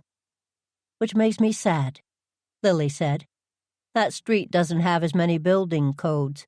Since the lot is long but narrow, you're right. They could fit 3 houses back there. Ernie and I got a tour this morning and the house is charming. It would be a real shame to lose it. I'd love to see inside, Roddy said. I'm sure it can be arranged. Hello, what's this? Lily and Roddy had been walking along the back wall toward Lily's house. There were several overgrown cedars in the corner, so she'd never ventured behind them, or thought she could. But she walked close to the back wall and looked to the side. What's that? Roddy pushed the branches aside. It looks like a door in the wall. It does indeed, Lily said. I'll tell you what. Let's walk over to the Garrett house and see if the door is there. I have a question I want to ask Jackie, and this will give me a good excuse. But first, let's get these grasses in so that they can settle into their new home. That can wait until tomorrow. I want to think about the upstairs view. Why don't we see what we can find out about the door? Thank you so much for helping us satisfy our curiosity, Lily said, and she walked into Helen Garrett's backyard with Jackie and Roddy. I was helping Roddy get some grasses in, and we noticed that the wall was bowing. Oh dear, that doesn't sound good, Jackie said. Ms. Ross, Roddy started. Jackie, please. Jackie, you and I share this wall.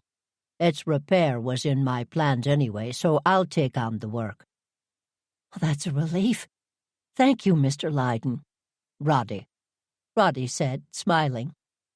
As you can see, my cousin and her family had quite the gardens back here. I've been enjoying working in them, though they are overgrown. Helen was always good about keeping up with them, even in her waning years. She loved gardening, Lily said, smiling. Neighbors, friends, and the local Girl Scout troop had helped her with the work, especially the last few years. Helen had been good at asking for help when needed, a trait that Lily admired. She hoped she did the same when her gardens got to be too much. Now tell me about what you're looking for, Jackie said. We were looking at the wall and noticed that behind 3 cypresses in his backyard, the wall changed a bit, and then we saw what looked like a door, Lily said. Roddy looked up and saw the 3 cypresses, reaching up over the wall. "The door should be over this way, though it may be challenging to get to it," he said. The Garretts had been fond of rose bushes. The front bushes flourished, but the climbing roses that had been on the back wall were long since dead, though the branches still hugged the wall. "Good thing we brought our gloves," Lily said, smiling. "I'll go get mine," Jackie said. "I've wanted to clear some of this. You can help me figure out what's worth saving, if you have time." "We have an hour or so," Lily said. "Let's see what we can get done." As it turned out, the climbing roses were very, very dead. Jackie brought out some gardening tools, and they cut the branches, and then started to pull them away from the wall. There were some scratches, but the three of them came up with the system, and the work went quickly. "That's a big mess," Lily said, pointing to the debris in the middle of the yard.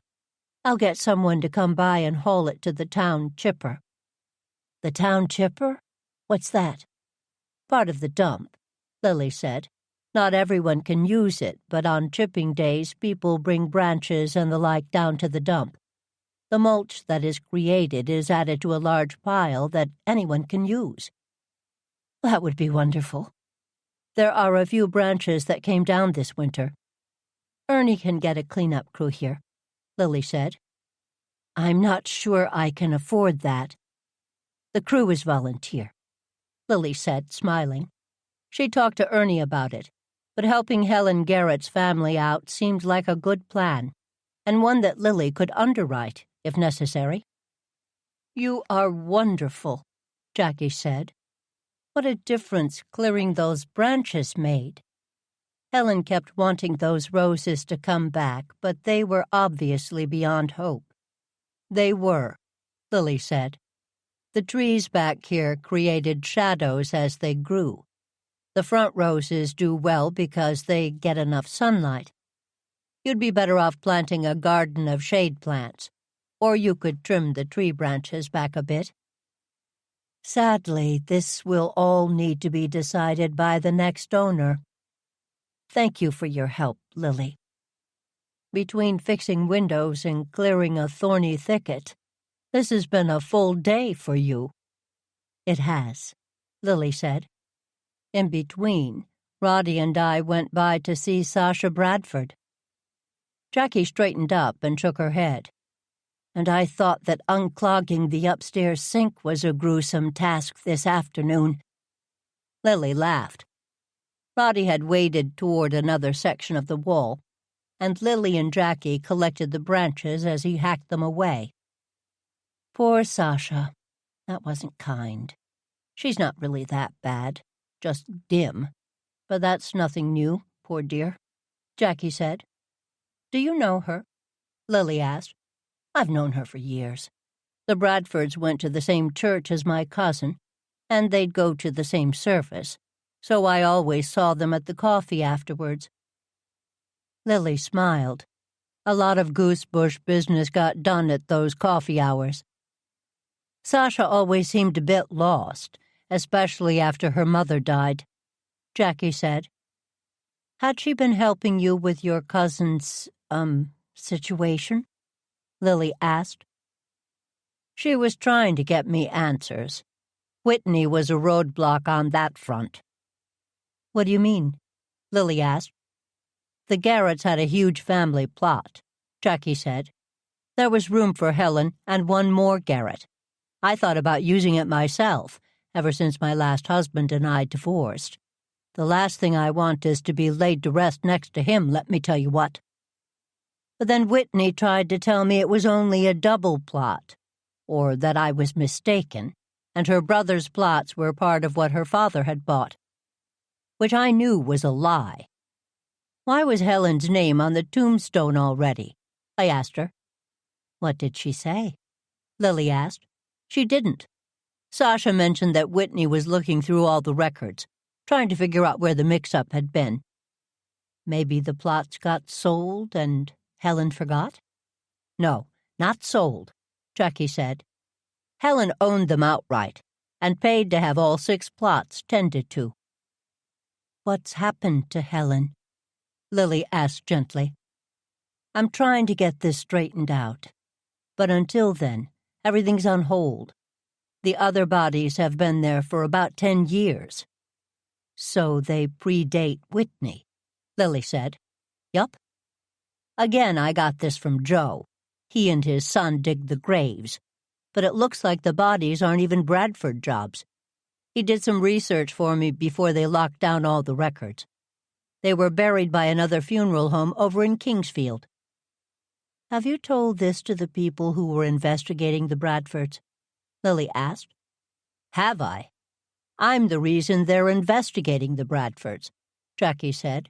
When all of this happened, I raised holy hell. I'd imagine you did. Found it, Roddy called out. Lily carefully made her way to where Roddy was standing in the garden. The door? She asked. The door, he said. It looks like it needs a key, though the wood is in terrible shape. I wonder why there's a door here. I know why, Jackie said. I'd forgotten all about this. This used to be a large wrought iron fence. During the war, World War II, a lot of the ironworks were donated for the war effort. The entire fence was taken out and melted down. I wish I could have seen the fence, Roddy said. I'm sure there are pictures. I'll find them for you, Jackie said. During the war, there were people who needed work, so the Garretts had the brick wall built. But Helen and the son of the family who lived behind here, I don't remember their name. Damn it. Sorry. I just thought, oh, I'll ask Helen. I forgot I can't. Anyway, Helen and the son were in love, so they asked that a door be built in the wall so they could visit. What happened to the young man? He didn't make it through the war, Jackie said. Helen never talked about him much, but she did keep a picture of him by her bed. Imagine that. She lived to be almost 100, and he didn't see 30. All those years missing him, loving him.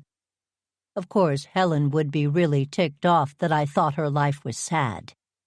She always said she'd been lucky to have a great love, and that was enough. She always struck me as very happy, Lily said gently. She worked, traveled, volunteered.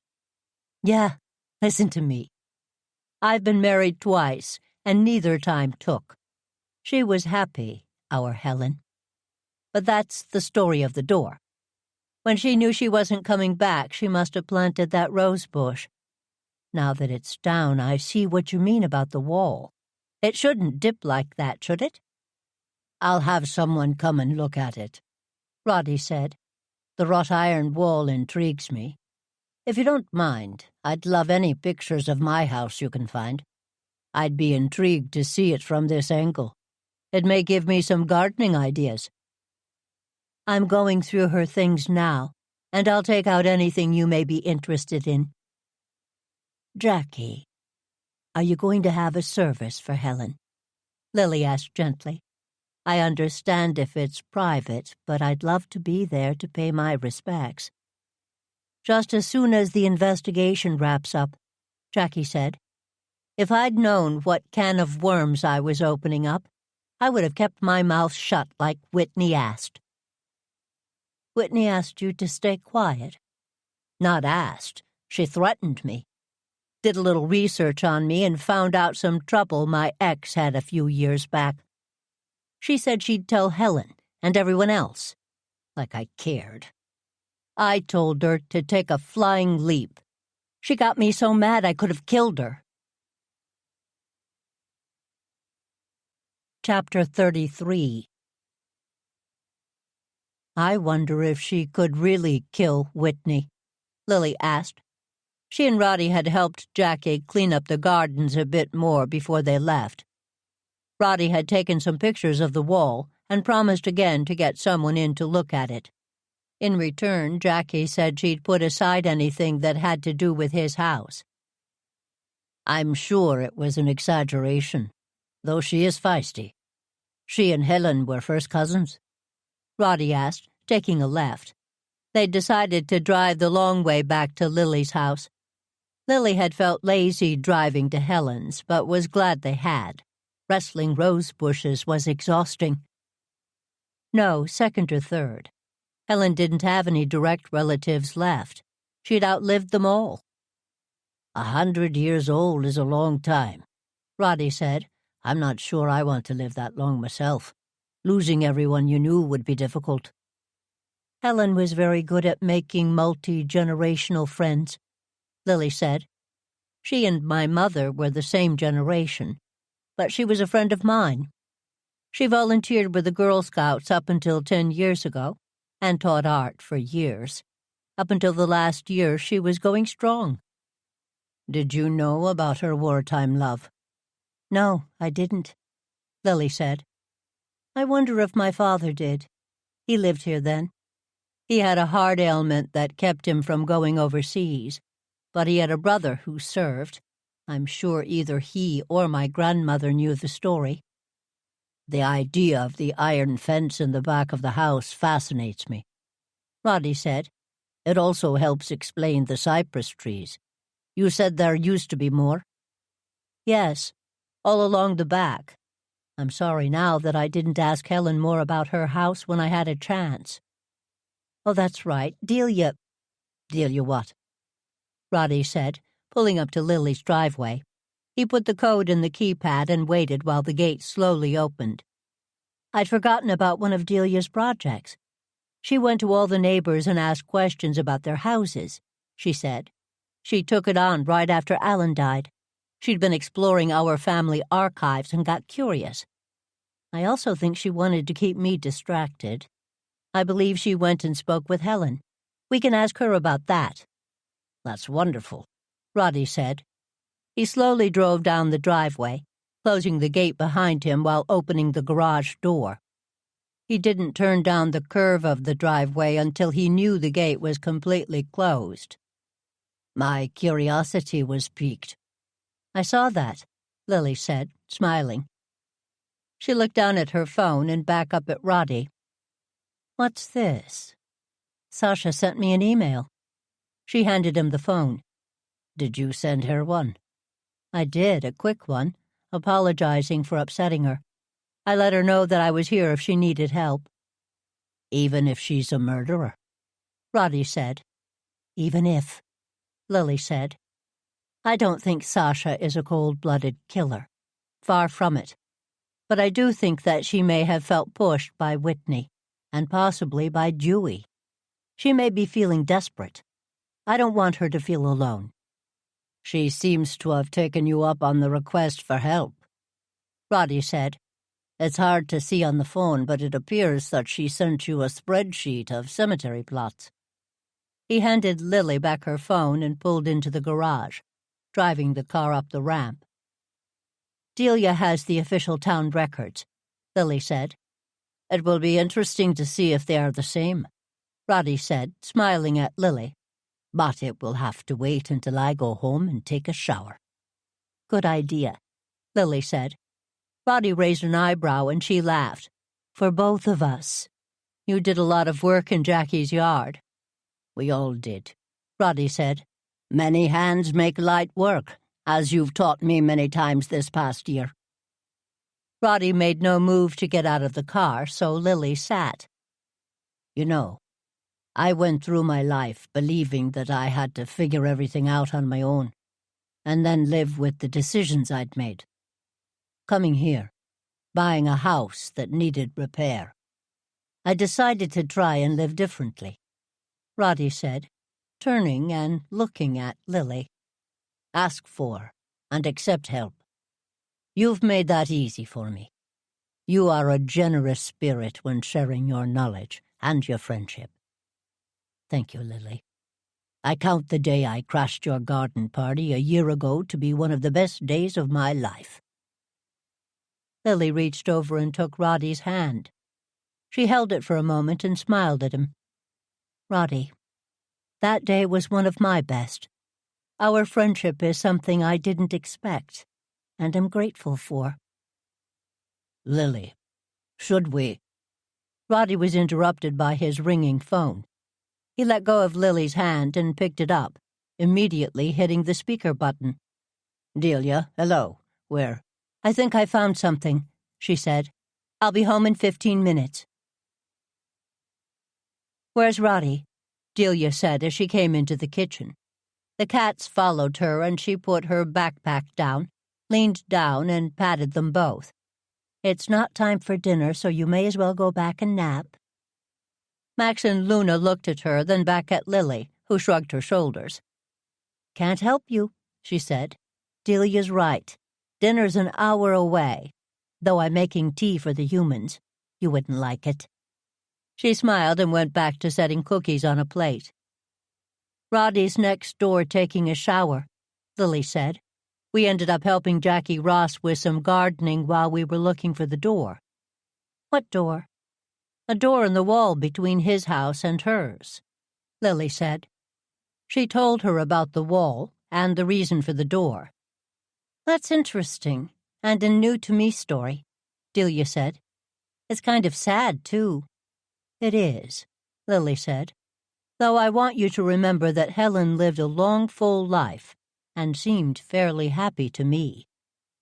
One path was closed, but she explored others with great success. "You're right, I guess," Delia said. "It's only that... Do you think people only have one great romance in their life?" "Are you thinking about Stan?" Lily asked, turning toward her young friend with her full attention. Delia didn't share her feelings easily or often. "I guess," Delia said. "I'm still pretty sad about all of this." "Of course you are," Lily said. "When Pete left me, I was devastated. As it turns out, of course, that was a blessing and left me open to meet and appreciate Alan." "In answer to your question, no, I don't think there's only one great love out there. I also think that there are many kinds of love. If you're asking me if Stan was your only chance at love, the answer is no." "Thanks, Lily," Delia said. "That's good to remember, that there can be more than one great romance in our lives. How about if I set up out on the porch?" "Please," Lily said. "I'll be right there." Lily put the rest of the food on the tea tray and carried it out to the porch. Delia had pulled out the whiteboard, a huge monitor, and piles of paper that she left on the table. Roddy came into the porch and hurried over to Lily, taking the tray from her and giving her a smile. "Sorry it took so long," Roddy said. "My muscles needed extra time in the shower." "Mine did as well. That rose bush was a lot of work," Lily said. "I heard you found a door," Delia said. "That's exciting." "It is," Roddy said. "I'm not sure there's a need for it now, but the story is lovely. I look forward to seeing what the iron fence looked like between the houses. Jackie is going to try and find me pictures." "I'll see if I have any, but I don't think so. I gave you what I had. Please share what she finds with me," Delia said. "I thought that the wall along the back of your house was from the same period as the wall at Lily's. An iron fence, open, shows that Lily's relatives really did buck the norms of the time." "Of course they did," Lily said. "I can't say as I'm not grateful for that. I like my privacy." "Now that our gate's open, I like it too," Roddy said. "Now, Delia, don't keep me in suspense. What did you find?" "I found the original charter for the cemetery," she said, "plus the official records for the past 100 years. Min's been scanning them. Here they are." She hit a couple of keys on her computer, and an image popped up on the monitor. "Hello, a new toy?" Roddy asked, leaning forward. "I've been teaching online a lot," Delia said. "I can use this to stand up and teach, or as a way to share my screen so that I can see it, but also be looking at the camera. I thought it would be helpful for Garden Squad working dinners." "Indeed it will," Roddy said. "Sorry to interrupt. Go on." "Ready, Roddy? I'm going to blow your mind even more. Let's split the screen." She hit another button, and the layers of cemetery layout she'd been working with came up on different windows. I've been using that design software you taught me. See these numbers? They're the original plot numbers. Here's the listing from the original charter. Lily, here's your family plot. She circled some numbers on her tablet, and Roddy smiled. He and Delia loved tech gadgets. Lily knew she'd have to work hard to keep them on task. Over here, these are the costs for a plot. All public record. I'll email you both copies of the charter. But there is a part that says if a plot wasn't used within 75 years, it would revert back to the town unless other arrangements were made. Arrangements? A fee to the town, Delia said. They also added plots over time. See here?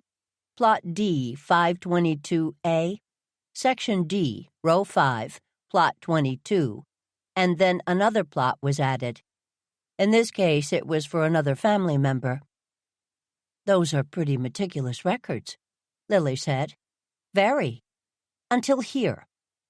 Delia flipped through layers, and then records, and then came to another screen. See? Plots were added, but the location wasn't clear. I mean, they used the same codes, but some of them went to a J subset, which would mean that one plot was divided into 10, which doesn't make sense. Then the costs went from numbers to codes. I can't find out what they mean.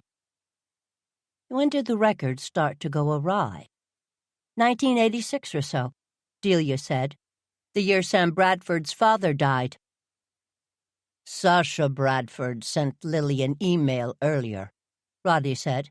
Have you had a chance to look at it, Lily? Not yet. I thought I sent it to you both, Lily said. Here you go. She took out her phone and forwarded the email to both Delia and Roddy. Delia opened it up and put it on the monitor. Whoa, Delia said. Look at all of those color codes. I wonder what they mean. Scroll down, Lily said.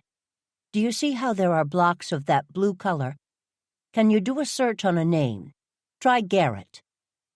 Delia input the search and found several names came up.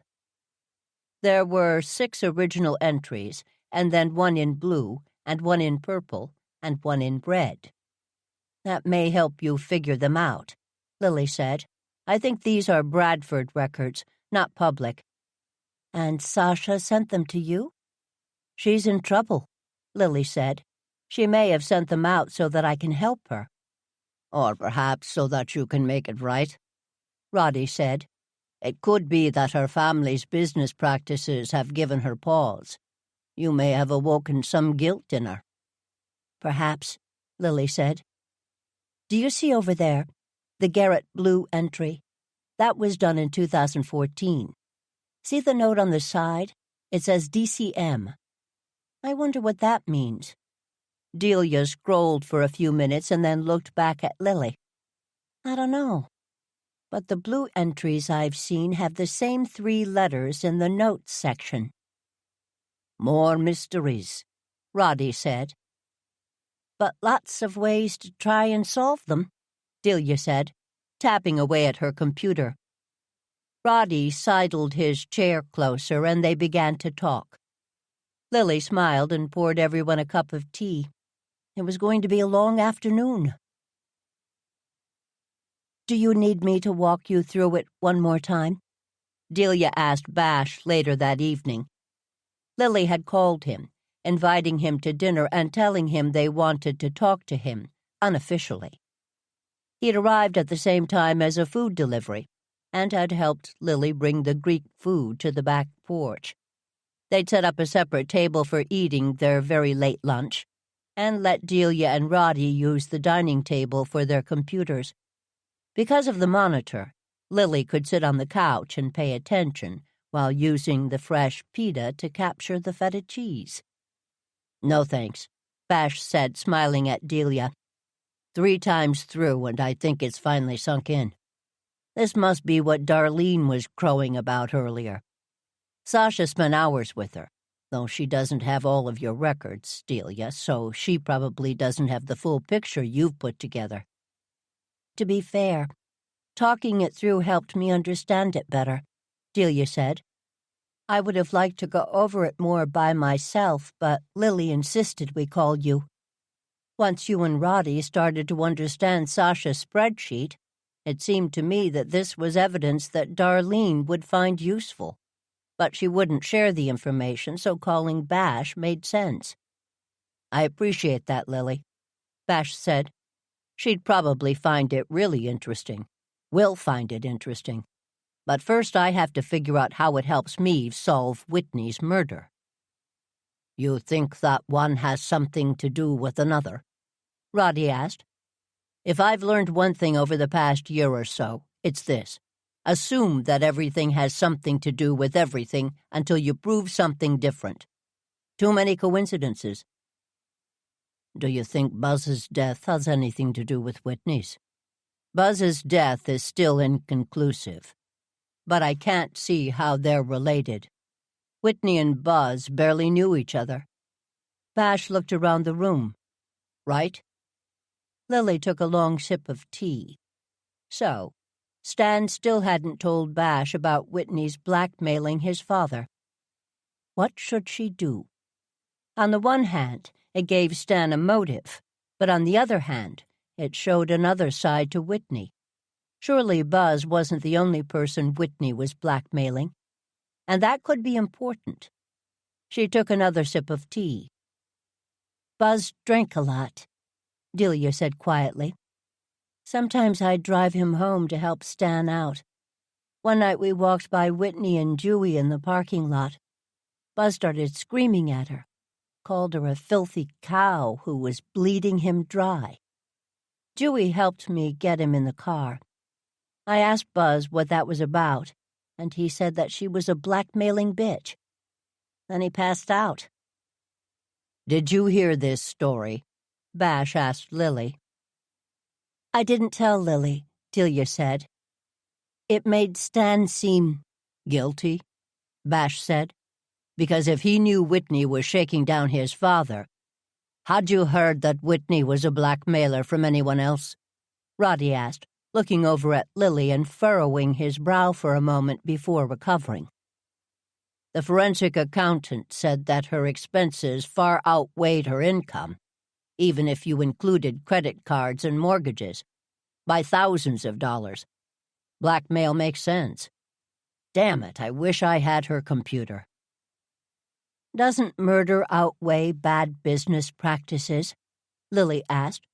Shouldn't you have access to that? I should, Bash said. They're telling me that I'll get to go over it in the next couple of days. I think that Darlene wants to solve the whole enchilada herself. She's dragging her heels. That's why I didn't want to meet at the station or have you send me an email. She's moved into the office. What do you think? Lily asked. I think that Dewey did a runner, Bash said. Sasha admitted to me that she and Dewey weren't together, so he didn't have an alibi. Neither did Sasha, Delia said. She met with her therapist, Bash said. I verified the alibi a little while ago. Why didn't she tell you earlier? Lily asked. Because I think the poor kid believed Dewey when he said he loved her. Problem is, I can't close the investigation without questioning him. So you're at a standstill? Lily asked. Yeah, but maybe all of this will close a few of the loops I have open, Bash said, standing up, or at least it gives me something to trade with Darlene. Keep us posted, Lily said. I'll tell you what I can, Bash said. Thanks for the food. No, don't get up. Thanks for recording that last run-through, Delia. Unofficially, I'm going to look it over a couple of more times, and I'll text you any questions. Night all. They heard him say goodbye to the cats as he left through the kitchen. I need to buzz him out of the gate, Delia said, looking down at her phone and reading a text from Bash. We really should give him a code, don't you think? She scurried into the kitchen to hit the button. "Do you think Dewey killed Whitney?" Roddy asked. "I think that someone sure wants him to take the fall," Lily said. "Question is, should he?"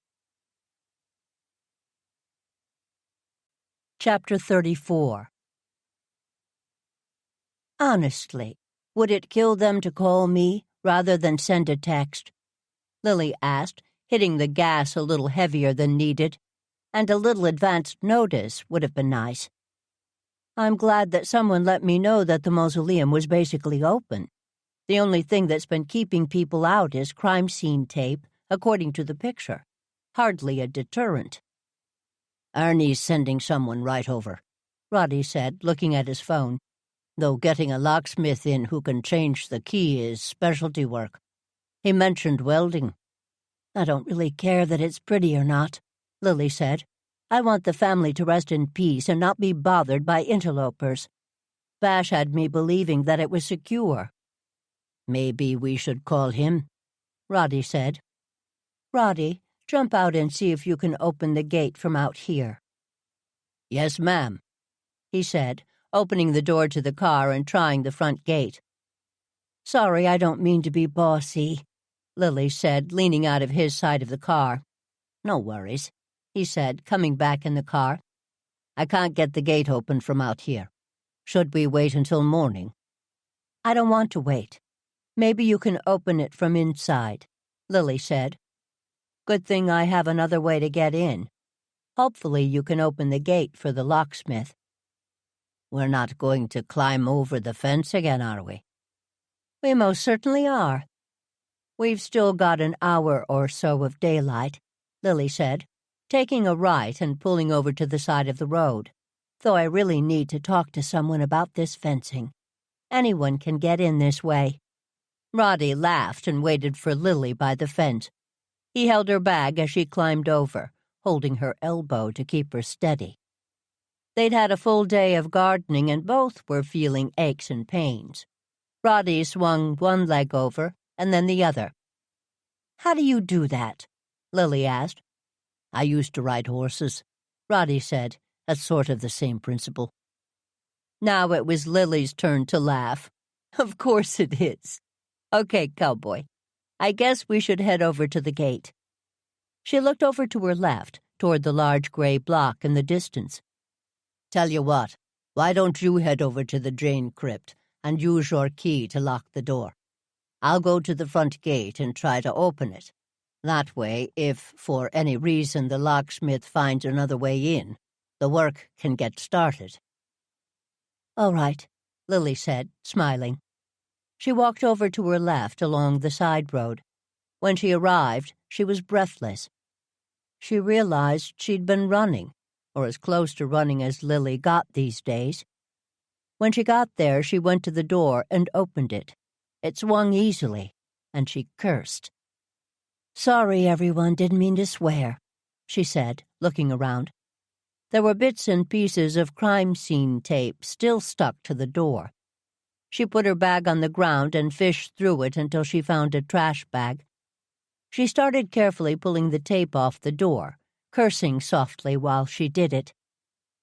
She had one foot on the lip of the mausoleum and was reaching up for the last bit of tape when she felt a hard shove. She toppled a bit and grabbed onto the door. She felt an arm go around her waist and clawed at the bright green jacket that was crushing her ribs. The arm shifted and she reached down and dug her nails into the hand that squeezed her waist. Her feet were lifted up off the ground, and she was pushed inside the crypt. She fell on her hands and knees and looked back. She saw another flash of green. Then darkness. The door was closed, and she heard the lock turn. The term dark as a tomb took on new meaning for Lily. She crawled over to the door, reaching out in front of her. When she felt the steel door, she pulled herself up. Her back seized, and she leaned over with her hands on her thighs, breathing through the pain. She straightened up as much as she could and felt along the door for the handle. There wasn't one. She swallowed the bile that had risen in her throat. She patted down her pockets, but they were empty. Her phone was in her bag, which was outside. There were tiny shafts of light from the grates at the top of the building, but not enough for her to know where she was. Afraid to move, lest she trip and fall, Lily let out a scream. The heavy granite building absorbed the sound. Surely Roddy would be there soon. Breathe in, breathe out. She knew she was starting to panic and hoped that old trick would help. Breathe in, breathe out.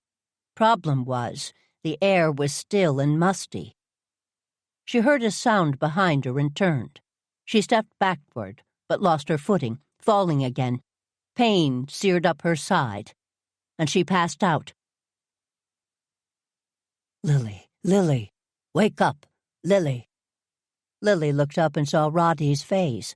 She realized he was kneeling on the floor, holding her hand. Roddy? She tried to move, but her back seized again. I'm here, darling. Please don't move, he said. An ambulance is on the way. I don't need an ambulance, she said. She turned and used Roddy's arm to pull herself up. She felt woozy and fell back. He caught her and held her close. Who locked you in? Roddy said. Dewey. I think it was him, Lily said.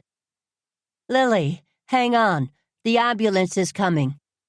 Mary Mancini was standing in the doorway with the light behind her.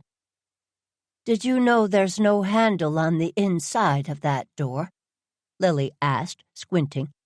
She sat up a bit more with Roddy's help. I think that was part of the design, to discourage tomb robbers, Mary said. The door is hard to open or close, so the chances of getting stuck inside are minimal. Lily shivered. Unless someone locks you in. It was awful. I thought I heard a sound and was worried it was a rat. Not likely, Mary said, but I'll make sure everything's sealed up. Good thing Roddy knew the key was in your bag. We'll need a new one made, Lily said. She turned a bit more and moved her arms and legs. Or maybe a padlock. The ambulance siren got closer, and in a moment a young woman was asking Mary to step aside and came into the tomb. Any way we can get some light in here? She asked. Mary took out a flashlight and turned it on. The EMT took over from Roddy and asked him to wait outside. The second EMT came in, carrying a backboard. In a few minutes they came back out, with Lily walking between them. She blinked in the fading daylight, surprised to see so many people there. Lily, what the hell happened to you? Bash said, walking toward her. Bash, would you tell these lovely people I'm not going with them? She stepped forward on her own, shaking them both off. Roddy rushed forward and gently put his arm around her waist. Lily, you've been hurt, he said. My back seized, Lily said. The rest are bumps and bruises. I'm not going to the hospital, though I could use a seat. Bash, may I borrow your front seat for a moment or two? She sat in the cruiser and the EMTs continued to check her out. After a few back and forths, they agreed that she could go to her own doctor as long as she signed a waiver, which she did. Are you sure you're all right, Lily? Bash said. He was squatting beside her, holding her hands. I wish you'd go to the hospital. My doctor will be able to check me out, Lily said. I'm fine now. But I panicked in the dark. I never thought I would, but I did. You think it was Dewey? Bash said. He'd taken out his first aid kit and was cleaning her up. You've got pretty big scrapes on both knees. Roddy, can you take over here? Of course, Roddy said. I can do it myself, Lily said. Lily, let people help you, Bash said, holding his cell phone up to his ear. Yes, Steph. I'm down at the cemetery. Dewey Marsh attacked Lily Jane. Can you put an APB out for him? I'm going to drive her home. Bash, you don't have to do that. Shouldn't you be looking for him? Roddy can drive me home. Mary, will you stay and make sure this place is closed up? Hold on. Mary, I'll need to do another inventory of this place. Do you have some lights with you? Sure do. Lily, you sure you don't want to ride to the doctor's? Don't be stubborn about this. Promise me you'll go. Oh, she's going, Roddy said, standing up and looking for a place to throw the bloody gauze in his hand. I'll go get the car. Be careful jumping the fence, Lily said to Roddy's quickly retreating form. Don't ask, Bash. You do your work. Roddy will be along in a minute. He looked at her and shrugged his shoulders. He went to the hatchback and opened it, taking out a tablet which he turned on. I've got pictures from this morning. You were here this morning? With Darlene. She was doing a final walkthrough with me and wanted a witness. A witness? To what was left. Did you lock the door afterwards? Of course, Bash said. I got a text with a picture of the door open. It said I needed to come down and lock it up. Who was it from? I don't know. My phone is in my bag, Lily said, pointing to the bag by the door. Bash was back a few minutes later. Sorry that took so long. I wanted to take a quick look inside. One of the seals was broken, he said, handing over her phone. What seals? She asked. She searched her texts and handed Bash the phone. Go ahead and forward it to yourself. The vaults that are used have seals on them, complete with the date it was sealed. I took a look and one of the seals was broken. It wasn't this morning. Bash took some notes and handed Lily back her phone. You didn't check them all? No. If the seal was intact, we left it as is. They were all at least 75 years old. But obviously something was in one of them. Lily, what are you doing? Sitting isn't good for my back, Lily said. Help me stand up. So someone faked a seal on a vault? But why? It would be an excellent hiding place. Who'd look in a used vault? Bash said. He let Lily lead and held onto her waist while she straightened up. Someone must have a key. Mac told me that mine was the only one. Then I got one for you. Mac was wrong, Bash said. Question is, how did someone get a key, when, and why? Why would someone send me that picture? Lily asked. Did you call the number? Not yet, Bash said. Lily sighed, took her phone and hit the number that the text was sent from. It goes straight to voicemail, she said. Thank you, Nancy Drew, Bash said. He checked the number and flipped through his notebook. That's Dewey Marsh's phone number. So it was Dewey, Lily said. I'll get some forensics folks here to see if they can find fingerprints on the door. I'd like more proof. There's not much daylight left. We'll get some lights set up, Bash said. Good, Roddy's here. You sure you shouldn't go to the hospital? I'm fine, Lily said, wincing as she got up. I called the doctor's office and he's waiting for us, Roddy said. Roddy, I don't need...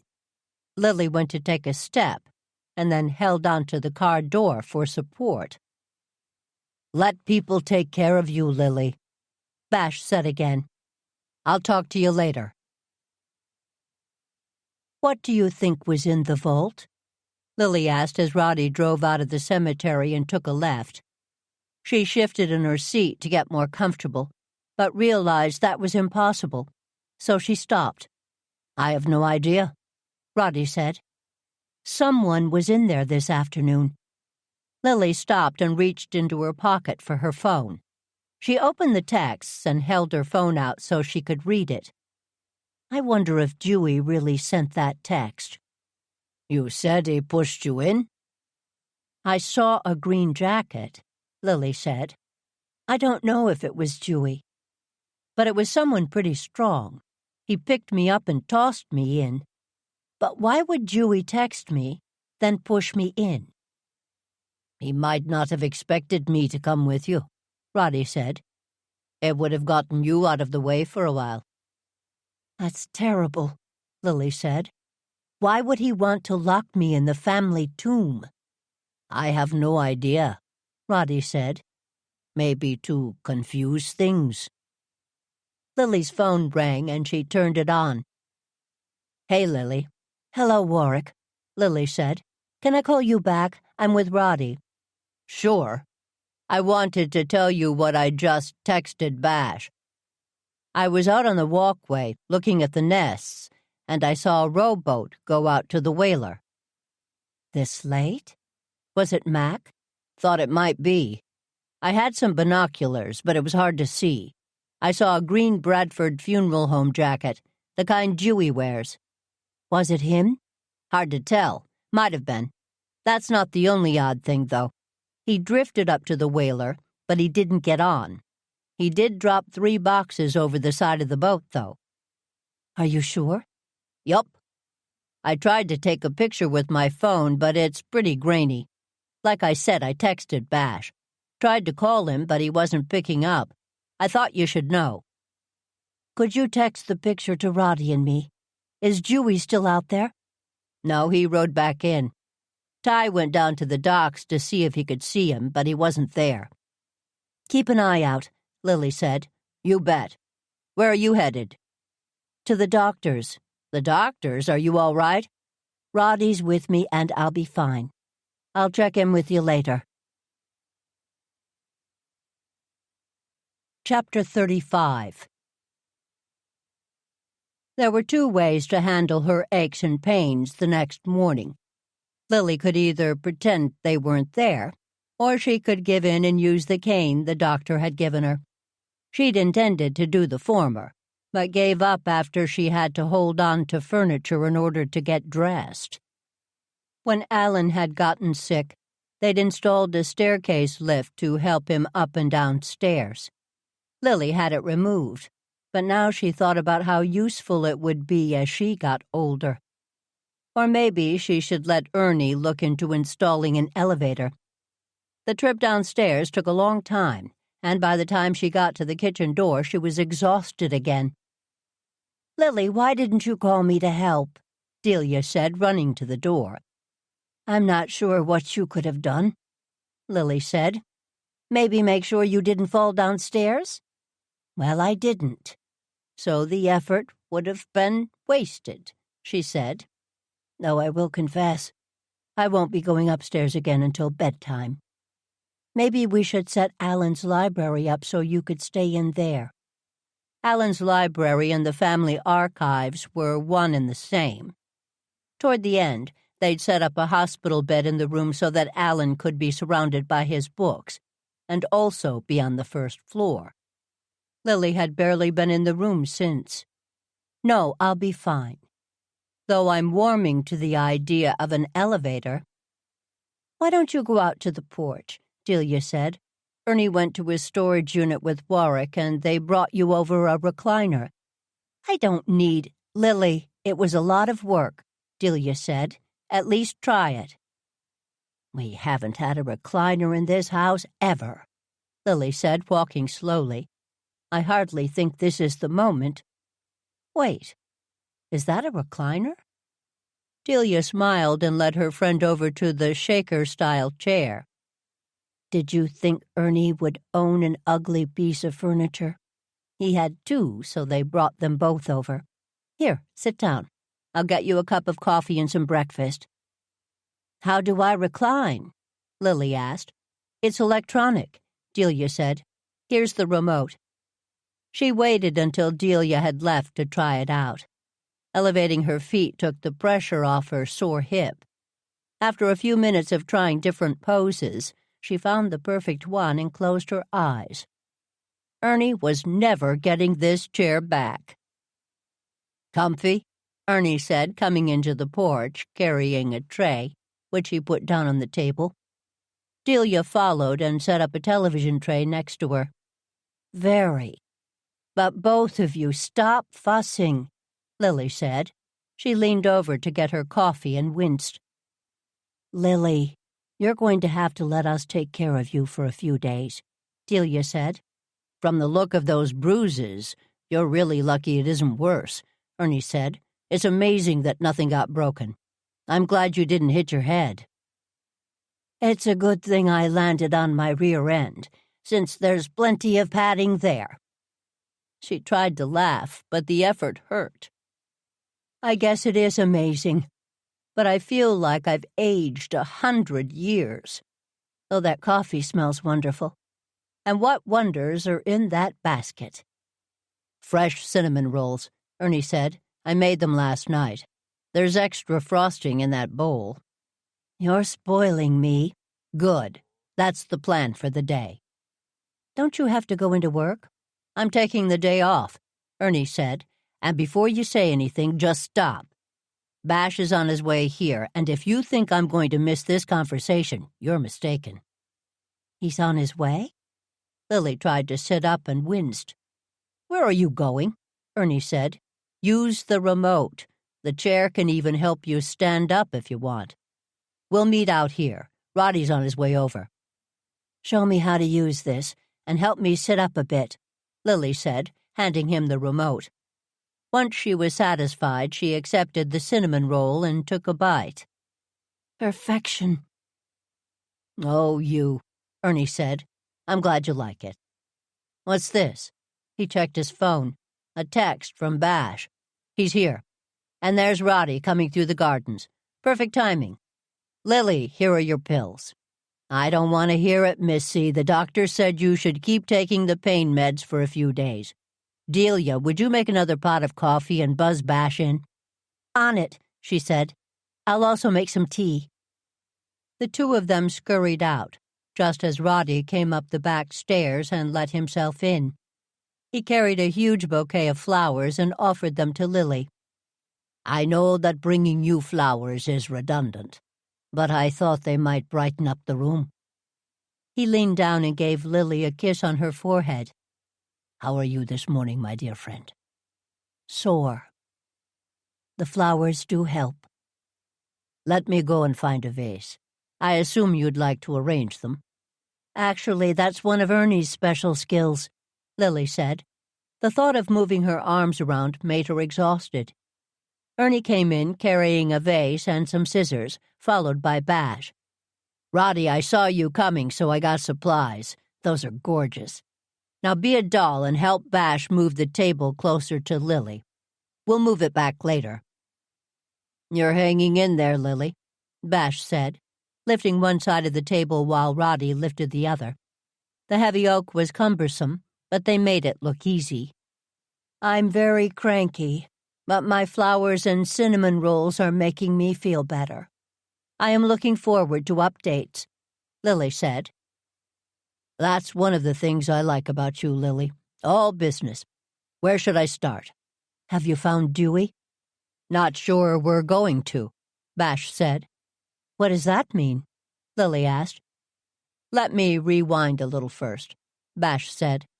"After I got Warwick's text and voicemail and heard about the green jacket, I got a dive team out to the mooring.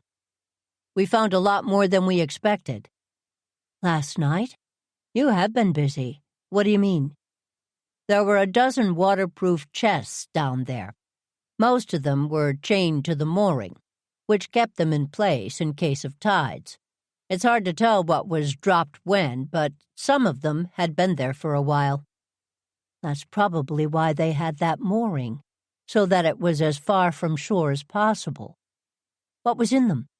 Lily asked. "Jewelry. Some small statues. The Romeo and Juliet Royal Dalton figurine Jackie Ross told me about, thanks to you." "Do you think all of the items were stolen?" Roddy asked. "We're checking into that now. The 3 boxes Warwick saw get dumped over the side of the rowboat? We found 3 boxes near the mooring. 2 of them contained ashes." "I wonder whose?" Ernie asked. "And 1 of them contained a cell phone and wallet. They both belonged to Dewey Marsh. We're checking them for prints, but the boxes weren't waterproof, so there's a lot of damage." "Dewey's cell phone. The one he used to text Lily? Delia asked. The one someone used to text me, Lily said. We don't know it was Dewey. It could have been someone who wanted us to think it was him. Maybe Dewey was cleaning out the crypt and someone got hold of his phone and wanted to get him in trouble, Ernie said. Then that someone texted from Dewey's phone, put on a green jacket like Dewey's, and pushed me? That doesn't make a lot of sense. Maybe it was Dewey? Delia said. That doesn't make sense either. Why would he text me and then try to, whatever his plans were, by locking me in the crypt? Even if he wanted to cause a distraction, why would Dewey implicate himself? He wouldn't, Ernie said. He didn't, Bash said. You sound very certain. How do you know that? Lily asked. Dewey Marsh had a steel screw in his arm, Bash said. It had serial numbers. One of the boxes of ashes had a steel screw in it. The serial numbers match. That was quick, Lily said. Damn, Ernie said.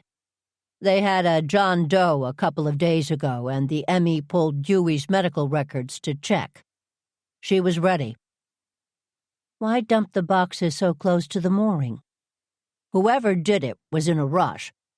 But I'd imagine that he, or she, wanted to have them close by in case they needed to retrieve them. You've had a long night, Delia said. Would you like more to eat? I'm fine with these rolls, Bash said, but I will take more coffee. I didn't have that long a night. There are a lot of people and agencies involved with this case. I'd sure like to solve it first. Which is why you're here, Ernie said. He took a flower back out of the vase and cut it down a bit more. So it wasn't Dewey who pushed me in after all, Lily said. Have you questioned Mac yet? Mac? Why Mac? Ernie asked. There aren't that many people who can use the crematorium, Lily said. Dewey was one, Mac was the other. And whoever pushed me into the crematorium was a man. He's coming in, but we don't have any proof he's involved. There are a few other people who know how to use it. Sasha, for one. Jackie found some Royal Doltons she swears were Helen's on an eBay auction site, Roddy said. The site was likely run by Dewey. Right, Bash said. I wonder if he had a partner. We're looking into that, and we're confirming Stan's whereabouts. Stan? Stan didn't push me into the crypt, Lily said. We don't know who did what, Bash said. I've got to make some calls, but I'll keep you posted, all of you. Please do the same, okay? Thank you for seeing me, Sasha Bradford said as she walked into the back room following Delia. I was surprised to get your call, Lily said. I heard what happened to you. Are you all right? I will be eventually, Lily said. Please, sit. Would you like something to eat or drink? I'm fine, Sasha said. I'm going to go back to my work then, Delia said. Call out if you need me. Sasha kept looking down at her hands and wringing them. How can I help you? Lily asked. Did my spreadsheets make sense to you? Sasha asked. They did, Lily said. I did share them with Bash. From what I could understand, it seems like the business practices of Bradford's were not stellar. I swear to you, I had no idea what was going on.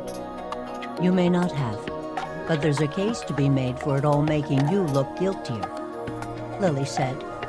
She sounded harsher than she'd intended, but Sasha had interrupted her nap. I know this isn't an excuse, but I only did what they told me to do. I filled out forms like my dad taught me, did invoices like Whitney taught me, sold tots like Dewey taught me, dealt with issues like Mac taught me. I guess I thought some of it wasn't on the up and up. Keeping that spreadsheet proved that. That wasn't my spreadsheet. It was Dewey's. He called it his insurance. Insurance in case anyone accused him of overselling plots? Dewey never sold plots. His initials aren't on the sheets. Yours are, Lily said, and Whitney's. And my dad's, and Mac's. Mac sold plots? Lily asked. His initials are DCT, David Cormac Townsend. Lily closed her eyes and tried to see the spreadsheet in her mind. Of course he must have. He was the caretaker. He found new plots and then sold them, Sasha said. That's what the spreadsheet is about. Not legitimate plots that are registered with the town. All of the others. Why are you telling me this? Lily asked. They told me, is it true that Dewey is dead? She asked. He appears to be, Lily said. I think I may know who killed him, Sasha said, but I'm not sure what to do. You should tell Bash, Lily said. It makes me look guilty too, Sasha said. I thought I'd tell you, and then you can tell whoever should know. Lily took a deep breath and looked over at the door to Delia's office, which was slightly open. Bash would be making his own decisions since he was on the other side of the door, listening to their conversation. Tell me what's on your mind, Lily said. But Sasha, I will tell Bash if I need to. The thing is, the night Buzz Freeland died, I remember. We were sitting next to the bar. It was really noisy. Buzz and Mac were sitting at the bar, but we could hear them. Buzz made sure of that. Buzz was going on and on about Whitney getting hers, and Mac was laughing. Whitney went up at one point and said something to Buzz. She came back to the table and I saw her put a bottle in her bag. Then Buzz left and collapsed. Did you see the bottle? I did. It was eye drops. Eye drops? After Buzz died, Mac came into the office one day, and he said that Whitney's eyes looked bloodshot. He asked if she'd run out of eye drops. I never saw someone go pale like that. The thing is, everyone thinks I'm stupid, but I'm not. I looked up what eye drops can do. Did you know that if you drink them and have a bad heart, it can kill you? Why would anyone drink eye drops? They wouldn't, on purpose, Sasha said. But if someone put them in a drink? Do you think Whitney put eye drops in Buzz's drink? I think maybe she did, Sasha said. And I think Mac saw her do it. Why? Buzz kept telling Whitney that he was coming after her, that he had the goods. He said that the police were going to find it all very interesting. I still don't understand. How did Mac find out? I told Dewey what I saw, Sasha whispered. He told me it was our chance, and that he'd take care of it. I think he must have told Mac. What do you think Mac did? I know he wanted his job back. I heard Dewey and him fighting right after Whitney died, and he kept telling Dewey to lay low and stop panicking. He told Dewey to give him the bottle of eye drops and he'd make sure they'd find them in Stan Freeland's house if the cops needed more evidence. So Stan would get the blame, Lily said. Lily, do you think Mac killed Dewey? Lily looked at the younger woman for a few moments and then closed her eyes. Mac may have done something to Dewey's body, but maybe he was cleaning up after Sasha. Or maybe... Lily? Sorry, Sasha. You need to tell Bash about the eye drops. Have you done that? No. For heaven's sake, Sasha. Would you tell him? Lily opened her eyes and looked at Sasha. She nodded and closed her eyes again. Chapter 36. Show me that spreadsheet again, Lily said to Delia. Delia had rolled out the monitor and whiteboard and set them up so that Lily could see them from her chair. Sasha had left after Lily promised she'd tell Bash about the eye drops. He'd come out of Delia's office rubbing his hand over his short haircut. "I'll call the ME and ask them about the eye drop thing," Bash said. He walked outside and sat on the back stairs to make the call. "We looked at this spreadsheet assuming that Sam Bradford had started the bad business practices," Lily said. "But look at those dates. What if Mac did them?" Mac? At one point, Mac had something to do with all aspects of the business, Lily said. He also had the trust of everyone, Bash said, coming back in the house. "Here's a question. What if Whitney was blackmailing Mac?" "Maybe this spreadsheet was started by Whitney," Delia said. "Let's think about this," Lily said. "Maybe Mac Townsend has been playing both sides against the middle for years, taking a bit from here and a bit from there. Whitney caught on, and she wanted in," Bash said. "Or she wanted a cut. Eventually, she'd tried to do what he'd been doing, making more graves, moving things around. But she was greedy," Bash said, "and she wasn't as good at covering her tracks." "Makes sense." "But Mac's house and records were searched. They didn't find anything. You'd think that Mac would have more to show for this than new plumbing." "The mooring is too big for a whaler, but it's far from shore," Lily said. "What?" "Mac's mooring. You said that you found several boxes chained to the mooring. Maybe there's more there. Or perhaps he was storing things in the Jane crypt. Where would they be safer? Suppose he's been collecting things over the years. He waits for a while and then sells them. So Mac's been running a slow, under-the-radar business for years. Then Whitney comes along, and presumably Dewey," Lily said. "Remember, Dewey got the Royal Daltons from Helen Garrett. Maybe Mac was his business partner? If he was, he couldn't have been happy about Dewey getting sloppy," Bash said. "I've been going on the assumption that Whitney was the leader of this gang of thieves. But what if it was Mac? And Whitney tried a power play and got him fired last fall," Delia said. "Mac's nothing but patient," Lily said. "She made a mistake when she killed Buzz. Maybe Dewey told Mac, or maybe Mac told her to do it."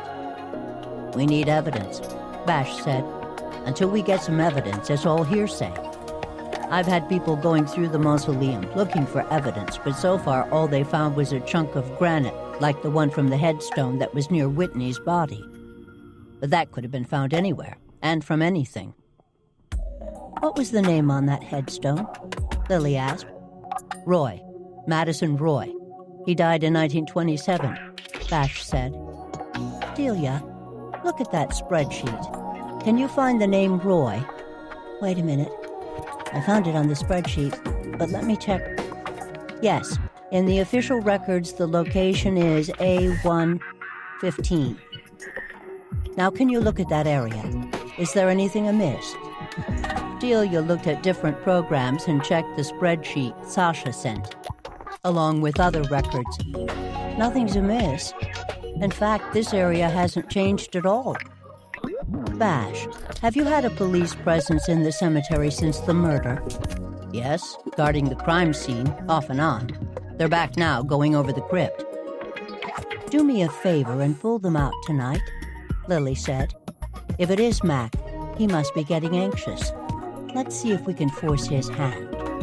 Oh, and you might want to bring Sasha in for questioning and somehow let Mac know she's going to be charged." Sunday brunch was out on the back porch. Lily was in her recliner, and everyone else was sitting around the table. Lily's phone buzzed, and she read the text. "Bash is here," she said. "I'll buzz him in," Delia said. "We should really give him a code. Yes, we'll do that. Go open the door. Luna, you stay here, young lady. Max, watch her. Why she thinks she should be an outside cat is beyond me. Roddy, could you pour me a bit more coffee? I'm having a terrible time waking up today. It's probably these pills." "But you are feeling better," he asked, pouring her coffee and then putting the mug beside her. I am. I know I don't look it, Lily said. You're pale is all, Ernie said. We'll get you up and walking today. Bet you're glad we had Mary put the ramp in, aren't you? I am, Lily said. I wonder how long it will take for me to feel better. How did you know? Bash said as he crossed the threshold into the back porch. He was carrying 2 bouquets of flowers and a large box of chocolates. He put the chocolates on the table in between Roddy and Ernie. These are for the house. The roses are for Lily. The tulips are for you, Delia. A token to say thank you. Now, how did you know, Lily? Ah, so it worked. He went to dig right where you said he would. Now spill. Hold on, everyone. You forget that Roddy and I were working in his garden yesterday. We missed the Sasha conversation, Ernie said, and neither of these women would talk about it last night. You didn't tell them, Bash said. You told us not to, Delia said.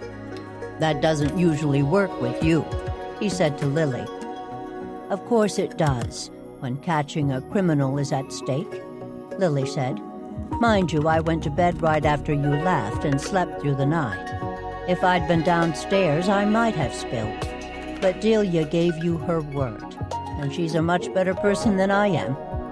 Why don't you catch Roddy and Ernie up? Bash spent a few minutes telling them about Sasha's visit. Lily noticed that he left out a few details, but assumed he had a good reason.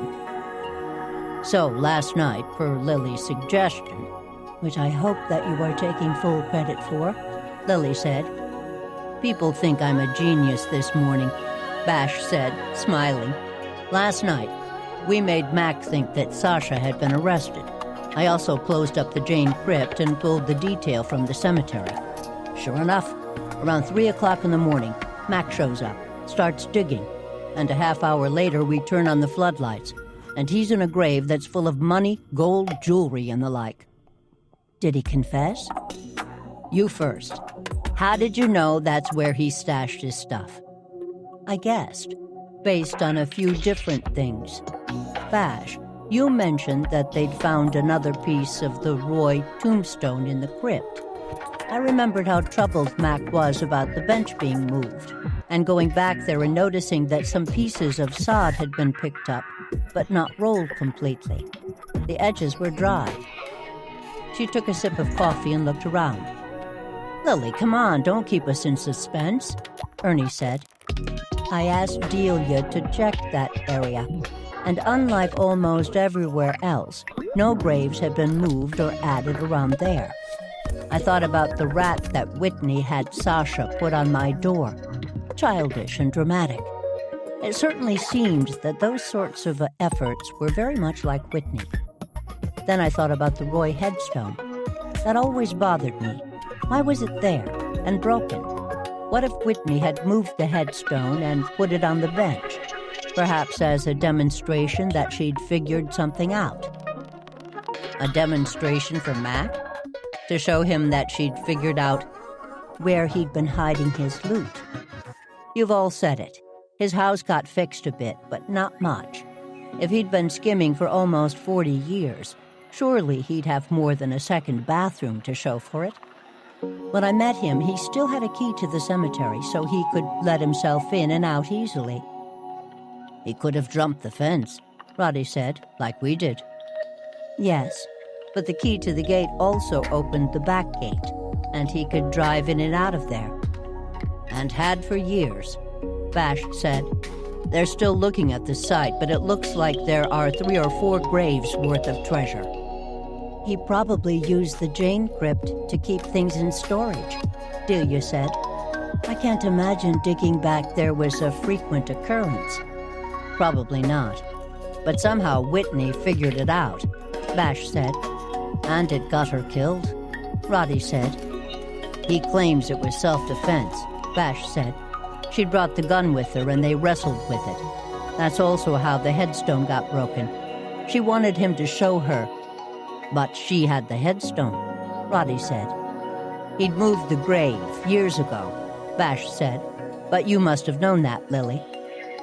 I recognized the name from when I was younger, but I hadn't seen it recently, Lily said. That made me wonder. Apparently, Mac mentioned to Buzz that Madison Roy was taking care of his fortune. That night at the bar, Buzz told Mac that Madison Roy should buy them a round of drinks so that they could toast Whitney when she went to jail. Whitney did some research and found the grave. She had it dug up, but there was nothing there but a body. Actually, 3 bodies. But that's another investigation. What about Dewey? Delia said. Did Mac confess to that? He isn't saying anything, but we did find Dewey's jacket. They're running it for DNA. We're hoping to find his blood on it. Lily, for what it's worth, Mac did have a scratch on his hand. Why did he throw me in there? He didn't confess to that. But here's what I think. We keep talking about how methodical he was and slow-moving. But here's his downfall. He doesn't think well under pressure. When he saw Whitney kill Buzz, he started to unravel. Why didn't he tell you what he saw? Delia said. That could have saved so many people a lot of grief. Lily looked over at her young friend and thought of Stan. If Mac had come clean that night, would she and Stan still be together? That had to be weighing on Delia. I'd imagine that Mac was concerned about what Whitney would do if she was cornered, Lily said. She'd make his life miserable. What about Dewey? Ernie asked. Mac's not talking about that, but we've got folks looking into the records of the crematorium. Turns out there's a record of Helen Garrett being cremated. But she wasn't. Jackie said that they were holding off until they could bury her where she should be. Exactly, Bash said. By the time someone figured it out, it could be chalked up to another mistake by the Bradford Funeral Home. What about the topsoil? Lily asked. The what? Oh, the stuff from Alden Park? Bash said. Thanks for that tip, Roddy. Turns out that the subcontractors were skimming materials, just like you thought. Not I, Lily, Roddy said. I always expect the worst of people these days, Lily said. Did that have anything to do with Whitney or the rest of the case? I suspect Whitney's going to get the blame for a lot of the Bradford misdeeds. Sasha's cooperating fully. She may not have to go to jail, but that's to be determined. So that's that? Lily said. Bash laughed and reached over to take Lily's hand. That's that. How did Sam Bradford die? Delia asked. Heart attack, I think, Lily said. I can check. Bash said. Why? I'm looking at the dates on this spreadsheet. If I shifted my mindset to Mac being the driver of all of this, it makes me wonder if Sam started to ask questions. See here, where things slowed down right before he died? Then he died, and they picked back up. You think Mac killed him? Or maybe Whitney did? Delia said. Okay, Delia, now you're stuck with me for a few more hours, Bash said. I may need to hire you as a consultant on this case. You're going to have to walk me through all of this a couple of dozen more times. Bash, believe it or not, it would be a pleasure, Delia said, smiling. Lily smiled, leaned back, and closed her eyes. Chapter 37. Did you have a good nap? Delia asked Lily a couple of days later as she walked into the back porch. I heard you back here talking to the cats. I did, Lily said, gently rolling over on her side and pushing herself up to sitting position on the couch. I slept longer than I intended. Where is everyone? Over at Roddy's, Delia said. They wanted to give Stan and me some privacy, so they made up an excuse about checking the garden door. Stan came over? Lily asked. She looked at Delia and patted the seat beside her. Oh, sweetheart, what happened? Delia sat down and Lily lifted her arm to put it around Delia's shoulder. Delia leaned her head on Lily's chest and started to cry. Both cats jumped up on the couch and joined the circle. Thanks, everyone, Delia said after a while, sitting up and patting Max and then Luna. I'll be okay at some point. Stan wanted me to tell you thank you. He's been cleared of all charges. That's good news, Lily said. Isn't it? It is, Delia said. He seems lighter and more like himself. He says he's a new man, and that he wants me back. He does. He made a pretty good case for me forgiving him. But you're still sad. I told him that I think we were better friends than lovers. I see. How did he react to that? He tried to talk me out of it, but I've been thinking a lot these past few weeks. I'm right. Eventually, I'd like us to be friends again.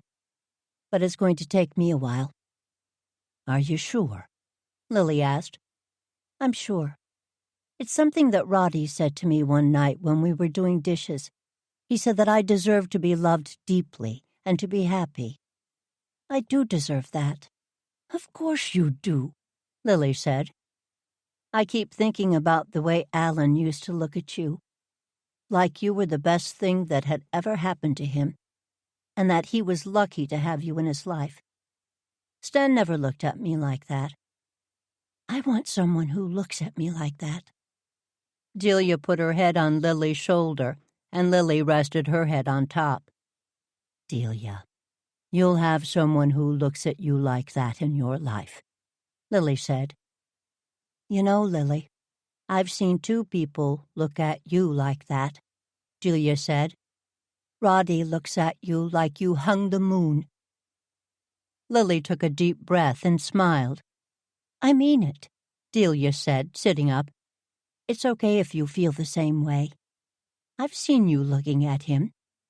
Delia, I hit the jackpot once in my life. I don't think I could hit it again. Not at my age.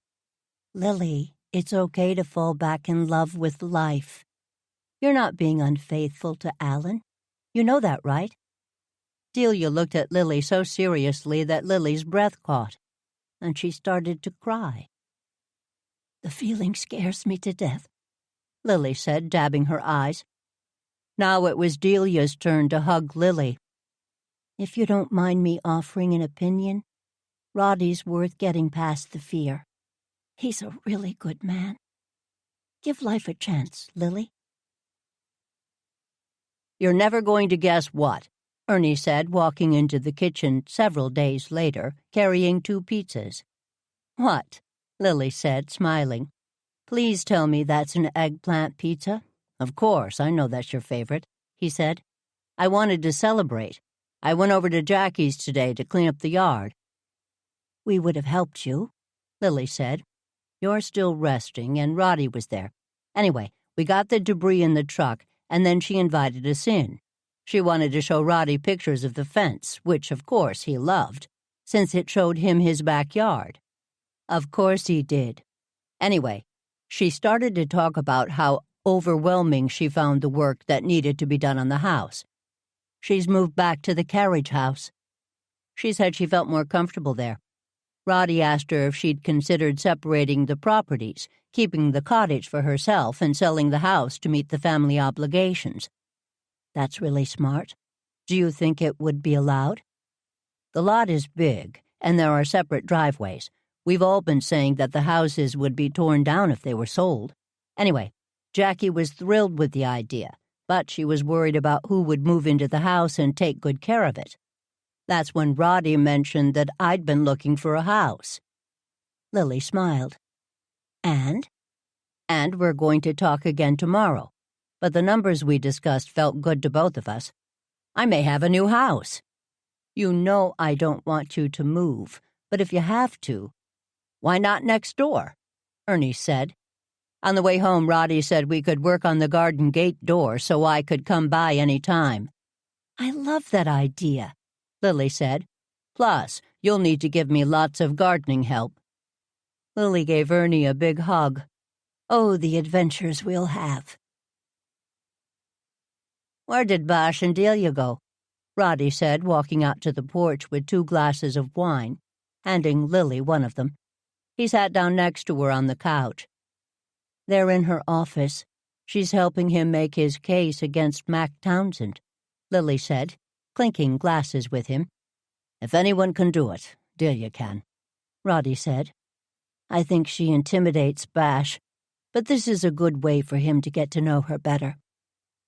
What are you up to, Lily? Me? Nothing. Just letting two of my favorite people spend more time together. I see, Roddy said. I hope you're not too hungry, Lily said, smiling. Tamara and Warwick are over at Jackie's house with Ernie. He's very excited to get Tamara's opinion. Well done, Roddy. This may be a perfect solution for Ernie and Jackie. The house is delightful, but quirky, Roddy said. I couldn't help but notice that it was grand, but not terribly big, and in much better shape than the Preston house. Plus, he'll be next door, Lily said. Next door is good, Roddy said.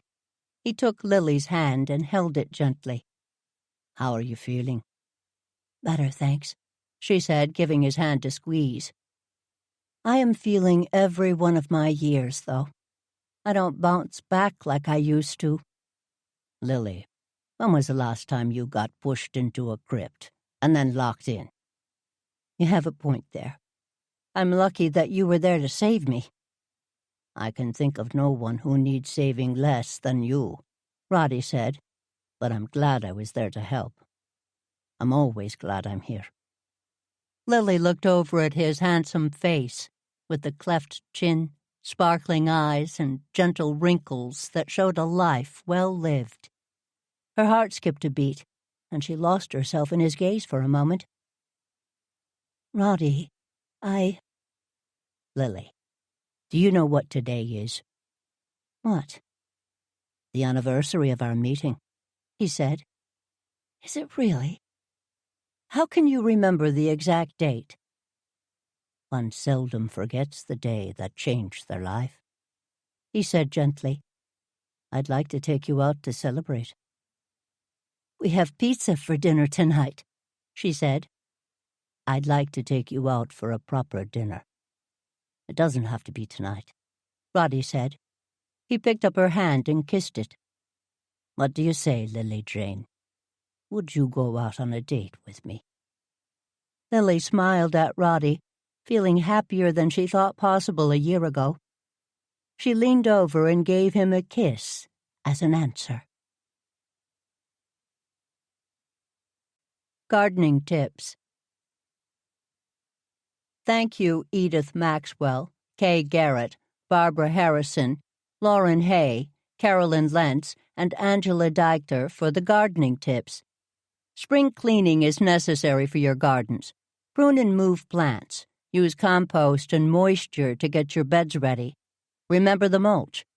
April is the time to direct seed cool weather crops like lettuce, spinach, kale, and chard. Leave last fall's leaves on the garden until the end of April. Yes, it looks messy, but it provides cover for beneficial insects.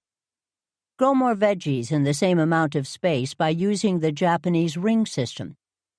Instead of planting one tomato inside a tomato cage, plant a few plants around the outside of the cage. Line the inside of the ring with burlap. Place a mixture of cow manure and compost inside the cage. When it rains or in the heat of summer, if you water inside the ring, the rich nutrients seep out and nourish the plants. As the plants grow, use strips of pantyhose to tie them up. The pantyhose have enough give not to cut into the plant and work better than any other form of ties. If you use the ring system, you may want to make your own cages. Use concrete wire to make them taller.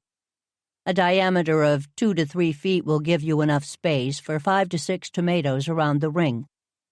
Remember that trees grow, both the roots and the crowns, so do not plant them anywhere near septic drain lines, wells, or foundations. Choose where you plant carefully, since eventually the shadows will impact your gardening options, particularly for vegetables. Stay ahead of your weeding. Also, be careful when or if you compost them, because if they're invasive, they'll grow there as well. There are some plants that are as invasive as weeds if they get out of control. Plan on container planting mint, bee balm, lemon balm, catnip, valerian, and others. You may know that planting marigolds near your vegetables will attract the pollinators. Here are some other plants pollinators love: borage, a butterfly bush, coneflowers, cow parsnips, dahlias, daisies, dandelions, goldenrod, lavender, milkweed, snapdragons, and sunflowers. Speaking of pollinators, create a source of water for them. One idea to consider is using a shallow bowl with marbles. The bees will use the marbles to rest while drinking. Lily uses sculptures and other items to decorate her garden. Use your imagination to make your garden special. Do you have a set of old dishes, or did you find a set at a yard sale? Use them to edge the garden. This recording of the plot Thickets was presented by Dreamscape Media, LLC. Narrated by Laurel Merlington. Produced by Eric Black. Text copyright 2022 by J.A. Henriquez. Sound recording copyright 2022 by Dreamscape Media, LLC. This recording may not be copied or played for an audience without the written permission of Dreamscape Media, LLC. This recording was produced by arrangement with Kensington Publishing Corp. Thank you for listening. Please check dreamscapepublishing.com for Dreamscape's latest releases.